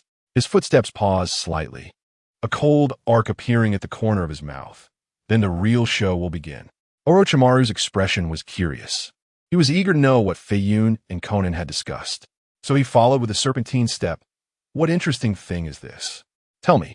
Feiyun replied irritably. Why do you care about this? The joint Chunin exams organized by the various countries are about to begin, so you should hurry up and prepare. Orochimaru extended his long tongue to lick his handsome face. Everything is ready. We are just waiting for the stage to be set. Oh, you have already convinced the Wind Shadow? Has Suna agreed to the alliance? The Sand Village and the daimyo of the Wind Country dreamed of defeating Konoha and dividing the Land of Fire's territory. How could they miss such a good opportunity? After a pause, Orochimaru smiled wickedly. As long as we have the one tail from Suna and the 9 tails in our hands, throwing them into Konoha will create quite a scene. Ha ha! Kekekek! The two let out strange laughter simultaneously, imagining the exciting scene upon returning to their homeland. For this day, Feiyun crawled out of the grave, fighting all the way from the Chunin exams, enduring countless pains. He had been waiting for many years, and Orochimaru laughed even louder because he had been waiting even longer. Orochimaru had prepared for this day for too long. To kill the Hokage and destroy Konoha was not to prove how great he was, but to tell everyone, including those old guys hiding in the shadows, that everything Orochimaru had lost would be crushed by his own hands. The 2 notorious rogue ninjas from Konoha were almost ready to return to their beloved homeland. Chapter 62. The most miserable Wind Shadow in the Land of Wind, in Sunagakure. Inside the Wind Shadow building, Wind Shadow Raza had just sent away 8 Jane Neen from the intelligence department who came to apply for funding. And he couldn't help but feel a headache. Raza glanced at the Wind Shadow hat hanging not far away. This month, the intelligence department had already come to him for money for the 6th time. Beside him lay a thick stack of financial reports from Sunagakure, each one a heavy stone pressing down on Raza's heart. Another quarter filled with red marks. Raza felt as if he was aging 10 years. At that moment, an Umbu ninja revealed himself. Lord Wind Shadow, a reply from the daimyo's office. The Umbu ninja knelt on one knee, presenting a scroll with sweat stains on its edges. Raza's pupils constricted violently as he opened the scroll. The red stamp reducing the budget by 30 was like a fresh bloodstain. He slammed the scroll shut, the sand gold flowing silently in his sleeves.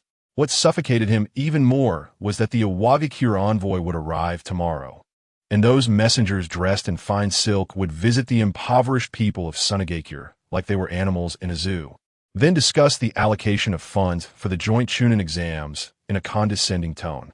Raza pressed his hand against his throbbing temples. Bring me the mobilization plan for the magnet release troops. His voice was colder than the desert night wind. Also, have a medical team dilute the saline solution rations by another 20. When the Umbu ninja hesitated to respond immediately, the sand gold beneath Raza's robes suddenly surged, cracking the wall like a spider's web. Why are you not going yet? Once the office returned to silence, Raza took out a yellowed photograph from the depths of his drawer. In the picture, the 3rd Wind Shadow was smiling while pointing to an oasis planning map. But now that area was left with only dead poplar forests. Raza suddenly understood why generations of Wind Shadows had gone mad. They were clearly the weakest of the great nations, never victorious, yet they always recklessly waged wars. In this land where even hope would weather into sand, perhaps madness was the only clarity. Looking back since Sunagakure was established, the village seemed to have never escaped the fate of being poor. Although the Land of Wind was vast, it was almost entirely barren desert, making it difficult for various industries to develop.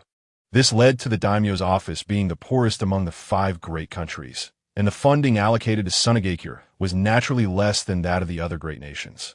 Over time, the overall strength of the ninja village became the weakest among the 5 villages. If not for the emergence of a wind shadow capable of manipulating sand gold in recent years, which resolved a significant financial issue, Sunagakure might have been in danger after the third wind shadow went missing, and Raza had become the busiest shadow in history.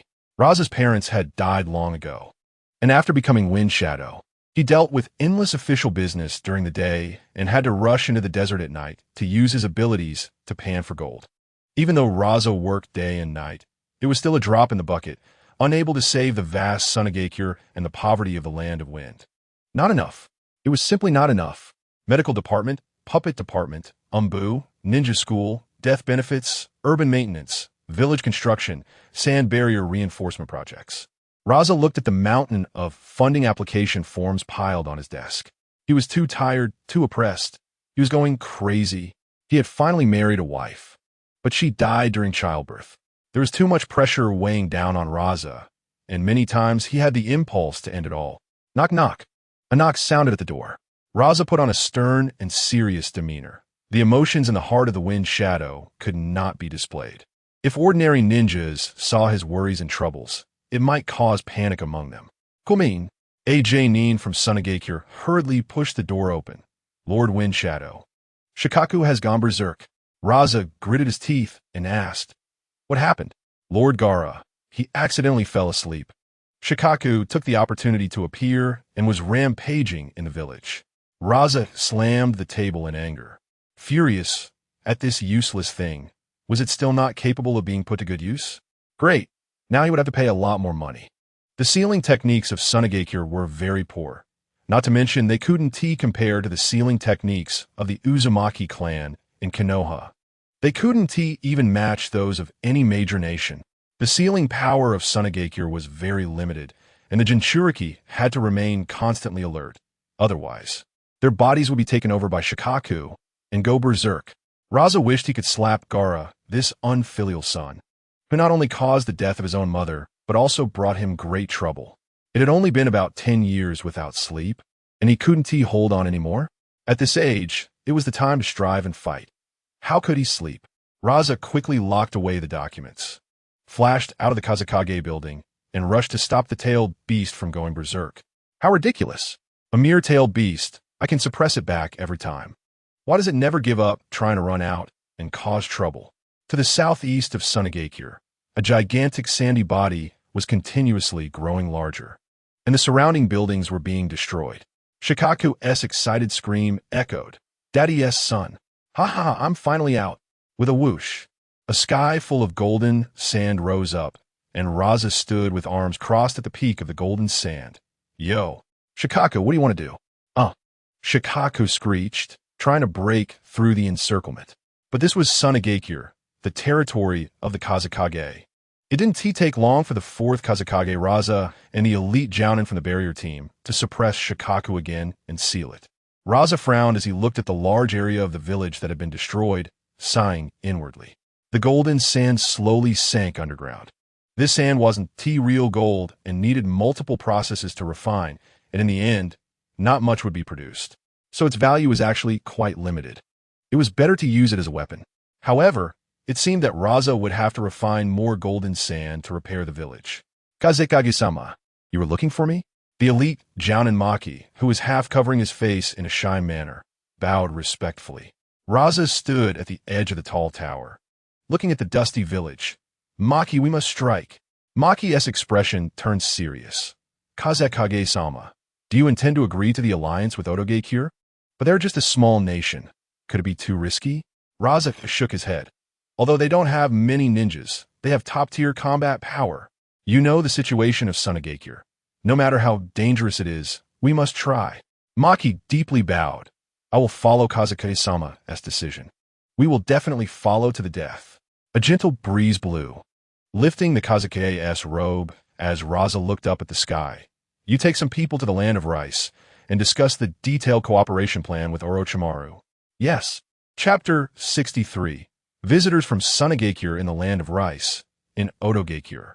Orochimaru found Feiyun, who was practicing. Feiyun, the elite Jounin from Sunagakure, Maki, has come to discuss the attack on Konoha. Shall we go meet him? Feiyun sheathed his chakra blade and took out a scroll to read. It's not the Kazekage coming. Does Maki really need to be personally received? That is quite a drop in status. Orochimaru-kun. Orochimaru smiled nonchalantly. After all, it's all our power. I will lead the people of Otogeikure. And I will also lead the people of Sunegeikure. Hearing this, Feiyun finally looked up.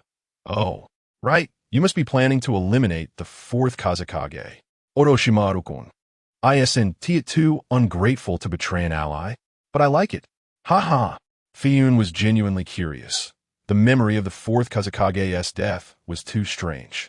Although the truth had come to light, and the murderer had admitted it was Orochimaru and his subordinates, it still felt unreasonable. The fourth Kazekage was not weak.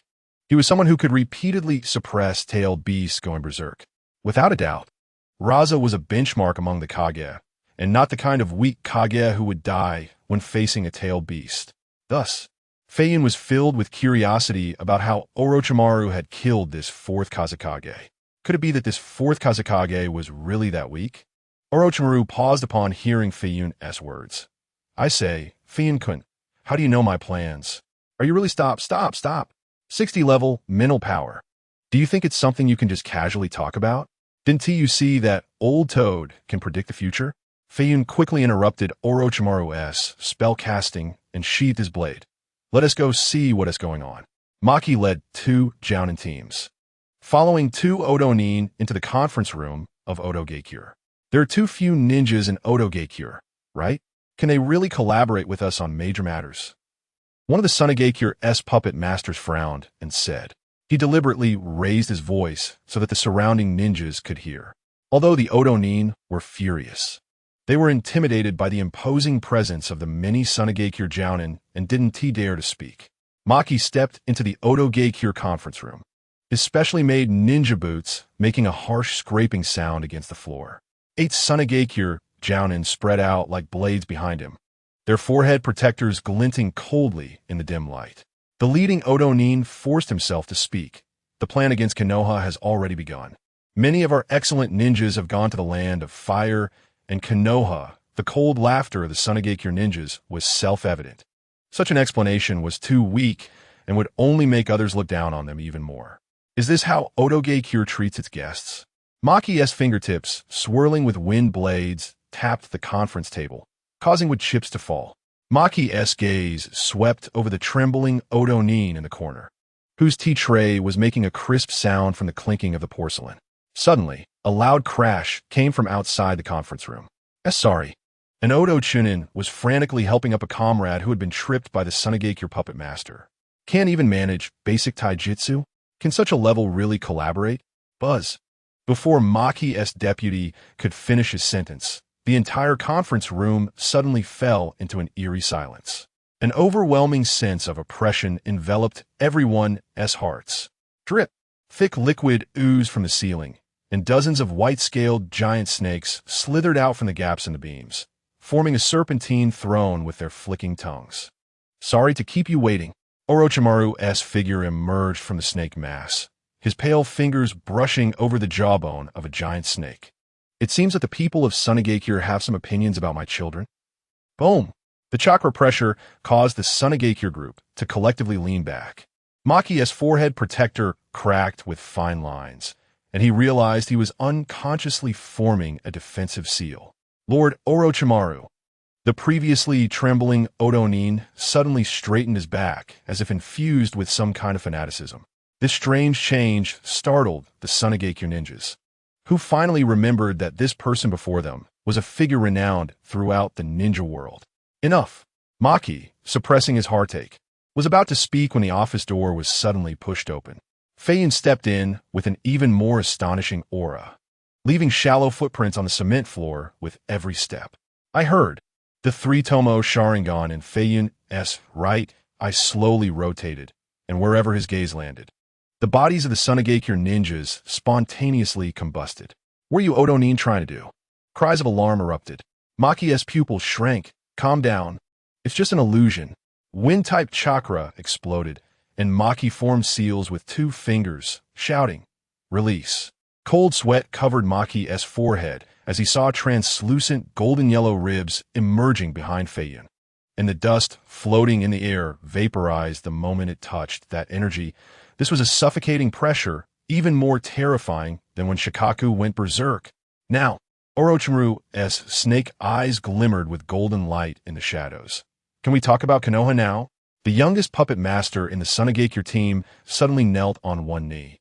His chakra threads cut off at some point, and his fingers twisted at odd angles.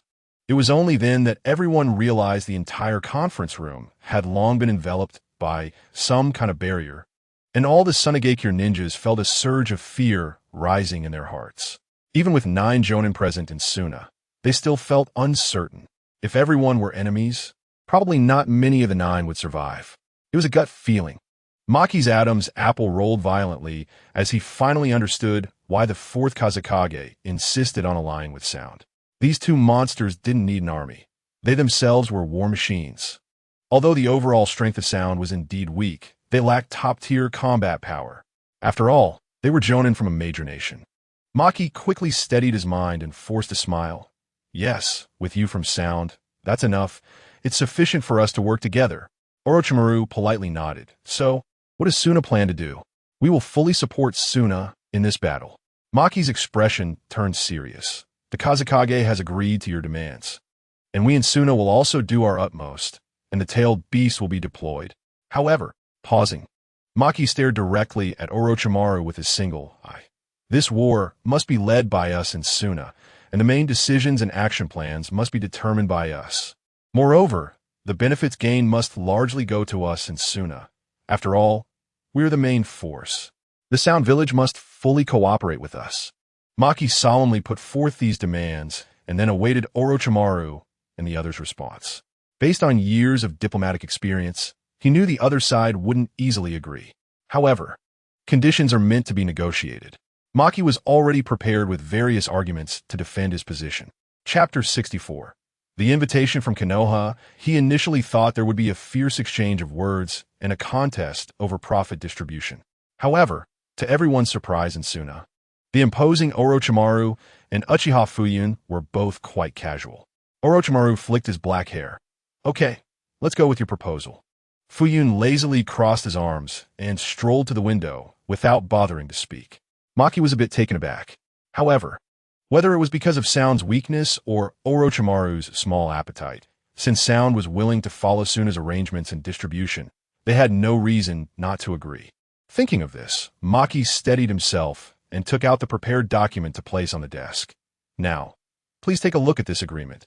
If there are no issues, let's sign it. Maki glanced at Uchiha Feiyun beside him. Feiyun shrugged. I don't care, just let Orochimaru decide. Orochimaru picked up a pen, pretended to read it a few times, then signed his name and pressed his seal. The 2 displayed extraordinary demeanor. The Kazekage truly did not misjudge them. Maki believed they could cooperate happily and take down Konoha together. Maki picked up the alliance agreement, his eyes shining, and smiled as he complimented them. Soon, everyone began discussing specific action details and deployment issues. No matter what requests Suna's people made, Orochimaru would agree. The previously tense jonin from Suna couldn't help but become polite. If they had known Sound was so agreeable, they wouldn't have needed to resort to so many tricks. Orochimaru would naturally agree to any request from Suna, because in Orochimaru's view, both Sound and Suna would be under his command. What difference did it make which village led this war? This was a plan that had already been devised. Meanwhile, Konoha sent out invitations for a joint Chunin exam to various shinobi villages of all sizes. The pretext was to promote friendship among nations and maintain peace in the shinobi world. However, everyone knew the truth. This so-called Chunin exam, hosted by major nations in rotation, was merely a means to showcase strength and spy on the potential of other shinobi villages. The invitation from Konoha was delivered to various shinobi villages by shinobi eagles, the Hokage's seal glimmering a dark red hue in the sunlight. On the desks of various nation shinobi villages, the gilded document was unfolded. In a Wagakure, Inoki squinted his old eyes. Konoha knows how to pick its timing. Just a few years after the Uchiha massacre, that old monkey in Konoha is eager to hold a joint Chunin exam. Is he trying to intimidate us? Or is he trying to spy on the new generation's strength in each village? Next to him, Kuratsuchi whispered, Lord Suchikage, should we? Anoki sneered, no need to pay attention. Just send a few squads to gather intelligence.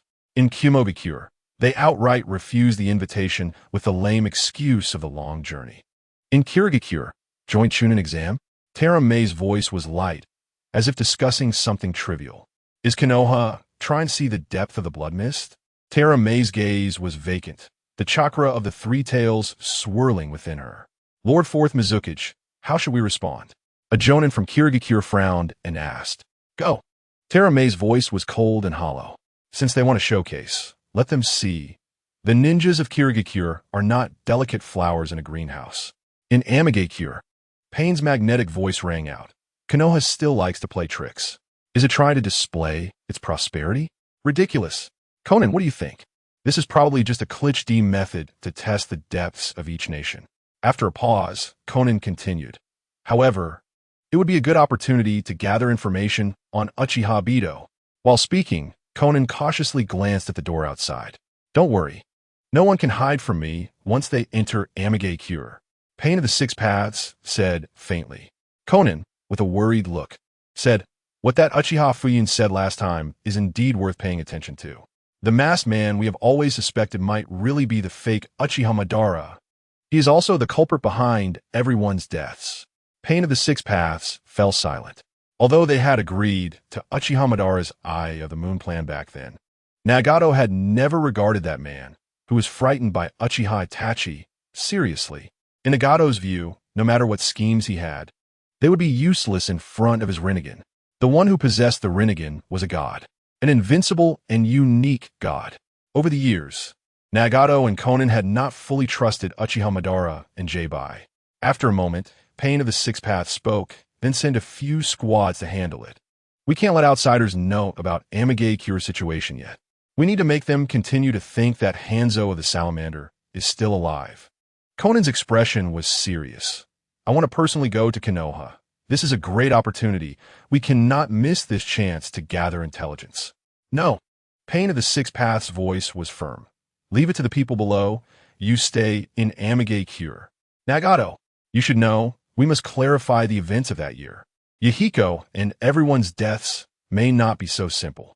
Pain closed his eyes. We can only send paper clones into Konoha. Conan nodded helplessly. I understand.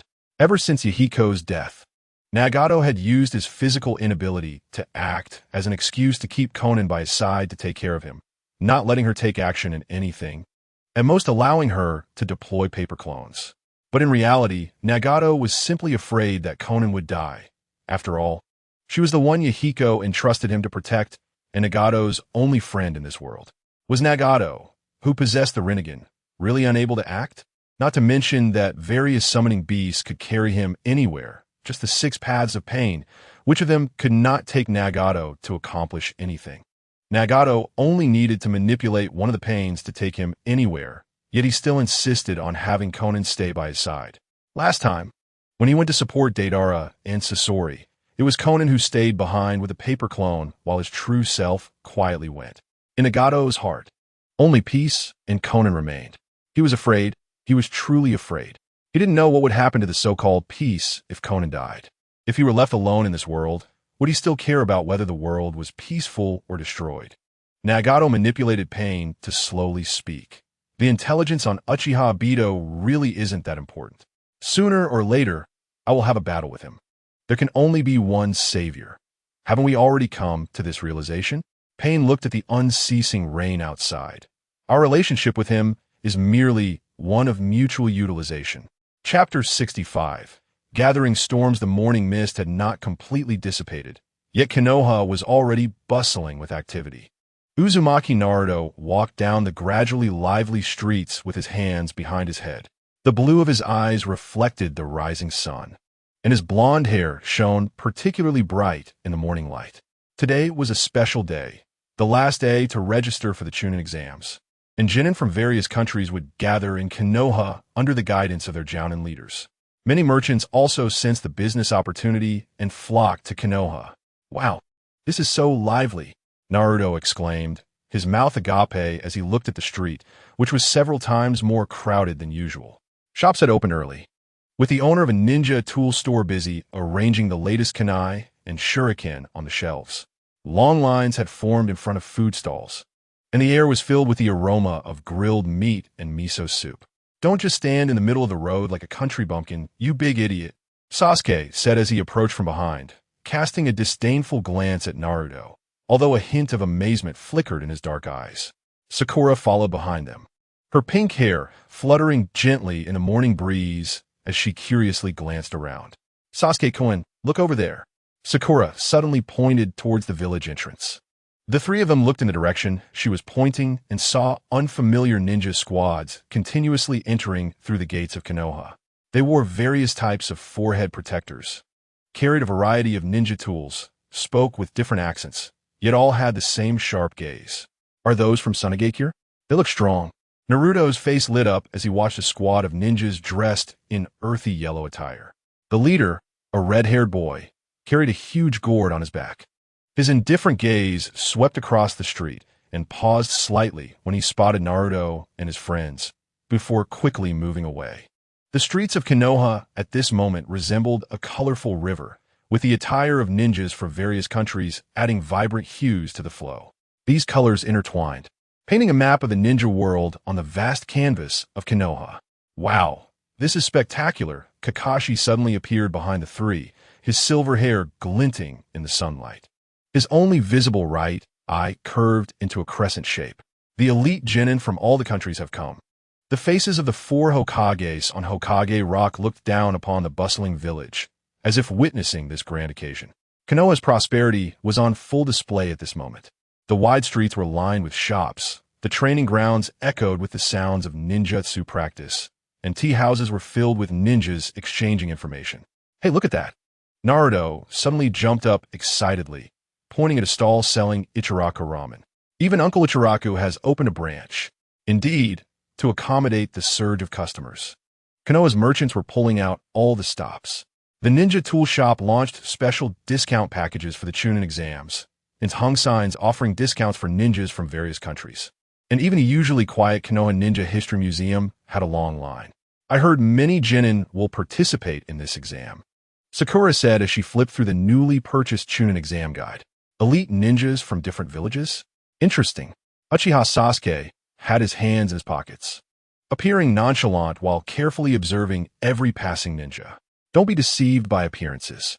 These people are our competitors, and they might even be enemies." His words made Naruto and Sakura quiet for a moment. Indeed, beneath this surface of prosperity, undercurrents were surging.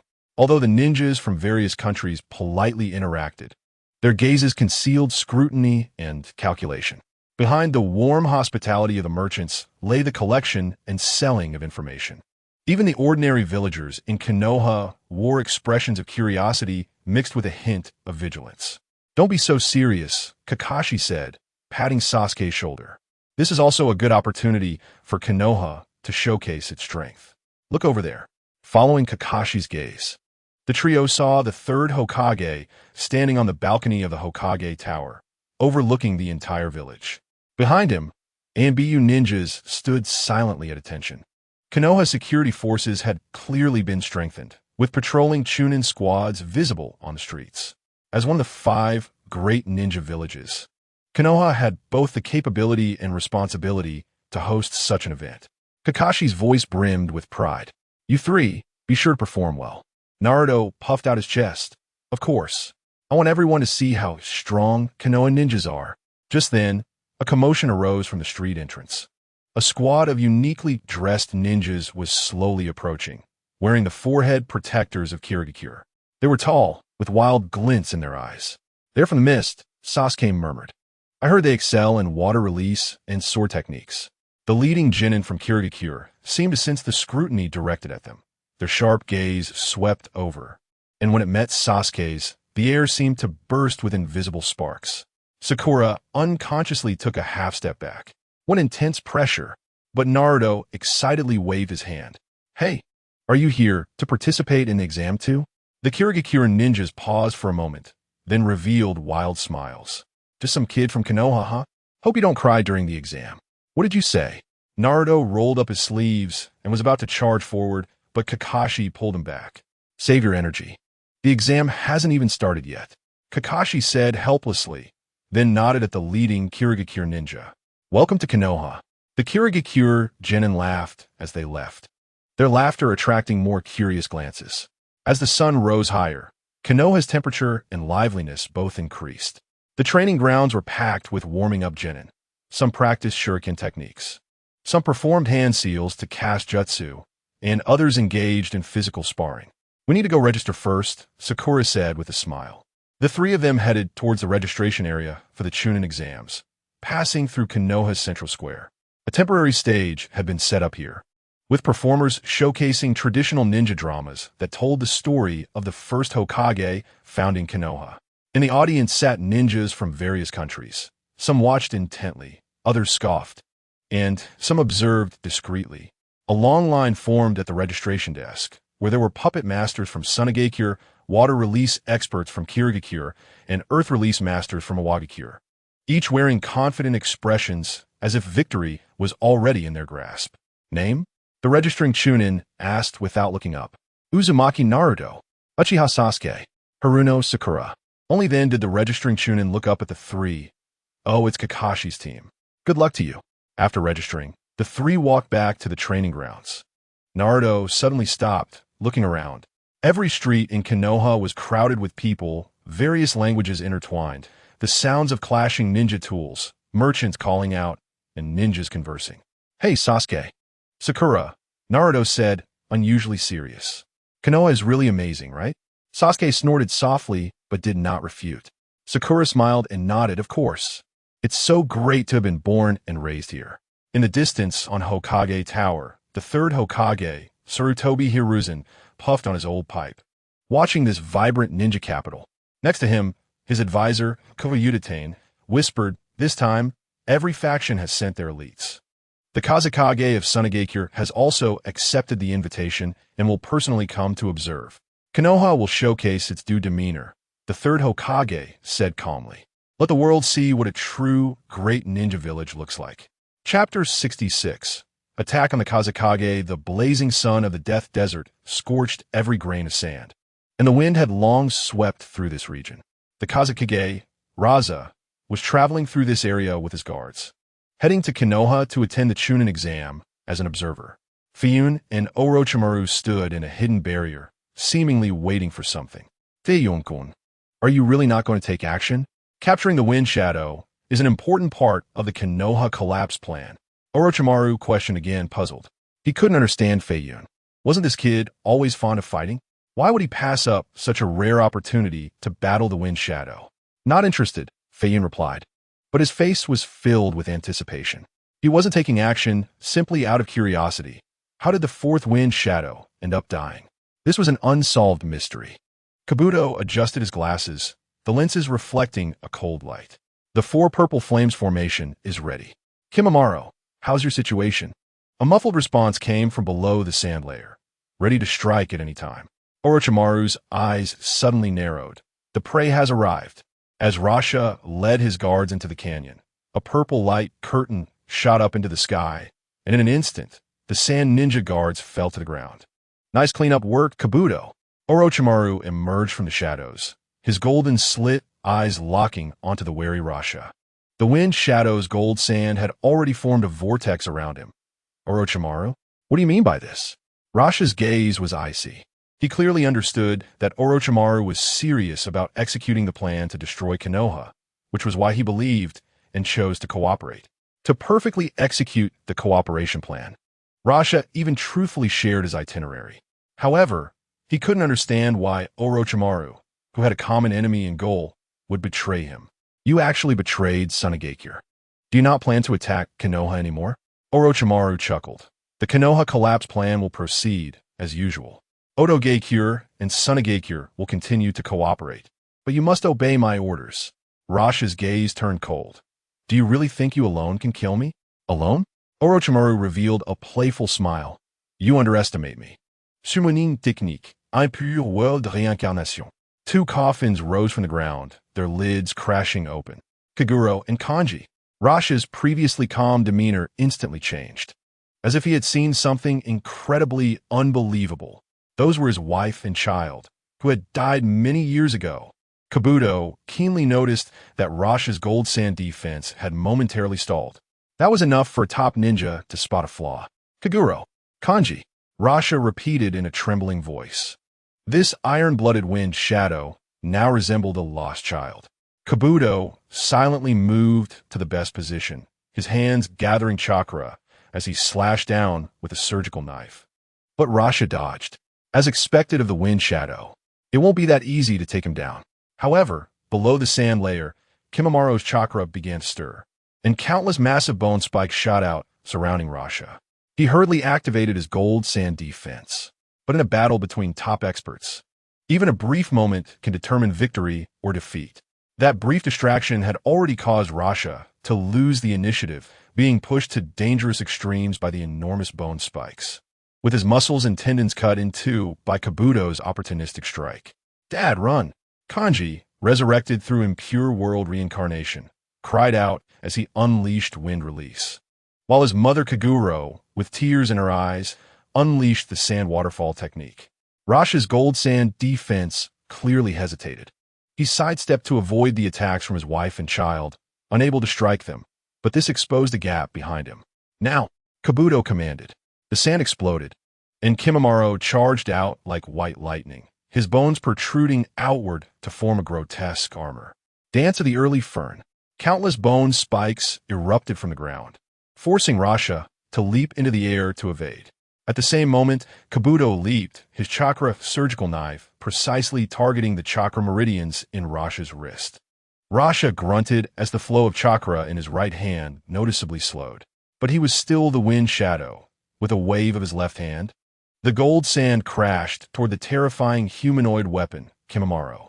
Earth release, earth flow wall. Kabuto quickly formed hand signs to defend, while simultaneously calling out to Kimamaro.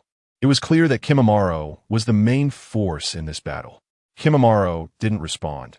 His skin was beginning to redden, a sign that his bloodline disease was acting up.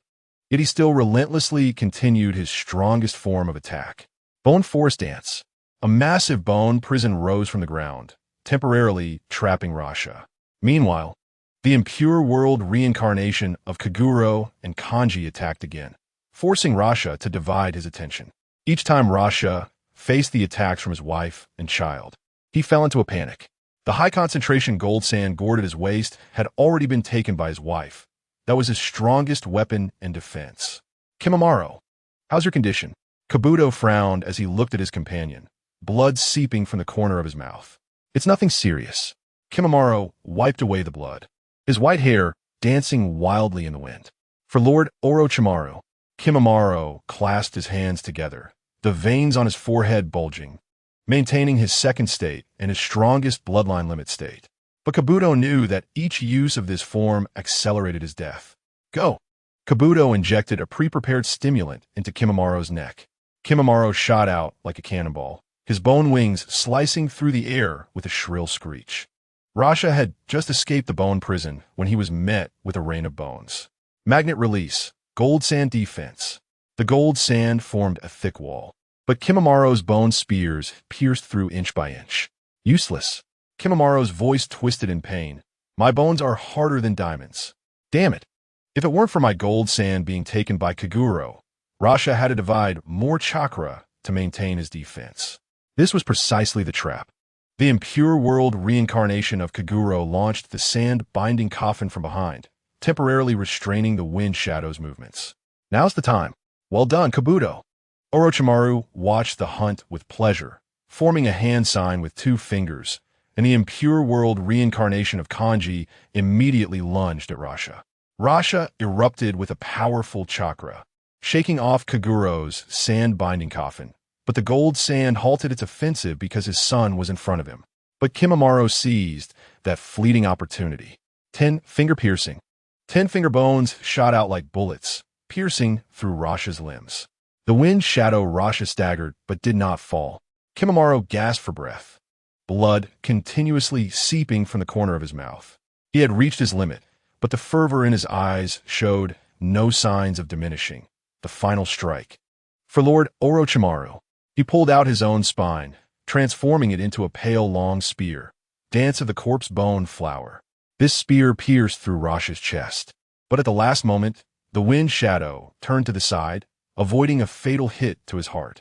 The gold sand wrapped around Kimamaro's body like a living entity, starting to constrict. Cough. The sound of Kimamaro's ribs breaking was clear, yet he smiled. You fell for it. Kabuto's chakra surgical knife shot up from the ground, accurately severing the tendons in Rosh's ankle.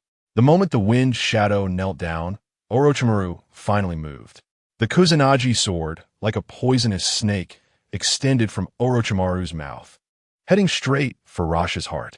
In a critical moment, Rosh's eyes sharpened, and the gold sand formed a thin wall to block.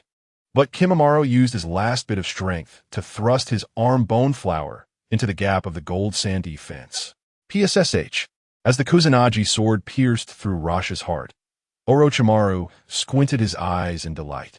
The wind shadow's pupils constricted, yet his gaze still looked toward his controlled wife and child. Orochimaru, we have no grievances or grudges. Why are you doing this? No grievances or grudges. Orochimaru's smile was mocking, though he didn't know who he was mocking. So many people have died. How many times has Tsunagakure attacked the Land of Fire? How many Konoha ninjas have been killed? Orochimaru's eyes reminisced as he continued. I really can't remember anymore. The familiar companions, comrades, disciples, and subordinates around me have all died. Too many people have died, and I have killed too many people. Whether it's Konoha or Tsunagakure, everything is so boring. So I will. At this point, Orochimaru stopped, for he realized that Rasha had lost his life force, but his lifeless eyes were still gazing in Kaguro's direction. Release. Orochimaru drew the Kusanagi sword and casually lifted the Edo Tensei, watching as Karura and Kankuro turned to dust, seeing you so persistent. I'll release the souls of your wife and children. He let Rasha's corpse fall onto the sand, and Kabuto also tossed the bodies of two sand shinobi guards aside. Mission accomplished. I need to return to Konoha now. After all, I'm a lower ninja of Konoha. Kabuto adjusted his glasses and turned to Kimamaro. Kimamaro knelt on one knee, his skin cracked all over, blood staining the white sand. Yet he maintained his guard stance until he confirmed Rasha's death, before collapsing like a marionette with its strings cut. What a pity for such a good vessel. You worked hard, Kimamaro. Orochimaru glanced at the dying Kimamaro, his tone devoid of any regret. Lord Orochimaru. Kimamaro murmured on the ground. A complex emotion flickered in Kabuto's eyes as he injected painkillers into Kimamaro. The white-haired youth grasped his wrist with his last bit of strength. Is Lord Orochimaru satisfied? Kabuto glanced at Orochimaru, who was examining Rasha's corpse, and softly replied, You did well. Kimamaro closed his eyes in satisfaction, the desert wind lifting the white sand to gently cover his pale face. Have them disperse the barrier. Just leave a hidden barrier here. Orochimaru gazed into the distance. Thinking of Konoha, the Chunin exams will bring the best surprises for Konoha and Tsunagakure soon. In the distance, vultures began to circle the death desert, claiming more bodies unknown to anyone. Wow. Feiyun walked over slowly, surprised, impressive. So the Kazekage died like this? But something seems off. Rasha's magnet release doesn't seem to be in order. Is it because he couldn't bear to attack his wife and children? Orochimaru crossed his arms and smiled. I've long investigated Rasha's character. He deeply loves his wife and village. So before their actions, I quietly had Shikaku go wild. Recently, the incident of Shikaku going berserk was known to the upper echelons of the Sound Village's allies. Feiyun had heard about it, but still had doubts. So the Shikaku rampage was also your scheme? But does this affect the operation? Orochimaru looked at Rasha's body. The Shikaku rampage will inevitably destroy a large number of civilian homes, and Tsunagakure will have to compensate a vast amount of money. Tsunagakure is already heavily in debt, and with the need to wage a large-scale war, where will they find the money? After a pause, Orochimaru continued. In this way, Rasha must refine his source of gold sand to fill the gap, and expend a lot of energy and chakra to extract the gold sand. Feiyun suddenly understood. So that's why the Kazekage has become weaker, because of you, plus the Edo Tensei of his wife and children. This is a double pressure, both mentally and physically. It's unfortunate to be your opponent, Orochimaru. Orochimaru shrugged. That's not my concern. He couldn't overcome his own hurdles. He got what he deserved. This world does not sympathize with the weak. Haha, true enough, the most ruthless is the way of heaven. Orochimaru squatted down, using a kunai to slice off Rasha's face skin and put it on his own. After a series of operations, he became just like Kazekage Rasha, even his aura indistinguishable. Orochimaru donned the Kazekage's hat and put on his ceremonial robes, swaying his figure alluringly in place. What do you think? With this outfit, no one should be able to tell I'm not Rasha, right? Feiyun stroked his chin and commented, not cold enough. The Kazekage is very aloof, unlike your frivolousness. However, this technique is perfect for disguise. The technique of disguise, I once submitted this technique to the Akatsuki organization and received unanimous praise. Orochimaru chuckled lightly. Once everything was set, Orochimaru turned to Feiyun. Feiyun, the Chunin exams will last quite a while. I must hurry to Konoha now. Many matters await me. What about you? Feiyun thought for a moment and said, I'll enter Konoha using the identity of Sound Village lower ninja you gave me. I want to wait for you. I need to take action early and create a big stir for the 4 major clans. Feiyun didn't want to wait until more than a month later to act alongside Sound and Sand. By then, he could only kill a bunch of cannon fodder, and the people of the 4 major clans would be quick to escape. Once the war broke out, those people would hide away, making it extremely difficult to kill them later. Therefore, Feiyun planned to secretly control some key figures first and then put on a show for the old folks in Konoha, wondering if it might kill 2 of them on the spot. Orochimaru frowned slightly. If Konoha becomes alert in advance, will it affect our plan? Feiyun, however, was unconcerned. By then, everyone's attention will be on the tournament. It should be fine. Besides, even if they're alert, so what? Are we afraid of them? Orochimaru nodded. That being said, we still need to be careful. I've received intel that Konoha has begun recalling a large number of ninjas to ensure this event goes smoothly. Among them are Jiraiya and Tsunade. It seems Konoha is this tense all because of you, Feiyun-kun. Feiyun's lips curled into a cold arc. It's great that they're coming back. I'll let them taste the heat of the Nine-Tailed Beast Bomb. Chapter 68. Returning at noon, the 4th Kazekage Rasha died silently, without causing a ripple in the ninja world. The world remained the same. Everything continued to operate as usual, and the sun rose as always. Orochimaru replaced Rasha, leading Tsunade to continue their actions towards Konoha. Konoha warmly welcomed Orochimaru, receiving him with a welcoming team at the village gates and treating him with the highest standards, setting up a full-course meal with 181 dishes. Feiyun couldn't help but sneer. Tsunade was indeed the ninja village that had attacked the land of fire the most times. Konoha's actions were clearly begging for mercy externally, while exuding an impressive momentum internally. The intention of Tsunade to destroy Konoha had been common knowledge for decades. Would those old folks in Konoha not know? But it was fine. They threw dung at me, and I made pizza out of it. However, if anyone inside Konoha dares to disobey, no matter if you're Senju or Uchiha, I will annihilate your clan. Feiyun also entered through Konoha's gates, but because his identity was a sound ninja, he had to go through a meticulous inspection before entering Konoha. Although he wore the mask prepared by Orochimaru and used the technique of disguise to alter his appearance and aura, Feiyun was still a bit worried about being discovered. Feiyun adjusted the Sound Village forehead protector on his face, ensuring it was tilted just right to appear casual while covering his upper face. Next, a ninja wearing sunglasses shouted loudly at the village gates. Due to the upcoming Chunin exams, the inspections at the gates were several times stricter than usual. Teams from various small ninja villages lined up in long queues, each person undergoing detailed questioning and document checks.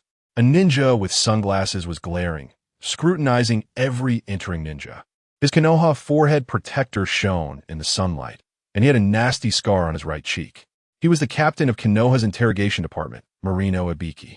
Name: Affiliated Ninja Village. Purpose of coming to Konoha. Ibiki's voice was as rough as sandpaper. Sound of flying birds, Sound Village lower ninja. Here to participate in the Chunin exams. Feiyun intentionally made his voice sound youthful, pretending to tremble slightly as he handed over his pass and a recommendation letter from the Sound Village. Ibiki took the documents, his sharp gaze scrutinizing Feiyun through his sunglasses. Feiyun could feel his chakra probing like invisible tendrils, searching for subtle reactions. Humph, Ibiki sneered coldly. Tell me about the iconic buildings of the Sound Village. This was a test. Fortunately, Feiyun was indeed from the Sound Village. In the center of our village, there's a clock tower built by the village chief. Its bell rings at sunset every day, and the whole village can hear it. Also, there's a training ground to the south of the village, where the ground has turned purple due to frequent ninja training. Ibiki's expression showed no signs of loosening as he compared the intelligence documents in his hands. When was the last time you saw your village chief? 3 months ago, during the Chunin selection exam. These details were part of the intelligence provided by Orochimaru, as well as the FAAD he presented to the outside world as the Sound Village. The entry examination for KONOHA was extremely strict. After passing Ibiki, there were still inspections at the 2 main gates of KONOHA. They meticulously checked the authenticity of the ninja IDs, confirming that they were not forged, and then carefully examined their appearance and characteristics to ensure they matched the information on the IDs. They also scrutinized to see if any transformation techniques or other disguises had been used. Fortunately, the transformation technique was sophisticated enough that they weren't detected. No problem. You can go in. Welcome to KONOHA. Kamizuki Izumo and Kotetsu glanced at each other, nodded in confirmation, and then let Feiyun enter KONOHA while continuing to check other ninjas. As Feiyun walked through the gate, the afternoon sun made him squint. KONOHA was indeed prosperous. Shops lined both sides of the wide streets, and the Hokage Rock in the distance loomed majestically over the entire village. It had to be said that Orochimaru was reliable in his dealings. Over the years, the seemingly laboriously established Sound Village appeared to be of little use, but at this moment, Feiyun realized just how brilliant a move this was. Having a visible cover was crucial. Otherwise, how could such a large group of terrorists enter KONOHA so easily and openly? After entering the village, Feiyun didn't head to the Sound Ninjas Inn. He had more important things to do. He casually passed by the former territory of the Uchiha clan, which had been completely transformed into a ninja training ground in KONOHA. He chuckled lightly, glancing at it from a distance before leaving. He seemed to wander aimlessly in KONOHA, but in reality, he was secretly observing the gathering places of the Sarutobi clan, the Shimura clan, and the 4 major clans, the Uchiha, the Nara, the Akimichi, and the Yamanaka. However, this was only the initial phase of the plan. To put on a spectacular show for KONOHA, there was still much work to be done. Scouting was not something that could be completed in a day or two. Feiyun needed to understand their clan distribution and even their activity trajectories in detail. He didn't plan to just kill Sarutobi Hiruzen and a bunch of cannon fodder, if possible. He wanted to send all 4 major clans to their deaths in front of the 4 elders, because killing them like this would be too cheap for them. However, Shimura Danzo, that old schemer, had been quite elusive lately. After several days of scouting and even using the Sharingan to control several people, he still hadn't found any trace of Danzo. Instead, he unexpectedly obtained a piece of precious intelligence. One of the legendary Sannin, Tsunade, had indeed returned. Feiyun quietly relayed this intelligence to Kabuto as he couldn't find Orochimaru. Orochimaru was just as busy as Feiyun, not only leading the Sound Village, but also frequently switching identities to issue orders to the Sand Village, while also pretending to be a low-ranking ninja to interact with and evaluate his prize container, Uchiha Sasuke. Even Feiyun couldn't help but admire Orochimaru. He truly was a master of time management. Feiyun originally planned to take down Sasuke, but Orochimaru adamantly disagreed, saying he wanted to keep him and would immediately seize everything from Sasuke. Feiyun wasn't in a hurry. After all, he didn't intend to let Uchiha Sasuke live past 13 years old. This was his final deadline for Orochimaru. With Feiyun's pressure, Orochimaru wouldn't dare to let Sasuke grow gradually and come to him on his own. After this battle, he would probably run away with his beloved physical container. Sigh. Everyone is so busy. Feiyun watched Kabuto's departing figure and sighed. He had just asked him to send someone to help capture people and was refused, saying there were no spare hands. However, Feiyun didn't care much. When the time came, he could just send more shadow clones to capture members of the 4 major clans, executing them publicly one by one. Chapter 69. The 4th Mizukage. In a dumpling shop in Konoha, Feiyun sat inside. He was staring intently through the gap in the door curtain at the blonde boy walking by. That was the Nine-Tails Jinchuriki, Naruto Uzumaki. Suppressing the urge to capture Naruto, Feiyun continued to eat the dango in his hand. It wasn't that he didn't want to take down the other half of the Nine-Tails, but his powerful perception had made him aware of many skilled individuals nearby. They should be from the Umbu. Indeed, the Nine-Tails was under constant surveillance in the village. In addition, he sensed that Kakashi Hitaki was intentionally or unintentionally reading a book not far from Naruto. It seemed that during this special period, Konoha was extremely vigilant.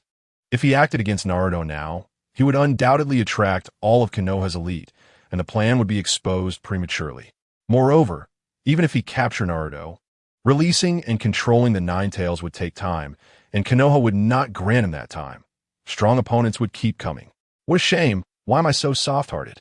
Feiyun sighed inwardly. After all, he had no enmity with Naruto. Even Orochimaru, who had enmity with Naruto's father, could refrain from harming him. Could it be that I, the proud Uchiha Feiyun, am less magnanimous than Orochimaru? Of course, Feiyun didn't want to jeopardize his main task of dealing with the 4 major clans. Just as Konoha's Chunin exams were in full swing, a major event occurred in the ninja world that went unnoticed.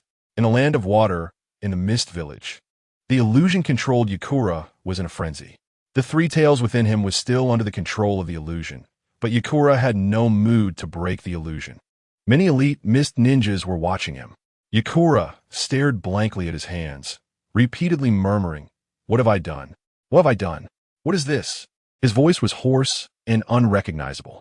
Memories from over a decade surged into his mind like a tide, each frame filled with sharp edges, cutting through his nerves. Blood. So much blood.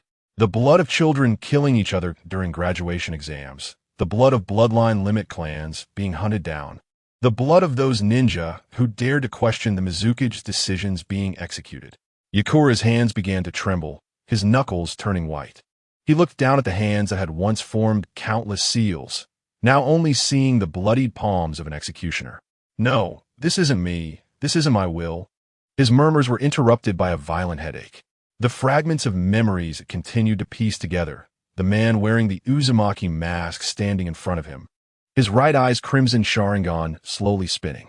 With every gaze, every policy discussion, and every brutal command given, those eyes were in control. Illusion. I was. Yakura staggered to his feet, the Mizukage's hat slipping from his head and rolling on the ground.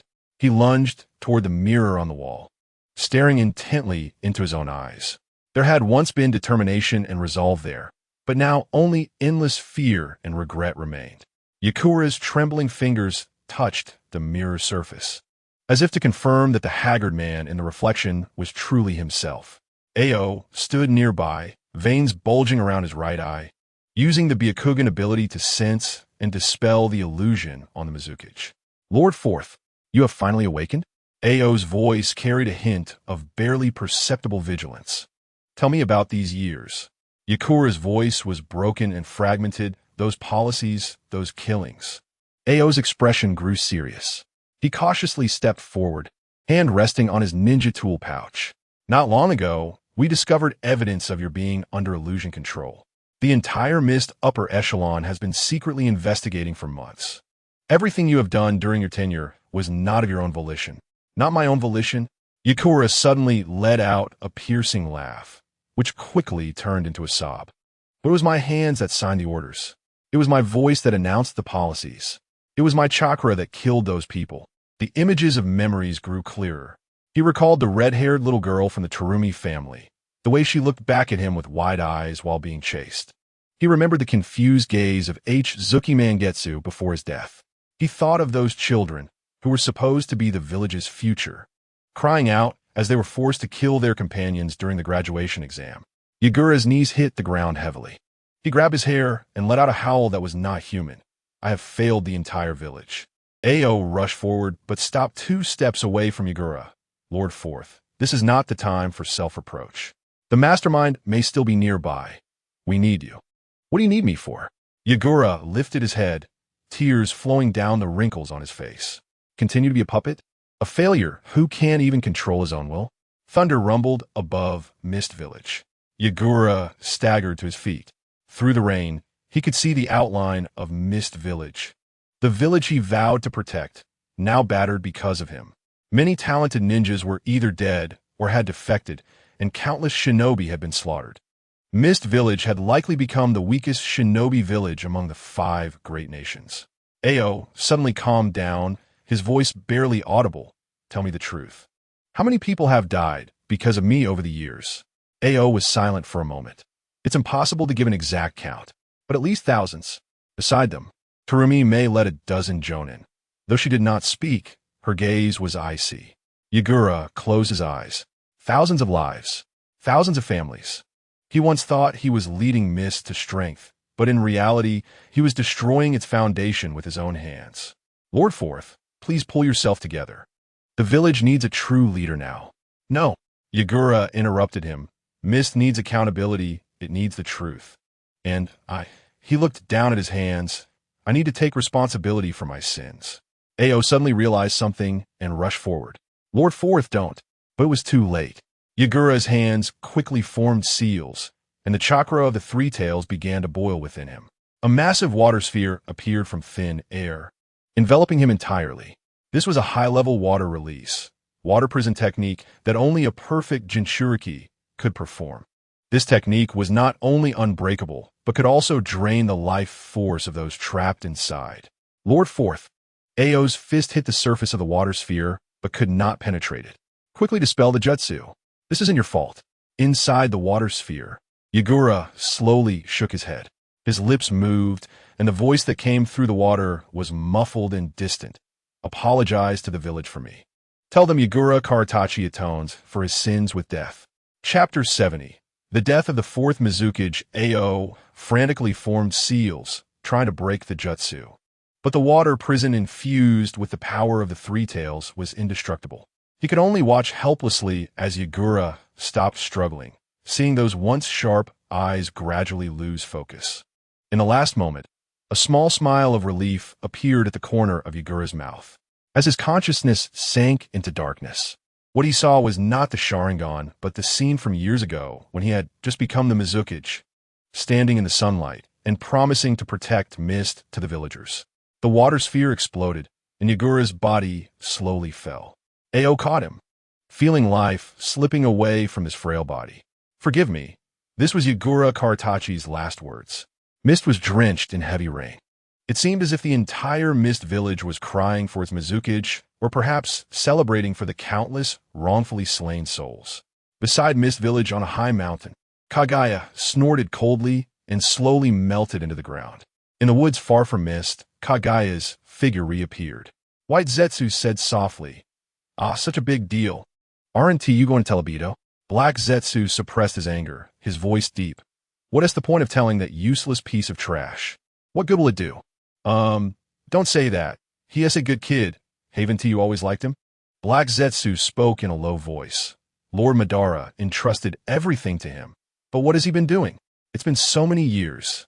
He hasn't even captured a single-tailed beast, just stirring up trouble in Konoha and Mist. He says it's to weaken their power for the plan. But isn't it just to take revenge for that girl, venting his hatred? Well, White Zetsu carefully continued. The plan is progressing normally. Akatsuki is gathering strength. And Obito has indeed weakened the powers of 2 great nations. Black Zetsu snorted coldly. He was defeated by the 4th Hokage in Konoha, almost exposing his identity. And now he is facing a great defeat in Mist. I really don't know if Lord Madara's choice of this useless piece of trash was right or wrong. Black Zetsu wailed inwardly. It had been almost 15 years since Madara entrusted everything to them. 15 years, and the plan had made no progress. Obito was still messing around and had almost gotten himself killed several times. He was supposed to guide Nagato's growth, but he ended up a mess. Nagato is now focused on money and power, putting the capture of tailed beasts at the bottom of his priorities. I wonder if Madara would be so furious that he would kick the coffin board and come down himself, knowing the man he chose is so useless. White Zetsu. ISNT this pretty good. Mist is now practically crippled, with talents dwindling down to a quarter, and the Mizukage is dead. No, the more he spoke, the angrier he became. Black Zetsu shouted, "The Mizukage is dead. Do you know what this means?" Answer me."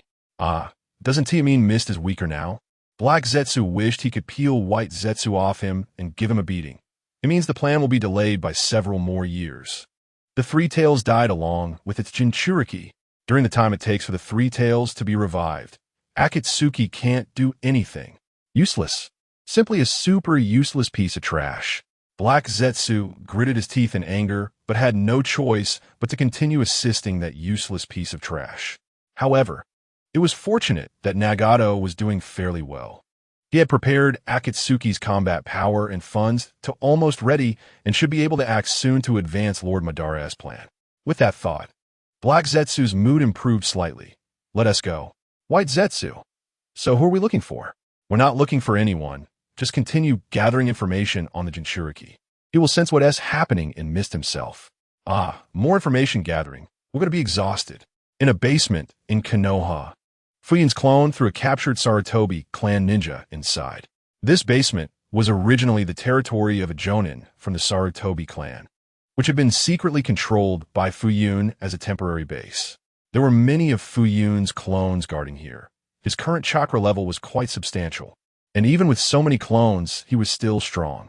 The number of captured individuals from the four great clans had exceeded 100, including men, women, and children. All close relatives of Sarutobi Hisashi, Shimura Danzo, Tien Kamatsu, and Mito Minyan.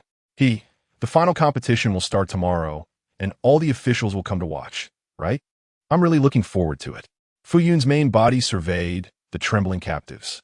However, the four great clans seemed to have sensed something was wrong and began to be vigilant. Although it was only a few days since the capture began, the large number of missing clan members had already attracted the attention of the Hokage faction. However, Feiyun was not in a hurry. If it was hard to catch, he could simply stop capturing people for now, as he had other plans. The performance on site, with so many people, was enough. He did not intend to let the third Hokage, Sarutobi Hisashi, die a glorious death. Feiyun's main body left the basement and headed to the location where the intelligence had been confirmed, where two important guests awaited. If one were to ask what Konoha is known for, Feiyun would first think of the old perverts.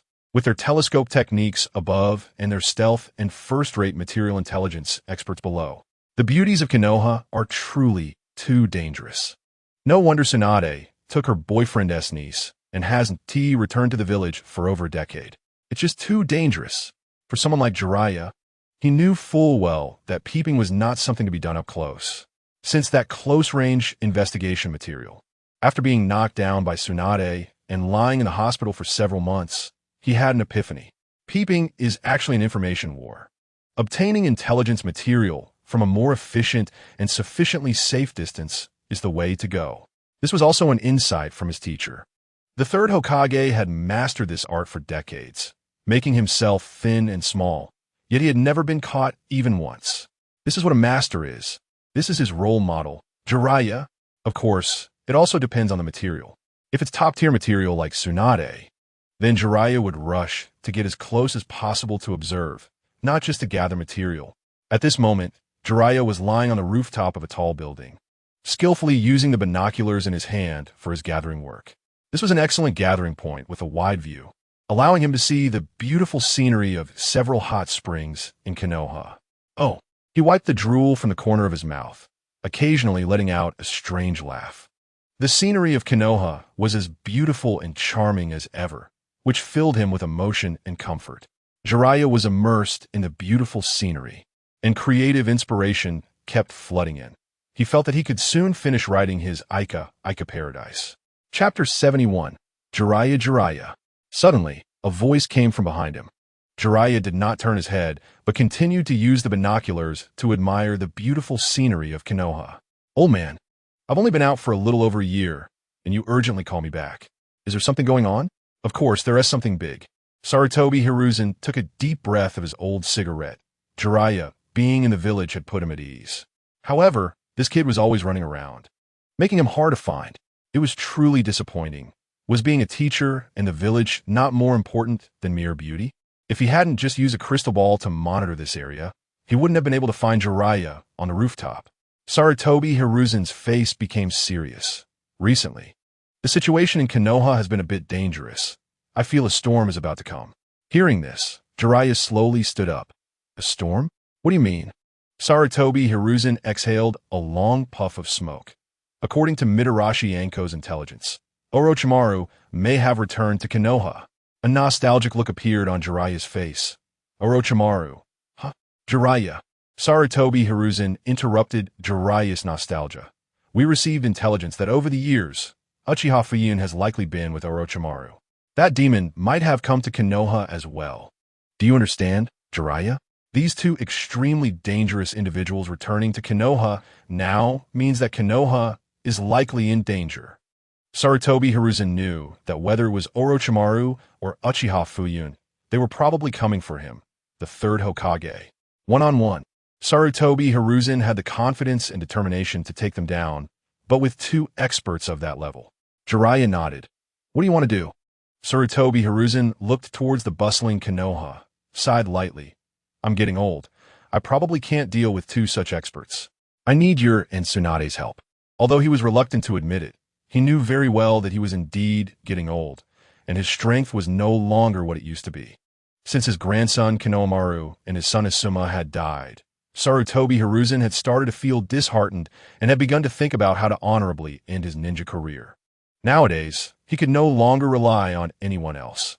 He could only depend on Jiraiya and Tsunade. Those old friends, Sarutobi Hiruzen understood very well. Danzo had long since gone into hiding. It was likely that Orochimaru's return had something to do with him, and he couldn't expect any help from Danzo.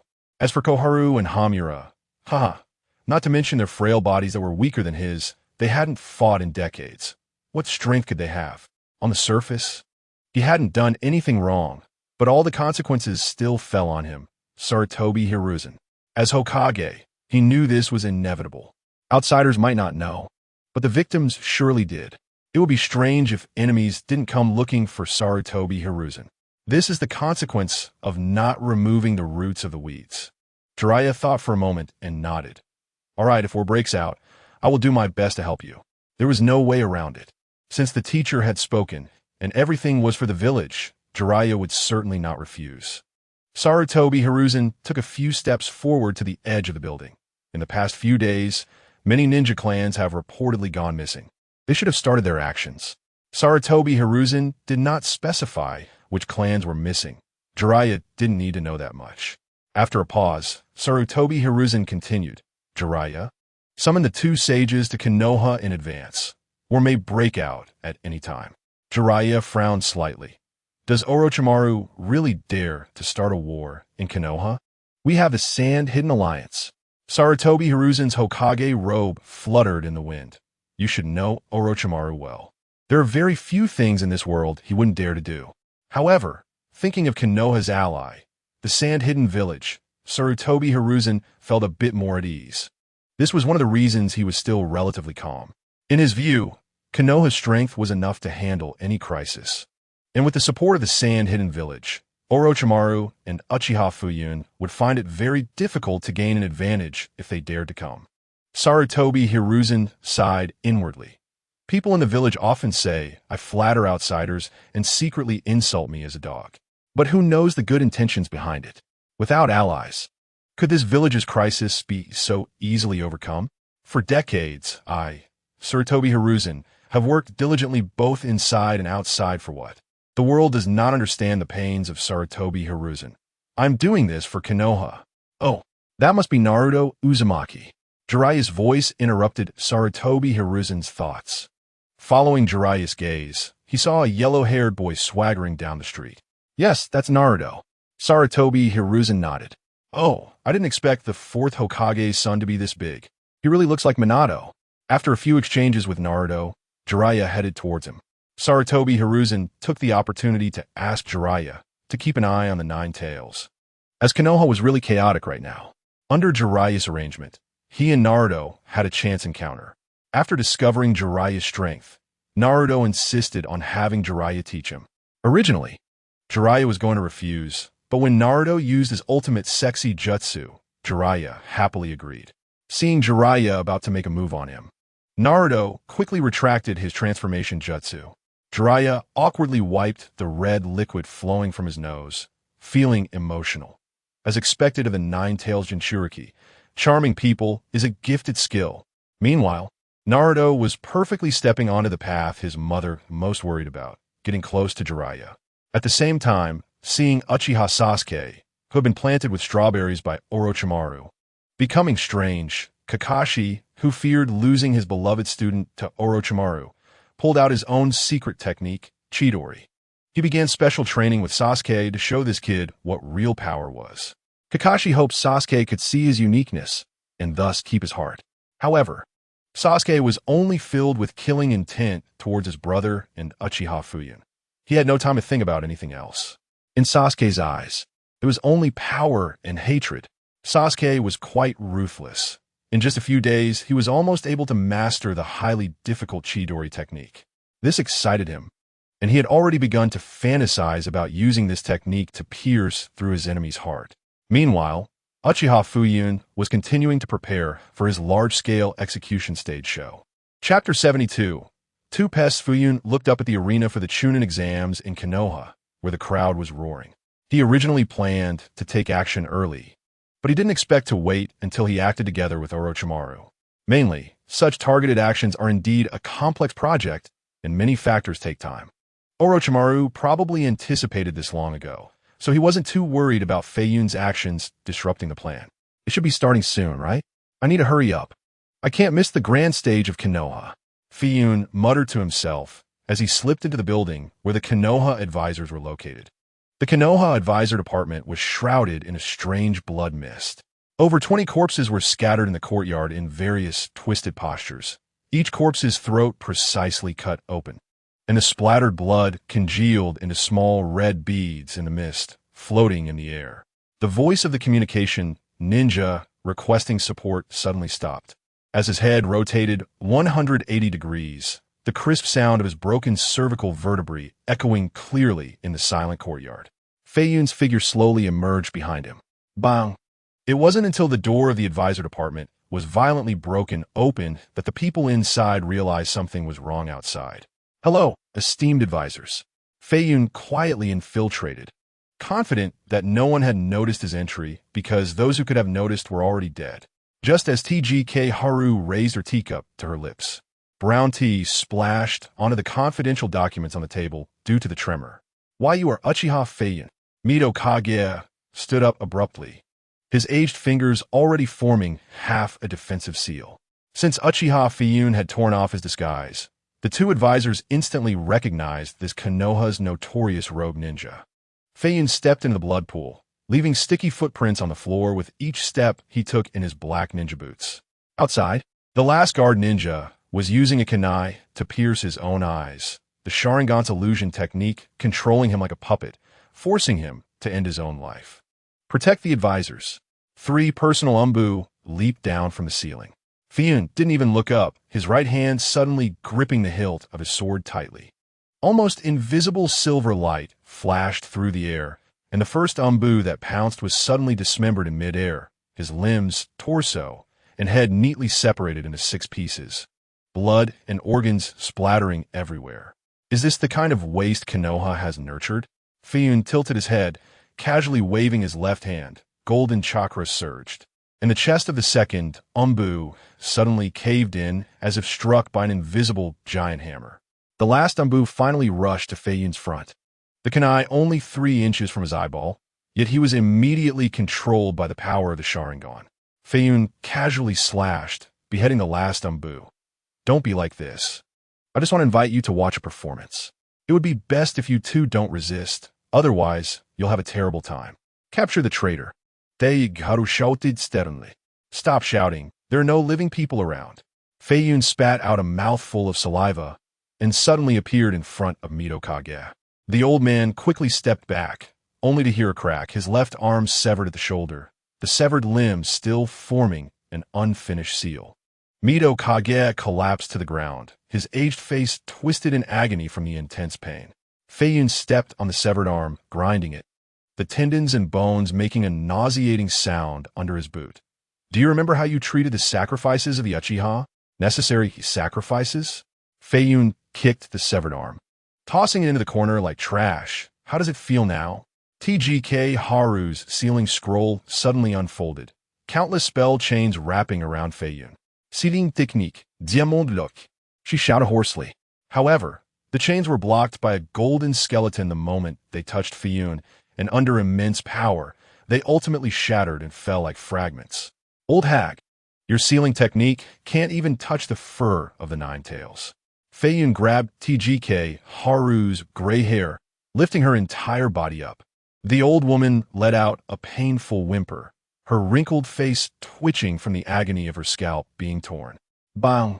Mito Kage pulled out a kunai with his remaining hand, but Feiyun kicked him in the chest. The old man heard the sound of his ribs breaking, the sharp pain of shattered bones piercing his lungs, causing him to cough up black-red blood.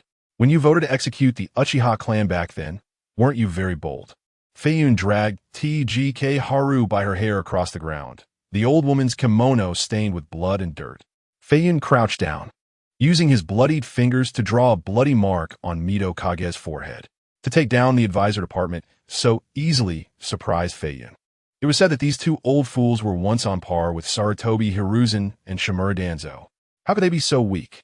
It seems that decades of comfortable living have made them forget how to fight. Don't worry, I won't let you die that easily. Feiyun's smile suddenly disappeared, his gaze turning as cold as ice. He stepped on Mito Kage's knee, slowly applying pressure. The sound of bones cracking mixed with the old man's screams echoed in the empty advisor department. When Feiyun dragged the two barely alive old advisors out the door, the commotion from the exam venue grew louder. He used TGK Haru's hairpin to leave a line of blood on the wall. Will of fire? Laughable. When the last drop of blood fell, the distant alarm finally sounded. Feiyun turned back to glance at the advisor department littered with severed limbs and arms, lifting the two bloodied old men, humming a dissonant tune as he vanished.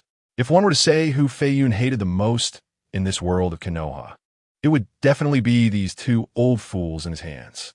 They felt particularly disgusting, like two woodworms, clinging to the great tree of Konoha for decades, sucking its blood. And they never died, shamelessly clinging to life. Even until the ninth Hokage was still alive, truly living 100 years, being disgusting for 100 years. Feiyun felt that Shimura Danzo was much more likable than they were. At least he dared to act, fighting for his dreams. Most importantly, Danzo was dead, not clinging to life shamelessly. Thinking of Danzo, Feiyun suddenly remembered that he hadn't seen Danzo's trace until now. So, Feiyun used his Mangeki Sharingan's illusion technique to interrogate the two old advisors. However, to his surprise, even the two advisors of the Hokage didn't know Danzo's exact whereabouts. Feiyun couldn't help but admire these old foxes of the ninja world. They were indeed cunning as hell. He had previously taken out a few root ninjas. But those root ninjas didn't know where their boss was either. They only knew that the locations where they received orders varied each time. When Feiyun arrived at the entrance of the basement, a sound ninja stepped out from the corner. Lord Feiyun, Lord Orochimaru asked me to inform you that the plan is about to begin. Chapter 73. War has begun. Feiyun nodded, just as he was about to enter the basement. A purple barrier shot up into the sky from atop the tall building of the exam venue. 4 purple flames array. Feiyun was taken aback. Had it started so soon? Shikaku hadn't appeared. Could it be that Gaara was still having problems? However, with the war igniting, no one could afford to care about Shikaku's issues. Immediately, Feiyun hurriedly slipped into the basement, throwing the two advisors into the crowd. He then created more with clone jutsu, surrounding about 100 people in the center. All the clones held hands, forming the same seal.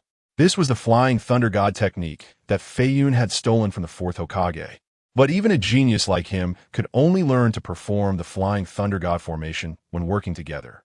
Moreover, he couldn't move too far. If he did, he wouldn't be able to control it, risking a failure in spatial teleportation.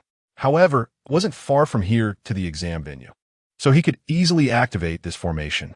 TGK Haru saw many of her relatives in the crowd and couldn't help but angrily shout, "You demon, what do you want to do?" Feiyun stepped out of the formation of clones, sneering contemptuously. Don't rush. You'll know soon enough. Swish. In the blink of an eye, over 100 people vanished from this place. The crowd's eyes blurred, and they found themselves on a vast rooftop surrounded by a purple barrier. Not far away on the rooftop, the fourth Kazekage was embracing the third Hokage.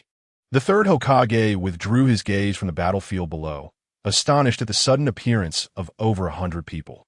Soon, he recognized many of his relatives from the Sarutobi clan, young and old alike. Uchiha Feiyun, what are you doing? Don't involve my family. If you have a grudge, come at me. Sarutobi Hiruzen shouted in fury. Feiyun glanced at the chaotic scene below, where countless ninjas were engaged in battle, while ordinary civilians were hypnotized by illusions. The fourth Kazekage chuckled. That doesn't sound like something you'd say.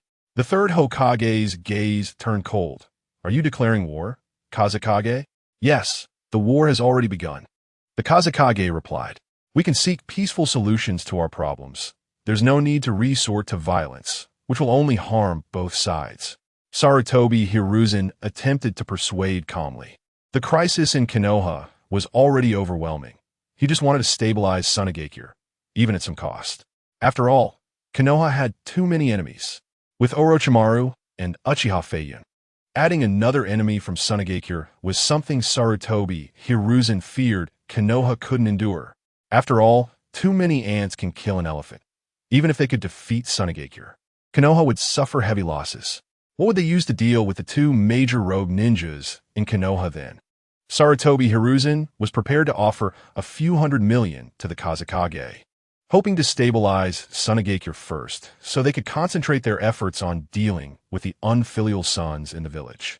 Hee, you really are getting old and confused, Teacher Sarutobi. Orochimaru regained his voice. You were once a titan in the ninja world. How could you tolerate others coming to your door? I'm very disappointed, Teacher Sarutobi. You're becoming more and more cowardly. Hearing this voice, Sarutobi Hiruzen's eyes widened. Is that you, Orochimaru? Just as Orochimaru and Sarutobi Hiruzen reminisced, Feiyun clasped his hands together. Summoning Jutsu. Impure World Reincarnation. Boom! More than 30 coffins rose from the ground, then opened, revealing the deceased from the four major clans. Sarutobi Hiruzen and his two advisors stared wide-eyed. Those were their loved ones. Konohamaru, Asuma. Tears streamed down Sarutobi Hiruzen's aged face. Tsunade Koharu cursed incessantly, while Mito Minyin stared blankly at his relatives. Haha, what a touching family bond. They were all revived by me using impure world reincarnation. While there are many of them, their quality is quite poor. They basically have no combat power. After a pause, Feiyun continued, but they should be enough to kill you who cannot resist. Orochimaru had already released Sarutobi Hiruzen and pulled out a kunai. He knew this level of coercion wouldn't harm the Hokage. Sarutobi Hiruzen had already formed hand seals before being restrained. Stop! Sarutobi Hiruzen shouted, Uchiha Feiyun, don't harm my family. If you have a grudge, come at us old folks. Don't kill the innocent. Again? You have nothing else to say? Feiyun sneered, continuing, what do you mean, don't harm the family? When you exterminated the Uchiha clan, did you think about not harming families? I'm learning from you. Sarutobi Hiruzen gritted his teeth. The Uchiha clan was about to launch a coup. It was unavoidable. If not dealt with in time, it would plunge Konoha into an irreversible situation. Everyone acted for the village. Hee, Uchiha Feiyun truly admires the shamelessness of these old fools. The real victim is right here, and he can still say such things. He didn't think everyone would be as easily brainwashed as Uchiha Itachi, did he? Since Konoha's establishment, there haven't been many Uchihas who could be buried with their eyes intact. As for imposing the crime of slaughtering the entire clan and sending people to hunt him down, Feiyun couldn't be bothered to ask. The answer would definitely still be for Konoha. However, Feiyun wasn't angry at all, chuckling lightly. All right, I'll give you an opportunity. As long as you publicly confess the crimes of you four old fools and have the Sarutobi clan in Konoha commit suicide, I'll stop. How about it? Upon hearing this, the previously noisy scene fell into silence. People from the other three clans, including Tsunade, Koharu, and Mito Minyin, stared fixedly at the third Hokage. No one is unafraid of death. If there is hope to live, Who would be willing to die? Seeing the silence, Feiyun shrugged. You should persuade the Hokage. After all, this is also for Konoha. Why must everyone die together? Tsunade Koharu exchanged glances with Mito Minyan. The former spoke softly. Hiruzen, it's come to this. Absolutely impossible. What crime do we have? We have fought for Konoha our entire lives. How can a devil like you deny that? Sarutobi Hiruzen shouted in a deep voice. He knew Uchiha Feiyun was just toying with him. Oh, then there's nothing that can be done. When you reach hell, remember, it was Sarutobi Hiruzen who killed you. And it has nothing to do with me. Feiyun chuckled, then waved his hand. Do it, kill them all. The impure world reincarnation beings, receiving the command, took the blades handed over by Feiyun's shadow clone and slashed at the necks of the bound members of the 4 major clans. Uncle, I'm sorry. I can't control my body. Konohamaru, what are you doing? I'm your clan sister. No. Orochimaru and Feiyun's strongest clone blocked Sarutobi Hiruzen, who wanted to rescue them, repeatedly pushing him back. Ugh, damn it. Sarutobi Hiruzen roared in anger, his eyes bloodshot, biting his finger and beginning to form seals. Chapter 74. The Nine Tails appear in Konoha Humph. Finally gonna get serious? Orochimaru snorted coldly, then clasped his hands together, shouting, summoning jutsu. Impure world reincarnation. Boom! 3 coffins rose from the ground, and 3 figures appeared on the battlefield. The 3rd Hokage stood beside the old monkey summoned, his expression changing drastically as he saw 3 familiar faces. Those were the previous Hokages. Orochimaru sneered. Teacher Sarutobi, how about that? This is a special gift I prepared for you. They're not the low-quality goods like Feiyun. Hiruzen, think of a way. Tsunade Koharu screamed. Seeing one relative after another killed by their own family, she couldn't take it anymore. She was going crazy. Agree to him. We are willing to die. Please stop. Mito Minyan cried out in despair. Sarutobi Hiruzen gritted his teeth, scanning the scene. In the end, everyone was killed, leaving only Sarutobi Hiruzen, Tsunade Koharu, and Mito Minyan. 2 ninjas from their clans approached with bloody blades, ready to kill the 2 advisors. I'm sorry, I really can't control myself. No, don't kill me. Feiyun looked at the 2 advisors, whose faces were covered in snot and tears, shaking his head. So ugly. For Konoha, can't you sacrifice a little? I did give you a chance. The current war was all started by you. Sarutobi Hiruzen's eyes bulged, forming hand seals, shouting, now attack. Jiraiya. Boom. A frog burst through the roof tiles, and Jiraiya leaped out from the frog's mouth, instantly smashing through a group of impure world reincarnated beings, saving the 2 advisors. Jiraiya glanced around, seeing blood and corpses everywhere, frowning. What happened here? Old man, why didn't you wake up the space toad and call me out sooner? Feiyun's eyes narrowed. He saw Jiraiya had entered sage mode, with 2 sages perched on his shoulders. Orochimaru also felt the threat and protected the 3 Hokages around him. Hey, are you kidding? This is a bit hard to fight, Feiyun-kun. I'm counting on you. Jiraiya descended like a fierce tiger, quickly resolving all of Feiyun's clones with a few body flickers. His sage eyes fixed on Orochimaru. Orochimaru, have you fallen this far? Hearing this, Orochimaru couldn't take it anymore. Although he felt a bit intimidated by Jiraiya, in sage mode, he was still one of the legendary 3 ninjas. How could he lose face? Orochimaru straightened his back and put on a proud expression. Jiraiya, you're still so naive. Jiraiya gritted his teeth. In that case, I can only kill you here, my dear friend. Heck, can you do that? As he spoke, Orochimaru secretly poked Feiyun beside him. Feiyun stepped forward a couple of steps, just about to speak, when he suddenly got hit by a body flicker technique Rasengan and was sent flying 8 zhong, about 26 meters away. Bang! Orochimaru quickly distanced himself and turned to look in surprise at Uchiha Feiyun, who had crashed to the ground. After hitting the ground, Feiyun flailed around like a carp before finally lying flat, his body turning into wooden fibers. What clone? Jiraiya said in confusion. Orochimaru's eyes widened. What the hell? Is it really a clone? Where's the real Feiyun? You can't expect me to fight 2 at once, can you? Sarutobi Hiruzen, wielding the Monkey King staff, formed a pincer movement with Jiraiya, trapping Orochimaru in the middle. With things having come to this, Orochimaru no longer thought too much. He directed the 3 Hokages he had modified with the Impure World reincarnation to launch an attack alongside him. It must be said that in recent years, the Impure World reincarnation of the Hokages, improved with Feiyun, had become significantly stronger, although it still didn't have half the power it had in life. The 3 of them working together was enough to match a Kaga-level powerhouse and even gain the upper hand.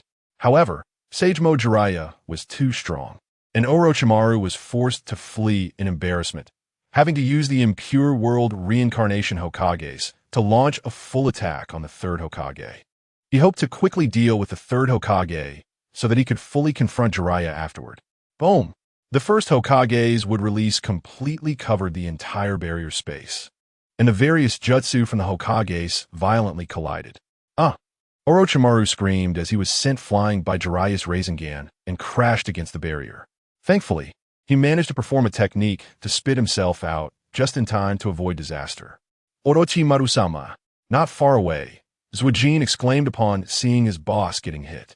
Orochimaru used his snake-like agility to dodge Jiraiya's pursuit. So strong. The old man 3rd is also quite tough. If this continues, it won't be good for me. Just as Orochimaru was about to order the barrier's removal, a 9-tailed beast appeared in the war-torn Konoha village. Boom! The 9 tails roared, destroying a large area of buildings and causing many casualties among the Konoha personnel. What? That's the 9 tails. How is that possible? Naruto just left the village to chase after the Sand Ninja. Kakashi and others, who were watching the battle, were shocked and didn't understand what was happening. Sarutobi Hiruzen leaped onto a massive vine, his eyes bulging. That's the Sarutobi clan's territory. That must be Uchiha Feiyun. He didn't bring his real body. Tsunade exclaimed from the edge of the barrier. Sarutobi Hiruzen wished he could hit these 2 useless people with a stick. Why didn't they say something so important earlier? He was anxious and wanted to rush to the clan's territory to rescue people. Although the Sarutobi clan was large and had many ninjas and clansmen outside the village, those in Konoha were all direct relatives. Seeing Sarutobi Hiruzen's formation in disarray, Orochimaru smirked and no longer hurried to lift the barrier. Sarutobi Hiruzen glared at Orochimaru. Orochimaru, quickly open the barrier, or today will be your death. Orochimaru sneered. Old man, if you have the ability, show it. Isn't it just the Reaper Death Seal? Go ahead and try. How do you know that technique? Sarutobi Hiruzen panicked completely. This was the forbidden technique he planned to use to take Orochimaru away. Now that he knew, the success rate would plummet. Ninja warfare is a war of information. Once the information about the forbidden technique leaks, it won't be as terrifying. Old man, you've always underestimated me, and that's why you will fail. Orochimaru used a substitution to dodge Jiraiya's sage arts and emerge from the ground. You can just watch Konoha be destroyed here. Feel the pain you imposed on others. Jiraiya looked far into the distance, watching the flames of war spread throughout Konoha village. At this point, the Sound and Sand ninjas had already invaded. Jiraiya clenched his fists. Prepare yourself. Orochimaru, I'm really going to kill you. Chapter 75. The Rampaging 9 Tails Boom. Feiyun stood atop the 9 tails, watching the tailed beast bomb explode in the sky far away, with powerful shockwaves sweeping through. The tailed beast bomb is still hard to control. The wind-up is too long, making it easy to be interfered with. Feiyun murmured. The recent tailed beast bomb aimed at the Uchiha clan territory was thrown into the air by some ruthless person razing the ground. After thinking for a moment, Feiyun gave up on the idea of gathering a larger tailed beast bomb because it would take too long and there were Konoha ninjas all around. It would be easy to be attacked and interfered with. While a smaller tailed beast bomb charged quickly, its power was limited, and it was not as effective as manipulating the 9 tails to rampage. Looking at the wasteland below, Feiyun sneered. The Sarutobi clan is almost all wiped out. It's time to move on to the next hunting point. Bang! The 9 tails jumped and charged, quickly arriving at the Uchiha clan territory, swinging its 9 tails and taking out a large number of people in the clan. Bang! Boom! The rampaging 9 tails was pursued by hundreds of ninjas, as many shouted will of fire and surrounded it. Feiyun naturally did not hold back. controlling the Nine Tails to chase down the fleeing Uchiha clan members while responding to the attacks from the Konoha ninjas. There's someone on the Demon Fox's head. He's controlling the Nine Tails. Kill him. For Konoha, for the children, kill. More and more ninjas charged fearlessly. Feiyun noticed that each ninja was carrying a slug on their shoulders, providing them protection. What a troublesome technique. Did Tsunade also join the fray? Feiyun frowned. This group healing medical ninjutsu was the most annoying. Not only was it hard to kill, but it also replenished the chakra of fighting personnel. Seeing the presence of the slugs, Feiyun became even more ruthless, seizing every opportunity to kill them on the spot to prevent them from being rescued. Seeing that the Uchiha clan territory was almost wiped out, Feiyun controlled the Nine Tails to gather a tailed beast bomb. Just as he was about to launch it, the ground shook violently. A large number of ninjas used earth release techniques, causing the Nine Tails to lose its footing, and the tailed beast bomb went off course again. A group of elite Umbu took the opportunity to rush towards Feiyun. Feiyun's eyes spun with a gear-shaped Sharingan, and a golden skeletal giant formed, slapping the elite Umbu away. Heh, I'm done playing with you. The Nine Tails charged out again, destroying everything in its path as it headed towards the Mito clan territory, with a large group of Konoha ninjas rushing to keep up, trying to stop the Nine Tails. Feiyun did not separate from the Nine Tails to fight, but continuously controlled it. His Susanoo could only reach the third form, so it was better to control the Nine Tails for more power. Stop him. We cannot let him advance any further. Dozens of Konoha ninjas leaped out from rooftops on both sides, shuriken and explosive tags raining down like a storm. Feiyun sneered. The Nine Tails' 9 massive tails swept horizontally, creating a violent chakra hurricane. Ninja tools were crushed to pieces in mid-air, and the 3 Jonin at the front were directly smashed into mush by the tails, blood splattering against the walls in a dazzling fan-shaped pattern. Fire release, great fire dragon technique. Wind release, great breakthrough. The combined ninjutsu formed a roaring giant fire dragon that charged forward.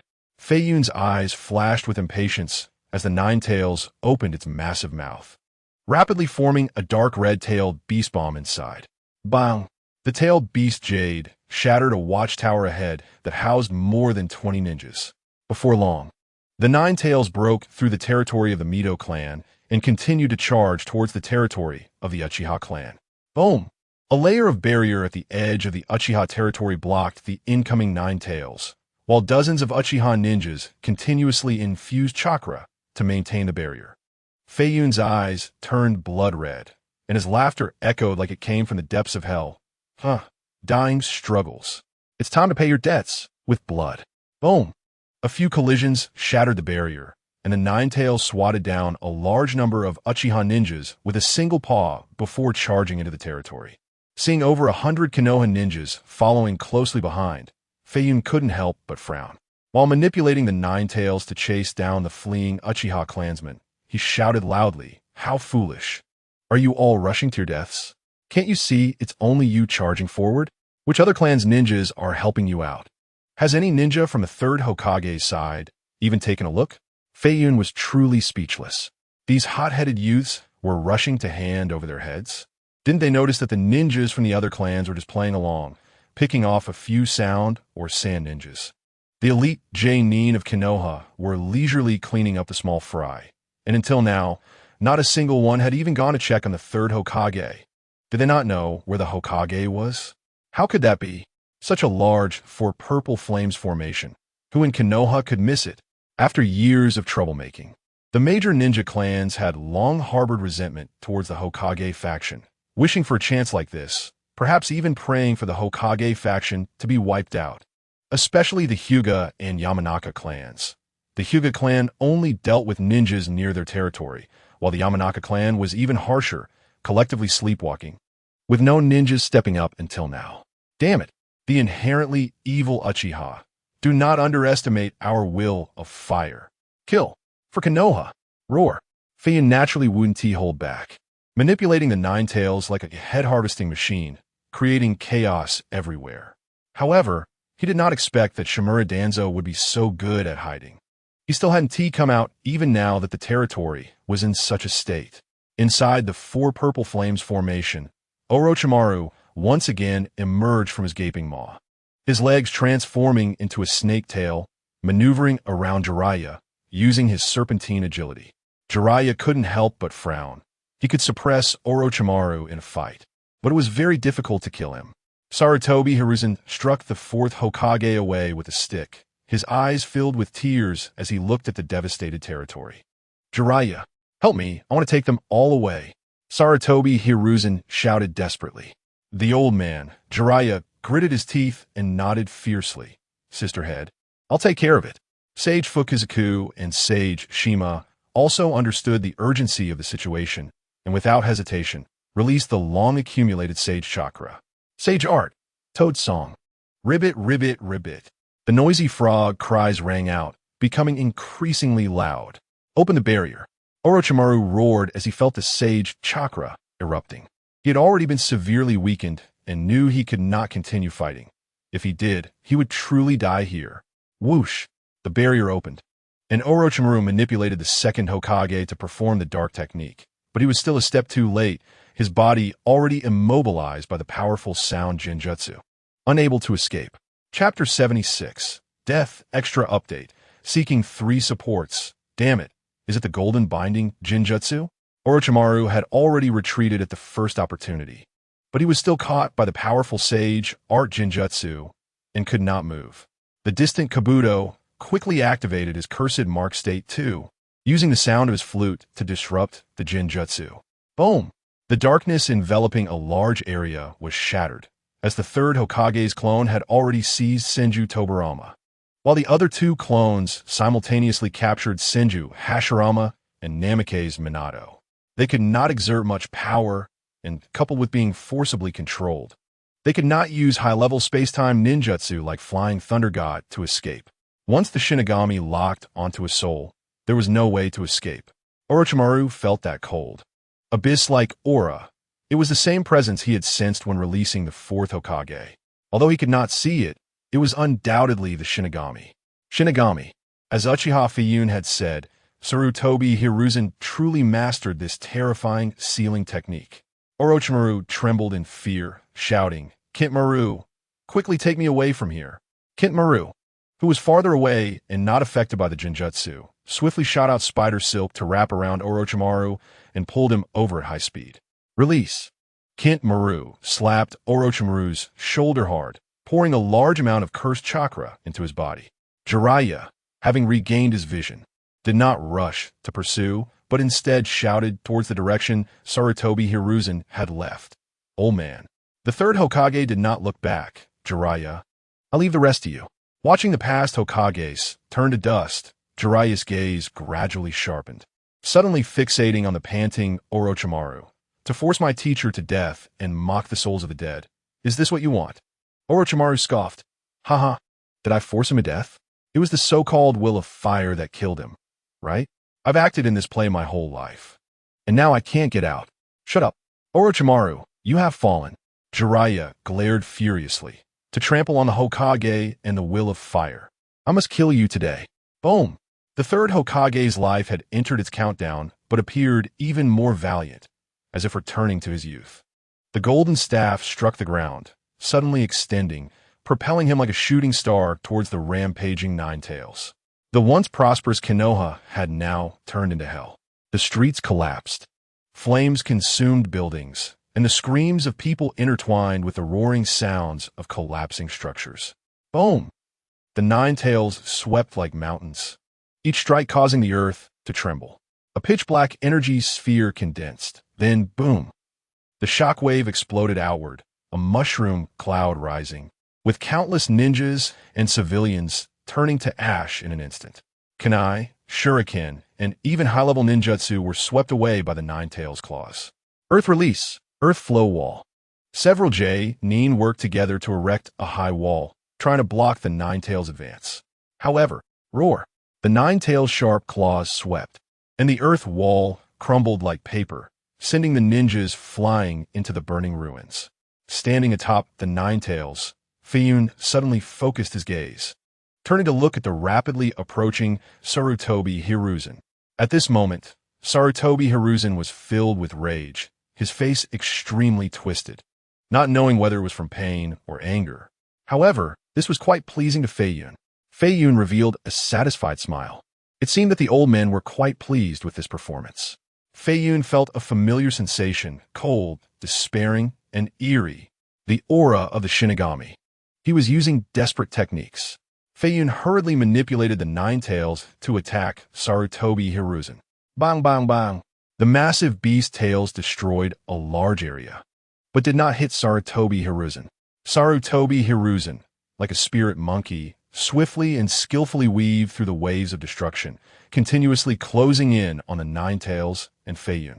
Feiyun quickly attacked while maneuvering the nine tails to retreat. Damn it!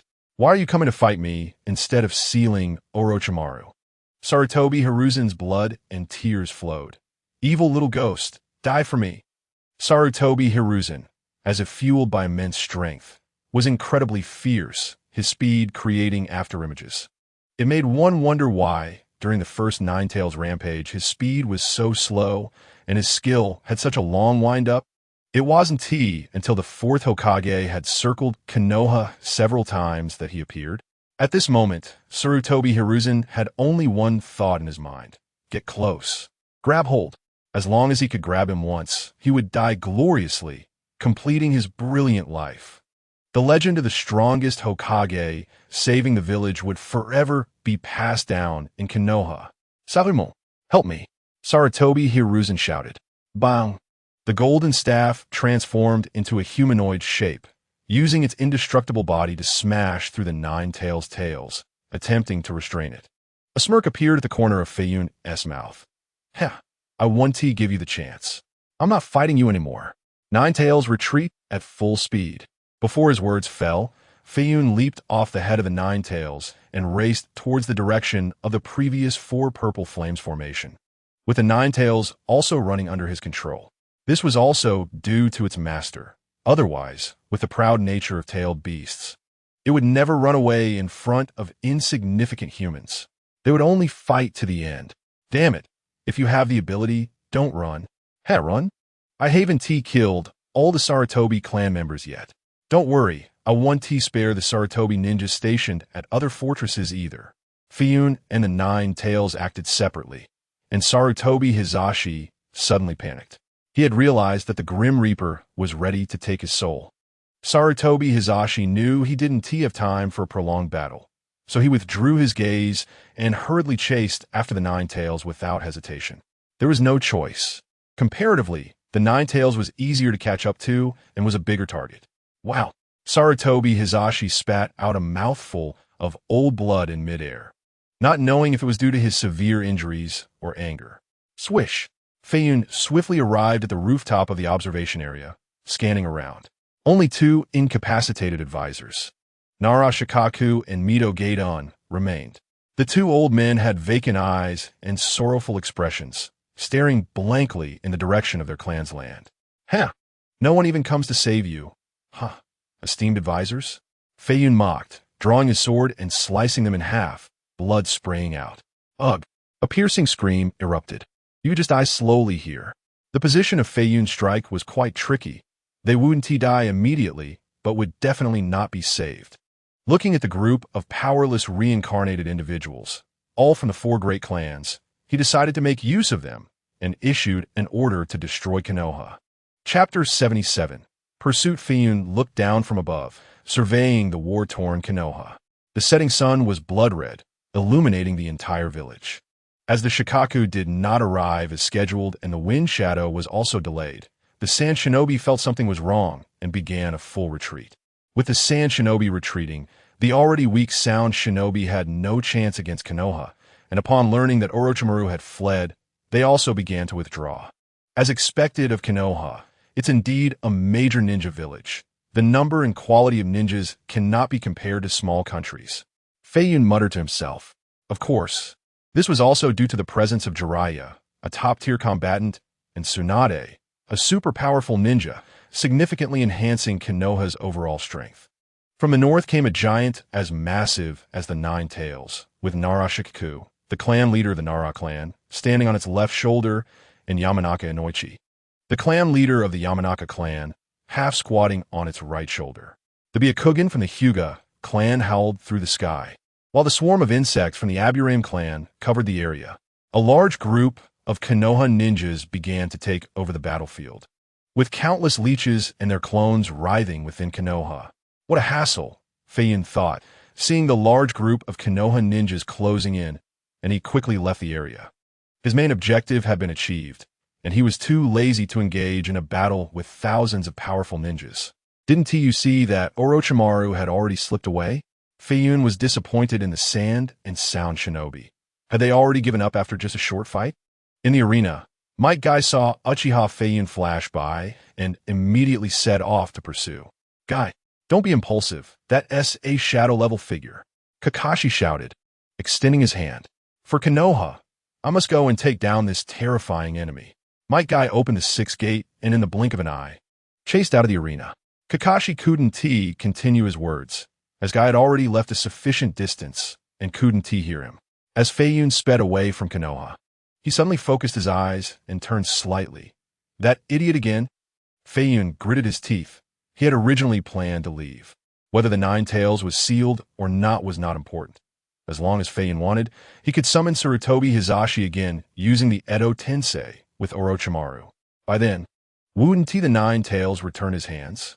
Feiyun touched the Uchiha Forbidden Technique scroll he had obtained in Konoha during this time and snorted. They say things don't go beyond 3 times, but I'm magnanimous, so I'll endure you for the 3rd time. Feiyun was somewhat confident he could take down Might Guy, but after considering for a moment, he still held back. Being held up by Guy here would lead to an endless situation. Guy was not like those old guys. Konoha's people would definitely come to support. Moreover, Feiyun was counting on him to help deal with Akatsuki. Perhaps he could take down a few enemies. However, while Feiyun didn't plan to fight, Might Guy had a different idea. Open. 7th gate. The shot gate, boom. Might Guy's speed increased dramatically once more as he charged after Feiyun. Damn it. Feiyun's eyelids twitched, quickly sensing Orochimaru's chakra and accelerating to his maximum speed, with each step shattering the ground and giant trees beneath him. Guy's speed was too fast. Before long, he was already within 100 meters. Bang! The golden skeletal structure blocked Guy's punch and sent him flying. But Feiyun was not interested in fighting and continued to speed away. Damn it, being born a commoner has its disadvantages. If I had a clan leader father who could learn the Uchiha clan as forbidden techniques, would I have to avoid him? Feiyun once again touched the forbidden technique scroll that had just come into his possession. He hadn't had the time to master the techniques within. If he could have an Izanagi, Feiyun was confident he could easily take down Guy in the 8 gates. However, such forbidden techniques in the Uchiha clan could only be viewed by the clan leader. Aside from the clan leader's own son, Uchiha Itachi, who else had that privilege? If it were someone else, possessing Feiyun's power would definitely not be inferior to Guy in the 7th gate, and they might even look down on him. However, Feiyun knew very well that the true monsters came after the 7th gate. So even though he blocked Guy time and again, sending him flying, Feiyun didn't stop but continued to speed ahead. He needed to lure him far enough away. Feiyun tried to use his ocular power, but Guy's speed was too fast, and he wasn't even looking at his eyes. This was Guy's experience from years of battling against the Sharingan. Boom! A massive black snake was repelled by the violent energy, letting out a mournful cry before collapsing, its gigantic body crushing a large area of forest. Orochimaru panted heavily, staring at Jiraiya, who was carrying 2 frogs. Damn it, if I could master natural energy. Jiraiya was listening to something with his head down. A leech in his arms was writhing with 2 antenna-like tentacles. The 4-sound shinobi activated their 2nd state, and, along with Kabuto, flashed to surround Orochimaru. Kabuto was drenched in cold sweat. I never expected Jiraiya to be so strong. No wonder he's a figure on par with Lord Orochimaru. Damn it. If it weren't for that Uchiha Feiyun leaving Lord Orochimaru to face the Hokage and the 3 ninjas alone, how could the plan fail? He wiped the blood that flowed from the corner of his mouth.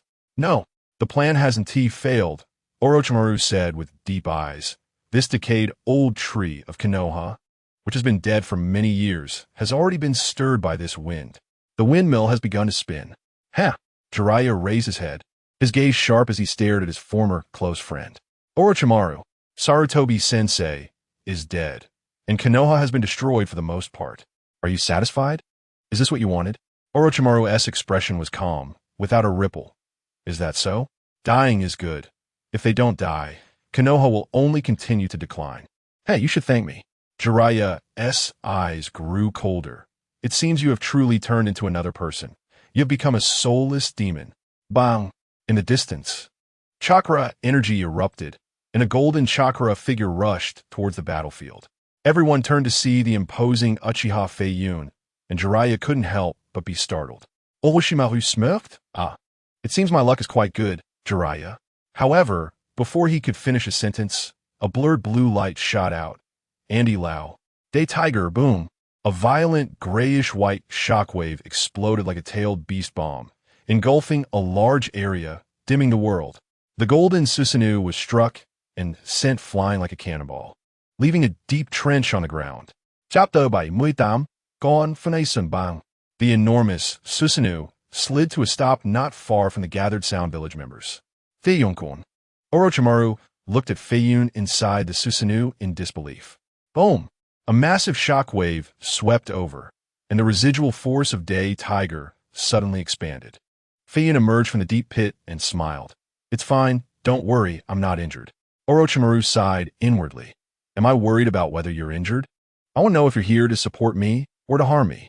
Orochimaru had expected reinforcements to arrive, but he didn't anticipate such a formidable enemy following behind.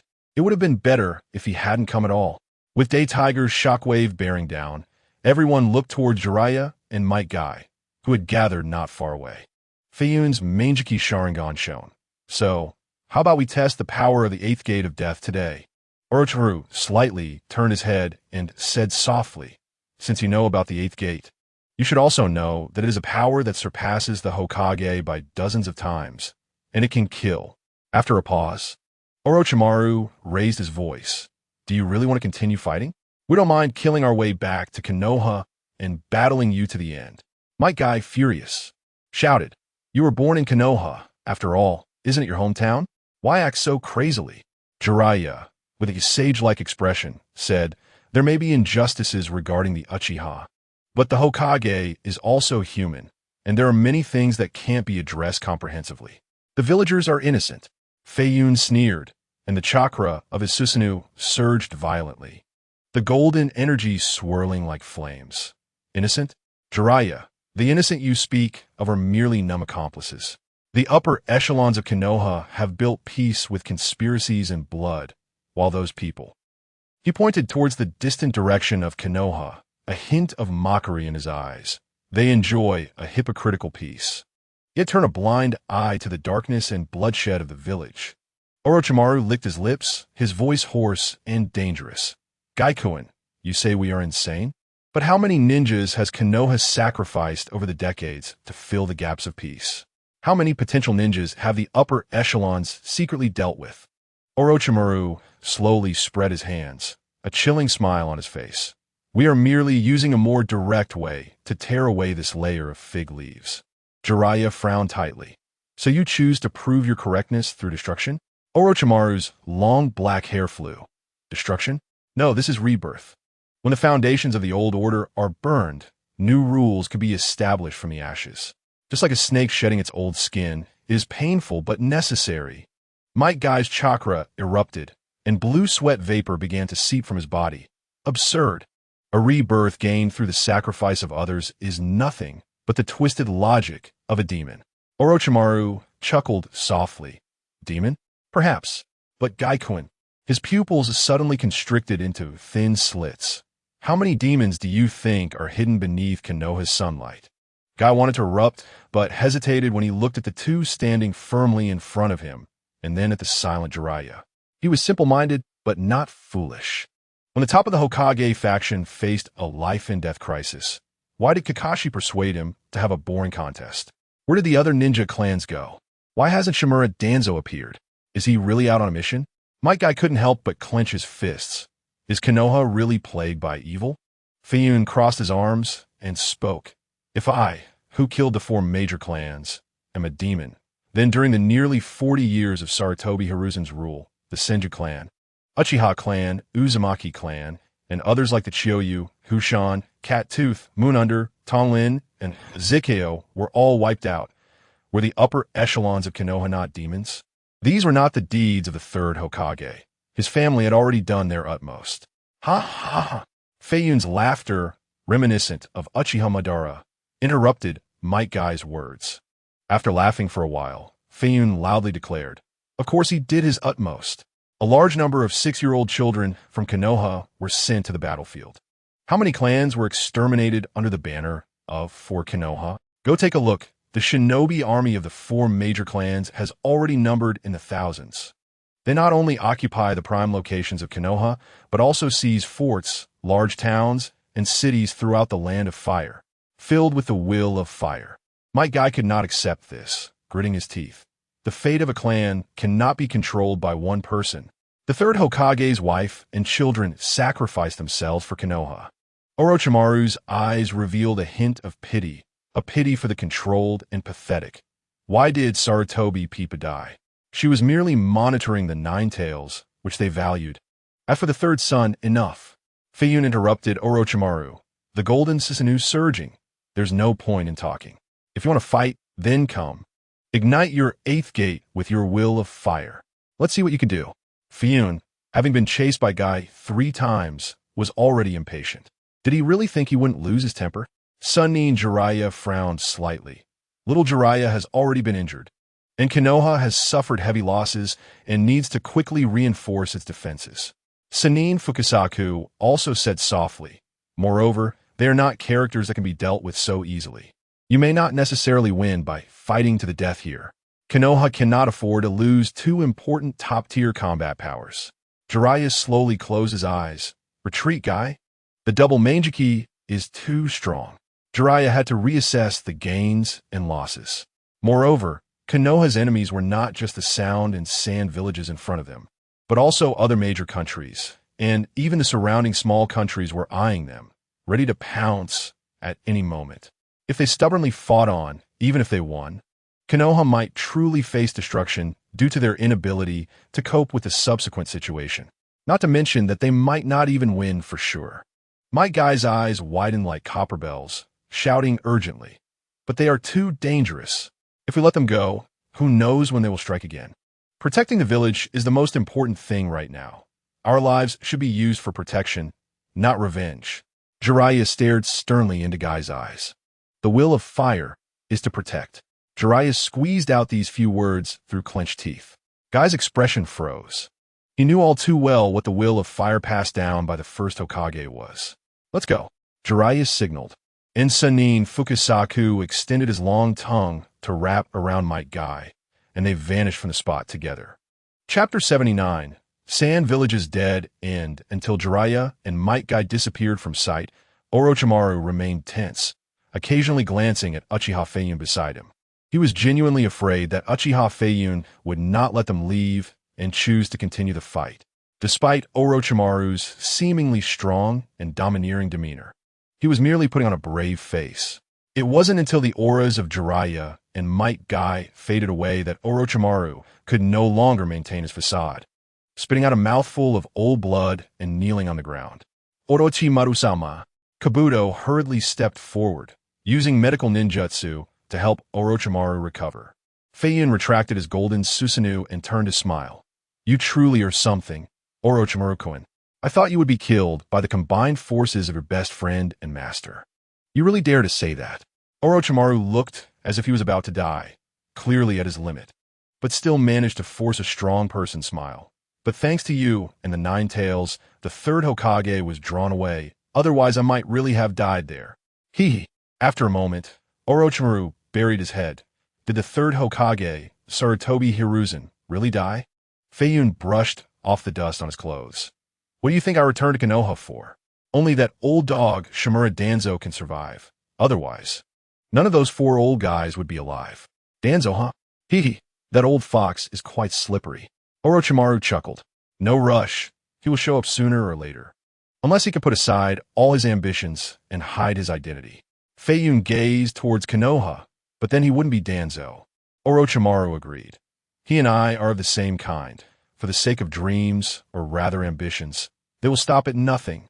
Do, while treating Orochimaru, worriedly spoke up. What should we do now, my lords? The two did not respond, and a gentle breeze blew, lifting the hair and clothing of everyone present. Feiyun opened his eyes. Konoha has dispatched many ninjas. They must be trying to pursue? Orochimaru raised his head, his golden vertical pupils shining with wisdom. The new high-ranking officials have already taken over, so they will naturally act immediately. After a pause, Orochimaru turned to Feiyun. Feiyun-kun, what are you planning to do? Feiyun stroked his chin, thought for a moment, and shook his head. Just a bunch of cannon fodder pushed out. Too troublesome. I need to continue hunting the members of the 4 major clans who are not in Konoha. Orochimaru said softly. Then let's retreat to the base at the border to rest. This incident won't be that simple. The wind of the Death Desert carried a bloody smell. Swirling yellow sand and the tattered robes of the 4th Kazekage. A group of sand ninjas stood there, looking shocked at the tragic scene below. Thud! Maki knelt on the sand, his fingers digging deep into the ground, his knuckles turning white from the force. In front of him was the corpse of the 4th Kazekage. A shriveled shell drained of blood, its skin gray and withered like dead wood, the entire face a bloody mess, the skin tissue having disappeared. Beside it lay 2 corpses of the Kazekage's guards, already highly decayed, emitting a foul smell, with flies buzzing around them. It was clear they had been dead for a long time. Cold sweat covered the foreheads of the Sand Shadow group, their teeth grinding. So who then? Has always been the 4th Kazekage in Konoha? Is this the Kazekage? How could it be? A sand ninja's voice trembled, almost unable to stand. How is this possible? What on earth happened? The sand ninjas were all filled with shock and fear, finding it hard to accept the reality before them. Maki's throat tightened, but he forced himself to calm down. He gritted his teeth, closed his eyes, and slowly stood up, his voice deep and hoarse. It was Orochimaru. What? Everyone looked at him in shock. It was Orochimaru's face steal technique. This technique can perfectly disguise using someone else's face. It seems the one who has been leading us all along was no longer the Kazekage. Orochimaru pretended to ally with us, but had long betrayed the Sand Village, secretly killing the Kazekage. In this battle, the Sand Village suffered heavy losses, and the Kazekage has fallen. Maki's speech became faster, his gaze sharp as he swept over every sand ninja's face. Now, Konoha must see us as enemies, and other great nations will take the opportunity to pressure the Sand Village. We are already on the edge of a cliff. A Sand Village Jonin was filled with rage. That damn Orochimaru actually dared to toy with us sand ninjas like this. Another sand ninja anxiously spoke up. We Sand Village are already the weakest among the 5 great nations. Now we've not only completely offended Konoha, but the Kazekage is also dead. What should we do? We must quickly find a way to respond and contact the daimyo. The Sand Village is truly in a terrible situation. Prepare for the worst. Konoha first experienced the Nine Tails disturbance, and then the Uchiha massacre. Why is it still so strong? Is it really that heaven wants to destroy our wind country?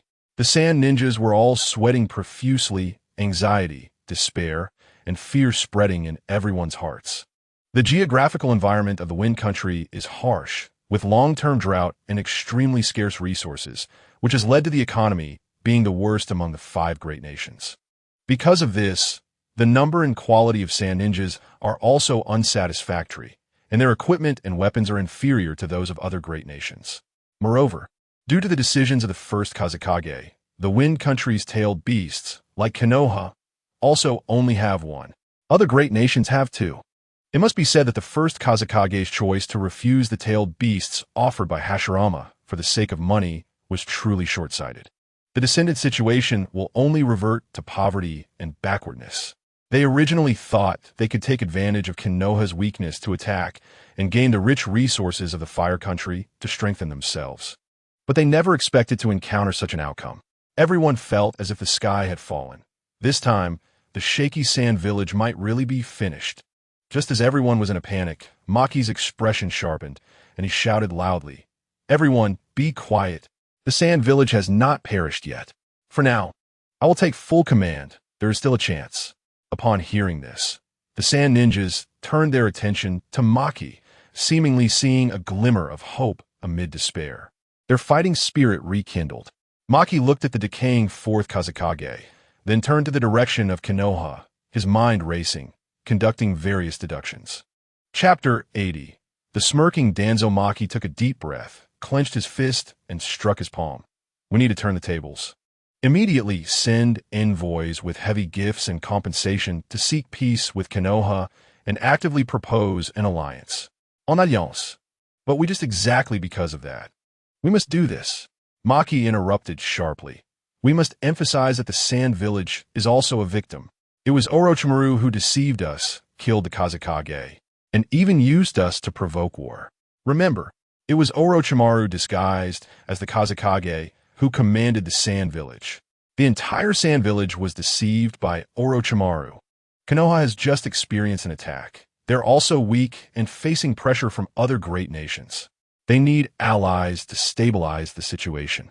As long as our attitude is sincere enough, they will not refuse. Maki quickly turned around, pointing at several elite sand ninjas. You immediately escort the Kazekage's body back to the village for a secret burial. We must not let the horrific situation of his death leak out. You guys, go sort out the secret technique scrolls and rare minerals in the village as compensation materials. And Maki fixed his gaze on a jonin skilled in diplomacy. Immediately set out for Konoha to submit our apologies and request an alliance with the highest standards. Everyone, remember, everything is Orochimaru's doing. The Sand Village is the victim, deceived by Orochimaru. The Sand Ninjas looked at each other, but soon they gritted their teeth and nodded. Yes.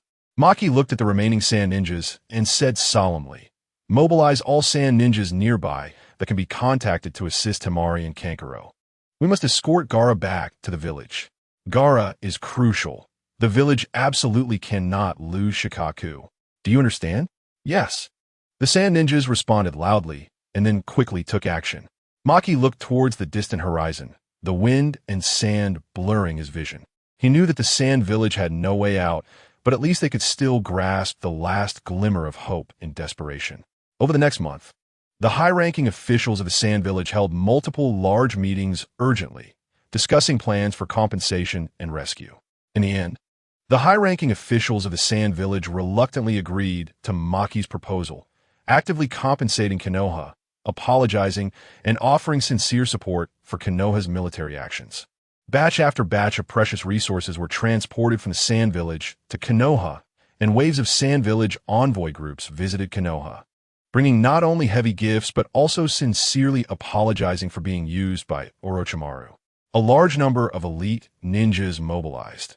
Whenever there is a situation in Konoha, the Sand Ninjas will definitely come to help. Originally, Iwagakure and Kimogakure were stirring at the borders, but seeing the ninjas of the two countries working together so wholeheartedly, they had to rethink their gains and losses. Konoha was moved by the sincerity of Sunagakure, and of course, mainly because Konoha was also facing numerous crises. In the end, the two villages signed a strategic alliance treaty.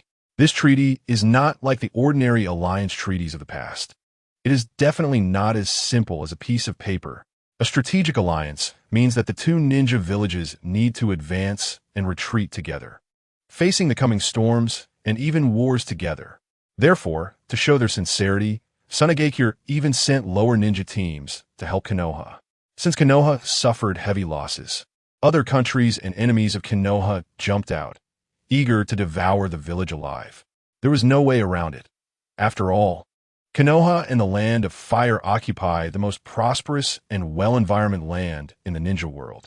It could be said to be the Central Plains. All countries wanted to take the opportunity to hunt in the Central Plains, which also provided countless opportunities for Sunagakure to show support, fully assisting all of Konoha's actions. On one occasion, a large number of ninjas from Kimogakure came to the border of the Land of Fire to conduct survival drills.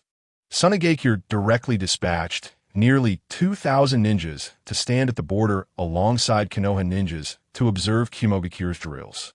Although many of them might have been actors, Kimogakure believed it, and had to end the drill hastily and return to their village. Such actions naturally displeased many sand ninjas. However, Maki and others insisted on this approach. because the higher-ups of Sunagakure knew that if a major war really broke out, it was uncertain whether Konoha would survive, but Sunagakure would definitely be the first to perish. Because Sunagakure currently could not even produce a single Kazekage, and there were not many elite jonin. However, they could not tell other countries this, even if they pretended. They would only claim to be very strong. And the death of Kazekage Raza would take years for other countries to fully confirm. Even if Orochimaru jumped out to say that the Kazekage was gone, other major nations would need time to verify it. And during this time, under the manipulation of Sunagakure, it would be prolonged significantly. After some time of showing off their strength, engaging in verbal battles, and intelligence tug-of-war, Konoha gradually stabilized with the support of the daimyo of the Land of Fire and Sunagakure. The third Hokage, Hiruzen Tsurutobi, was found in the wild, with a spiral seal pattern on his abdomen. After a period of rescue and research, he was ultimately declared dead. Countless villagers and ninjas wept bitterly, filled with sorrow. Of course, many people secretly laughed, such as Shimura Danzo, who was in an underground base in the back mountain of Konoha, filled with sensory barrier seals. Konoha held a grand funeral to commemorate those who died in the war. The people of Konoha stood densely in black formal attire in front of the tombstones, and a heavy atmosphere spread. Increased surveillance on Naruto Uzumaki, just in case he must not leave the village. Danzo said softly to his confidant beside him. Yes, the confidant from the root responded quietly. The funeral soon came to an end, and several graves in the cemetery had clearly been disturbed, such as the one Kakashi often visited, but everyone paid little attention to it. After all, during that battle, 80% of Konoha's areas were affected by the war, so it was normal for there to be some damage here. Danzo glanced at the portraits of his old friends, Hiruzen Tsurutobi, Nara Shikaku, and Mito Kamen, and then slowly turned around. He looked sorrowful, his hands trembling slightly as he leaned on his cane, and said, "In this disaster, many comrades sacrificed, and I feel deep sorrow. I only regret that I was leading a team on an important mission at the time. How many families were shattered? How many children lost their parents? Even my old friends, Hiruzen and the advisors." Danzo pounded his chest, speaking with deep emotion, as if truly bearing great sorrow. As he spoke, his body began to sway, but despite his efforts, he couldn't squeeze out any tears. His confidant quickly stepped forward to support the trembling Danzo, crying and whispering, "Lord Danzo, you are crying so fake. My dear friends, my clansmen," Danzo wailed while whispering in a voice only the two of them could hear. "I want to laugh inside. How can I cry?" Taking a discreet glance, seeing that everyone was moved and couldn't help but wipe their tears, Danzo finally felt a bit relieved. Chapter 81. Danzo takes off. Danzo wiped away the non-existent tears with his left hand and sorrowfully spoke. "As soon as I received the news, I personally led the elite of the route to strike, and after our bloody battle, we finally eradicated the Sound Village a few days ago." "What? The Sound Village was destroyed? That's wonderful, as expected of Lord Danzo, the Hokage's assistant. They deserve it. Oh, that's right. This is what happens to those who dare to offend Konoha. Lord Danzo is mighty. Lord Danzo understands righteousness. Impressive." The crowd stirred, and under the influence of special personnel, the ninjas began to praise Danzo. However, many elite Jonin Warcom expressions, not knowing what to think. Danzo waved his hand. "This is my duty. I didn't want to say it, but Konoha's current situation is delicate and needs such good news to boost everyone's morale. We urgently need a new Hokage who can lead Konoha out of this predicament and back to its peak. This person must have sufficient qualifications and ability." At this point, Danzo, fearing that everyone couldn't see him, deliberately puffed out his chest. It was just short of directly saying, "That's right. That person is me. Is there anyone in Konoha more qualified than me? Danzo? Is there anyone stronger than me? No. Shimura Danzo, have fought throughout my life. The most beloved disciple of the second Hokage, assisting the third Hokage for nearly 40 years. Moreover, I single-handedly established the route, working silently for decades for this great tree of Konoha. It is only through the roots absorbing nutrients underground that Konoha can flourish. Now I return with the great achievement of defeating the enemy army. Who among Konoha is more qualified than me, Shimura Danzo, to sit in this Hokage position?" Just then, Might Guy walked out with a serious expression. "Lord Danzo, I heard that there are some peculiarities regarding the Uchiha clan's extermination. That Uchiha Fugaku is not the culprit of the extermination." Guy's words were cut off as Kakashi put his arm around his shoulder. Kakashi's gaze was fixed directly on Guy's eyes, and Guy had never seen Kakashi like this before, unsure of what to do for a moment. Sighing, Kakashi turned his head and said softly, "I've heard similar rumors. They're quite widespread in Konoha. There was no way around it." Kakashi had served in the Umbu for over a decade, and he was well aware of Konoha's dark side. The Umbu and the Root often killed comrades for Konoha. He could only say this to help his friend divert attention. Danzo's single eye fixed on Might Guy, then revealed a kind smile. "Might Guy, I know you. Your father was once one of my most promising juniors. He is a true hero of Konoha. Not only did he save the children of Konoha, but he also defeated the 7 ninja swordsmen of the mist by himself." Hearing this, Guy's heart stirred, his mouth quivering as tears fell. His father, Might Due, had been his hero ever since that day, but few in Konoha remembered this hero. Now that Danzo publicly praised his father, nothing could break Guy more than this. Danzo still wore a kind smile, but in his mind, he was desperately pondering the question that Might Guy had just raised. He, Danzo, was about to ascend to power.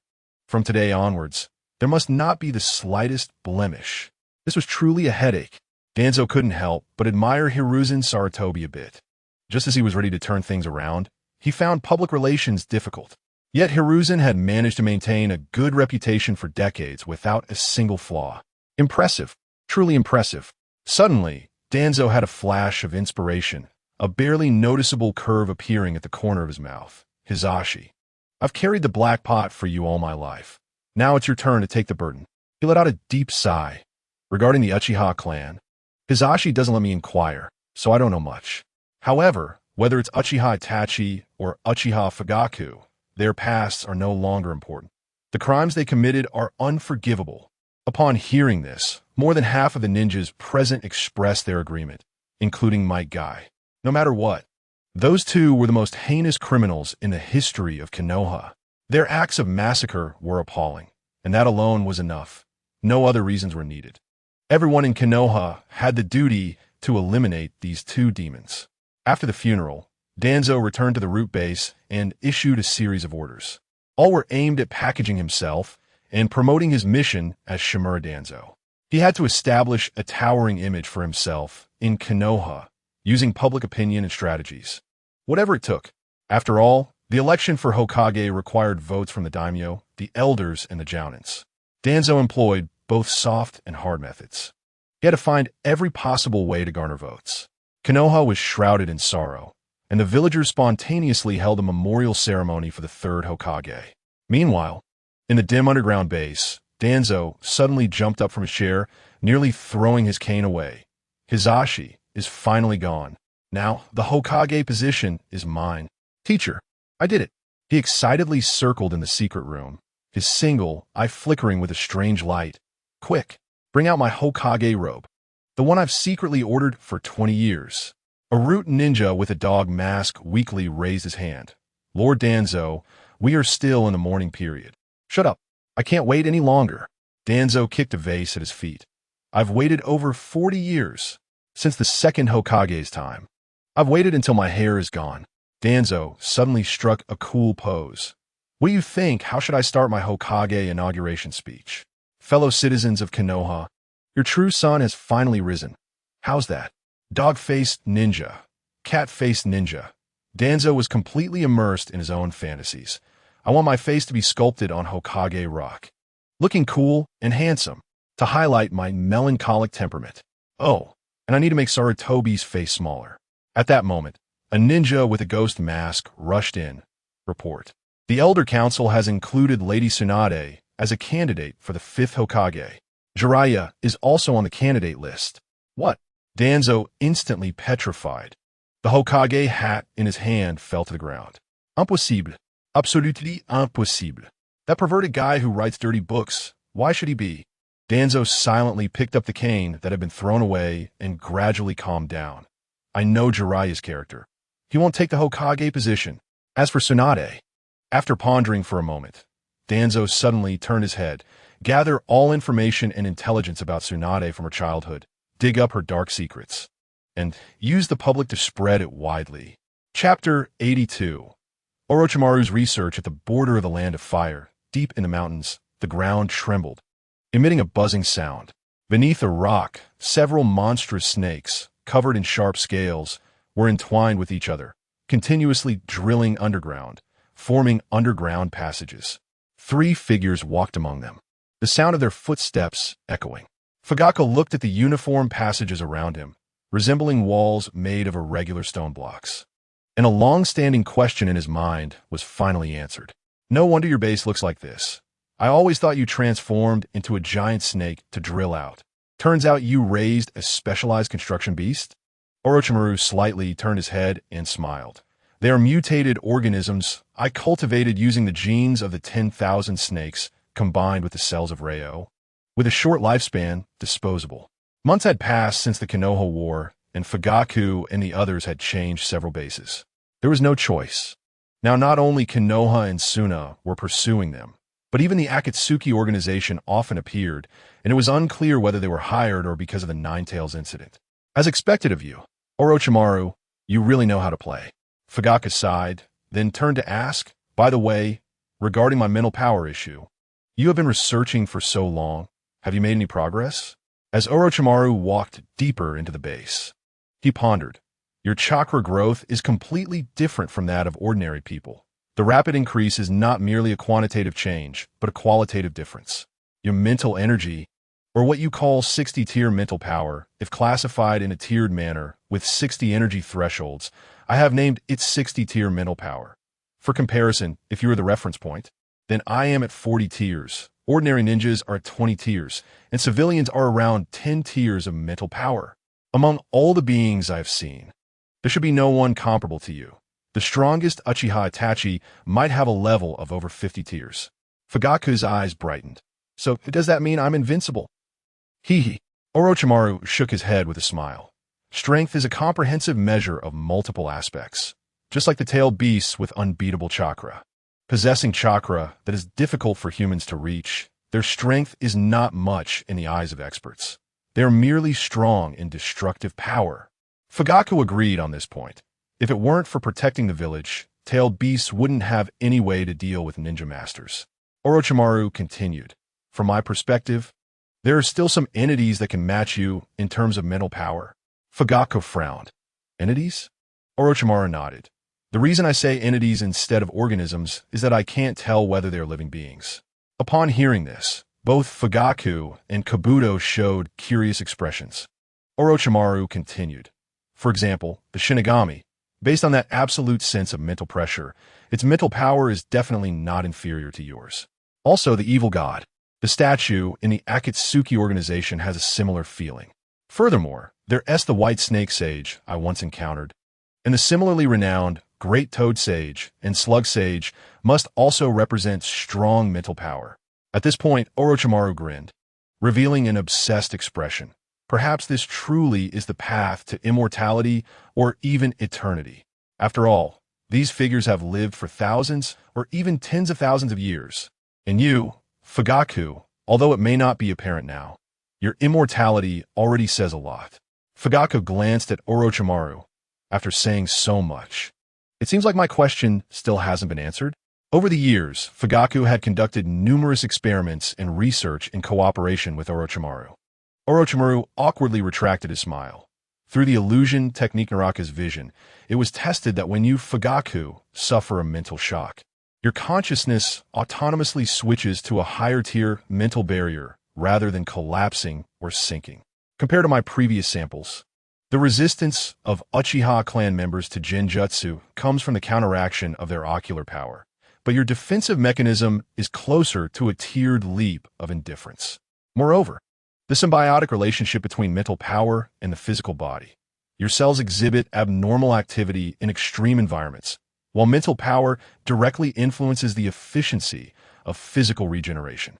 This reminds me of the regeneration ninjutsu of Hashirama Senju in the Wetbone Forest. But your energy source is not natural energy, but purely the manifestation of mental power.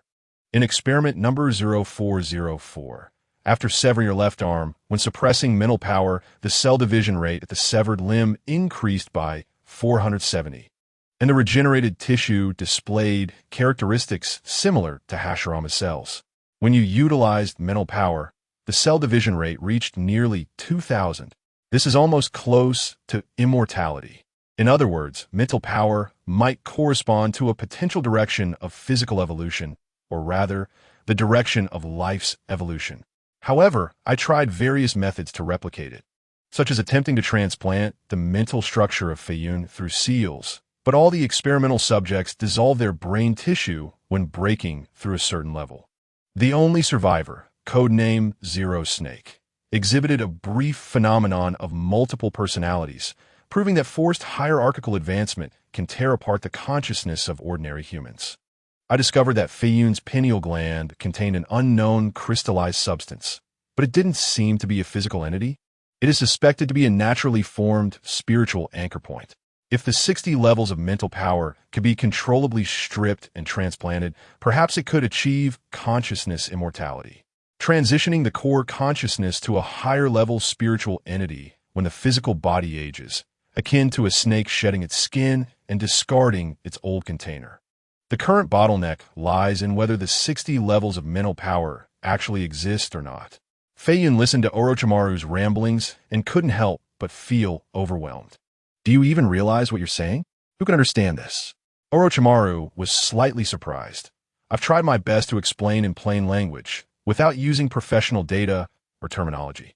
Feiyun sighed, showing a wary expression. Orochimaru, you'd better not try it. Anything beyond the 60th level is not something humans should pry into. Feiyun was genuinely worried that this scientific madman would impulsively get himself killed. And then who would he collaborate with for development? Seeing Feiyun's apprehensive expression only excited Orochimaru further. And he couldn't help but lick his face with his long tongue. The existence of Feiyun might reveal another possibility for human evolution, transcending the limitations of the physical body through spiritual elevation. As for those high-level existences that Feiyun spoke of in vague terms, well, the topics of evolution and immortality always require taking risks, don't they? The heavens didn't create you and me. Whatever will be, will be. Feiyun quickly interrupted Orochimaru's incantation. Chapter 83. Snake Den III arrived at the spacious underground space in the base. Feiyun suddenly said, "By the way, what do you plan to do with Uchiha Sasuke?" Orochimaru cleared his throat twice. My current body is nearing its limit. I've already sent someone to invite Sasuke. Soon I will take everything from him. After a pause, Orochimaru turned to Kabuto. Kabuto, arrange the remaining subordinates to our newly developed strongholds and move the important facilities and experimental subjects there. Yes, Kabuto responded and then vanished. Feiyun found a stone step to sit on and softly said, "I have to remind you again, Sasuke is most likely a man you can't have." Orochimaru, while forming hand seals to remodel the base with ninjutsu, replied in surprise, "Feiyun, this isn't the first time you've said this. Do you know something?" Orochimaru's heart was stirred. He couldn't obtain Itachi, nor could he obtain Feiyun, and now he couldn't even have the little Uchiha brat? How could such a great Sannin end up with nothing? Is there still any law? If others said this, Orochimaru wouldn't believe it and wouldn't bother to respond. But when it came from a mystic Feiyun, his words were too strange. Although they were outrageous every time, they seemed to hit the mark. Feiyun looked at Orochimaru, thought for a moment, and said, "Uchiha Sasuke. His mental power should be called soul power? Regardless of his strength and talent, his power in terms of spirit is no less than Itachi's. In your reincarnation ritual, although you haven't said it, I actually know it's about seizing mental will. You are very likely to be defeated by Sasuke." Orochimaru's movements paused slightly. Then he returned to normal. "That is my stronghold. I have absolute confidence in overwhelming the will of the strong." Feiyun wasn't sure who would win if Orochimaru and Sasuke faced off on the mental level. After all, 13-year-old Sasuke was still too weak. But it wasn't certain, since matters of spirit and soul are unpredictable. So Feiyun didn't dare to speak too confidently. Feiyun sighed and continued. Do you know Indra and Ashura? Aren't they the ancestors of ninjas, the two sons of the Sage of Six Paths? Feiyun nodded. The two of them were enemies throughout their lives and were unwilling to let go even after death. Their souls have been reincarnating. Orochimaru's voice was filled with doubt. How is that possible? Isn't that immortality? Whether it's immortality is hard to say. After all, if memories don't exist, are they still that person? After a pause, Feiyun continued. And it's not impossible. For beings of that level, what's so strange about immortality? Aren't the sages of the three great holy lands still alive since the time of the Sage of Six Paths? Orochimaru slowly turned around, as if he thought of something, and his pupils suddenly shrank. The Uchiha clan is undoubtedly a branch of the descendants of the Sage of Six Paths. Are you saying? Yes. Uchiha Sasuke is the reincarnation of Indra in this life. How is that possible? If you said it was Uchiha Itachi, or you, I would believe it to some extent, but Uchiha Sasuke? That child is very ordinary. Although he is talented, he is nowhere near Itachi and you. Hee. Feiyun chuckled softly. Talent is worthless in the face of bloodline. Do you know? The Sage of Six Paths awakened the Sharingan at nearly 20. And Uchiha Madara also opened his eyes at 15. Meanwhile, Ashura was at the bottom from birth to adulthood. But the heights they eventually reached, can so-called geniuses even aspire to that? Orochimaru was momentarily stunned by what he heard. It was the first time he had heard of these things. However, Orochimaru didn't ask Feiyun how he knew these things. If he did, it would likely just lead to more of that mystic talk. Orochimaru exuded an air of arrogance, a testament to the absolute confidence geniuses have in themselves. A genius without the determination to win is no genius at all. The paths of the world are paved by people. If the heavens do not grant fate, I will take it for myself. Is there such a thing as a naturally noble lineage in this world? Orochimaru spread his hands, looking at the void at a 45-degree angle, under the golden crown. We are but ordinary flesh and blood. If heaven has eyes, why can't it be me soaring above the dragons? If fate is already determined, I will cleave through this fate. The swan does not live under eaves. How can a fierce tiger be confined in a cage? Throughout the ages, there have always been outstanding leaders. Who says nobility and lowliness are determined by heaven? Do not say that the poor have no noble children. Let us see when the winds and clouds meet. In this world, the capable always take the lead. Wow, so inspiring. Feiyun couldn't help but be stunned, laughing silently. If you insist, then go ahead, but I will definitely not let Sasuke go. You'd better clarify the process for resurrecting yourself. Don't end up killing yourself in the process. When a person dies, all dreams are meaningless. Orochimaru licked his lips with his tongue. Feiyun, you still think so much from me. I'm afraid you will die and affect the development of my plans. Feiyun interrupted Orochimaru's words. Feiyun didn't say much more. In this world, unless a person tries it themselves, no matter how much others say, they will never give up. Only after hitting rock bottom will they suddenly awaken. And just as Orochimaru often says, failure is a good thing. Only through failure can one understand why they failed and get closer to success. Orochimaru deeply understood this. His countless data and achievements were built on the experience of countless failures. There was nothing else to do for now. Let them transform the base into one suitable for living and conducting experiments. Orochimaru looked around. Next, let's return to Oto Geikure for a while. Feiyun stood up and brushed off the dust. Oto Geikure? Didn't you say it has already been targeted by Konoha? Orochimaru nodded. Some things still need to be retrieved. Things that are useless to others. Feiyun didn't care. After all, he wasn't worried about encountering Konoha ninjas. If it comes down to it, they could just fight. Moreover, it was said that people from the Sarutobi clan had migrated to the border with the Land of Fire, and Feiyun originally intended to visit them. It must be said that the efficiency of organized versus unorganized action is completely different. During this time, Feiyun had cleaned up many ninjas from the four major clans using Orochimaru's subordinates intelligence network. If he were to rely solely on himself, or if he were to cooperate with black market forces like the Exchange for Gold, this major project would undoubtedly take an immense amount of time, energy, and money. Choosing to ally with Orochimaru was indeed a wise decision. If he had chosen to join a major ninja village or the Akatsuki organization, he would certainly face various restrictions and constraints. Where would he find such a relaxed and free environment, as well as efficiency? Chapter 84. Revenge in the Land of Rice. The Sound Village, which had just been established for a few years, now no longer exists. The wind swept through the crumbling tower top, emitting a hollow wail. The setting sun stained the broken walls crimson, and a shattered Sound Ninja forehead protector was half buried in the scorched earth, reflecting the last bit of dim light. Orochimaru stood before the collapsed watchtower, his golden snake-like pupils reflecting the devastation around him. He reached out to stroke the beam engraved with snake patterns, where charred traces of fire release still remained. The moment his fingertips touched it, the decayed wood crumbled into powder. The evening breeze passed through the dilapidated building, producing an empty wail reminiscent of the lament of lost souls. Feiyun stood 3 steps behind him, his Sharingan swirling with fragmented reflections. Underfoot lay a kunai. The blade bent into a strange arc. What an ugly ending. Orochimaru suddenly chuckled lightly, his hoarse voice mingling with the sand and wind, startling a crow resting on a broken monument.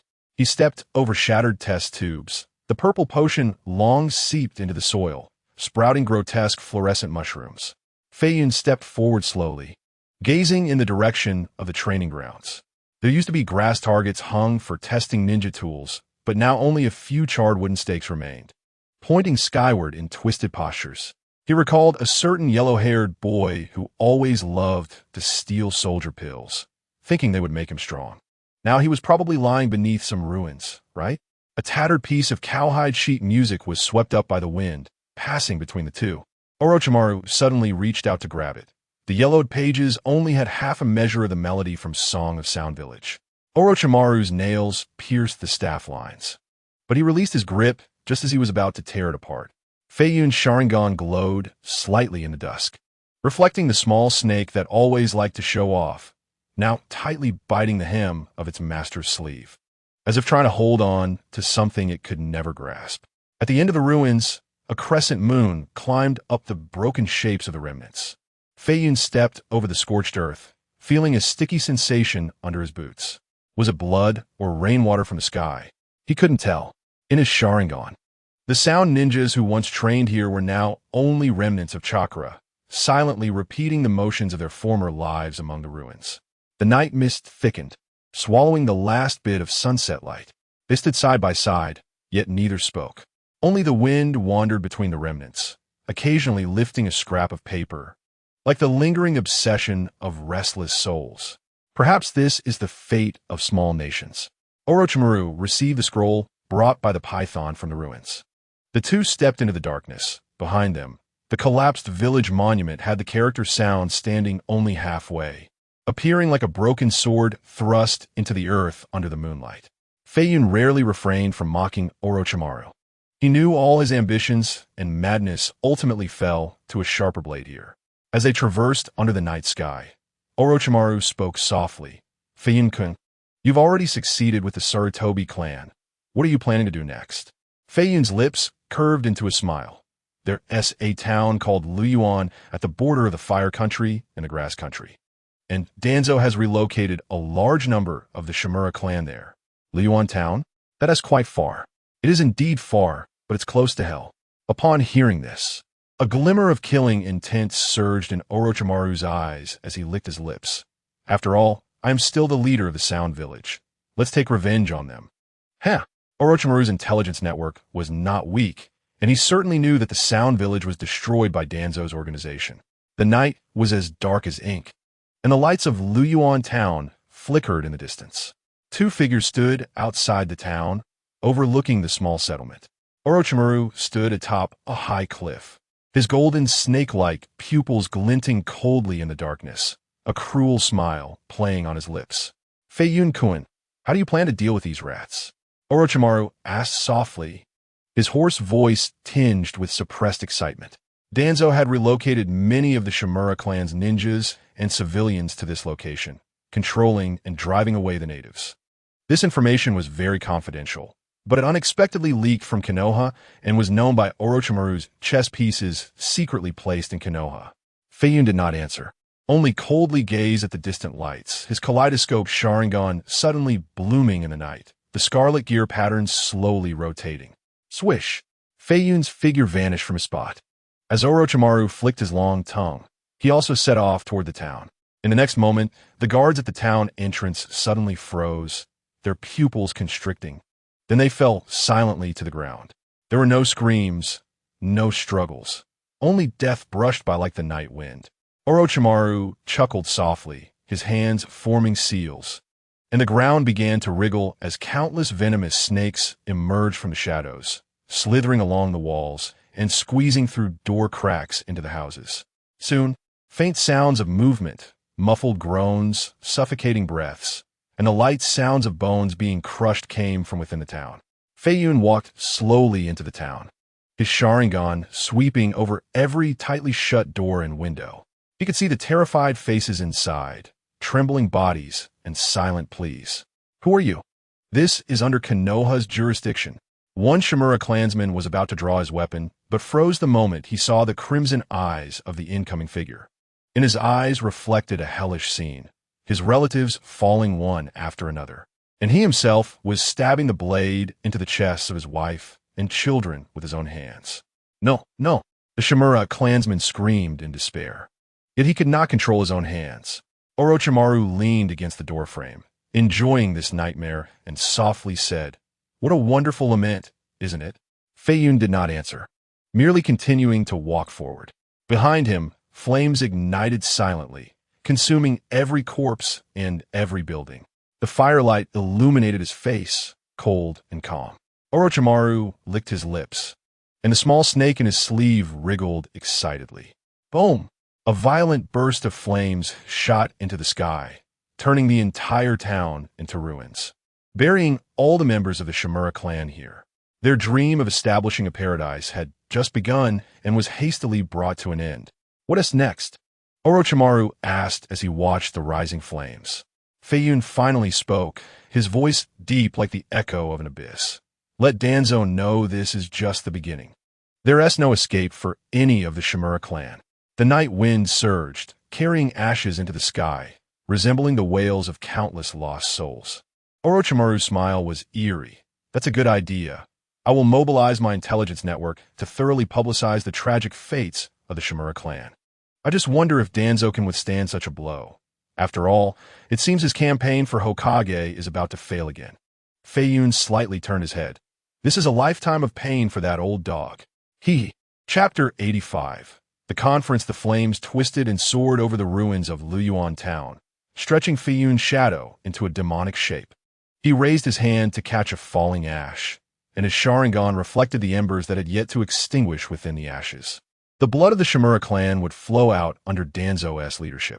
Feiyun crushed the ashes in his hand, powerful ocular strength swirling in his scarlet eyes. In the distance, the sound of collapsing beams echoed, startling countless night crows.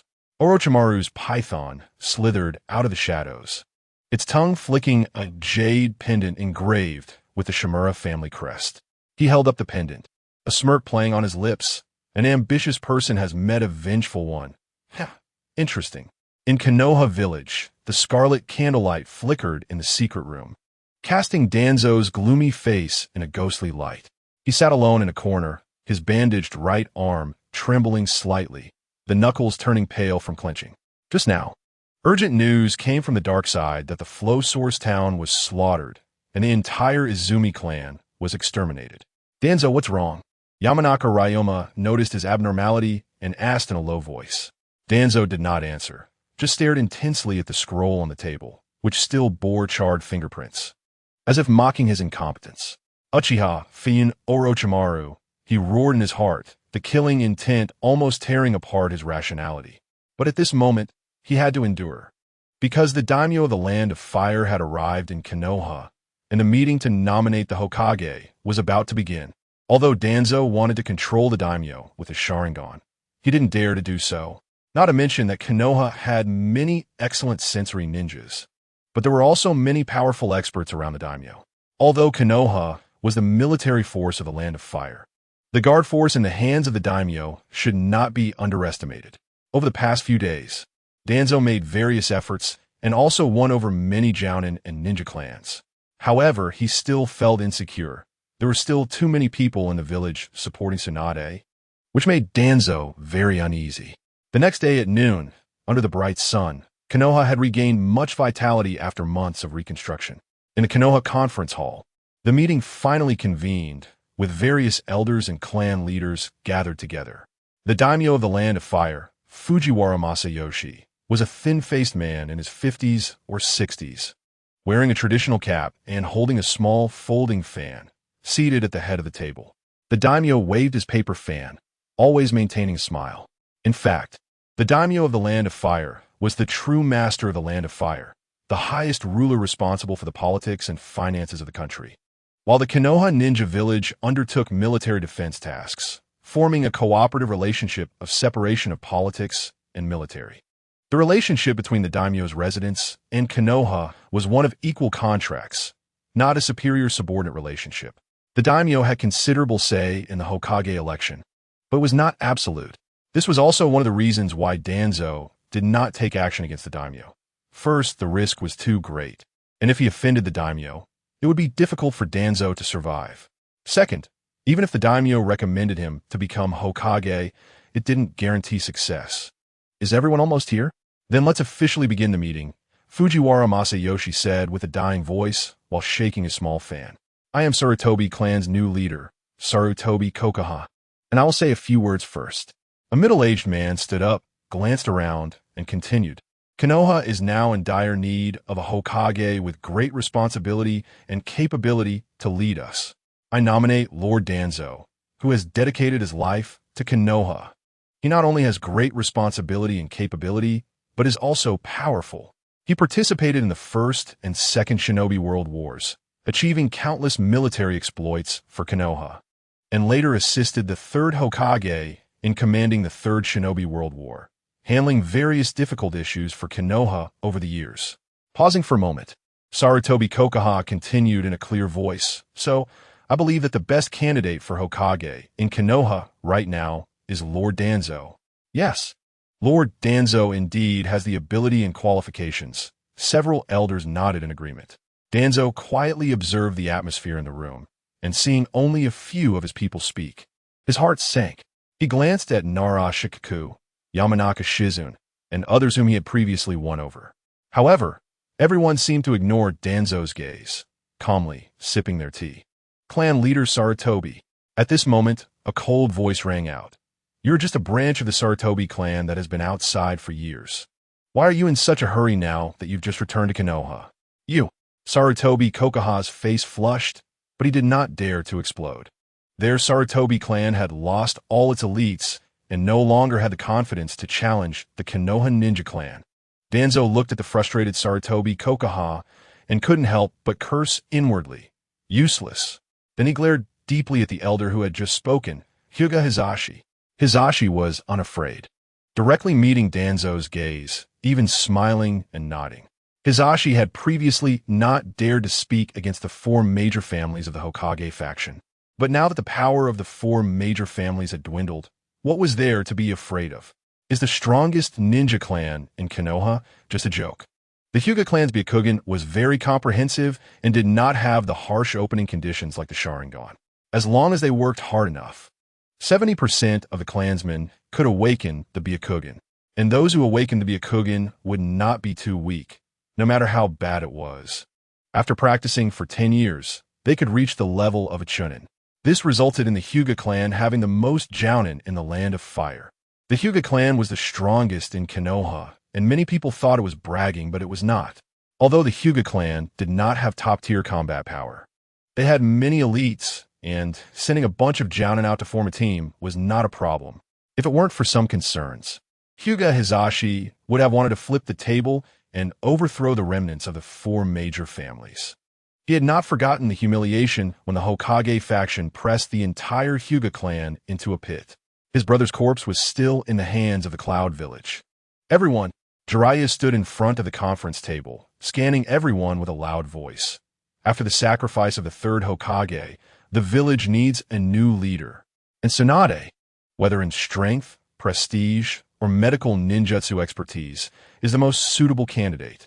I agree, Hyuga Hizashi said in a deep voice. Lady Tsunade's medical system can greatly enhance Konoha's survival rate. In the current situation where war may break out at any moment, her value is irreplaceable. I support it too. Akimichi Chusa nodded. Lady Tsunade's Baika no Jutsu can even change the course of a war. Yamanaka in Noichi nodded. The disaster from months ago was minimized by at least 80 casualties thanks to Lady Tsunade's protection. Everyone's eyes turned to Tsunade. However, she herself was sitting at the conference table with her legs crossed, looking impatient, shaking a cup of tea in her hand, and glancing at everyone with her golden eyes. Scoffing. Oh, have you all forgotten? I don't want to be Hokage anymore. It's really pointless. Tsunade.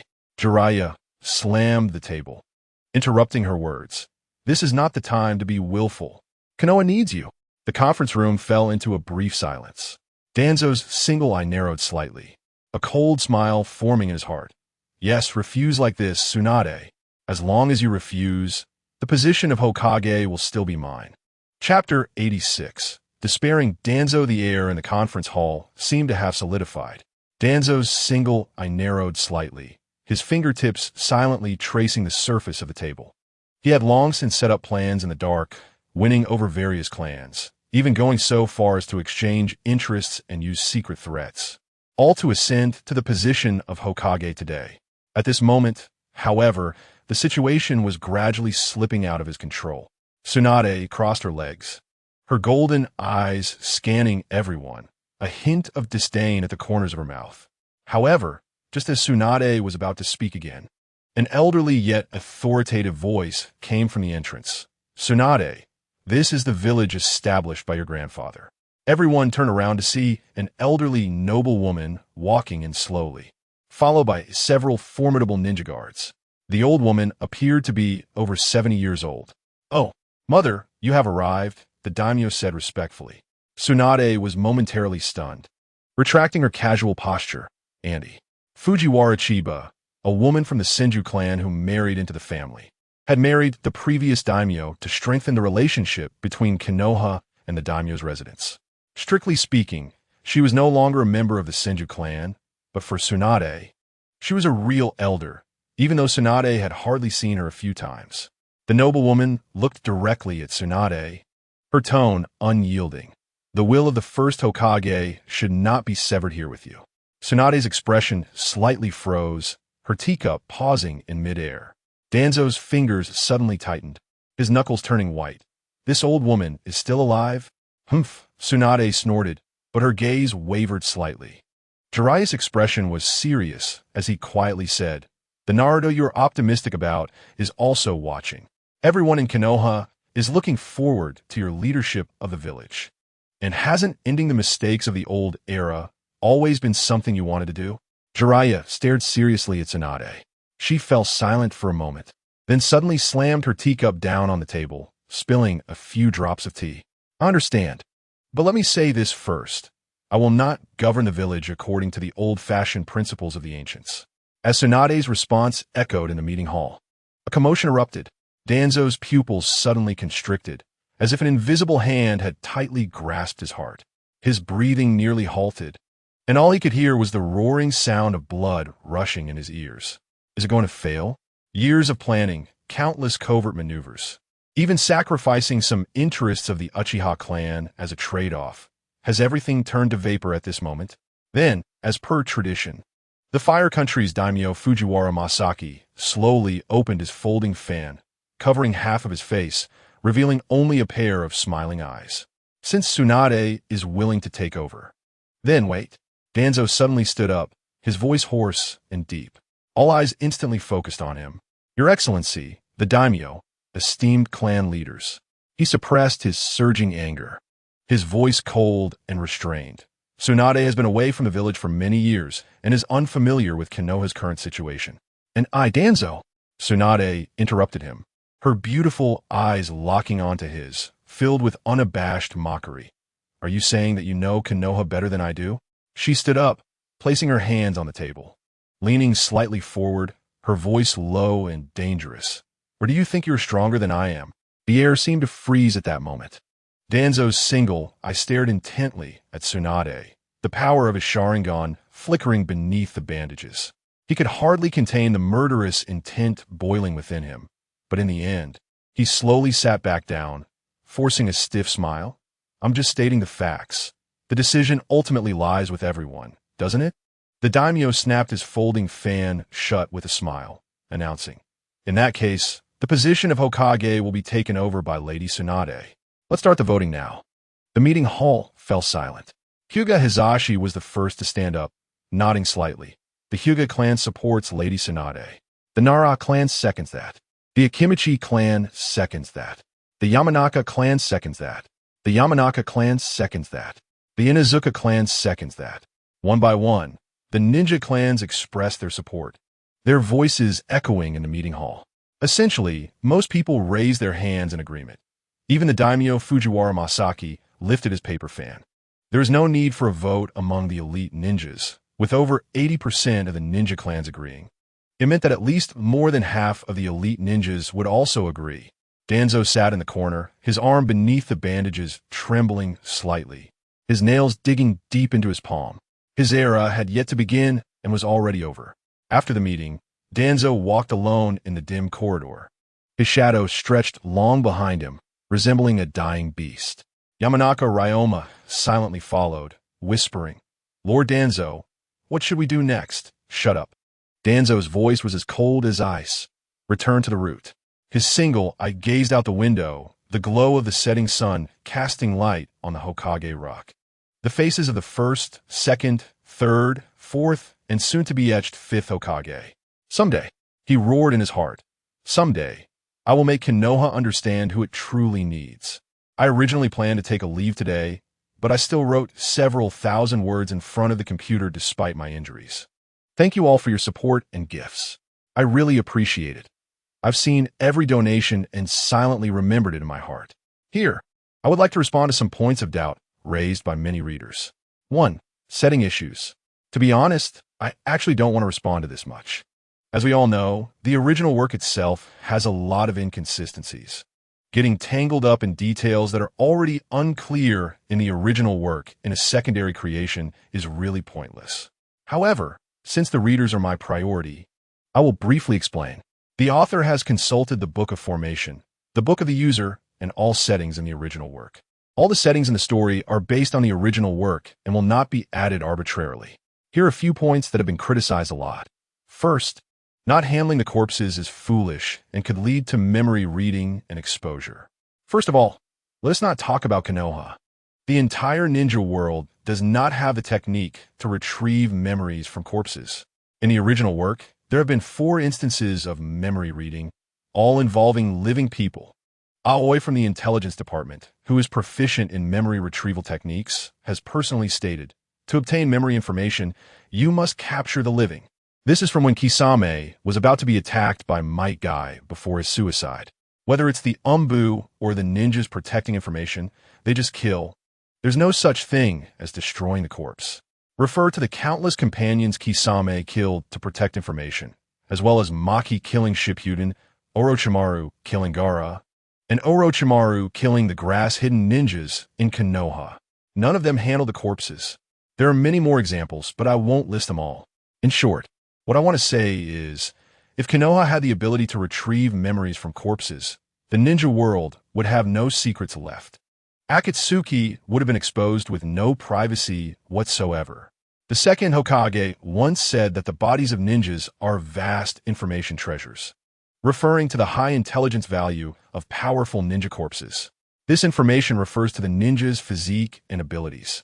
For example, by studying the corpse of Uchiha Madara, the second Hokage understood the Uchiha clan better and could more easily target enemies with that ability and physique. Second, many people have said that the character is weak and inferior compared to Obito, just a pile of trash. First of all, at over 30 chapters in, he had just opened his eyes, and his combat power was not abnormal. He hadn't learned Susanoo, and his would release couldn't compare to Hashirama's. Being able to fight evenly against two powerful ninjas above the strong shadow level relied on his immortality. Comparing him to Obito is even more ridiculous. Obito inherited everything from Madara. Using would release and the Mangeki Sharingan to fight a bunch of fodder, and he was exhausted to the point of nearly collapsing, with Black Zetsu asking him if he was okay. This is from when he killed members of Akatsuki who supported Yahiko and Nagato. By the end, he nearly met his end fighting Conan. Who did Obito dare to fight in the early stages? Did he dare to fight Jiraiya? Or Danzo? He didn't even dare to move for 18 years. He was brave once and almost got killed by the 4th Hokage. Chapter 88. The Growth of Feiyun. At Feiyun's strong request, Orochimaru performed the 3rd transplantation of Hashirama cells. However, as Orochimaru said, the effect was minimal. The injected Hashirama cells were directly devoured by the stronger cells in his body. There was no amplification effect of 1 + 1 = 2. Orochimaru looked at Feiyun, who had sat up from the surgical table. How is it, Feiyun-kun? Feiyun opened his eyes and shook his head. It seems that there really are no shortcuts. I have to rely on my own efforts. Orochimaru crossed his arms and smiled. Actually, you have already surpassed everyone. There is no need to be so impatient. Given time, your path will be infinitely broad. Feiyun sighed. He didn't have Orochimaru's mindset of slow development. He understood how terrifying the crises he would face in the future were. And he knew that everyone didn't have much time to grow. First of all, the enemy Feiyun had to face, Uchiha Obito, was not as simple as he appeared on the surface. The power behind him was too enormous. If he wanted to take down Uchiha Obito, Feiyun suspected that he would have to face not only the Akatsuki organization, but also potentially draw out even stronger beings. Orochimaru took off his white gloves and turned to put down the recorded data. I'm planning to go to the Dragon Cave. Feiyun-kun, are you interested?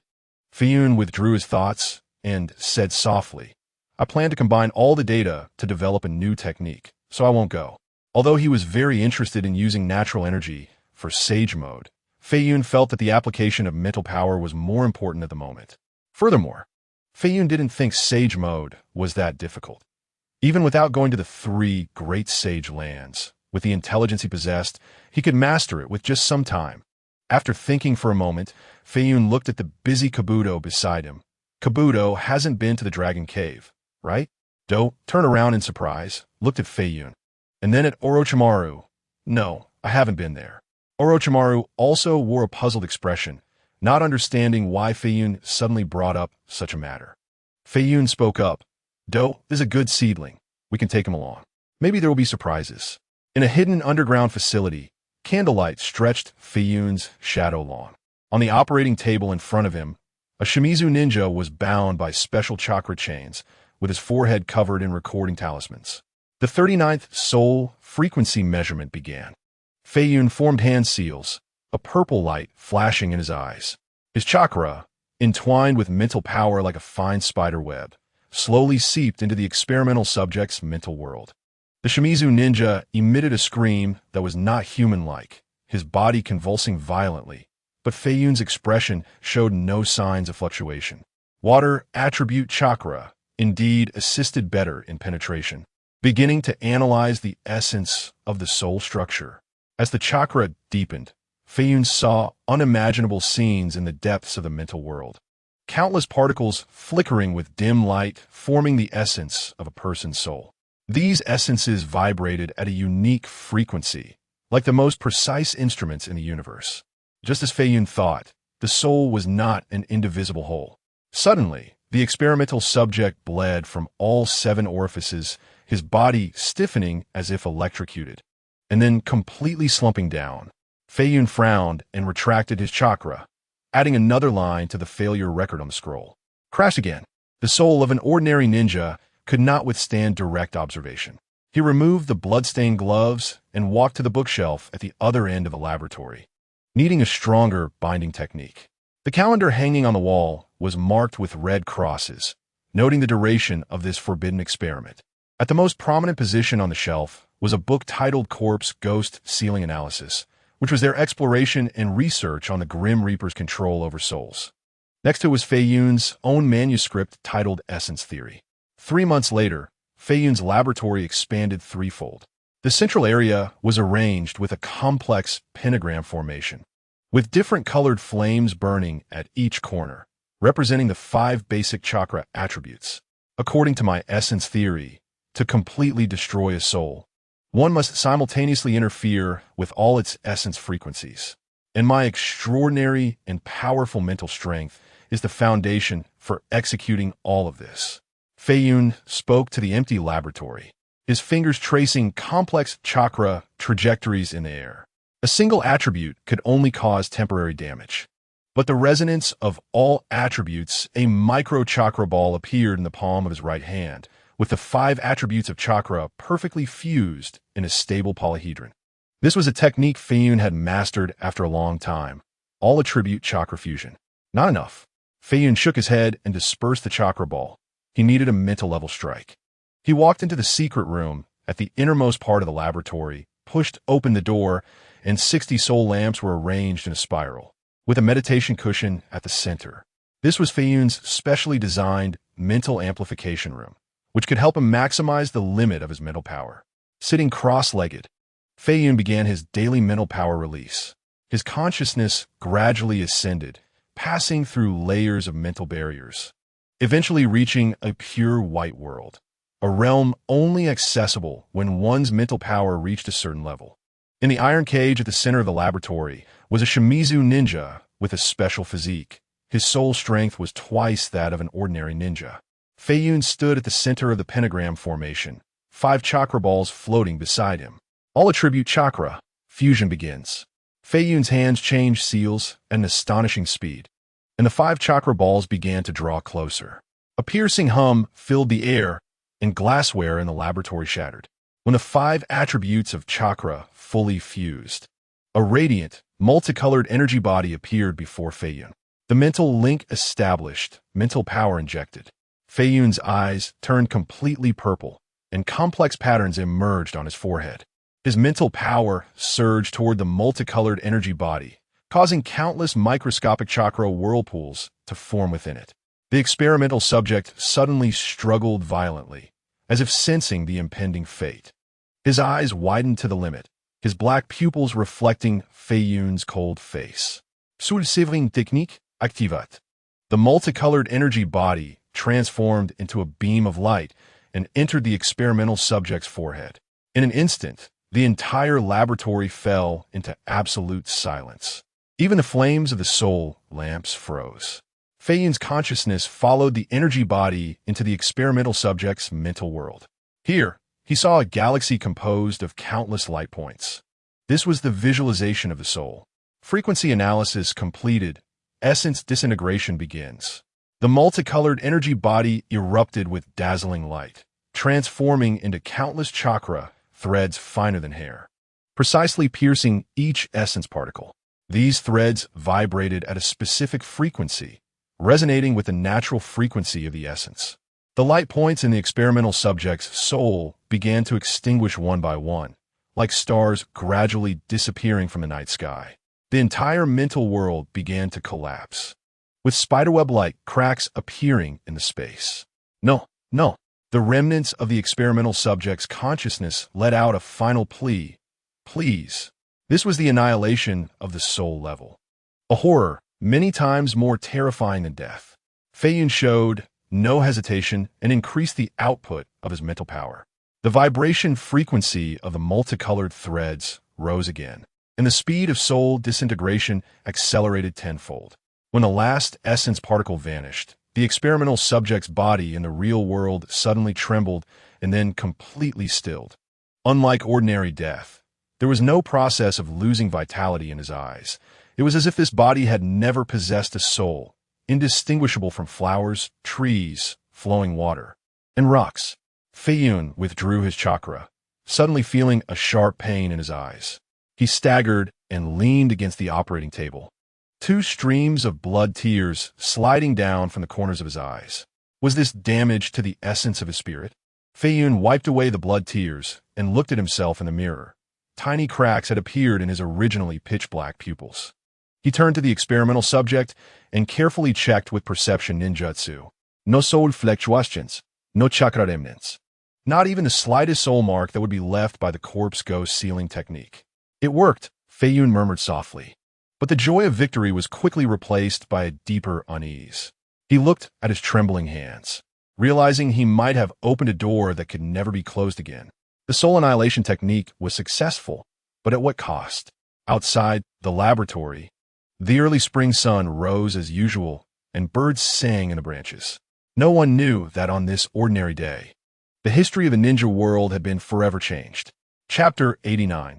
The plan the next day, Feiyun demonstrated his soul-severing technique again in front of Orochimaru. Orochimaru, astonished, checked the vanished experimental subject and reviewed Feiyun's data records several times. An entire hour passed before Orochimaru shook his head, exclaiming, "Feiyun-kun, are you trying to become the second Grim Reaper?" Orochimaru's eyes were filled with excitement, feeling as if he was witnessing the path of a divine being. Since the divine leaves traces in the world, it indicates that he is not void. Who knows, 100 years later, will there be a being that future generations call a god? Feiyun felt his soul ache as if pricked by needles, his hands resting on the operating table. I just feel that this technique still has many flaws. It's difficult to use against enemies, and it inflicts too much damage on myself, making it impractical. Orochimaru set down the materials in his hands, pondering for a moment before saying, "Your attribute fusion is still too primitive. It can't even be called fusion, merely staying at the most superficial level of kneading together. Perhaps this is the biggest flaw of this technique." After a pause, Orochimaru asked with some confusion, "This technique seems very powerful, causing the highest degree of damage. But is it really necessary?" Feiyun turned his head slightly. "What do you mean?" Orochimaru said softly, "I mean, there are many ways to effectively kill an enemy. A single slash can do the job, so why use a technique of this level?" Feiyun understood Orochimaru's meaning. He was saying that a well-used mid-level ninjutsu is no different from a high-level ninjutsu. Both can eliminate enemies. Sometimes, mid-level ninjutsu can even be more effective than high-level ninjutsu. You wouldn't understand. Some enemies disregard ninjutsu. They even disregard the demise of their physical bodies. After a pause, Feiyun propped himself up, "And you and I either stay low, or once we reach a certain level, troubles beyond the understanding of the ninja world will surely find us." Orochimaru extended his long tongue to lick his lips. "Interesting. Isn't it, Feiyun-kun?" Feiyun frowned and said, "Orochimaru, do you know how to perfectly fuse all chakra attributes?" Orochimaru stroked his chin. "I've never heard of anyone being able to do that. Fusing 2 chakra attributes is called a bloodline limit. The fusion of 3 chakra types is called bloodline elimination. This is a power 10 times stronger than bloodline limits. It is said that only 2 people have ever achieved it. As for the fusion of all attributes, according to legend, the Sage of 6 Paths achieved it. But no one can clarify the truth." Feiyun's eyes lit up, and he blurted out, "The chakra orb, right? How could I forget this important matter? It's truly a case of being too close to see clearly. The ultimate form of the collection of all attributes is the chakra orb. Isn't it?" Orochimaru looked puzzled. "The chakra orb?" Feiyun nodded. "It is the embodiment of the power of the Sage of 6 Paths. The chakra orb is formed by the fusion of all 7 chakra attributes: fire, water, wind, lightning, earth, yin, yang, based on yin-yang release. Only by combining yin and yang can the core of the chakra orb be generated, giving it the dual nature of creation and destruction, in addition to the yin-yang attributes. It is also necessary to perfectly balance the 5 basic attributes: fire, water, wind, lightning, earth, forming the ultimate form known as the bloodline net. This is the pinnacle of chakra usage, the height that the Sage of 6 Paths achieved. It is the power of all things." Orochimaru looked shocked, murmuring, "I see. Many previous doubts and questions can be explained." Feiyun smirked. "I now possess chakra of all attributes. As long as I can perfectly control and fuse them, I can have that kind of power." However, Feiyun knew that the difficulty in achieving this was not something that could be easily accomplished. Moreover, his potential and goals would not stop at reaching the level of the 6 Paths. The training method of yin-yang release flashed in Feiyun's mind, revealing the figure of a masked man with a vortex, and then he showed a cold smile. If given the chance, it's time to settle accounts with the old brother hiding the tears. Orochimaru collected his thoughts and looked at Feiyun. Feiyun-kun, what are you laughing about? Nothing. Feiyun clapped his hands. I've been lurking long enough. It's time to go out and clear some old accounts with a few friends. A glimmer of anticipation flashed in Orochimaru's eyes. So who are you planning to find? Feiyun did not answer, but turned to ask, by the way, I heard that Sasuke has already come to you, right? Why haven't you made a move? If you don't act, I might have to. Orochimaru was taken aback and quickly said, soon, very soon. Chapter 90. The root base in the back mountains of Konoha village. There is a deep valley, dense with vegetation and teeming with poisonous insects. Generally, no one is willing to venture here. Even powerful ninjas do not wish to stay long. Talp, talp.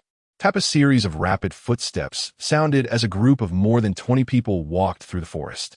These individuals had pitch-black eyes, mechanical movements, and cracked skin, and were indeed a group of reincarnated individuals. If a seasoned ninja from Konoha were here, they would recognize that all of them were ninjas from the Shimura clan. Feiyun put away the scroll in his hand, which contained information from Orochimaru, marking the possible location of the root base. Scanning the mountains, Feiyun merged his spiritual power into his sensing ability, probing the ground for dozens of miles around. After a moment, he slowly opened his eyes, focusing on an inconspicuous peak over 10 miles away. Is it there? Feiyun's powerful sensing ability detected a hint of abnormality in that peak, and the intensity of the soul wave was human. I have to say, the root's concealment measures are very thorough. The anti-sensing barrier is probably quite strong. If it weren't for the current Feiyun, finding the location of the root would indeed be quite difficult. Swish! Feiyun's figure flashed and soon arrived at the foot of the peak. Reaching out to touch the surrounding layout, Feiyun muttered, as expected of Danzo, quite cautious, the barriers are numerous. Feiyun's eyes turned into the spinning form of the kaleidoscope Sharingan. A vast golden chakra surged forth, and the third stage of Susanoo took shape directly, wielding a massive light sword that slashed down fiercely at the peak. Boom! Layers of barriers shattered in an instant, and the entire peak trembled violently. Is that it? Feiyun focused on a dark passage leading directly underground. The next second, dozens of masked root ninjas appeared around him, demanding, who dares to attack the root? How about we discuss something? Feiyun crossed his arms, coldly speaking. Speak. A root ninja, suspected to be the leader, drew a short knife and shouted coldly. Feiyun didn't even raise his eyelids, speaking, that is, if you get out of my way, I will spare your lives. Attack. The root leader immediately waved his hand, ordering the surrounding root ninjas to draw their weapons and charge at him. Feiyun shook his head. I was just saying some useless words. You're more pure machines than Konoha ninjas. How could you retreat in the face of difficulty? Well, it just so happens that I lack a batch of sacrifices. There are still many Shimura clan members who haven't been resurrected yet. After saying that, Feiyun slightly raised his head, hands forming seals. Would release. Forest sea descends. Boom! Countless enormous vines burst from the ground, then grew wildly, spreading and crashing towards the surroundings like a tsunami. What? It would release. He is that great rogue ninja, Uchiha Feiyun. Quickly report to Lord Danzo. A chorus of exclamations arose, but their speed could not keep up with the massive vines. And in the blink of an eye, everyone was either dead or bound. Feiyun quickly transported the more than 20 bound individuals using would release, then laid out a large number of reincarnation formation scrolls in front of him, placing chunks of flesh and tissue onto them. With hands forming seals, Feiyun struck the center of the formation with one hand. Summoning technique. Reincarnation of the dirt. A series of soul-rending screams echoed as over 20 members of the Shimura clan appeared on the scene. The previous reincarnated individuals also flashed forward, and Feiyun looked towards the underground passage, a cold smile appearing at the corner of his mouth. Let us get started. The harbingers of death from Uchiha. The entire reincarnation squad rushed into the underground passage, storming into the root base. Deep within the base, Danzo stepped out of secret room. What is going on? Two root ninjas appeared in front of Danzo, kneeling on one knee. Lord Danzo, enemy attack. Danzo's solitary eye widened. Enemy attack? How can anyone find a root base? And dare to attack? Who is it? A series of questions spilled from Danzo's mouth. One root ninja respectfully replied. It appears to be entirely members of the Shimura clan. They were already dead. We don't know why they are appearing here. Danzo's expression darkened, gritting his teeth. Reincarnation of the dirt. Is it Orochimaru or Uchiha Feiyun? However, he also knew it wasn't the time to get caught up in such matters. So he walked toward the command room while issuing orders. Send a distress signal to KONOHA. Yes, in the mountains behind KONOHA at the root base. Boom! The peaks collapsed, and fragments of rock and steel fell like a torrential rain. Uchiha Feiyun stood before the ruins, his Sharingan overlooking the shattered barrier beneath his feet. The skin of the resurrected Shimura clan ninja was cracking, yet their eyes flickered with a clear and painful light. Danzo Shimura, once the swordsmanship teacher of Shimura Sosuke, now stood on this battlefield in the body of a deceased.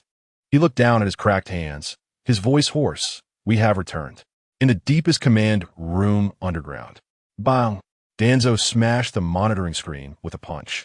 Shards cutting into his palm, blood dripping.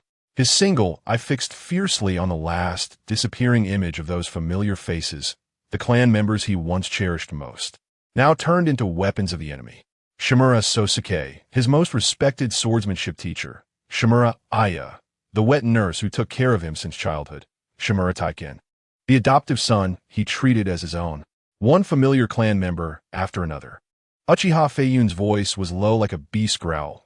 You dare to use their souls against me? Ugh, damn it. The bandage on his right arm tore apart inch by inch. Ten Sharingan spinning wildly, chakras sweeping through the entire room like a storm. Everyone, listen up. He roared. Destroy all Edo Tensei users at any cost. Yes. Everyone responded in unison and charged outside. Swish. A kunai sliced through the air, accurately piercing the heart of an Edo Tensei ninja. However, the opponent merely looked down at the blade in their chest, then slowly raised their head. Taiken? The root ninja trembled. That was his former colleague, Shimura Taiken, who had died 3 years ago in a mission accident. I'm sorry, the Edo Tensei Taiken said softly, yet the short blade in his hand ruthlessly pierced the opponent's throat. I cannot disobey the caster's orders. Blood splattered, and the battle between the dead and the living erupted in the narrow underground corridor. The root ninja fought fearlessly, but the Edo Tensei users were undying. Even if decapitated or crushed, they would reassemble from the dust and rise again. Even more terrifying, they could still use the techniques they possessed in life. Several root jonin retreated in terror. Edo Tensei Sosuke formed hand seals. His deep voice echoed in the corridor. Wind release. Vacuum wave. A fierce wind swept through. Flesh and blood flying. In the command room, Danzo stood in the center, his breathing becoming erratic. Chapter 91. Bloodbath at Root Danzo. Do you think you can win? Feiyun's mocking voice echoed in the base, shaking everyone's hearts. Seeing the powerful root ninja, he would take action to resolve it. Otherwise, the mere Edo Tensei Shimura squad would not be a match for the root. Danzo's single eye turned blood red, his voice hoarse. So, it is you, Uchiha Feiyun. What exactly do you want to do? Feiyun did not reveal himself or respond, merely raising his hand gently. All the Edo Tensei Shimura clan members halted, slowly turning to face Danzo. Their eyes were filled with pain and struggle, yet they could not defy the caster's will. Danzo-sama, clan leader, father, uncle clan leader, Grandpa Danzo. The calls pierced Danzo's heart like sharp knives. Feiyun's voice was icy. These are all the people you cherish most, right? Now they stand here, ready to kill you with their own hands. Danzo's pupils constricted sharply. In the next moment, fire release, great fireball jutsu, lightning release, lightning strike, wind release, vacuum sphere. Dozens of ninjutsu erupted simultaneously, causing the entire command room to collapse amidst the roaring. Danzo-sama, the root ninja exclaimed in shock. Danzo's expression was ferocious, as steady as an old dog, not moving at all, his figure directly swallowed by the flames. Swish!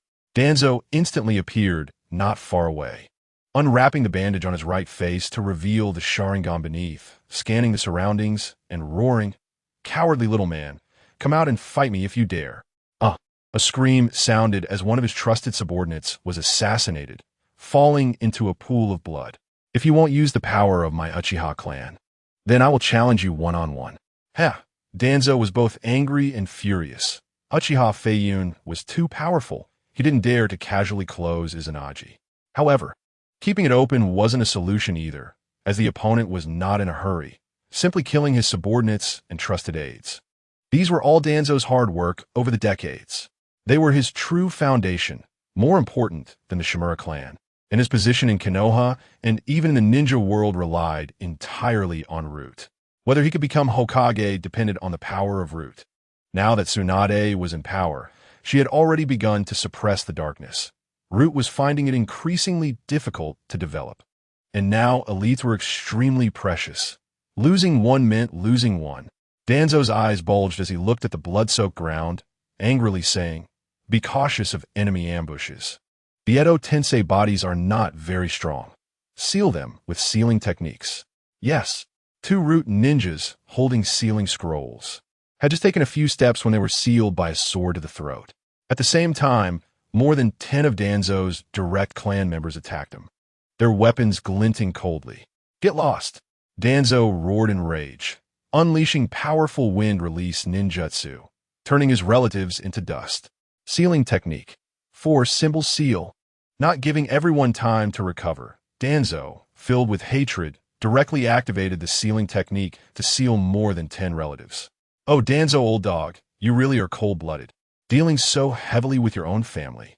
Feiyun's sarcastic voice echoed, coming from all directions. Blood tears flowed from Danzo's right eye, thanks to Uchiha Feiyun. He no longer had any relatives, and now being humiliated like this drove him to the brink of insanity. Danzo suppressed the rage within, his chest heaving violently. He had his own plans. Today, no matter what, he must take down Uchiha Feiyun. As long as Uchiha Feiyun was alive, he couldn't sleep. Danzo looked at the Root ninjas gradually surrounding and controlling the situation. His heart couldn't help but secretly breathe a sigh of relief. This situation is also good. I just need to wait for Konoha's reinforcements to arrive. Bang, bang, bang. Clang, clang. The sounds of fighting surrounded him, and the sparks of weapons clashing flickered in the dim underground base. Everywhere were the figures of the Shimura clan and Root ninjas battling. Shimura Danzo glanced around, gritting his teeth. How can there be so many Edo Tensei users? This technique requires living sacrifices. How could you commit such heinous acts? Heinous acts? Feiyun's mocking voice sounded. How could such words come from your mouth? The number of people you, Shimura Danzo, have killed would make even the god of death shake his head, and the evil god astonished. Compared to you, Danzo, we are all great saints. Everything I do is for Konoha. I have never killed the innocent. The inherently evil Uchiha, come out. Shimura Danzo coldly shouted. Ha! Feiyun chuckled lightly. Don't worry. I won't kill the innocent. Most of these sacrifices are your subordinates. Danzo's pupil shrank. WH what? Bang!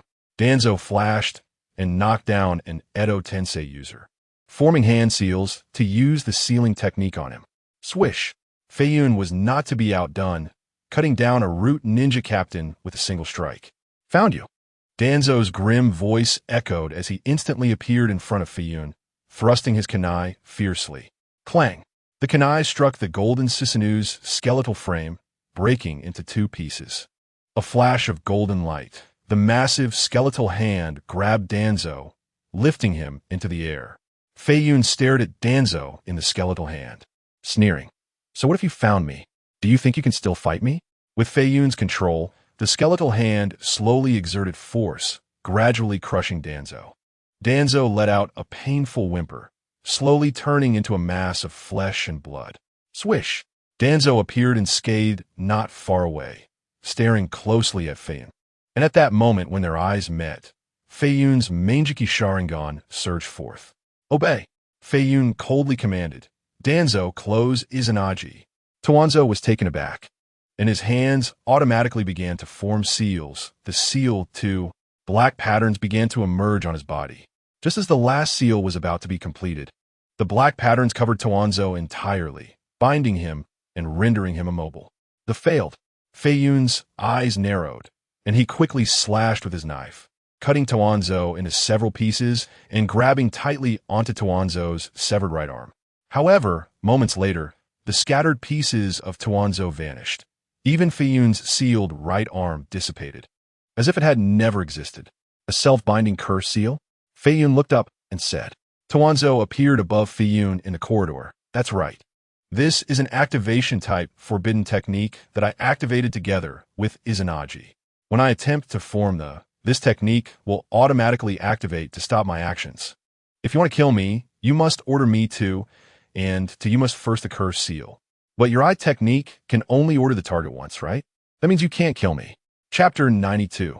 The turnaround Toanzo can't kill you? Look at the eyes on your arm. How many are left? Feiyun scoffed and continued. Old dog, I won't let you die too easily. The slaughter of the Shimura clan is just the beginning. Toanzo's eyes were bloodshot, his fists creaking as he clenched them. Don't look down on me. Do you know who I am? Wind release. Vacuum great sphere. A powerful wind attack surged down, and Feiyun chuckled, controlling Susanoo to raise its hand to block the chakra-filled gust. Go.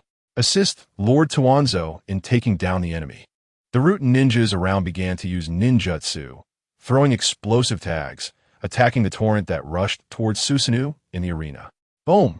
A series of violent explosions shook the area, the shockwaves sending debris flying in all directions. Before the thick smoke cleared, Toanzo infused his wind chakra into a blade and dashed into the smoke. Don't let up. Come at him together. Crush him. Swish!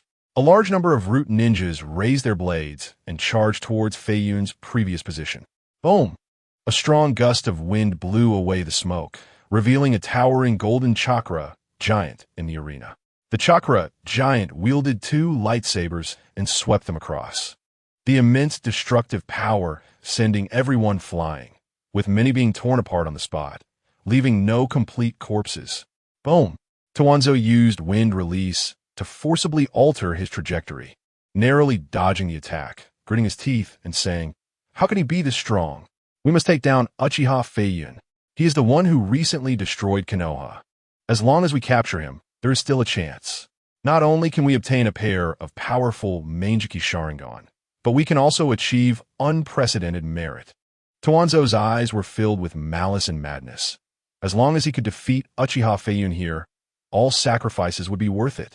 This would be his best chance to turn the tables, and with his powerful force, he might even reclaim the Hokage's seat. Toanzo raised his right arm and glanced. Only 3 Sharingan were still open. Everyone, charge, take down the inherently evil Uchiha. Toanzo roared. Upon hearing the order, more root ninjas began to move, launching frenzied attacks towards Feiyun. Waves of energy surged towards Susanoo, and Feiyun's Sharingan spun, controlling Susanoo to defend while also swinging his sword to counterattack. Each strike from Susanoo caused blood to spray in large amounts, accompanied by screams mixed with the sounds of explosions echoing throughout the underground base. Boom!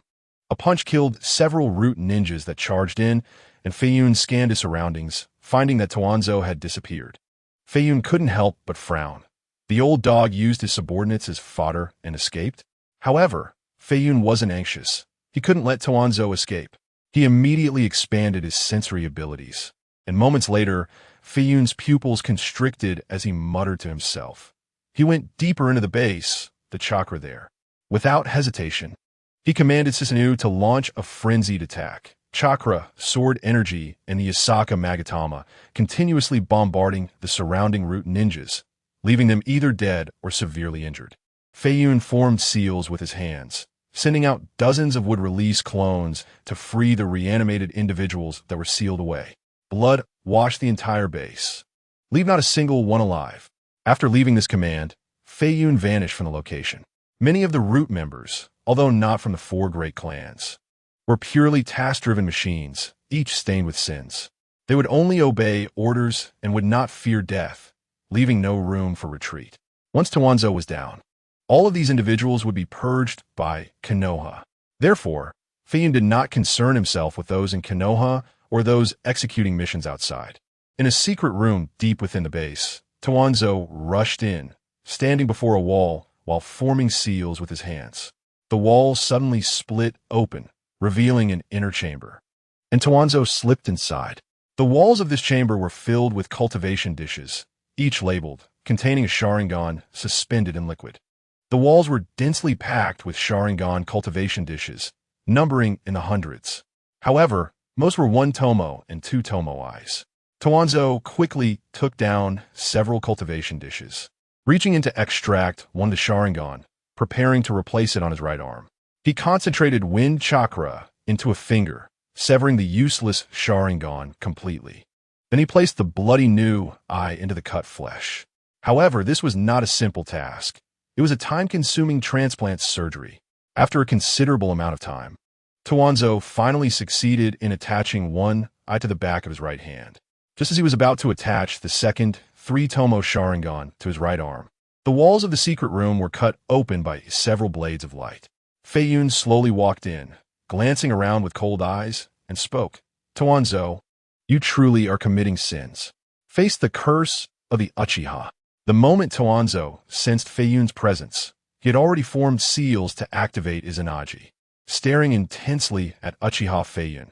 What does it have to do with me? They were all killed by Uchiha Itachi. Does it make any sense to say such things? Are you deceiving yourself? Feiyun was not anxious. After all, once the time for Izanagi was over, Tawanzo would have no chance for resurrection. Swish! Feiyun flashed directly in front of Tawanzo, and Susanu's skeletal frame pressed Tawanzo into the wall. At the same time, a clone separated from Feiyun, taking out a space ninjutsu scroll to collect the Sharingan from the wall. Tawanzo spat out a mouthful of old blood, but the corner of his mouth curled into a mocking smile. Do you think this is your place? Want to steal my things? Oomph. Your things? Don't be ridiculous. Feiyun coldly replied. You've been tricked. I only lured you here on purpose. Tawanzo's expression twisted. Forming seals with 2 fingers. This secret room is filled with nearly 1,000 explosive tags. Go to hell. Zizizi. The entire secret room was illuminated by blinding white light, and the sound of the explosive tags igniting suddenly rang out. Feiyun turned his head, his eyes slowly widening, his mouth slightly opening, as countless flames reflected in his Mangeki Sharingan. Boom! Numerous explosive tags detonated simultaneously, the powerful energy destroying everything, the ground crumbling, and countless debris scattering. The explosive energy shot into the sky, and the Konoha ninjas who had just gathered on the cliff all heard the commotion and couldn't help but turn their heads. Tsunade felt the ground trembling slightly, her beautiful eyes narrowing. Everyone, no need to wait any longer, set off immediately, just in case. The Genin and Chunin should organize the villagers to evacuate first. Yes, the crowd responded in unison, and then one person carried a slug and began to move. Chapter 93, The Massacre Kakashi. Tsunade called out to Kakashi Hitaki, who was about to set off. Kakashi turned around and asked, Hokage-sama, what's wrong? Tsunade's golden twin tails fluttered in the wind as she replied, Have we contacted Jiraiya yet? Kakashi softly said, I've used all means of communication. Lord Jiraiya should be on his way back. Tsunade nodded and said, You stay in Konoha and protect Naruto. After all, the enemy has that Mangeki Sharingan. Kakashi glanced worriedly in the direction the others had left, his expression serious. He was concerned that Might Guy would do something foolish. Tsunade noticed his worry and reassured him. Don't worry, I'll go there personally. Kakashi understood that the village and Naruto were equally important, so he could only agree. Meanwhile, a grayish-white toad darted swiftly around the outskirts of Konoha.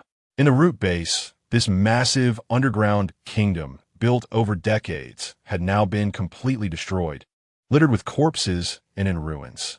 Danzo's figure appeared out of thin air at the top of a corridor in the rubble, breathing heavily. It's such a pity to lose so many precious Sharingan, but a smile crept onto Danzo's lips.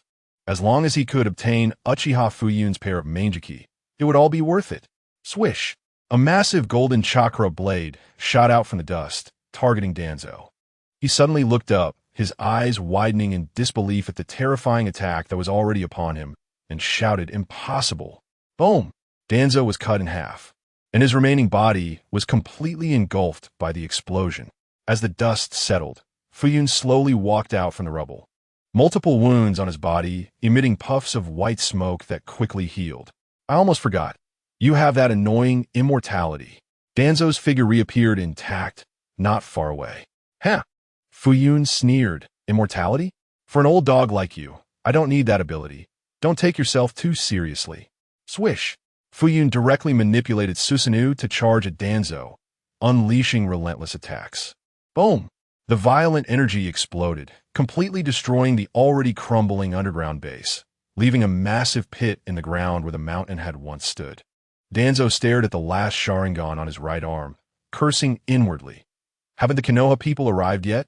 That guy Tsunade wouldn't really want to sit back and watch Root get destroyed, would she?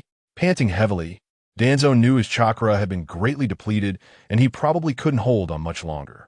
Thinking of this, he glanced at the advancing Uchiha Feiyun and shouted, "Everyone, retreat back to Konoha."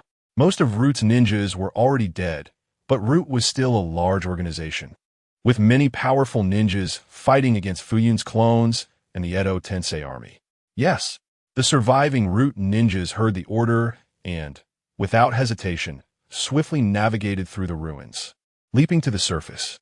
At this point, much of the ground had collapsed, exposing the underground base to the sunlight. The Root ninjas only followed orders. Whether it was an order to die or to escape, it made no difference to them. They just needed to complete it. Danzo naturally wanted to retreat. He couldn't let all his subordinates die. That was his capital. However, Feiyun knew his thoughts well. He immediately formed seals and created more clones, then coldly said, "Not a single one gets away. Wind release, vacuum wave." Danzo unleashed all his wind techniques towards Feiyun, using the wind to propel himself upwards towards the base. Bang! Susanoo swung its massive chakra sword, slicing through the wind technique, and quickly chased after Danzo. Feiyun's Manjiki slowly rotated. "Do you think you can escape?" Susanoo threw the prepared Yata mirror, directly gouging Danzo's chest. Feiyun took the opportunity to leap above Danzo, thrusting his katana deep into Danzo's heart, knocking him down from midair and pinning him to a large rock. Watching the last Sharingan on Danzo's right arm slowly close, Feiyun slightly raised his head. One last time, where will it appear? Bang! A light sound came from behind, and Feiyun quickly turned to look, only to see a scroll appearing in the white mist. A distraction? Feiyun's eyes widened as he realized he had been tricked. He quickly turned to face the now closed Danzo. Feiyun was startled, his pupils constricting. He wasn't scared, rather. Danzo's actions were completely unexpected. He had been thinking about how to pursue the resurrected Danzo. To Feiyun, Danzo would run even with his Anaji, now that he had lost it. Wouldn't he just run away? He just didn't expect that Danzo, who had always delayed or fled, would actually be so bold. Without the Sharingan to resurrect, he still dared to attack. In an instant, the two locked eyes, sharing a deep gaze. Swish! Danzo's right eye suddenly widened, the crimson four-cornered pinwheel pattern spinning wildly. The power of the Manjiki Sharingan surging forth. Konoha Tsukimi! Danzo roared. The light of the strongest Genjutsu erupted in the dim underground base, piercing Feiyun's eyes. Danzo's lips curled into a cold smile, confident of victory. This eye is enough to rewrite reality. He knew the terror of Konoha Tsukimi. It could alter the deepest subconscious of a human mind. It could effortlessly change one's worldview and opinions, controlling others' will like puppets. And those being controlled wouldn't even know it. However, bang! An invisible storm of mental energy suddenly exploded in the air. Feiyun's gear-like Manjiki radiated blinding light. The pressure of 60 levels of mental power materializing into golden waves that collided violently with the light of Konoha Tsukimi. What? Danzo stumbled back, blood tears streaming from his right eye.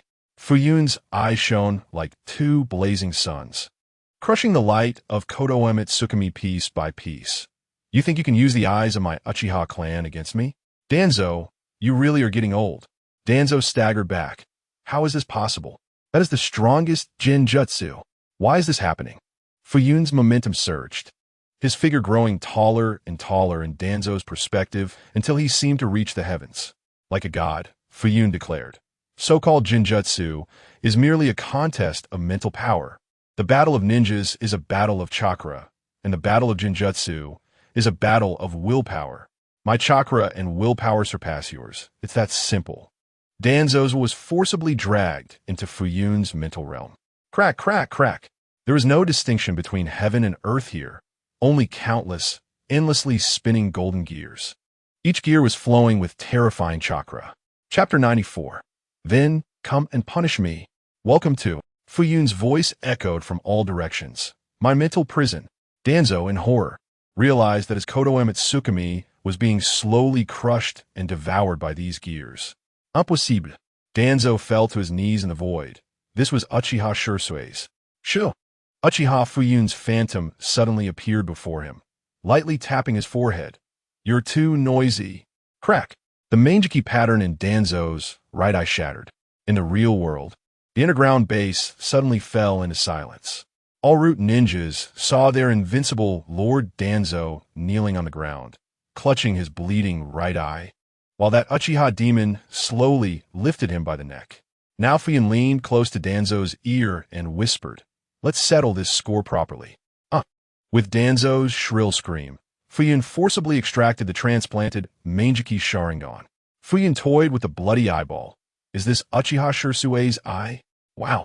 Danzo spat out a mouthful of old blood, his single eye flickering with malice. He pulled out a kunai from who knows where and thrust it fiercely towards Feiyun's eyes with his left hand.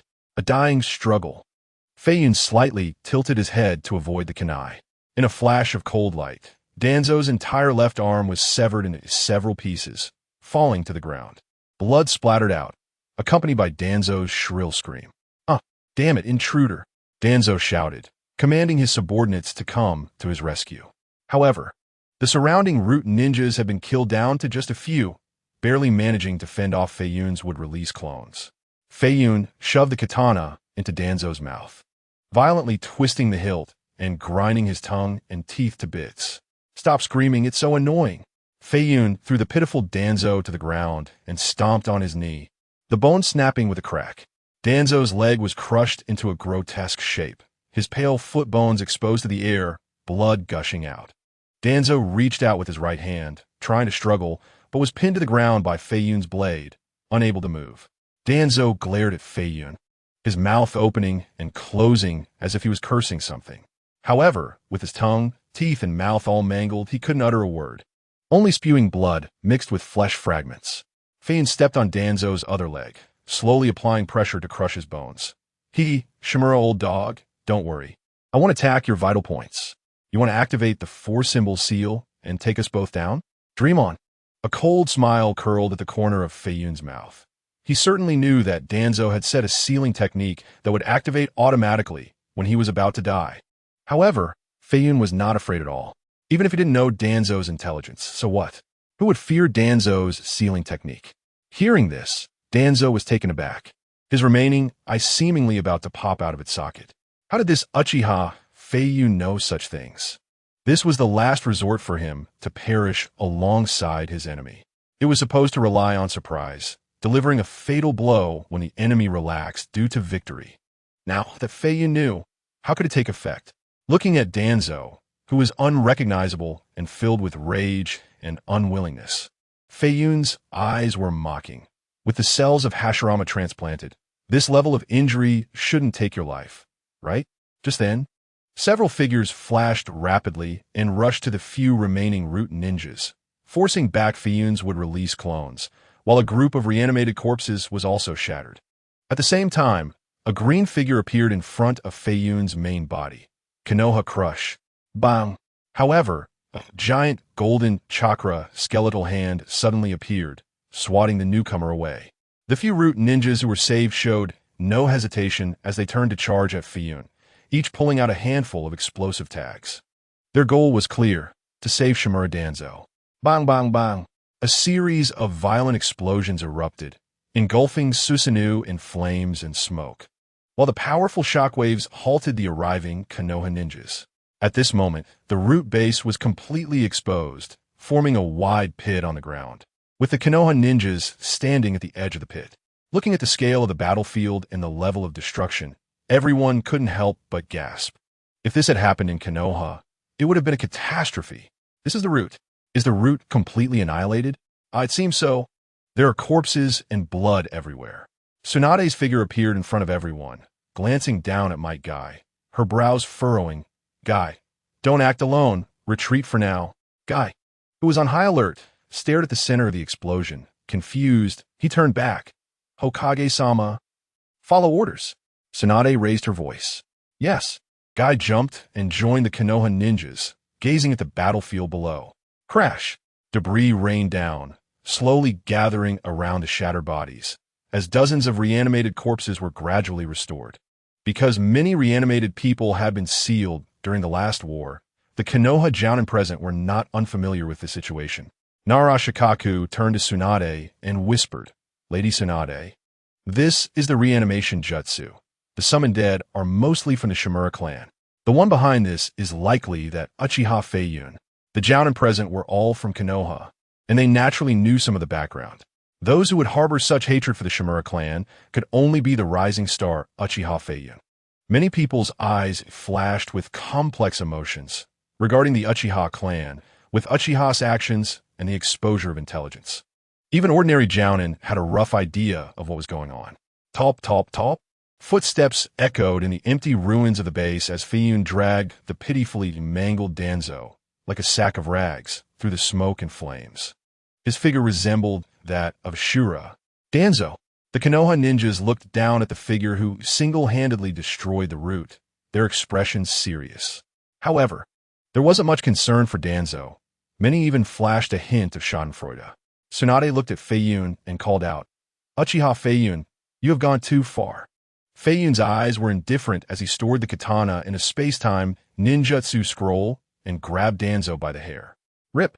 A sound that made teeth ache rang out as Feiyun tore off a chunk of Danzo's hair along with the scalp, causing Danzo to emit a muffled roar. His head a bloody mess. Feiyun stuffed the bloodied scalp into Danzo's mouth. Shut up. After doing all this, Feiyun finally looked up at Tsunade, a cold smile on his lips. Then, come and judge me. Chapter 95, Judgment. Damn it. Let Lord Danzo go. Guy opened the sixth gate, an overwhelming aura erupting. Feiyun's three-tomo Sharingan slowly spun in his eyes as he sneered. If you have the ability, then open the 8 gates at your level. You couldn't even wake me from my slumber. Bastard. Guy gritted his teeth, looking furious.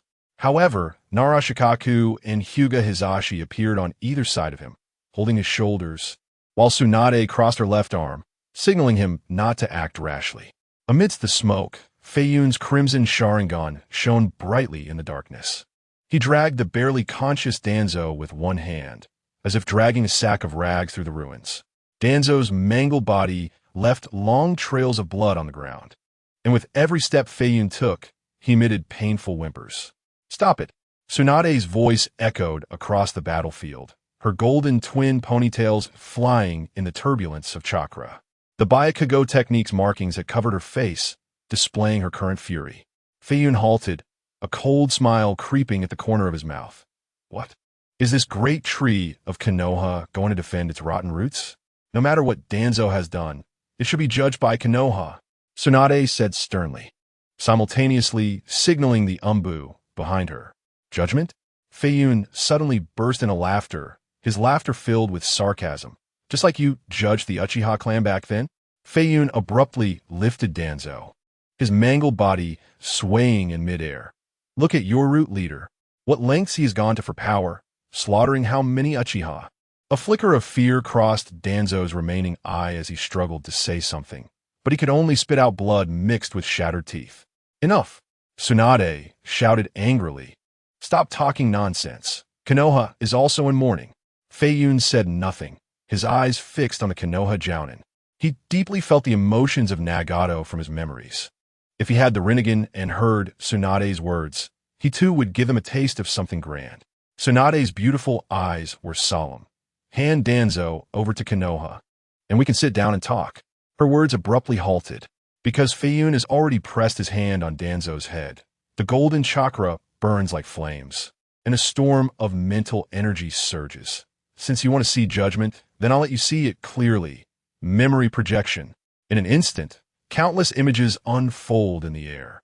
Young Danzo holds a kunai, stabbing at the sleeping Uchiha Kagami. He transplants the Sharingan of his comrades in a secret laboratory. He orders the massacre of infants with a cold expression. In the wood-release laboratory, countless Senju clansmen die tragically. Danzo conspires with Uchiha Itachi and Uchiha Madara to execute the Uchiha clan extermination plan.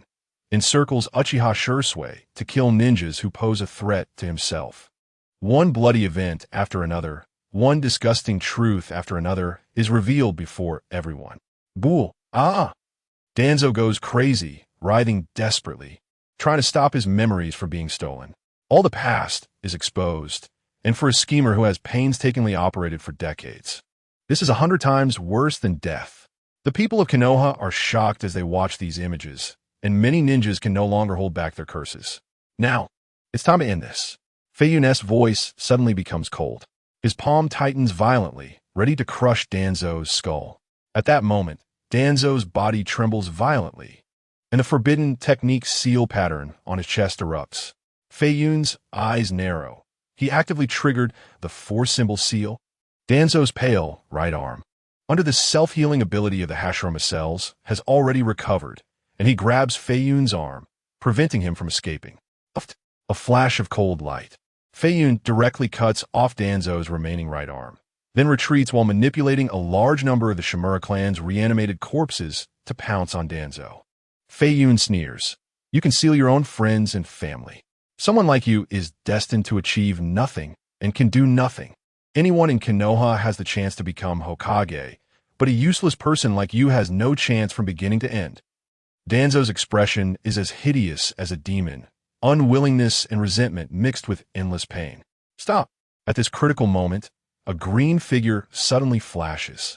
Tsubaki, Might Guy's fist, enveloped in blazing flames, comes crashing in, forcing Feiyun to continue retreating. But is already too late. Boom!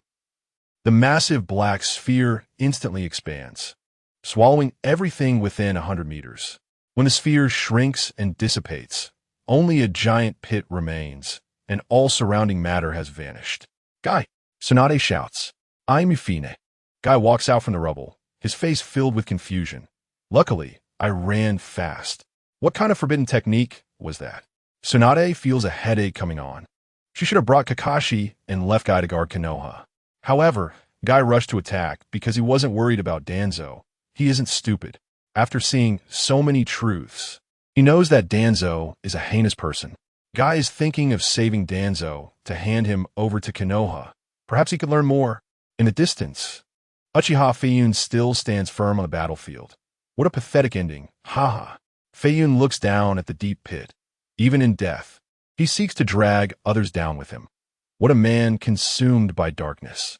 Tsunade steps forward, carrying a slug on her shoulder, and says loudly, Uchiha Feiyun. Since the matter is clear, Konoha will cancel your wanted order and will give the Uchiha clan a fair statement. Let us sit down and discuss this properly. Both Konoha and the Uchiha deserve a better future, don't you think? Feiyun shakes his head. The Uchiha don't need a statement. And I don't need your fairness. Haha. Feiyun can't help but sneer in his heart.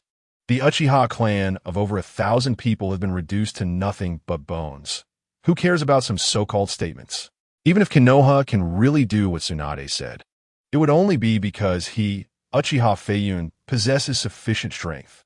He believes that if Feiyun didn't have the power that makes all of Konoha wary, Konoha wouldn't bother with him. His only fate would be death. Chapter 96 Gains and Losses. Tsunade softly says, the end of hatred is only the abyss. There are still many things in this world worth pursuing. Aren't there? Konoha also has many excellent qualities inherited by outstanding people. No. Feiyun stands on the ruins, his scarlet Sharingan coldly scanning the people of Konoha. The Uchiha have nothing left. If there is anything to inherit, it is only hatred. His Susanoo has dissipated. but an oppressive chakra still envelopes him. Tsunade steps forward, her golden ponytail lifted by the wind, the Byakugu seal still active. Her voice is low and firm. Uchiha Feiyun. Stop. Danzo is dead, and Konoha is willing to reassess the past of the Uchiha. Feiyun's mouth curves slightly, but there is no smile in his eyes. Reassess? Haha, Tsunade. Do you think that just saying reassess can erase Konoha's massacre of the Uchiha? Narashikaku squints his eyes, calmly analyzing the situation, and says in a deep voice, continuing to fight will only lead to mutual destruction. Your goal is revenge, but what after revenge? To make Konoha completely collapse? To let other ninja villages take advantage of the chaos? Feiyun's gaze flickers slightly, but quickly returns to coldness.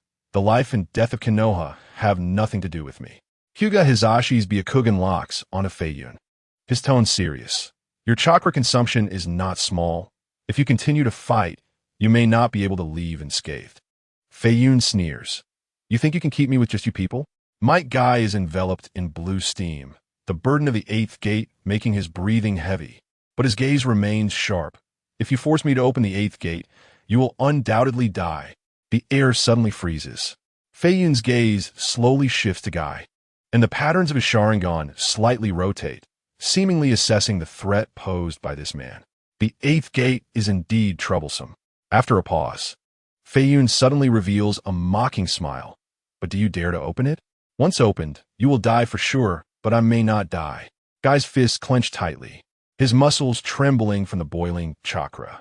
Tsunade sternly shouts, Guy, don't be impulsive. Feiyun's gaze returns to Tsunade. Tsunade stands her ground. I'm not afraid of you. I just don't want the innocent ninjas of Konoha to die in vain. The head of the Yamanaka clan, Yamanaka Shitomi, steps forward, his gaze behind sunglasses focused on Feiyun. Uchiha Feiyun, hatred will only bring new hatred. You know this better than anyone. The Uchiha clan was once a part of Konoha. Tsunade has brought these people with great care. Most of them had no grievances with the Uchiha in the past, and were even friendly ninja clans. They too have been exploited to some extent by Danzo and others. Tsunade believes this should help mediate better. Thus, most of the Konoha Jonin present do not really care about Danzo and Root's fate. Many might even be secretly applauding the downfall of Root. Feiyun naturally notices this, scanning the crowd without speaking. Whoosh! A figure flashes out from the depths of the base ruins and lands directly in front of Feiyun. Tsunade's gaze sharpens, muttering to herself, a clone? The newcomer is Feiyun's would-release clone, which hands over 2 space ninjutsu scrolls to the main body before turning into wooden fibers and merging back into Feiyun. Feiyun looks at the scrolls in his hand, a smirk appearing on his lips. This is the clone he sent out at the beginning.